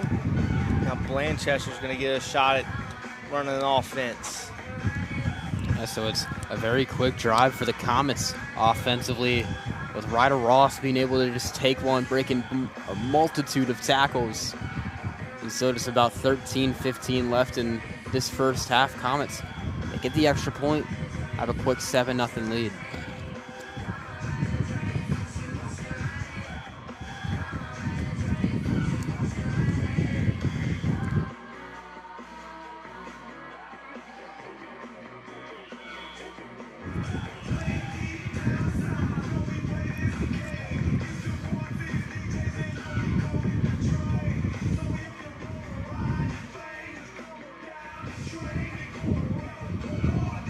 Ready to go here with Blanchester taking the field, going over the last couple minute instructions from their coach. Gonna start the clock up and let it start running here for this Blanchester possession.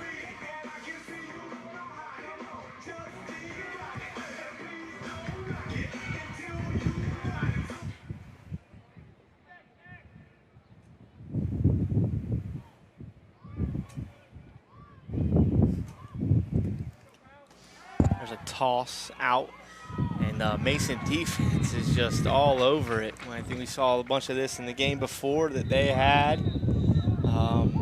Looks to be an injured player on the field for Blanchester. Number 23, Zach Powell, first back there in the backfield. Number 8, Trezin Ballard finishing them off, along with a few others.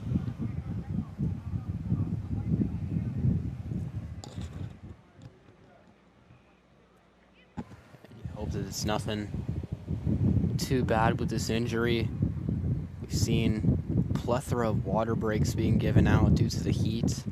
So a lot of guys, depending on their hydration levels, could play a big role in impacting their performance.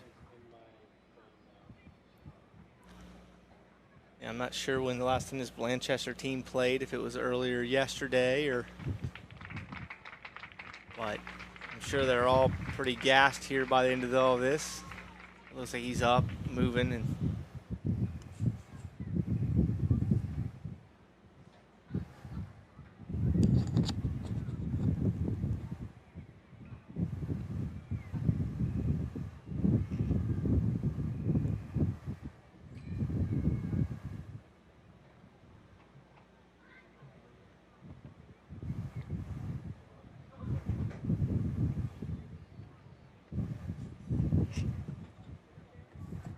trainers are out with him on the field, so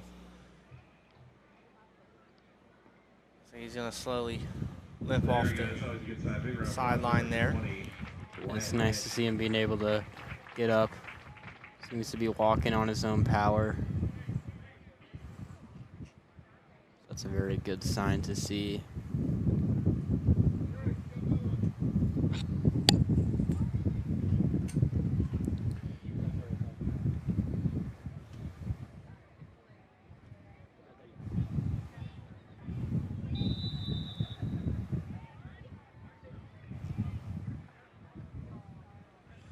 So back to running clock here. Blanchester's going to have it 2nd down and 14 after the 4-yard loss on 1st down.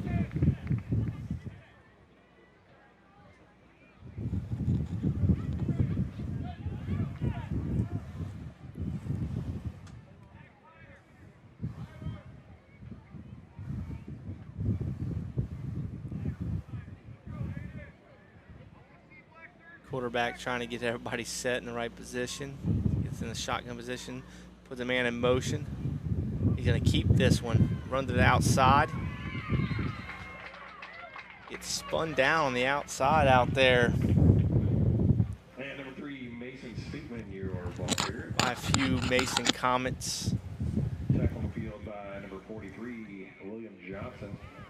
Number 43, William Johnson with the tackle. So you're early in just a couple plays. You're seeing this common defense really not letting much by the line of scrimmage. It's been a defensive day for this group. They played very well the first game today. Very well on the defensive side of the ball. So, you know, you almost expect them to do the same here for this game. There's a bad snap, and Blanchester's just going to fall on that one for a loss of 5 on 3rd down, bringing up 4th down and about 18 here for Blanchester. And they're going to elect to ghost punt here. Punt at 25 yards and let Mason take over, see if they can hold them out of the end zone this time. And Blanchester will elect to punt the ball. Yeah, so we'll see with this Mason team coming back out for their 2nd drive. It didn't take very long. Ryder Ross to be able to break just a couple tackles. It seems like the tackling might be a little bit of an issue for this Blanchester team. Ross, and you got to think with this Combat team, little fatigued, you know, not fully 100% after playing in a game earlier today. Still mustering that energy to go out and play a whole nother set of 40 minutes of football. It makes it hard sitting down for an hour in between games and then getting right back up and getting loose, because you're not going to be working out the whole time. You're going to be relaxing, hydrating, trying to get a snack in of some sort, hopefully, you know, some sort of fruit or something like that to keep you going.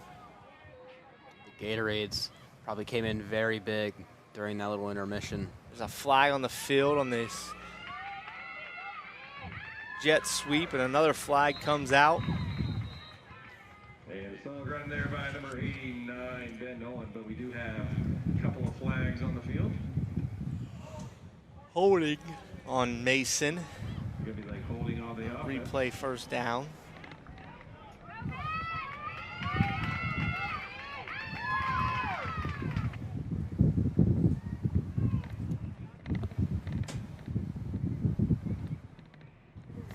And that holding call will bring the ball back 10 yards. It's gonna be 1st down and 20 for the Comets.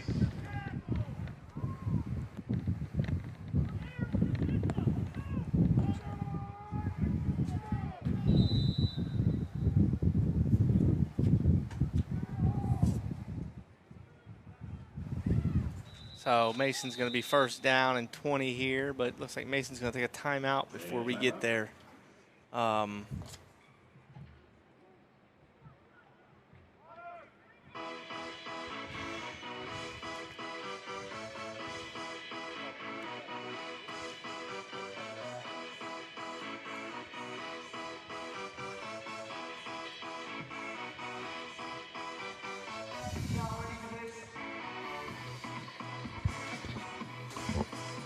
Very hot and steamy day up here in the booth, Danny.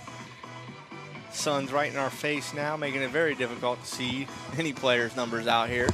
Absolutely, it's It's your typical summer day right here for the Grimes Bowl. The heat now backing off. The sun was looking to be scraped up by some clouds.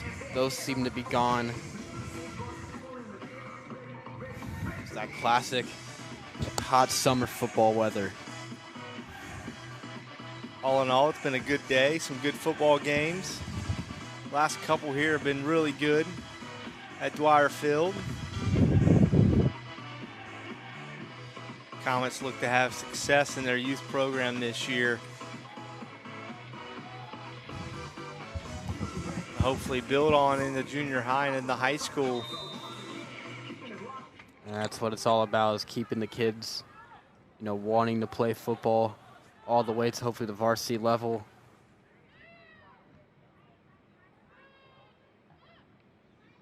So a pass here on first down. Nice catch, couple missed tackles here. Looks like he's gonna pick up all the yardage back from the penalty, so that's helpful for Mason. And number 17, Ryder Ross with the nice moves in the open field. So picked up 11, so it's gonna be 2nd and 9 now. So got rid of that penalty distance real quick. They did, so that's good for the Comets here on 2nd down.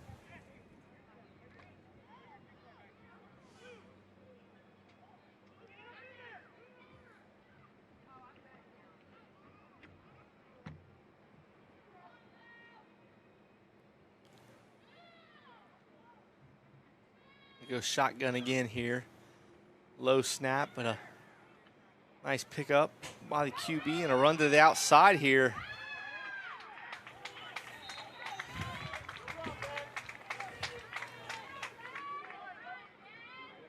Number 89 on that little jet sweep. 89, Ben Nolan on the jet sweep there. So good run there by him.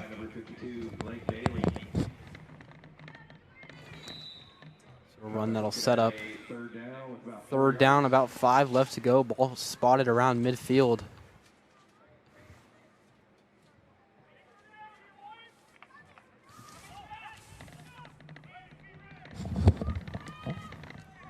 So we're going to be 3rd down here in about 4 now for the Mason Comets.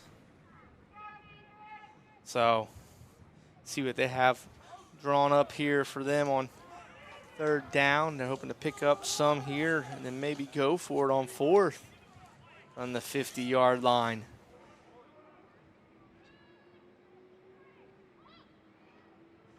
Looks like it's going to be a false start on the right end of the line over there. He was still, looked like he was still getting set when they hiked the ball, so.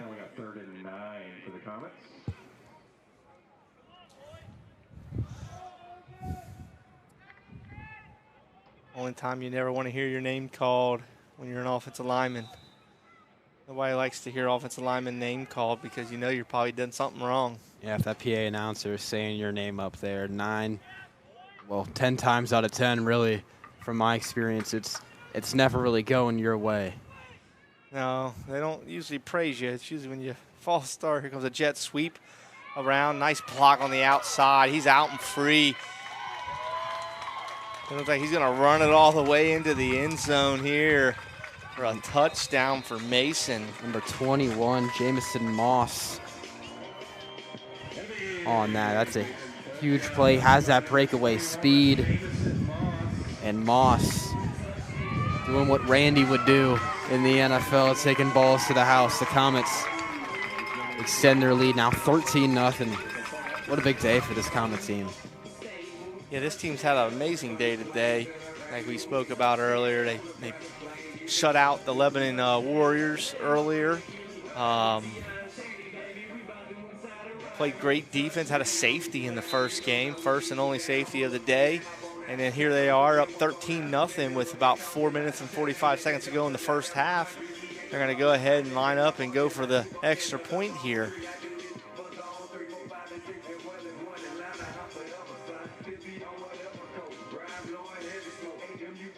They're going to line up in the traditional shotgun with running backs to either side of him, 2 wide receivers set. Looks like they're going to throw for this one. Is he going to throw it? He does, and it's a drop pass with a flag on the field. And we got laundry on the field.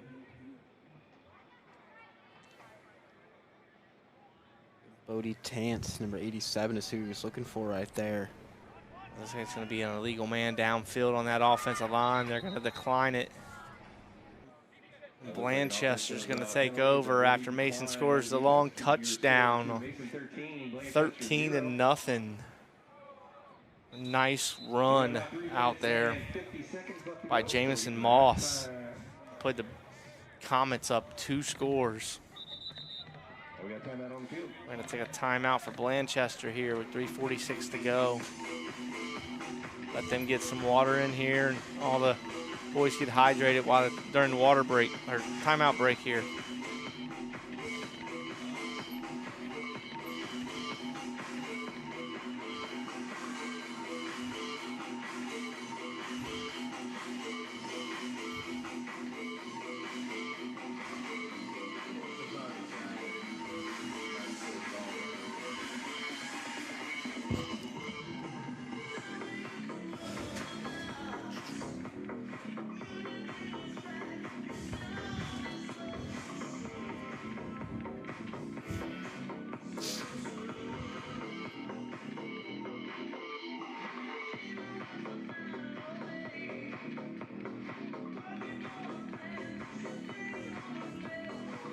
And we'll see this offense of Blanchester come back out. It's about 3 minutes, 46 seconds left in this first half. And the Comets doing exactly what they did earlier today, keeping these offenses scoreless. Defense that's already been on this incredibly hot field for plenty of time today, depending on whichever game you're talking about. You know that coach is saying, I don't want to go 40 minutes of football scoreless. I want to go 80. Exactly. Why do 40 when you can do 80? I mean, coach wants to pitch 2 shutouts today and build on that so they can get going. So Blanchester's going to take over here at the 35 to see if they can move the ball past this Mason defense with a handoff straight up the middle. And a big hit up in the middle there by the Mason Comets team.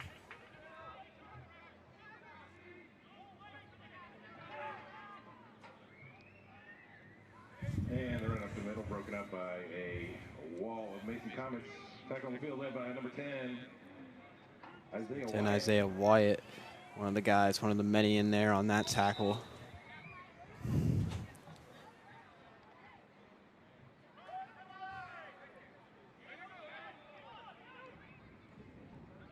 So Blanchester's going to line up for a second, about 9 to go now. Maybe got a yard there. Shotgun formation, snap high a little bit.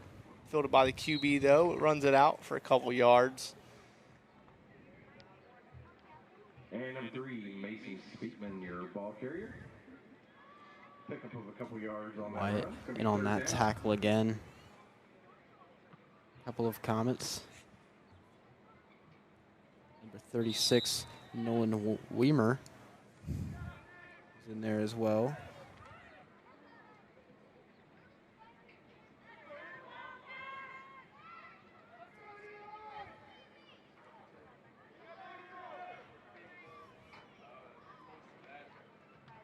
There's a handoff again, met in the backfield, grabbed by a leg and pulled down by number 4. Aiden Rosado, number 4, came in there flying in the backfield. Was not going to let go, was not going to be denied that tackle for loss in the backfield, which is going to bring up 4th down and 10. They're back to where they started at the 35 here for Blanchester, and they've elected to just go ahead and go for it. Try to get something moving here with 1:40 to go in the first half. Shotgun snap, a flip back. It looks like it's going to be a pass now. Oh, it's going to be picked off. Ryder off, 17. Nice pick off. Ends up being picked off at the 38-yard line where Mason's going to take over with about 1:20 to go in the first half. we're starting to see the Ryder Ross game right in front of our eyes. Had a big touchdown run earlier that time. Is able to get in front of a receiver as Blanchester was trying out some trickery, even a pitch to a throw, but a little bit underthrown as he was hit as he threw. And Ross was just in perfect position, kind of a right place, right time kind of positioning. Now the Comets have it going the other way. We'll see what kind of plays the Comets can get off here with about 45 seconds to go in the first half. I'm sure they're not in too big of a hurry to call too many more plays here. They'll probably get one off here, probably looking for a big play touchdown here from maybe Ryder Ross or somebody like that, or Aiden Rosado or one of the other kids on the team here. So we're going to go shotgun again. Low snap, picks it back up. Looks to throw the ball here. Throws it out for a catch. Trips over his own feet at the 30 or 28-yard line. Just short of a first down with 8 seconds to go. And that'll probably do it for the first half, as Mason has dominated this first half, 13-0 over Blanchester. Ryder Ross doing it on both sides of the ball for the first half. We'll be back after halftime. After 20 minutes of play, Mason 13, Blanchester 0. We're going to take a 5-minute halftime. Let these guys get some water in them. Formulated game plan come out for another exciting half of Mason versus the Blanchester football.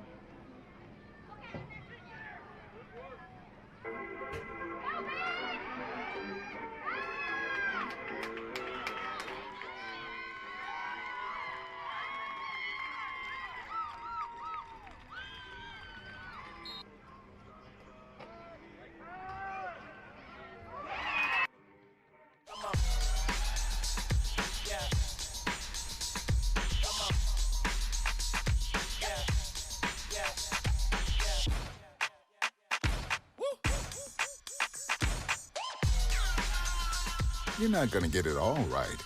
Just make sure you nail the big stuff, like making sure your kids are in the right seat for their age and size. Get it right at nhtsa.gov/the-right-seat. Life doesn't always give you time to change the outcome. Prediabetes does. 1 in 3 adults has prediabetes, but with early diagnosis, prediabetes can be reversed. And you can change the outcome. Take the 1-minute prediabetes risk test today. Go to doihaveprediabetes.org.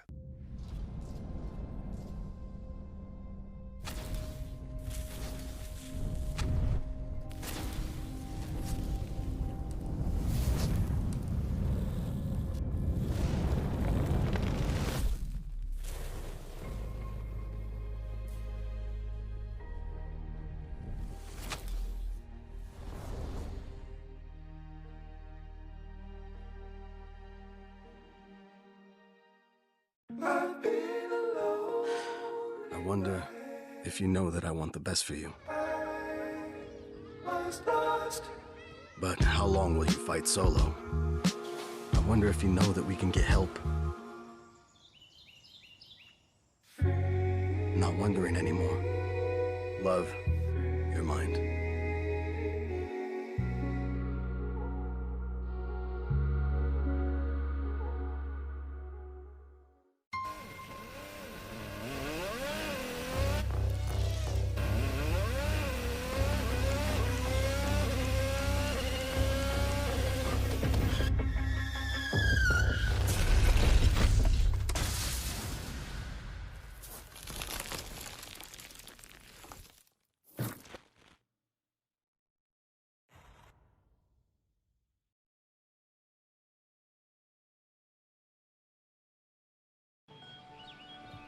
Be right there.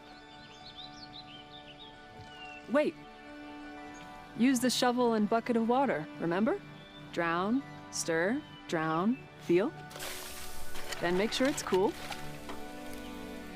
Where'd you learn that? SmokeyBear.com. Brushed up on some tips before we left. Don't want to start a wildfire, right? Only you can prevent wildfires.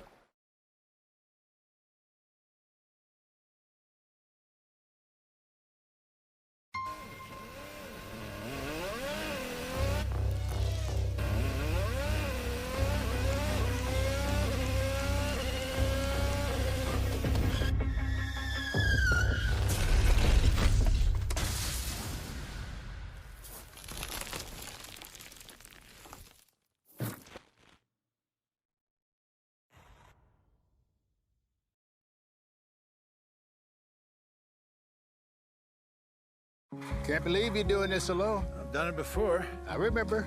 You threw your back out. How you holding up? Hand me that board. Nothing wrong with getting help. I'm good. I did it when Felicia left. I'll figure it out. I know you will, but you don't have to do it alone. That's all I'm saying. If I promise to look into it, will you drop it and help me build this fence? Now you need my help. It can be a real pain sometimes, you know that? Mm-hmm. If you or a veteran you know needs support, don't wait. Reach out. Find resources at va.gov/reach. All right, our first item of business is a presentation, which is a swearing in of a new officer. A Freeze-On Mayor with Mr. and Mrs. Santa Claus. Merry Christmas. Brings it himself inside the 10. Touchdown, Marymount. From the top of the key, Anna Habra ties the score.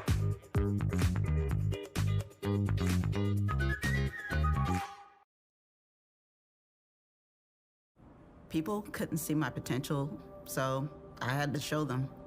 I've run this place for 20 years, but I still need to prove that I'm more than what you see on paper. Today, I'm the CEO of my own company. It's the way my mind works. I have a very mechanical brain. Why are we not rethinking this? I am more. I'm more than who I am on paper.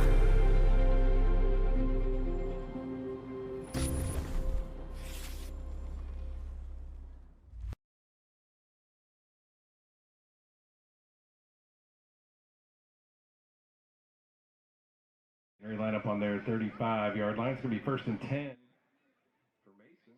No sunscreen, did you? No, because who thought you'd be getting...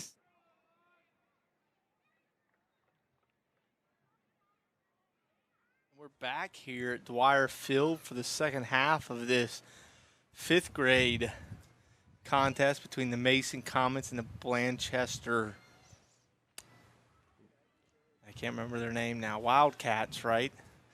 And been a long day in the sun up here in the press box in the heat, so we're going to get started here at the second half with Mason taking the ball first here, up 13-0.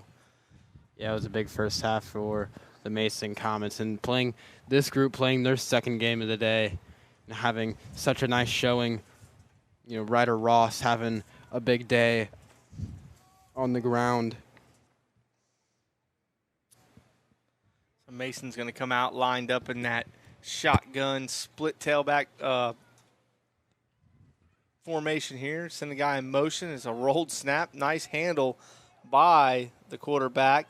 And a nice run here by the Mason Comets, number 43, William Johnson, for a nice pickup and a first down for the first play of the second half.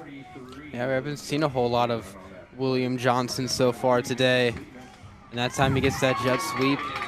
And while some low snap, high snap, great snap, whatever kind of snap that they get, the Comets haven't been making mistakes out of it.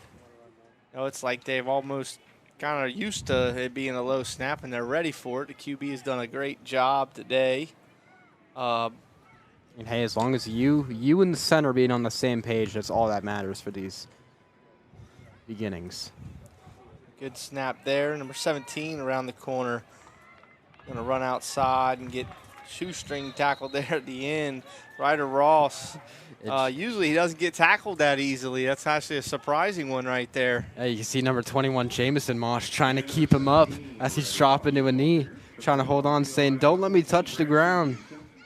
So those have been the offensive big guys for this team. It's Ryder Ross, Jamison Moss. He had that big touchdown to make it a 2-possession game. And Matthew Council back there at quarterback has done a great job handling low snaps, high snaps, snaps that have rolled to him. Made a couple good plays in the first game as well to keep the Comets on the field and put them in the end zone. So there's another one. He just scoops it right up, hands it off, and off goes 43 William Johnson down the field. If he has one man to beat, stiffs arms him, but gets pulled down at the 10-yard line for another big gain down the field here. Yeah, William Johnson's trying to punch his name into that stat book as well. He's seeing Jamison and Ryder both get into the end zone. He's saying, I want to join the party. I want to be celebrating in the end zone. So yeah, it's going to end up being 1st and goal now from the 10 for these Comets. Moving the ball nicely again, very quickly. Only 2.5 minutes gone by in this second half now, and they've already put it down inside the 10. So, you know, great job on that offensive line. Really blocking well out there today.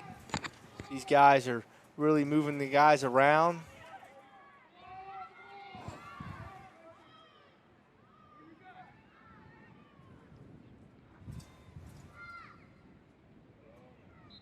Looks like they jumped a little bit on the defense.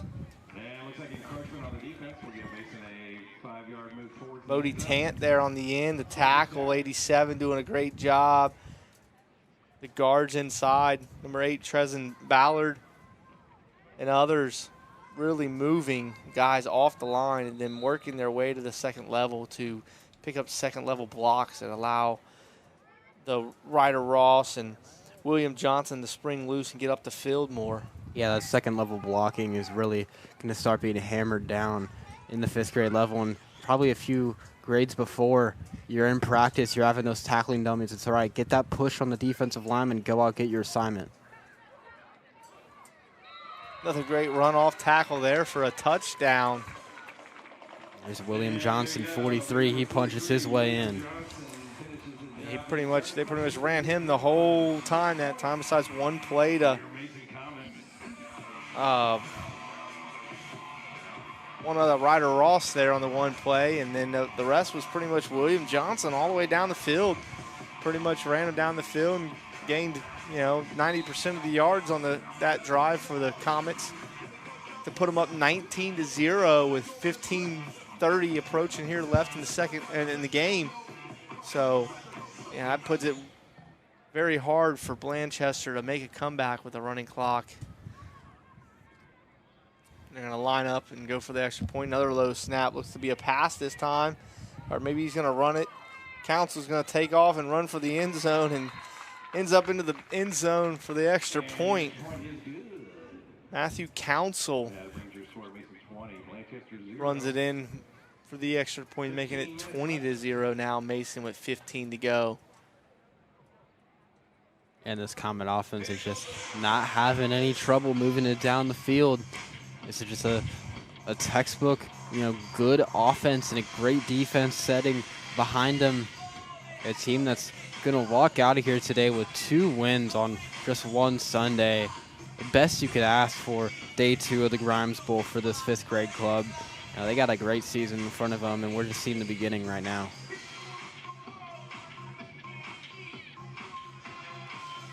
Yeah, they've definitely done very well today. I don't know what their outcome was yesterday, but I couldn't imagine them doing too bad yesterday either. So makes for a great weekend, gives them some confidence for the season.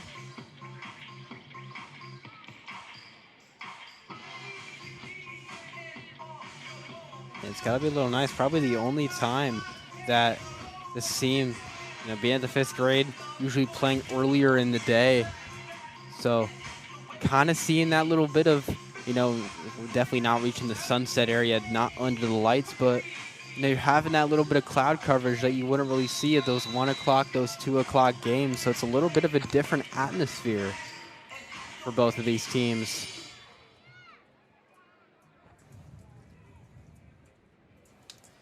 So Blanchester's going to take it out to 35 here, looking to move some offense. They're going to swing pass it out to the outside, and nothing doing there. Mason all over it. Aiden Rosado, number 4, he was one of the guys who was able to get slow in. to get up, and Zach Powell, number 23, helping to sling to the ground there.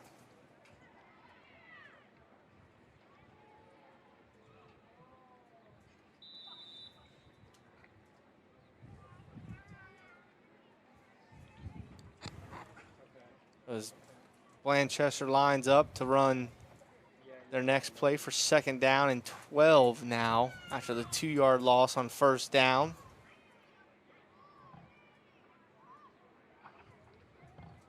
Quick handoff inside and met right away again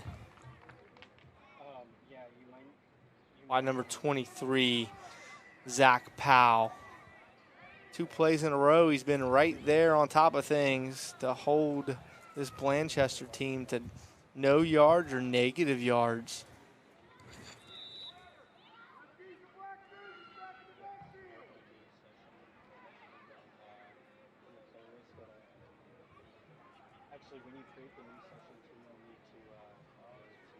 So here comes 3rd down and about 12 still for Blanchester. Reverse out for the quarterback. He's looking to make a move to get outside, but he's not going to be able to do it. Good open field tackle by number 11, Matthew Council. So quarterback, corner, doing a great job today. And nice little open field tackle there from behind from Matthew Council. Haven't heard his name a whole lot today, but doing a nice job there containing the outside, not allowing anything, as we've seen Blanchester really try and establish their offense on those outside runs. The Comet defense has just been too fast. Yeah, they can't seem to get outside on this Comets defense. The Comets defense is clearly faster, well-disciplined, stays outside, works everything back into the middle of the field. And getting outside on them has just not been easy for this team or the Lebanon Warriors team that they played earlier. I think the Warriors had more success inside against them, but not much. So it's been a struggle for both teams that have played this Comets 5th grade team. Very well rounded, and they get after the ball on both sides of the ball. So offense and defense are really getting after it. So Mason's going to take over at the 40 after the ghost punt from Blanchester, and see what is in store. Maybe they'll get somebody else on the board here today. We've already seen 3 different guys from this Comet offense finding their way into the end zone. Obviously, we've been talking about Ryder Ross a whole lot. 21, Jamison Moss, and as well a few other guys, William Johnson, number 43, has found his way in last drive. The Comets have 3 different guys already seeing themselves in the end zone. What if we might see another? As right here, looks like Ryder Ross continuing his way down the field, and he's finally brought down inside the 25 at around the 22. Number 18, it looks like, of the Wildcats, Blanchester able to take him down.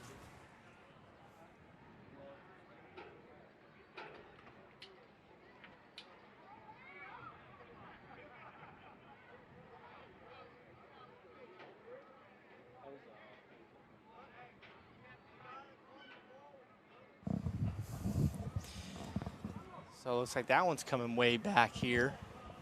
Unfortunate for the Comets.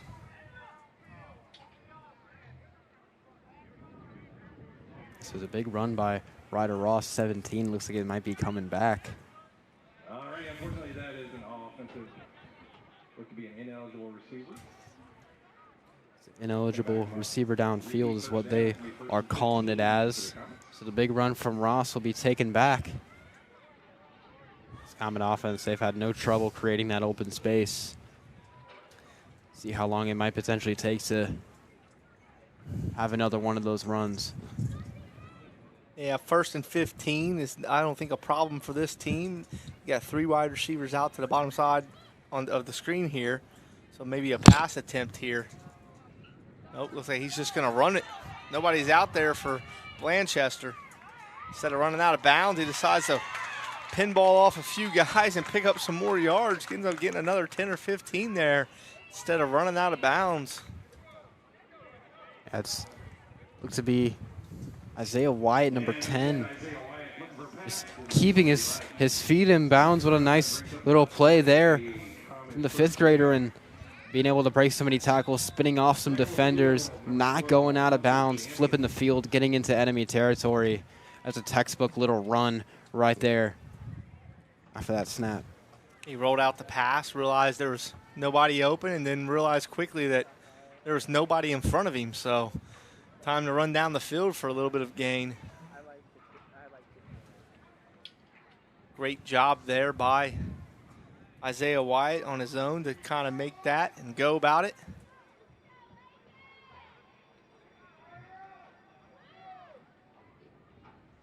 So Mason first down at the 35 of Blanchester. Another low snap, but handled well. Looks like a pass here down the field, overthrown. He was looking for Jamison Moss, number 21. It looked like already had seen the end zone today. Outthrowing his receiver.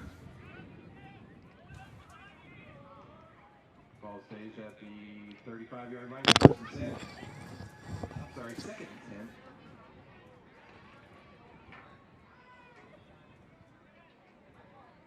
So it's going to be 2nd and 10 now for the Mason Comets. About 7:40 left in this one. Mason looking to go up 4 scores here now.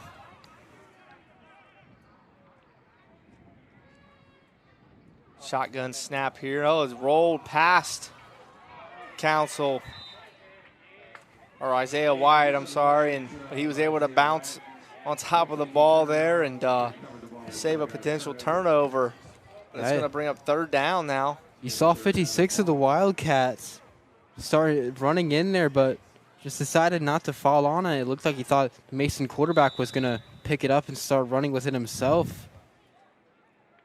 That's a big opportunity missed there for the Wildcats. So it's going to bring up a 3rd and about 17 here. Another fumble on the snap, and Isaiah Wyatt's just going to fall on that one. Little off on that and all that. So looks to be a water break now at 6:32 left in this one. So Mason definitely dominant here in this game, just like they were earlier against the Lebanon Warriors. I think more so this game than the Warriors game. The Warriors defense really held Mason out of the end zone on several occasions, which would have made that game a lot more of a blowout than what it, it really wasn't a blowout, honestly. So, but Mason really putting it together this time, not hurting himself with too many bad penalties. A couple fumbles here lately that they've been able to recover, but nothing too bad. Yeah, it shows that the Comets matched up well against that Lebanon team. Only had that 8-0 victory, and right now, as you said, having a very comfortable lead. And you take that game, and you found what worked, you found what didn't work, you took it into, you would say today, but it is the same day. It's just about an hour later. You got the guys able to get a rest. It looks like this coaching staff and the team did a good job of resting their players. Probably, if I were them, sitting in that high school locker room, which right after that game, getting a little bit of air conditioning, which is exactly what a team would need after playing on this field in these conditions. So being able to just go an hour later and have the performance that they're having right now, all you can do is be so incredibly proud of this team. If you're a parent watching your kid down there playing, or you're a coach, watching your kid down there playing, or just coaching the team. Here goes a 4th down play. There's going to be a pass down the field and overthrown again. Yeah, looking for Ryder Ross once more there. So the Comets are going to turn it over on downs now. Excellent coverage there by number 39. And the timeout's going to be called by Blanchester here with 6:12 to go. Pass ball's incomplete. Result of the play is going to be a turnover on downs. It'll be 1st and 10 for Blanchester. It's a nice job there from Blanchester being able to force the turnover like that. Yeah, I mean, they held tall against a team that has been really running whatever they wanted against them. So it's nice for them to hold them and now get the ball back, maybe do something on offense here for them. Little confidence booster going into their season. It's been a rough go at it for the offense here for this Blanchester team this game. A lot of miscues on snaps and really not very good blocking up front by the offensive line. The defensive line for Mason has just been getting penetration into that backfield on every single play just about. Yeah, and you would expect to have problems like these early in the season. You know, they have a lot of months of football, a lot of practices, many games in front of them, both of these teams. So you find these weaknesses, you find those center to quarterback issues that you can get fixed just like, you know, in practice. As, you know, I was saying the way we did it. Once practice is over, once all the team stuff is done, you and the quarterback, you sit, you do 100 snaps in the shotgun, making sure that you and your quarterback are on the same page. Because, you know, we've seen in many games like this, if the quarterback and the center aren't on the same page in those snaps, it can completely, you know, derail an offense. It's why they're the two, I'd say, the most important positions on the field. We're going to end up having a legal shift here on Blanchester. Two guys moving. Neither one got set there before the hike. So I think there was a lot of yelling coming from that sideline over there, trying to get guys set. I think they might have been a little confused on the play call where they were supposed to be. So it's going to back them up 5 yards to start this drive. So it's going to be 1st and 15 now from the 38.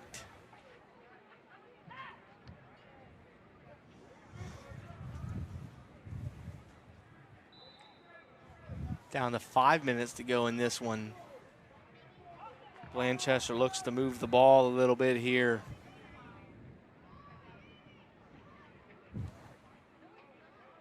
Number 3 just had nowhere to go as soon as he catches the snap. Number 18. Number 18. Jude Monacchio. Yeah, that's his name. Jude Monacchio. He was back there, like I said, almost immediately as the quarterback caught the ball. Quarterback really didn't have anywhere to go besides backwards to try to get away from him. The offensive line needs to find a man and block him here for him. Number 3's been taking a beating this game.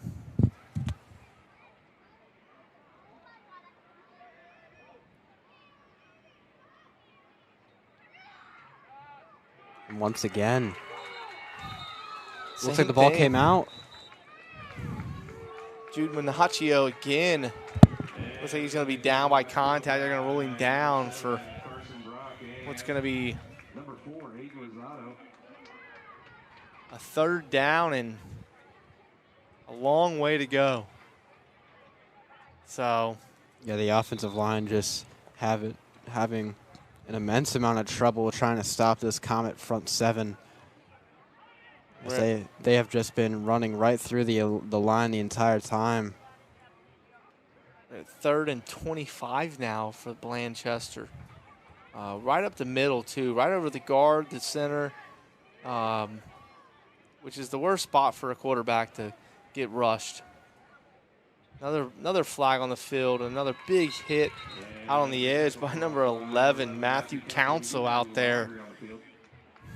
Council is just finding a home right there behind the line of scrimmage. He's been flying all day, finding himself everywhere in that backfield. And this is one of those games where if you're having film that you're watching after these games, I know we started around 5th or 6th grade. You know, you're having a lot of fun if you're the Comets watching these. Yeah, you're having a lot of fun trying to work out on a few things, you know, point out a few deficiencies in their game to improve. But, yeah, I mean, watching a film like this, you have to be happy when you see big hits and big runs and broken tackles and huge stiff arms. And I think the favorite thing you watch about that, the stiff arms and all that great, just execution. of your offense and your defense is sometimes the best part. Watching, the offensive line put a hole together for the running back to go through, or watching a clean pocket for your quarterback, watching the defensive line being able to pursue through their A, B, and C gaps. Plays like that. I'm a lineman, so I'm speaking from my bias of experience, but watching those types of plays, those sometimes are just the most satisfying. Yeah, executing up front makes a world of a difference in a football game. I mean, that's for sure. So if you're not going to execute up front, it doesn't matter what you have on the tail end. You have the fastest guy out there, but if you can't block nobody, he can't get free. So it's a very hard situation. Sometimes the O-line and the D-line takes a brutal force of the coaches yelling, but when they do good, you never hear much from the coach about the offensive line. And as offensive linemen, you're going to love that. You're the position that you don't want to be talked about a whole lot, because if you're not being talked about, you're doing your job. Mason's going to take over at the 50 here. Matthew Council's going to hand off here for a nice gain by number 36. Nolan Warner, another new runner for the Mason Comets football team, trying to get some more guys in here and mixing them up for a nice 6-yard gain on first down.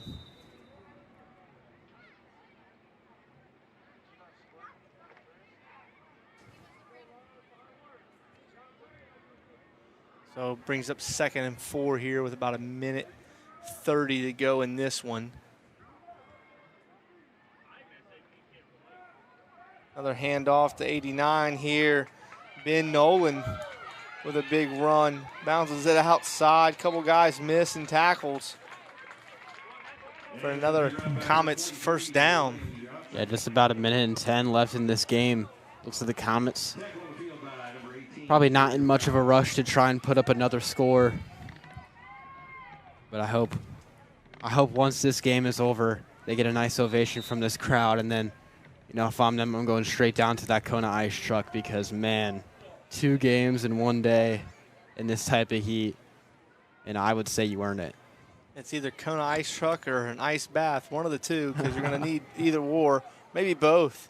Nice run, bounced outside. He's going to go all the way to the end zone untouched for a Comets touchdown. It looks like a penalty flag on the field, holding. Nolan Warner thought he had one for the day, and now he's got to bring it all the way back. Nice run by him, though, either way. Looks like we're going to line it up, though, at 15 seconds to go. Mason's not going to run another play. It's going to end up being Mason 20, Blanchester 0 for the 5th grade football teams. One more after this. We thank you all for coming out today. Please go home, make sure you stay hydrated. Athletes have been out on the field, make sure you recover. We're drinking a lot of water tonight. Everybody on your way out, you can grab a cold drink from the concession stand. Still plenty of food and snacks and lots of sugar to get loaded up. All right, make sure you grab something on your way out. We thank you all for coming out today. Last game.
And we welcome you back into Dwire Field for the final game of today's action between the Mason Comets and the Colerain Cardinals. I'm Daniel Panetti, joined alongside Coach Anthony Rose. The final game of what has been an amazing Grimes Bowl this year. It's been a great day for Mason teams. I think all but one has won today. They've played well today, very well today. Absolutely. We're seeing with the green team for Mason a huge 32-13 win yesterday, led by a couple fumble on the snap there. Couple big components. It's like you said, there's a fumble there. You play late. We'll start out on 3rd down. But this team led by some big-time names. Prime time Whitaker being one of those few guys who had a huge game yesterday.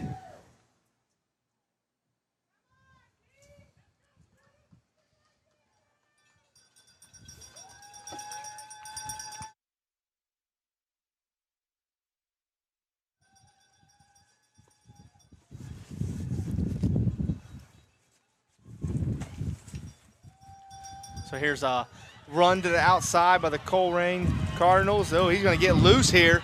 Get drugged down finally at the end there. Got to be drugged down from behind. But by number 15 of the Mason Comets, Christian Jackson. Let's see, want to see the Comets, who had a pretty solid defense and offensive showing yesterday, had a fumble that they had almost brought back for 6.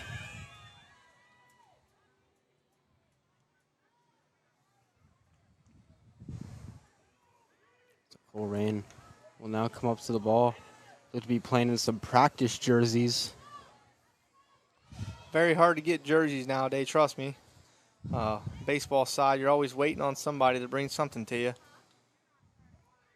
So snap out of the shotgun, he has to jump to get on it, and immediately he's taken down in the backfield. The Comets came in swarming. Number 7, William James, in there right away as the ball was snapped, and there's a big play there for the Comets. We're going to go down for player introductions now. My name is Jackson Roble, and I play wide receiver, and my favorite player is Jamar Chase. My name is AJ Whitaker. I'm a wide receiver, slot wide receiver. My favorite player in the NFL is Justin Jefferson. My name is Jackson Smith. I play middle linebacker. My favorite player is Derrick Henry. Take a shot whenever. My name is Tyler. My position is running back, and my favorite player is Lamar Jackson. My name is Cooper. My position is QB, and my favorite player is Joe Burrow. My name is James. My position is defensive tackle, and my favorite football player is probably Justin Jefferson. My name is Wesley. I play running back and strong safety, and my favorite player is Justin Jefferson. My name is Raul. My position is linebacker. My favorite football player is Joe Burrow. My name is Jace. My favorite football player is Joe Burrow, and I play wide receiver and strong safety. My name is Juan. My position is quarterback, and my favorite player is Joe Burrow. I'm Masa. My position is corner, and my favorite football player is Jamar Chase. My name's Christian Dickhouse, and I play wide receiver and DN, and my favorite NFL player is Tyreek Hill. Hi, my name is Noah Bosch. I play left guard and linebacker. My favorite player is Justin Jefferson. My name is Camden Crump, and my favorite football player is Jamar Chase, and I play middle linebacker and offensive line. My name is Bailey Smith. I play center, and my favorite player is Jamar Chase. My name is Patrick Pelfrey. My favorite player is Jamar Chase, and I play left guard and D tackle. My name is Connor Schatzel. My favorite player is Jamar Chase, and I play running back and backup quarterback. My name is Hudson Shahande. My position, I play receiver and safety, and my favorite player is probably Jamar Chase. My name is Ethan Osatsi. I play cornerback, and my favorite player is Joe Burrow. Hello, my name is Declan Smith. My favorite position is defensive end, and my favorite player is Saquon Barkley. My name's Akira Nara. My favorite position is receiver, and my favorite player is Justin Jefferson. Well, my name is Sammy. My position is left tackle, and my favorite player is Justin Jefferson. Hello, my name is John Anapogu. I play running back, and my favorite football player is Jalen Waddle. Hi, my name is Henry Santoro. I play running back, and my favorite player is Joe Burrow. My name is Will Parks. My position is defensive end and wide receiver. My favorite NFL player is TJ Watt. Hi, my name is Beckett Silverman, and I play linebacker and right tackle, and then my favorite NFL player is Joe Burrow. My name is David Mejias Castellanos. I play wide receiver and linebacker, and my favorite NFL player is Devontae Smith. Hi, my name is Isaac Morgan. My number is 45. I'm wide receiver and linebacker. My favorite NFL player is Jamar Chase. My name is Noah Frazier. My position is running back and DN, and my favorite player is probably Lamar Jackson and Saquon Barkley. My name is Tyler Campbell. I play defensive end and wide receiver. And my favorite player is Joe Burrow. My name is Lucas. I play center, and my favorite player is Jamar Chase. My name is Tatum Kim, and my position is D tackle, and my favorite player is Derrick Henry. Hello, my name is RJ. I am a guard, and my favorite NFL player is Jamar Chase. My name is Namdi, and my position is safety. And my favorite player is Jamar Chase. My name is Kenzo. I play O-line and D-line, and my favorite player is Dexter Lawrence. My name is Olston Canner. I play offensive tackle. My favorite player is Brock Bowers of the Las Vegas Raiders. My name is Raylan. My position is I'm just a substitute, and I don't really have a favorite player. We welcome you back into Dwire Field after some long player introductions. For a 3rd and 1 here. See what the Comets get mustered up. Scored 32. It looks like they're going to call a timeout. Or excuse me, no, it was a hard count. It looked like a timeout sign, but no, it's going to be an offsides versus Colerain. So the first down will be gifted right into the Comets' hands. You love that as an offensive coach, offensive coordinator, or even an O-line coach to see your O-lines hang still and let that defense jump across. You know the count, they don't. So great job by the Mason Comets offense there. So that makes it first down. It's going to be a jet sweep, and number 1 for the Cardinals is right there, holding on to his ankle, and he takes the runner down way behind the line of scrimmage. It's Christian Jackson. They're on number 15 on the carry, number 15.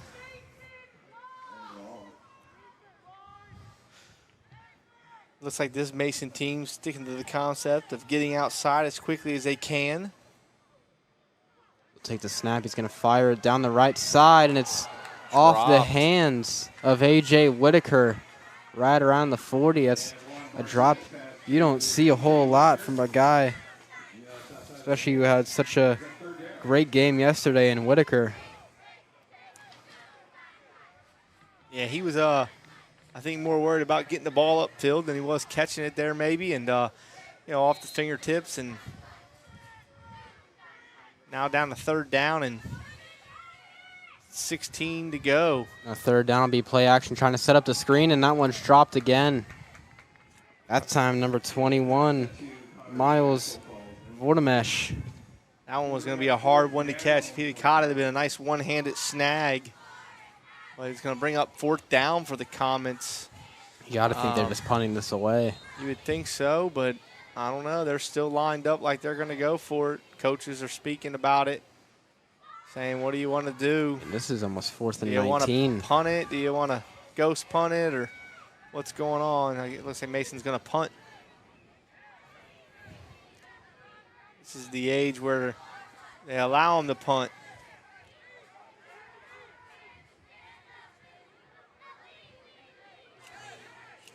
Have they changed that since you guys played in 6th grade? I mean, I was never a returner. I don't recall ever being able to go in and return the punt, but I do remember being able to block it. Just going to let the punt go away. Nice little line drive right into the hands of a no-numbered defender right at the 50. Yeah, nice catch by him because that ball goes past him. It might roll all the way down to the 30 or 20-yard line. So good job on the part of the Colerain Cardinals job, and they've taken a timeout with 9:05 to go. And that's why those line drive punts can be so good, especially the older you get. Sometimes that big hang time, it has its place for getting those fair catches, but you're able to just get a line drive that can just keep on rolling and rolling.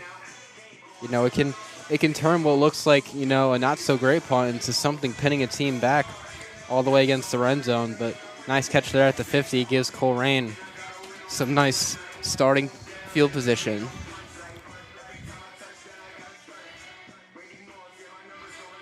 So what are we, just a few weeks away from the first Friday night football game here? Absolutely. So Week 1 versus the Springboro Panthers right here at Dwire Field. Little shout out will be live streamed on Mason Sports Radio, as the broadcast will be back in just about a week and a half. And what's to expect, ICRC will be covering some of those games this year. Football, basketball, and sometimes helping us out with baseball. What's going to be likely hopefully a very successful season for the Comets on the varsity level. So the Cardinals will come out for another possession. Turned it over last time. It'll be a dive up the middle, met by some Comet defenders after getting just a couple. Number 4 for the Comets, Jackson Smith, was in there on the tackle.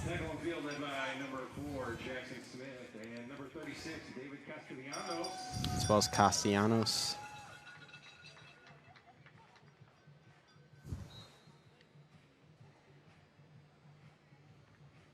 This Comet defense doing a solid job so far.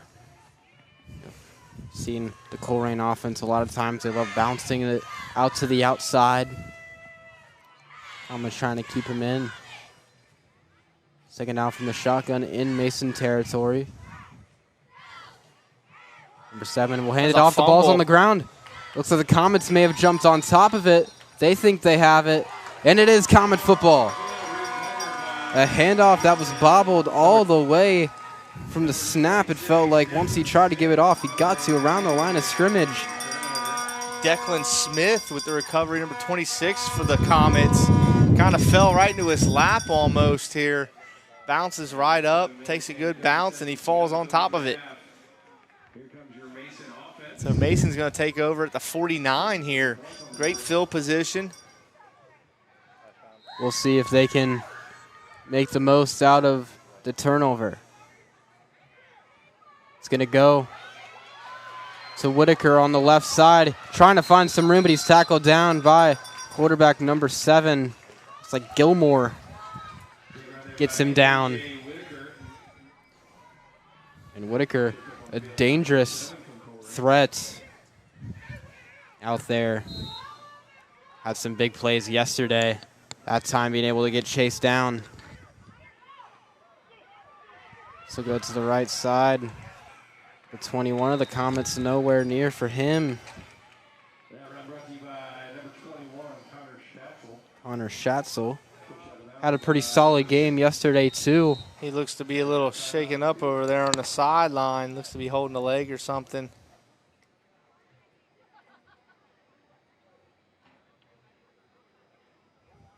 Hopefully he can bounce back and hop up here.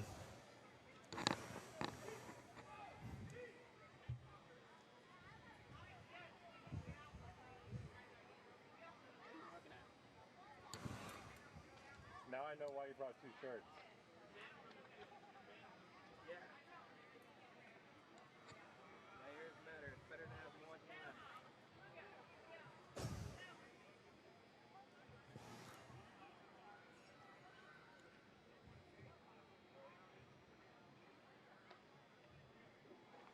Looks like they're going to call for the trainer to come over.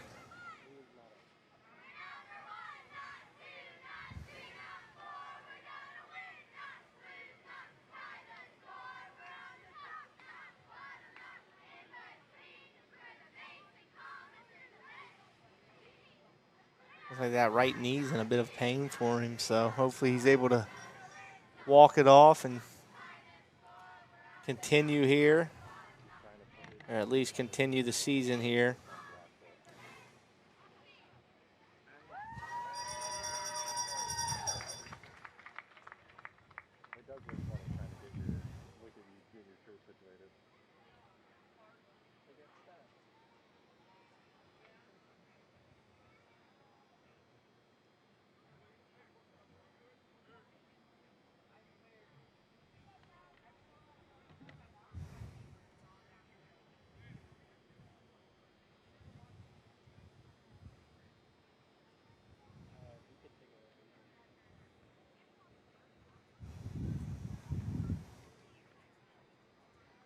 So he's getting up now. Gonna attempt to walk on it here. All right, big round of applause for number 21, Connor Schatzel. Always a good sign when they make their way off the field. Maybe with a little resistance, but big hard tackle, big hard play. Happy to see he's okay.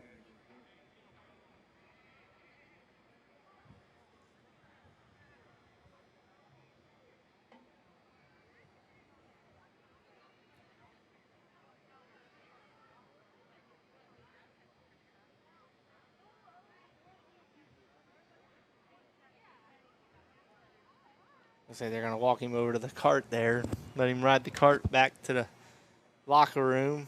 Take a look at him back there.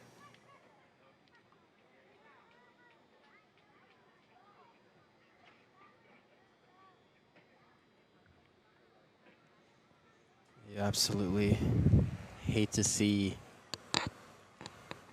injuries like this at the beginning of a season. Yeah, it makes it rough. You're just hoping that it's nothing, you know, with any damage, just a mild sprain or something. Maybe he's out for a couple days, or maybe nothing at all. Maybe he just needs to go home and ice it and relax. So back at it now for third down for the Comets. We'll look to the left side, looking to throw. We'll fire it. Nice catch there from Whitaker. Out to the 40, pushes his way forward. He will get the first down. There's a nice little tone setter from the Comets. They keep this drive alive.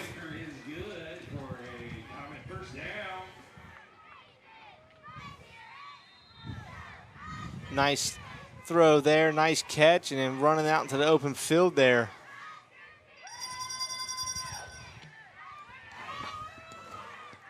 This drive stays alive. The Comets have 3 receivers and almost a zigzag kind of a line. That'll be handed off to number 5 of the Comets. And there's some breakaway speed. He's out and he's going to score. Tyler Wiggins. Touchdown, Comets.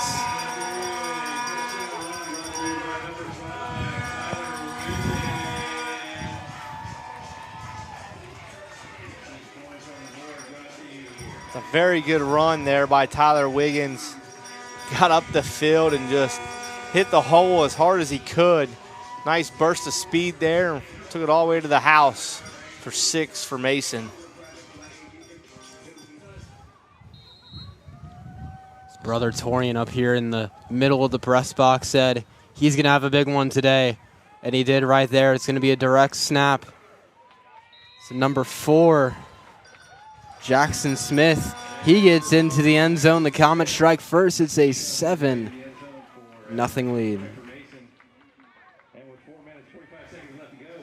That is the second Wiggins that we've seen today. We saw little Tate earlier today. Him have a very solid game. Now Tyler. And we'll be waiting just about 2 weeks for their big brother Torian to take the field. But a big football family over there with the Wiggins as he helps them get on the scoreboard.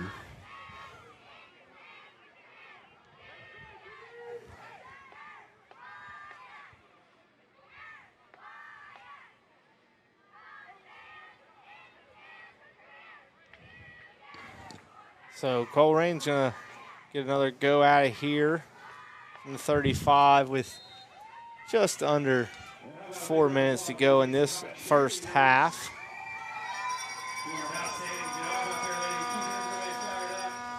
So we'll see if the Cardinals are able to respond after the Comets just put together a very nice offensive drive.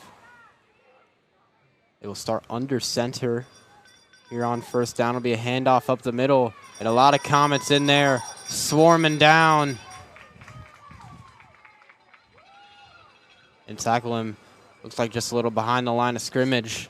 Number 10, Jace Nutley, one of the few in there. And he really came in there and cleaned it up at the end, made sure he didn't break loose. Played to the whistle, which is great to see. Coaches love that. Played all the way through to the end and finished it off for the Comets there for a no gain on first down for the Colerain Cardinals. So it'll be second and about 10 at the 35-yard line of the Colerain Cardinals. Two wide receivers to the left, two wide receivers to the right, one to the left. A running back on each side of the quarterback. Be a jet sweep going to the left side. He's forced back in. And the Comets answers for everything. Number 15, Christian Jackson in there on the tackle and then helps up the Colerain running back afterwards.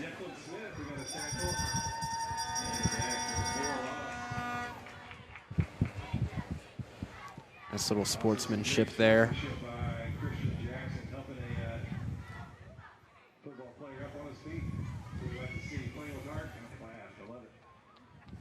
The PA announcer giving him some props too. This Comet team showing great skill and great football etiquette. So you'll see on your screen, 71 Kenzo Burming checking in on defense. Isaac Vargo talking about it yesterday, absolute unit on this 6th grade team, checking in at defensive tackle. Just because you like to beat up each other during the whistle doesn't mean you can't help them after the whistle, which goes a long way in football. Third and 10. Get a whistle beforehand. Sure was a mouth guard warning. Somebody had their mouth guard hanging out. So they won't let play start till everybody's mouth guards are in. Takes the snap. He'll go out to the left side, flush back in. There's Burning. Big number 71. Big 71, big country, you could call him. Swallowed him up. Said, I'm going to take you here.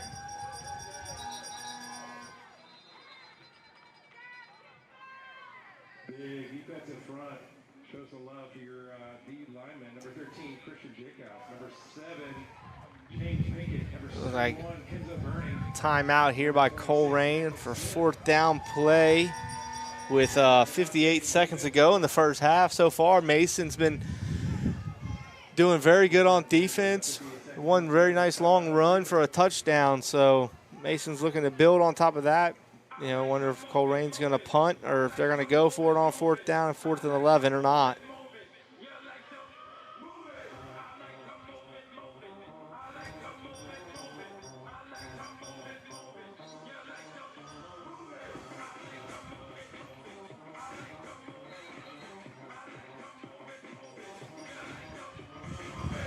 Looks like they will punt the ball. We'll flip the field. And the Comets will get possession. I mean, this team has to be very hard to run against with big number 71 and then 19 in the game as well.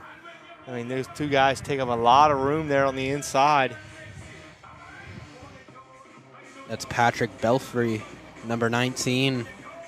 It looks like they're going to play offensive line together as well, too. So, you can get behind two guys like that. You're going to maintain some success on both sides of the ball. And we've mentioned a couple times in these 5th and 6th grade games you have this year, maybe next year if you're a 5th grader, and then you're transitioning into middle school. It's showing that some of these kids, the way that they're built and the way that they're playing, you would hope they're continuing their careers into high school. This has a team worth of potential all around. Yeah, I mean, having those two kids at guard alone, and they're both playing guard, I mean, I don't see how you have any inside pressure against you. So you're the quarterback, and those guys are standing in front of you. You're enjoying it. Yeah, for sure. There's a nice pass down the field. Nice catch. Pass and run after the catch, number 10, Jace Nutley. They're going to hurry up and get on the ball and try to run another play here down to the last 23 seconds here. It's the quarterback, number 11, Juan Barsanas. Seen some hurry-up offense, 2 receivers on both sides. He's going to look to throw. Pressure in his face. Just launches it up. It's caught by A.J. Whitaker, and he's taken down at the 35. A nice screen play that didn't pan out, though. I think it's going to run out of time before they're able to snap another play. And the clock will sound beforehand, but the Comets do a nice job of running a little bit of a hurry-up offense. So we will take it to halftime. The Comets commanding 7-0 lead over the Colerain Cardinals. We have one more half of football on this weekend of the Grimes Bowl. We'll see you after the half.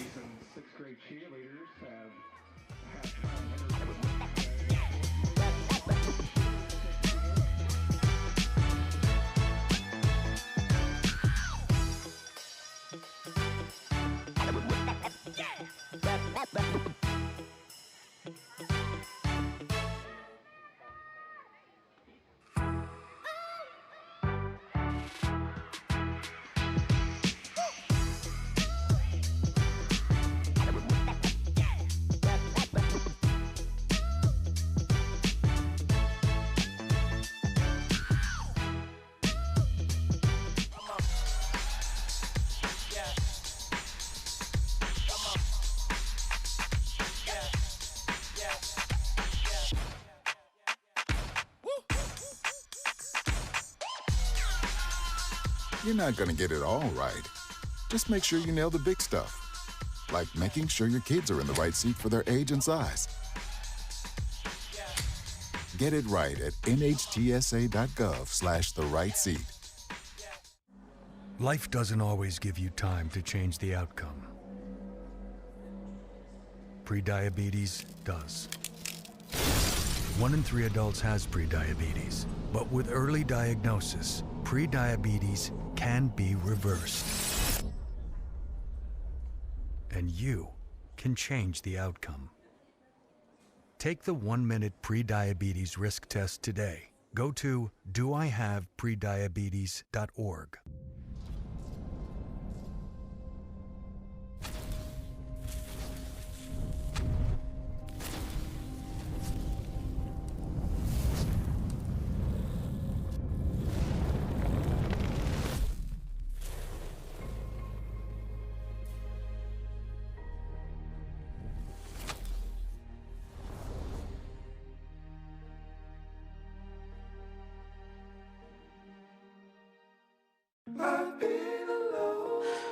I wonder if you know that I want the best for you. But how long will you fight solo? I wonder if you know that we can get help. Not wondering anymore. Love, your mind.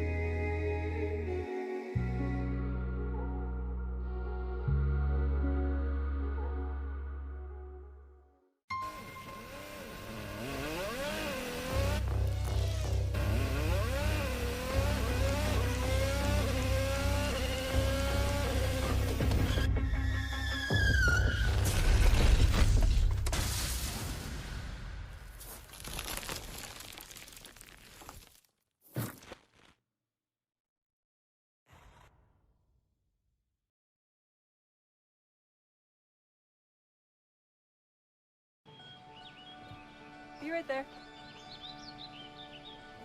Wait. Use the shovel and bucket of water, remember? Drown, stir, drown, feel. Then make sure it's cool. Where'd you learn that? SmokeyBear.com. Brushed up on some tips before we left. Don't want to start a wildfire, right? Only you can prevent wildfires.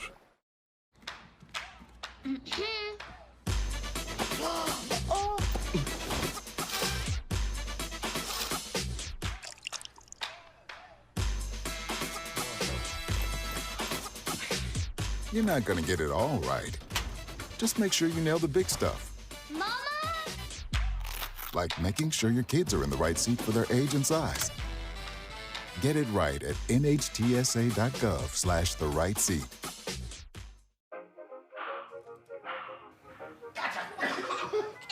I surrender. All right, pal. Get ready for the day, buddy. Hey, Dad. Hey, Dad. Do we have a gun? What's that? Do we have a gun?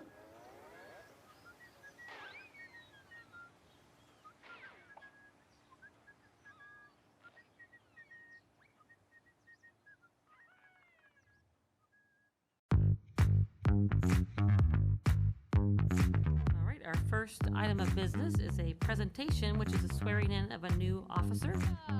A Freeze-On Mayor with Mr. and Mrs. Santa Claus. Merry Christmas. Brings it himself inside the 10. Touchdown, Marymount. From the top of the key, Anna Habra ties the score.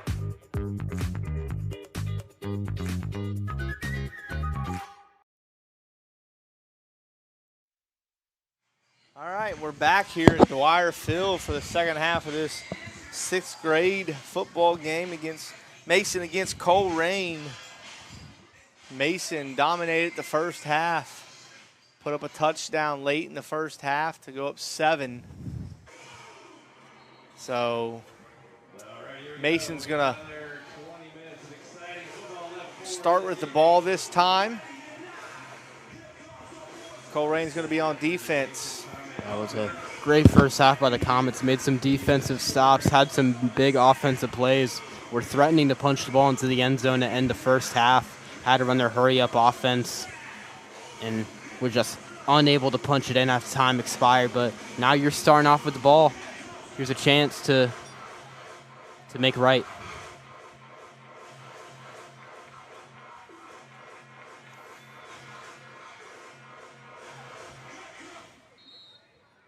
So it'll be first down for the Comets. Ball spotted at the 35. First pass is going to look over the middle. He was looking for number 15, Christian Jackson. It was hit pretty hard by, looks like, 25 of the Colerain Cardinals. Not a bad throw. Sorry, looks like 36 of Colerain. There's a flag on the play. It'll be handoff to the left side. I don't think they let the receiver there that just took that hit come back and really get set. It went to Tyler Wiggins. We'll see the flag.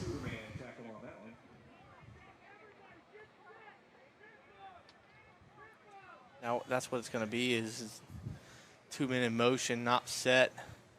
Looks like it's declined. And penalty will be declined. So the Cardinals aren't going to take it. It was on the Comets. He's with 3rd down and about 8 here, so probably the right decision to decline it. Although this Mason team seems like the type of Mason team that might not punt a lot. They might just go for it on a lot of 4th downs. A widespread look. They're going to look to set up a screen pass. And it looks like it was caught. He thought he didn't have it. I don't think he was an eligible receiver. I don't think he was supposed to get the ball. That's where the flag's coming out at, maybe. I don't know. He looked a little confused. We'll see what the call is He got the ball, and he's like, okay, I'll try and take it. Take a look at this. So rarely do you see a screen like that happen. And number 18, Bailey Smith. Yeah, they're gonna get him for illegal touching, loss of down. So it's gonna be 4th down now. Loss of 5 yards on the play. On top of it, so I'll tell you, I wish the guy who caught that was Kenzo Birmingham, number 71. I want to see, before we get out of here, him get a carry. I think that'll make for a pretty good show. It's gonna have to be one of those scoop up carries, because I'm sure they still have the restrictions in right now. So it looks like Mason's gonna line up the punt, or maybe not here. Oh my! Pull a little razzle dazzle here off to the side. Oh my! This is some of the Indianapolis Colts on that one video that you'll see. Colerain has no clue what is going on. they throw it behind the wall over there and they get him out running, they'll be okay.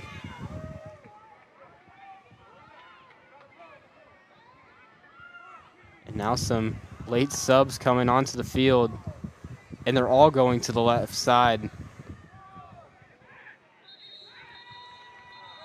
I think they're going to get them for, I don't know what they're going to get for here, delay a game maybe. Delay a game. Against the offense, it'll back it up a few more There's yards. a delay of game that we haven't seen today. But man, I would have loved to see what the Comets just had brewing right there on 4th down. Yeah, the only thing I can see there is a quick pass to that back wide receiver with 5 guys out in front of him to block, and I don't know if I want to be one of the defenders out there in front of those 5 guys. So this time the Comets They're going to punt. Will be punting it. Line drive. Takes a little bit of a bounce, and no returns. Return man thought he could bring it all the way back, but the Cardinals will get possession just a little into Comet territory. That's a definite rule change, I think, compared to when you guys played 6th grade, because they were still allowed to return the ball in 6th grade. I think 5th grade you weren't. So they changed that, probably due to player safety and the collisions that take part on those punts. I remember when you guys played, there were so many blocking the backs and illegal contact and hits to the helmet and blindside blocks on those. There's a few kids that I think after some of the blindside blocks they've maintained when you guys were in 6th grade decided they didn't want to play football anymore for a while.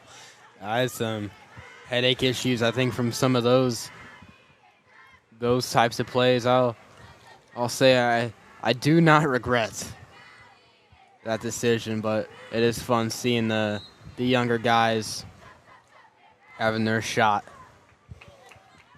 So Colerain will have their possession start in Comet territory, just a few yards outside the 50, ball spotted around the 47.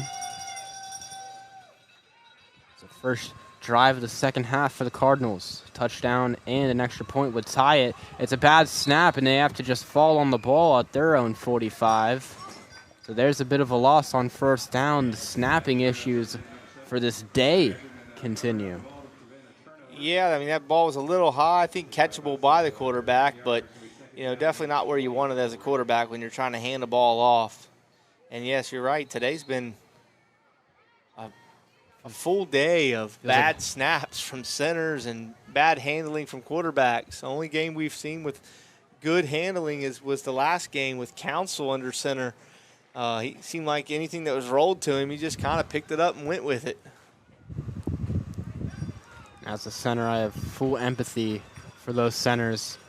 Having to line up in front of some of those big defensive linemen, have a good snap, and pick up your assignment. It's a difficult task.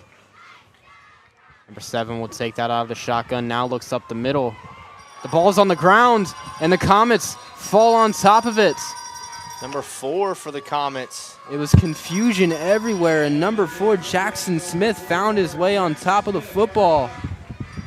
I think the quarterback thinks that he was throwing the ball.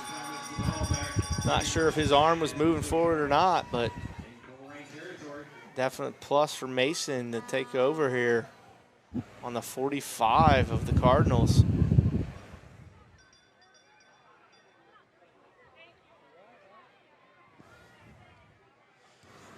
So the Comet offense will come back out. Good field position, ball spotted at the 45.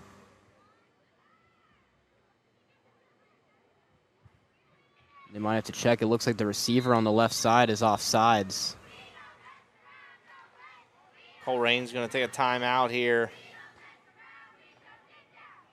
Yeah, that's something big. The wide receivers, people always wonder what it is that the receivers in the NFL, college football, that they point to the sideline. What really is that? It's for those receivers to check with the referee, make sure that they're not offsides. And at that time, if that ball had been snapped, that's an offsides against the Comets, as the receiver on the far left or on the top of your screen was just a little past the football. So I wonder if any of the coaches saw that, give a little check-in, say, hey, make sure you're on that line. make sure you check in with that side official. He'll let you know if you're too far forward, and he'll also let you know if you're supposed to be on the line and you're not. He will tell you to scoot up or scoot back, but if you don't check with him, he's not going to holler out to you. So that's pretty much what they're doing. You're right, and they're making sure they're on sides or lined up on line. And if you don't check, though, they will flag you every time for it.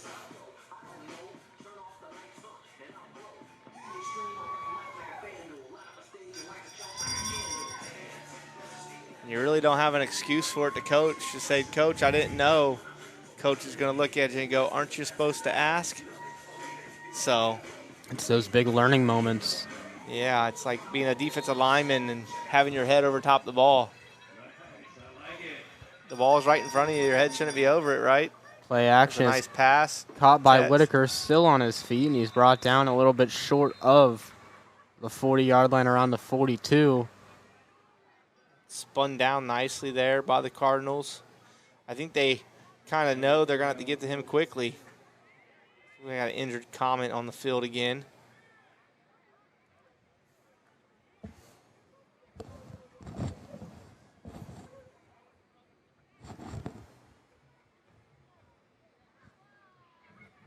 I can get a look for who is down for the Comets. I don't know if it was the quarterback on the pass. It looks like it was. It was the quarterback, number 11, Juan Barsanes. It looks like he's limping a little bit, maybe left foot a little hurt or something. He'll definitely have to come off for at least one play. Yeah, at least one. He'll have to step off. Good to see him walking though. Not a real limp. Probably just got twisted up a little bit or fell. Somebody fell on him. So we'll see what the new plan at quarterback is after the little mishap. It looks to be A.J. Whitaker alongside Tate Wiggins in the backfield. He'll take the snap, pulls it down. He's going to run towards the right side, and he has some room out to the 35, the 30, and no one is catching him. A.J. Whitaker, touchdown Comets. That's a very nice block on the outside by number 15 for the Comets, too.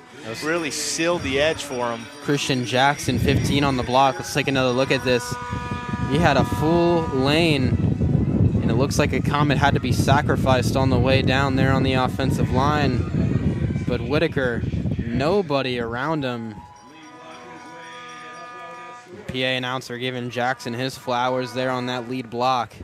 The Comets pushing their way towards a win today. Yeah, Jackson's done very good on a couple lead blocks today. As Whitaker will go in for the extra point. Comets make it 14-0. Jackson hasn't done much in the way when he's gotten the ball. A few missed catches here and there, but on the blocking end of it, he's very aggressive and really goes after those corners. Initiates contact with them and allows his running backs to really break loose there.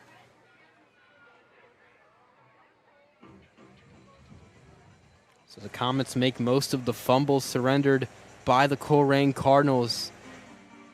It takes a couple of plays, and then A.J. Whitaker able to flip the not flip the field, take it about 30, 40 yards to the house. As now he joins Tate Wiggins as those on the Comet team who reach the end zone against this Colerain Cardinal defense.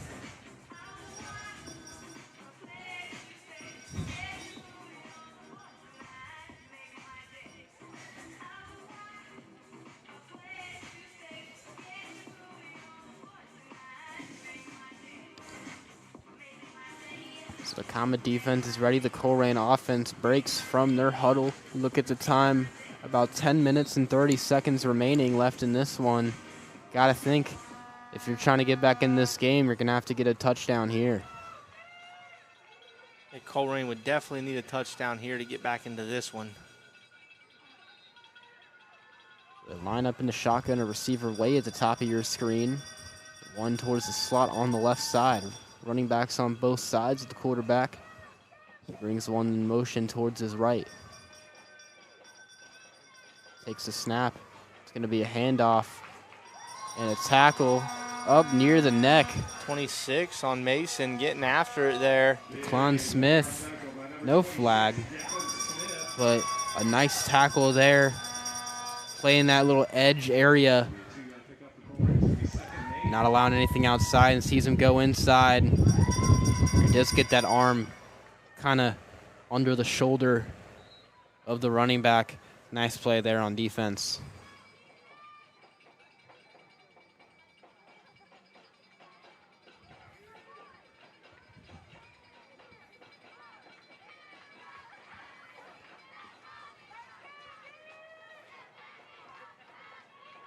So it'll now be second and about 8 or 7. 3 receivers, trip set to the right. He's going to roll out to the right side. Now fires it downfield, and no one home. He's looking for a receiver, but it looked like he underthrew his guy on a go route. And his receiver was about 35 yards down the field. I'm not sure if he had the arm strength to get it that far or not. Receiver was behind the defense for sure, but that's a long throw. 30-plus yards in the air at this age. He was looking for number 2. That was his receiver downfield, but the lefty just did not have the arm strength for it. Might have had him downfield.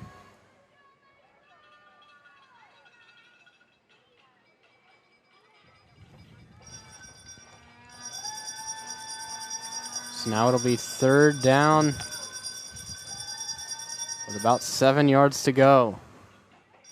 2 receivers to his left, 1 to his right. He's going to roll out towards the left side. Ball down. He's going to run it himself. Gets past the 40, and he's taken down and out of bounds. Nice tackle there on the end there by Wiggins. Prevent the first down from happening, to bring up 4th and about 2, maybe 4th and 1 here with just about 7.5 minutes to go in this last game of the day.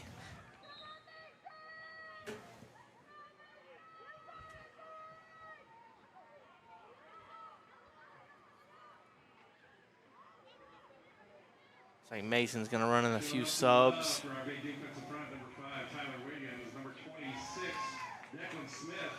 Number 42, Daniel Castellanos. Number 7, James Pinkett. And number 55, Noah Frazier, sealing it on the edge.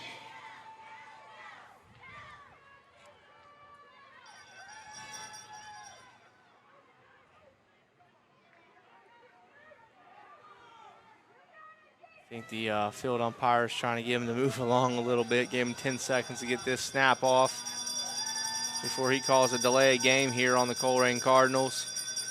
On up. Eyes to the strong side and be handoff to number 1 towards the right. And the Comets break in, get the tackle. William James Pickett, number 7, one of the guys in there for the Comets. Colerain ended up getting the yard they needed, just over for the first down. Keep the ball here. Quickly approaching 6 minutes left in this one. We're going to finally get some of that cloud cover now that it's, cooler out. It's a little nice part about having that 7 to 8 o'clock game is the shade is sometimes in your favor. The lights are on. Playing under the lights is always a fun experience. Waited there many years, played many Grimes Bowls to be in this spot. It'll be a direct snap to the right side, and this quarterback 7 has some room. He gets the first down and more out to around the 36-yard line. There's a big carry there for the Colerain Cardinals, and the drive moves forward. Number 0 for the Comets making a tackle out there. Might have been the only one that could have got to him there. So it's Colton Harmon. Good touchdown saving tackle there possibly by Colton. Good safety job for him, That's your job out there. Like, you're the last guy. Make sure you don't let him into the end zone. He did his job there. Number 7 come back out. The quarterback for the Cardinals gets to play from his coaches.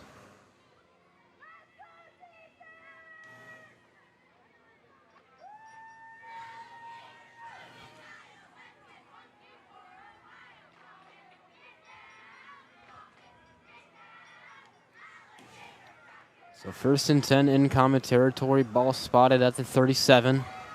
Trips to the left side. 3 receivers at the bottom of your screen. He takes the snap, rolls out towards the left. He's going to fire it, and it's caught. There's a flag as he catches the ball, breaks a couple tackles, and Whitaker is able to bring him down at the 25. We'll see the flag. It's going to go against the Cardinals, so this one is coming back.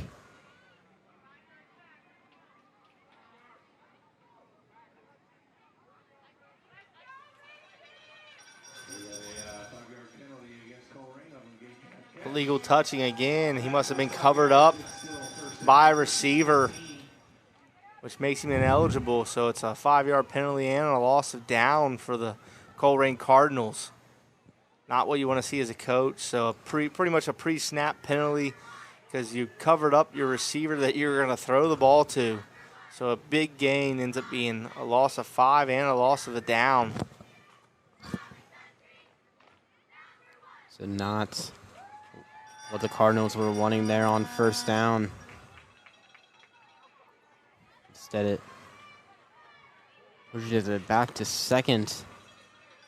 About 15 to go. The 3 receivers to the right side. He takes the snap. He rolls out there. Oh, Whitaker untouched. Steamrolls him. No one had number 2. And he came and lit up the backfield.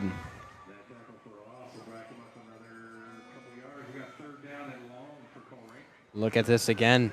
They were just hoping that he could kind of outrun Whitaker towards the right side, but that's an issue. You're not going to find many 6th-graders outrunning a guy like that with that kind of speed.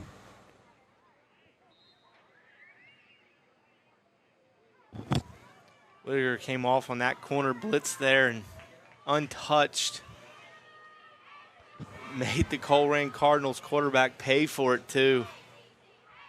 First down marker all the way at the 27. The Cardinals out at the 48. It's 2nd and 3rd down and forever to go.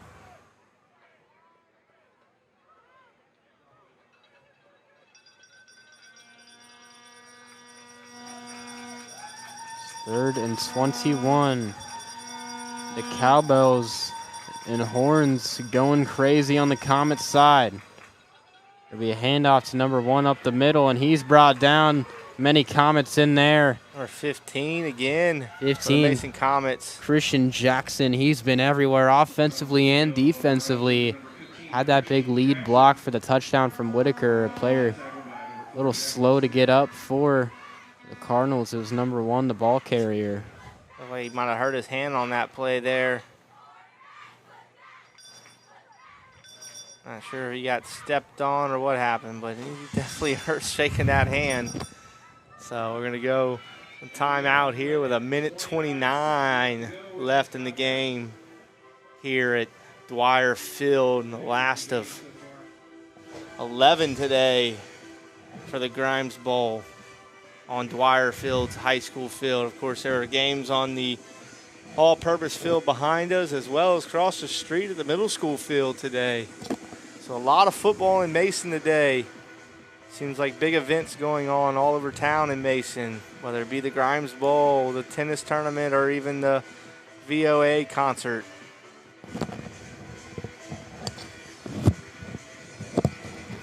That VOA concert being such a huge draw over this weekend as well. Just a very good weekend for the Mason community. A lot of local things to do here for everybody. So we always have those Friday concerts downtown as well. Such a fun place to be a part of. All in preparation for Daniel Panetti to go back to school this week. That's what it's all come down to. School for all the kids this week. Right, Danny? The Cardinals will come back out for 4th down. Thanks for reminding me. Although not horrible, being senior year, being a last ride. See the many memories that came from this football field, and that these young players, all grades, kindergarten to the 6th graders out on the field, to the varsity athletes strapping up, getting ready for their senior season of football. So many memories left here on Dwire Field. So 4th down for the Colerain Cardinals. Long way for them to go here. It'll be a quick handoff. They're going to hand it off to the left side. And who else? Number 15, Christian Jackson, was in there to help disrupt it, as well as a couple other Comet players, as they get a big stop to seal this game. We reach under 30 seconds left in this one. We'll see if the offense will even come out. They will line up at the 50, and the Comets and the Grimes Bowl on top versus the Colerain Cardinals. A 14-0 victory. That'll do it here from us here in the booth at Dwire Field. It's been an incredible Grimes Bowl weekend. We thank you for joining us both on day 1 yesterday on Saturday and day 2 today. I've been Daniel Panetti, joined alongside Coach Anthony Rose, bringing you all the coverage today. We'd like to thank ICRC-TV for helping us get all this broadcast coverage to you guys at home. Comets, have a great Sunday here on the football field. We'll see you next time.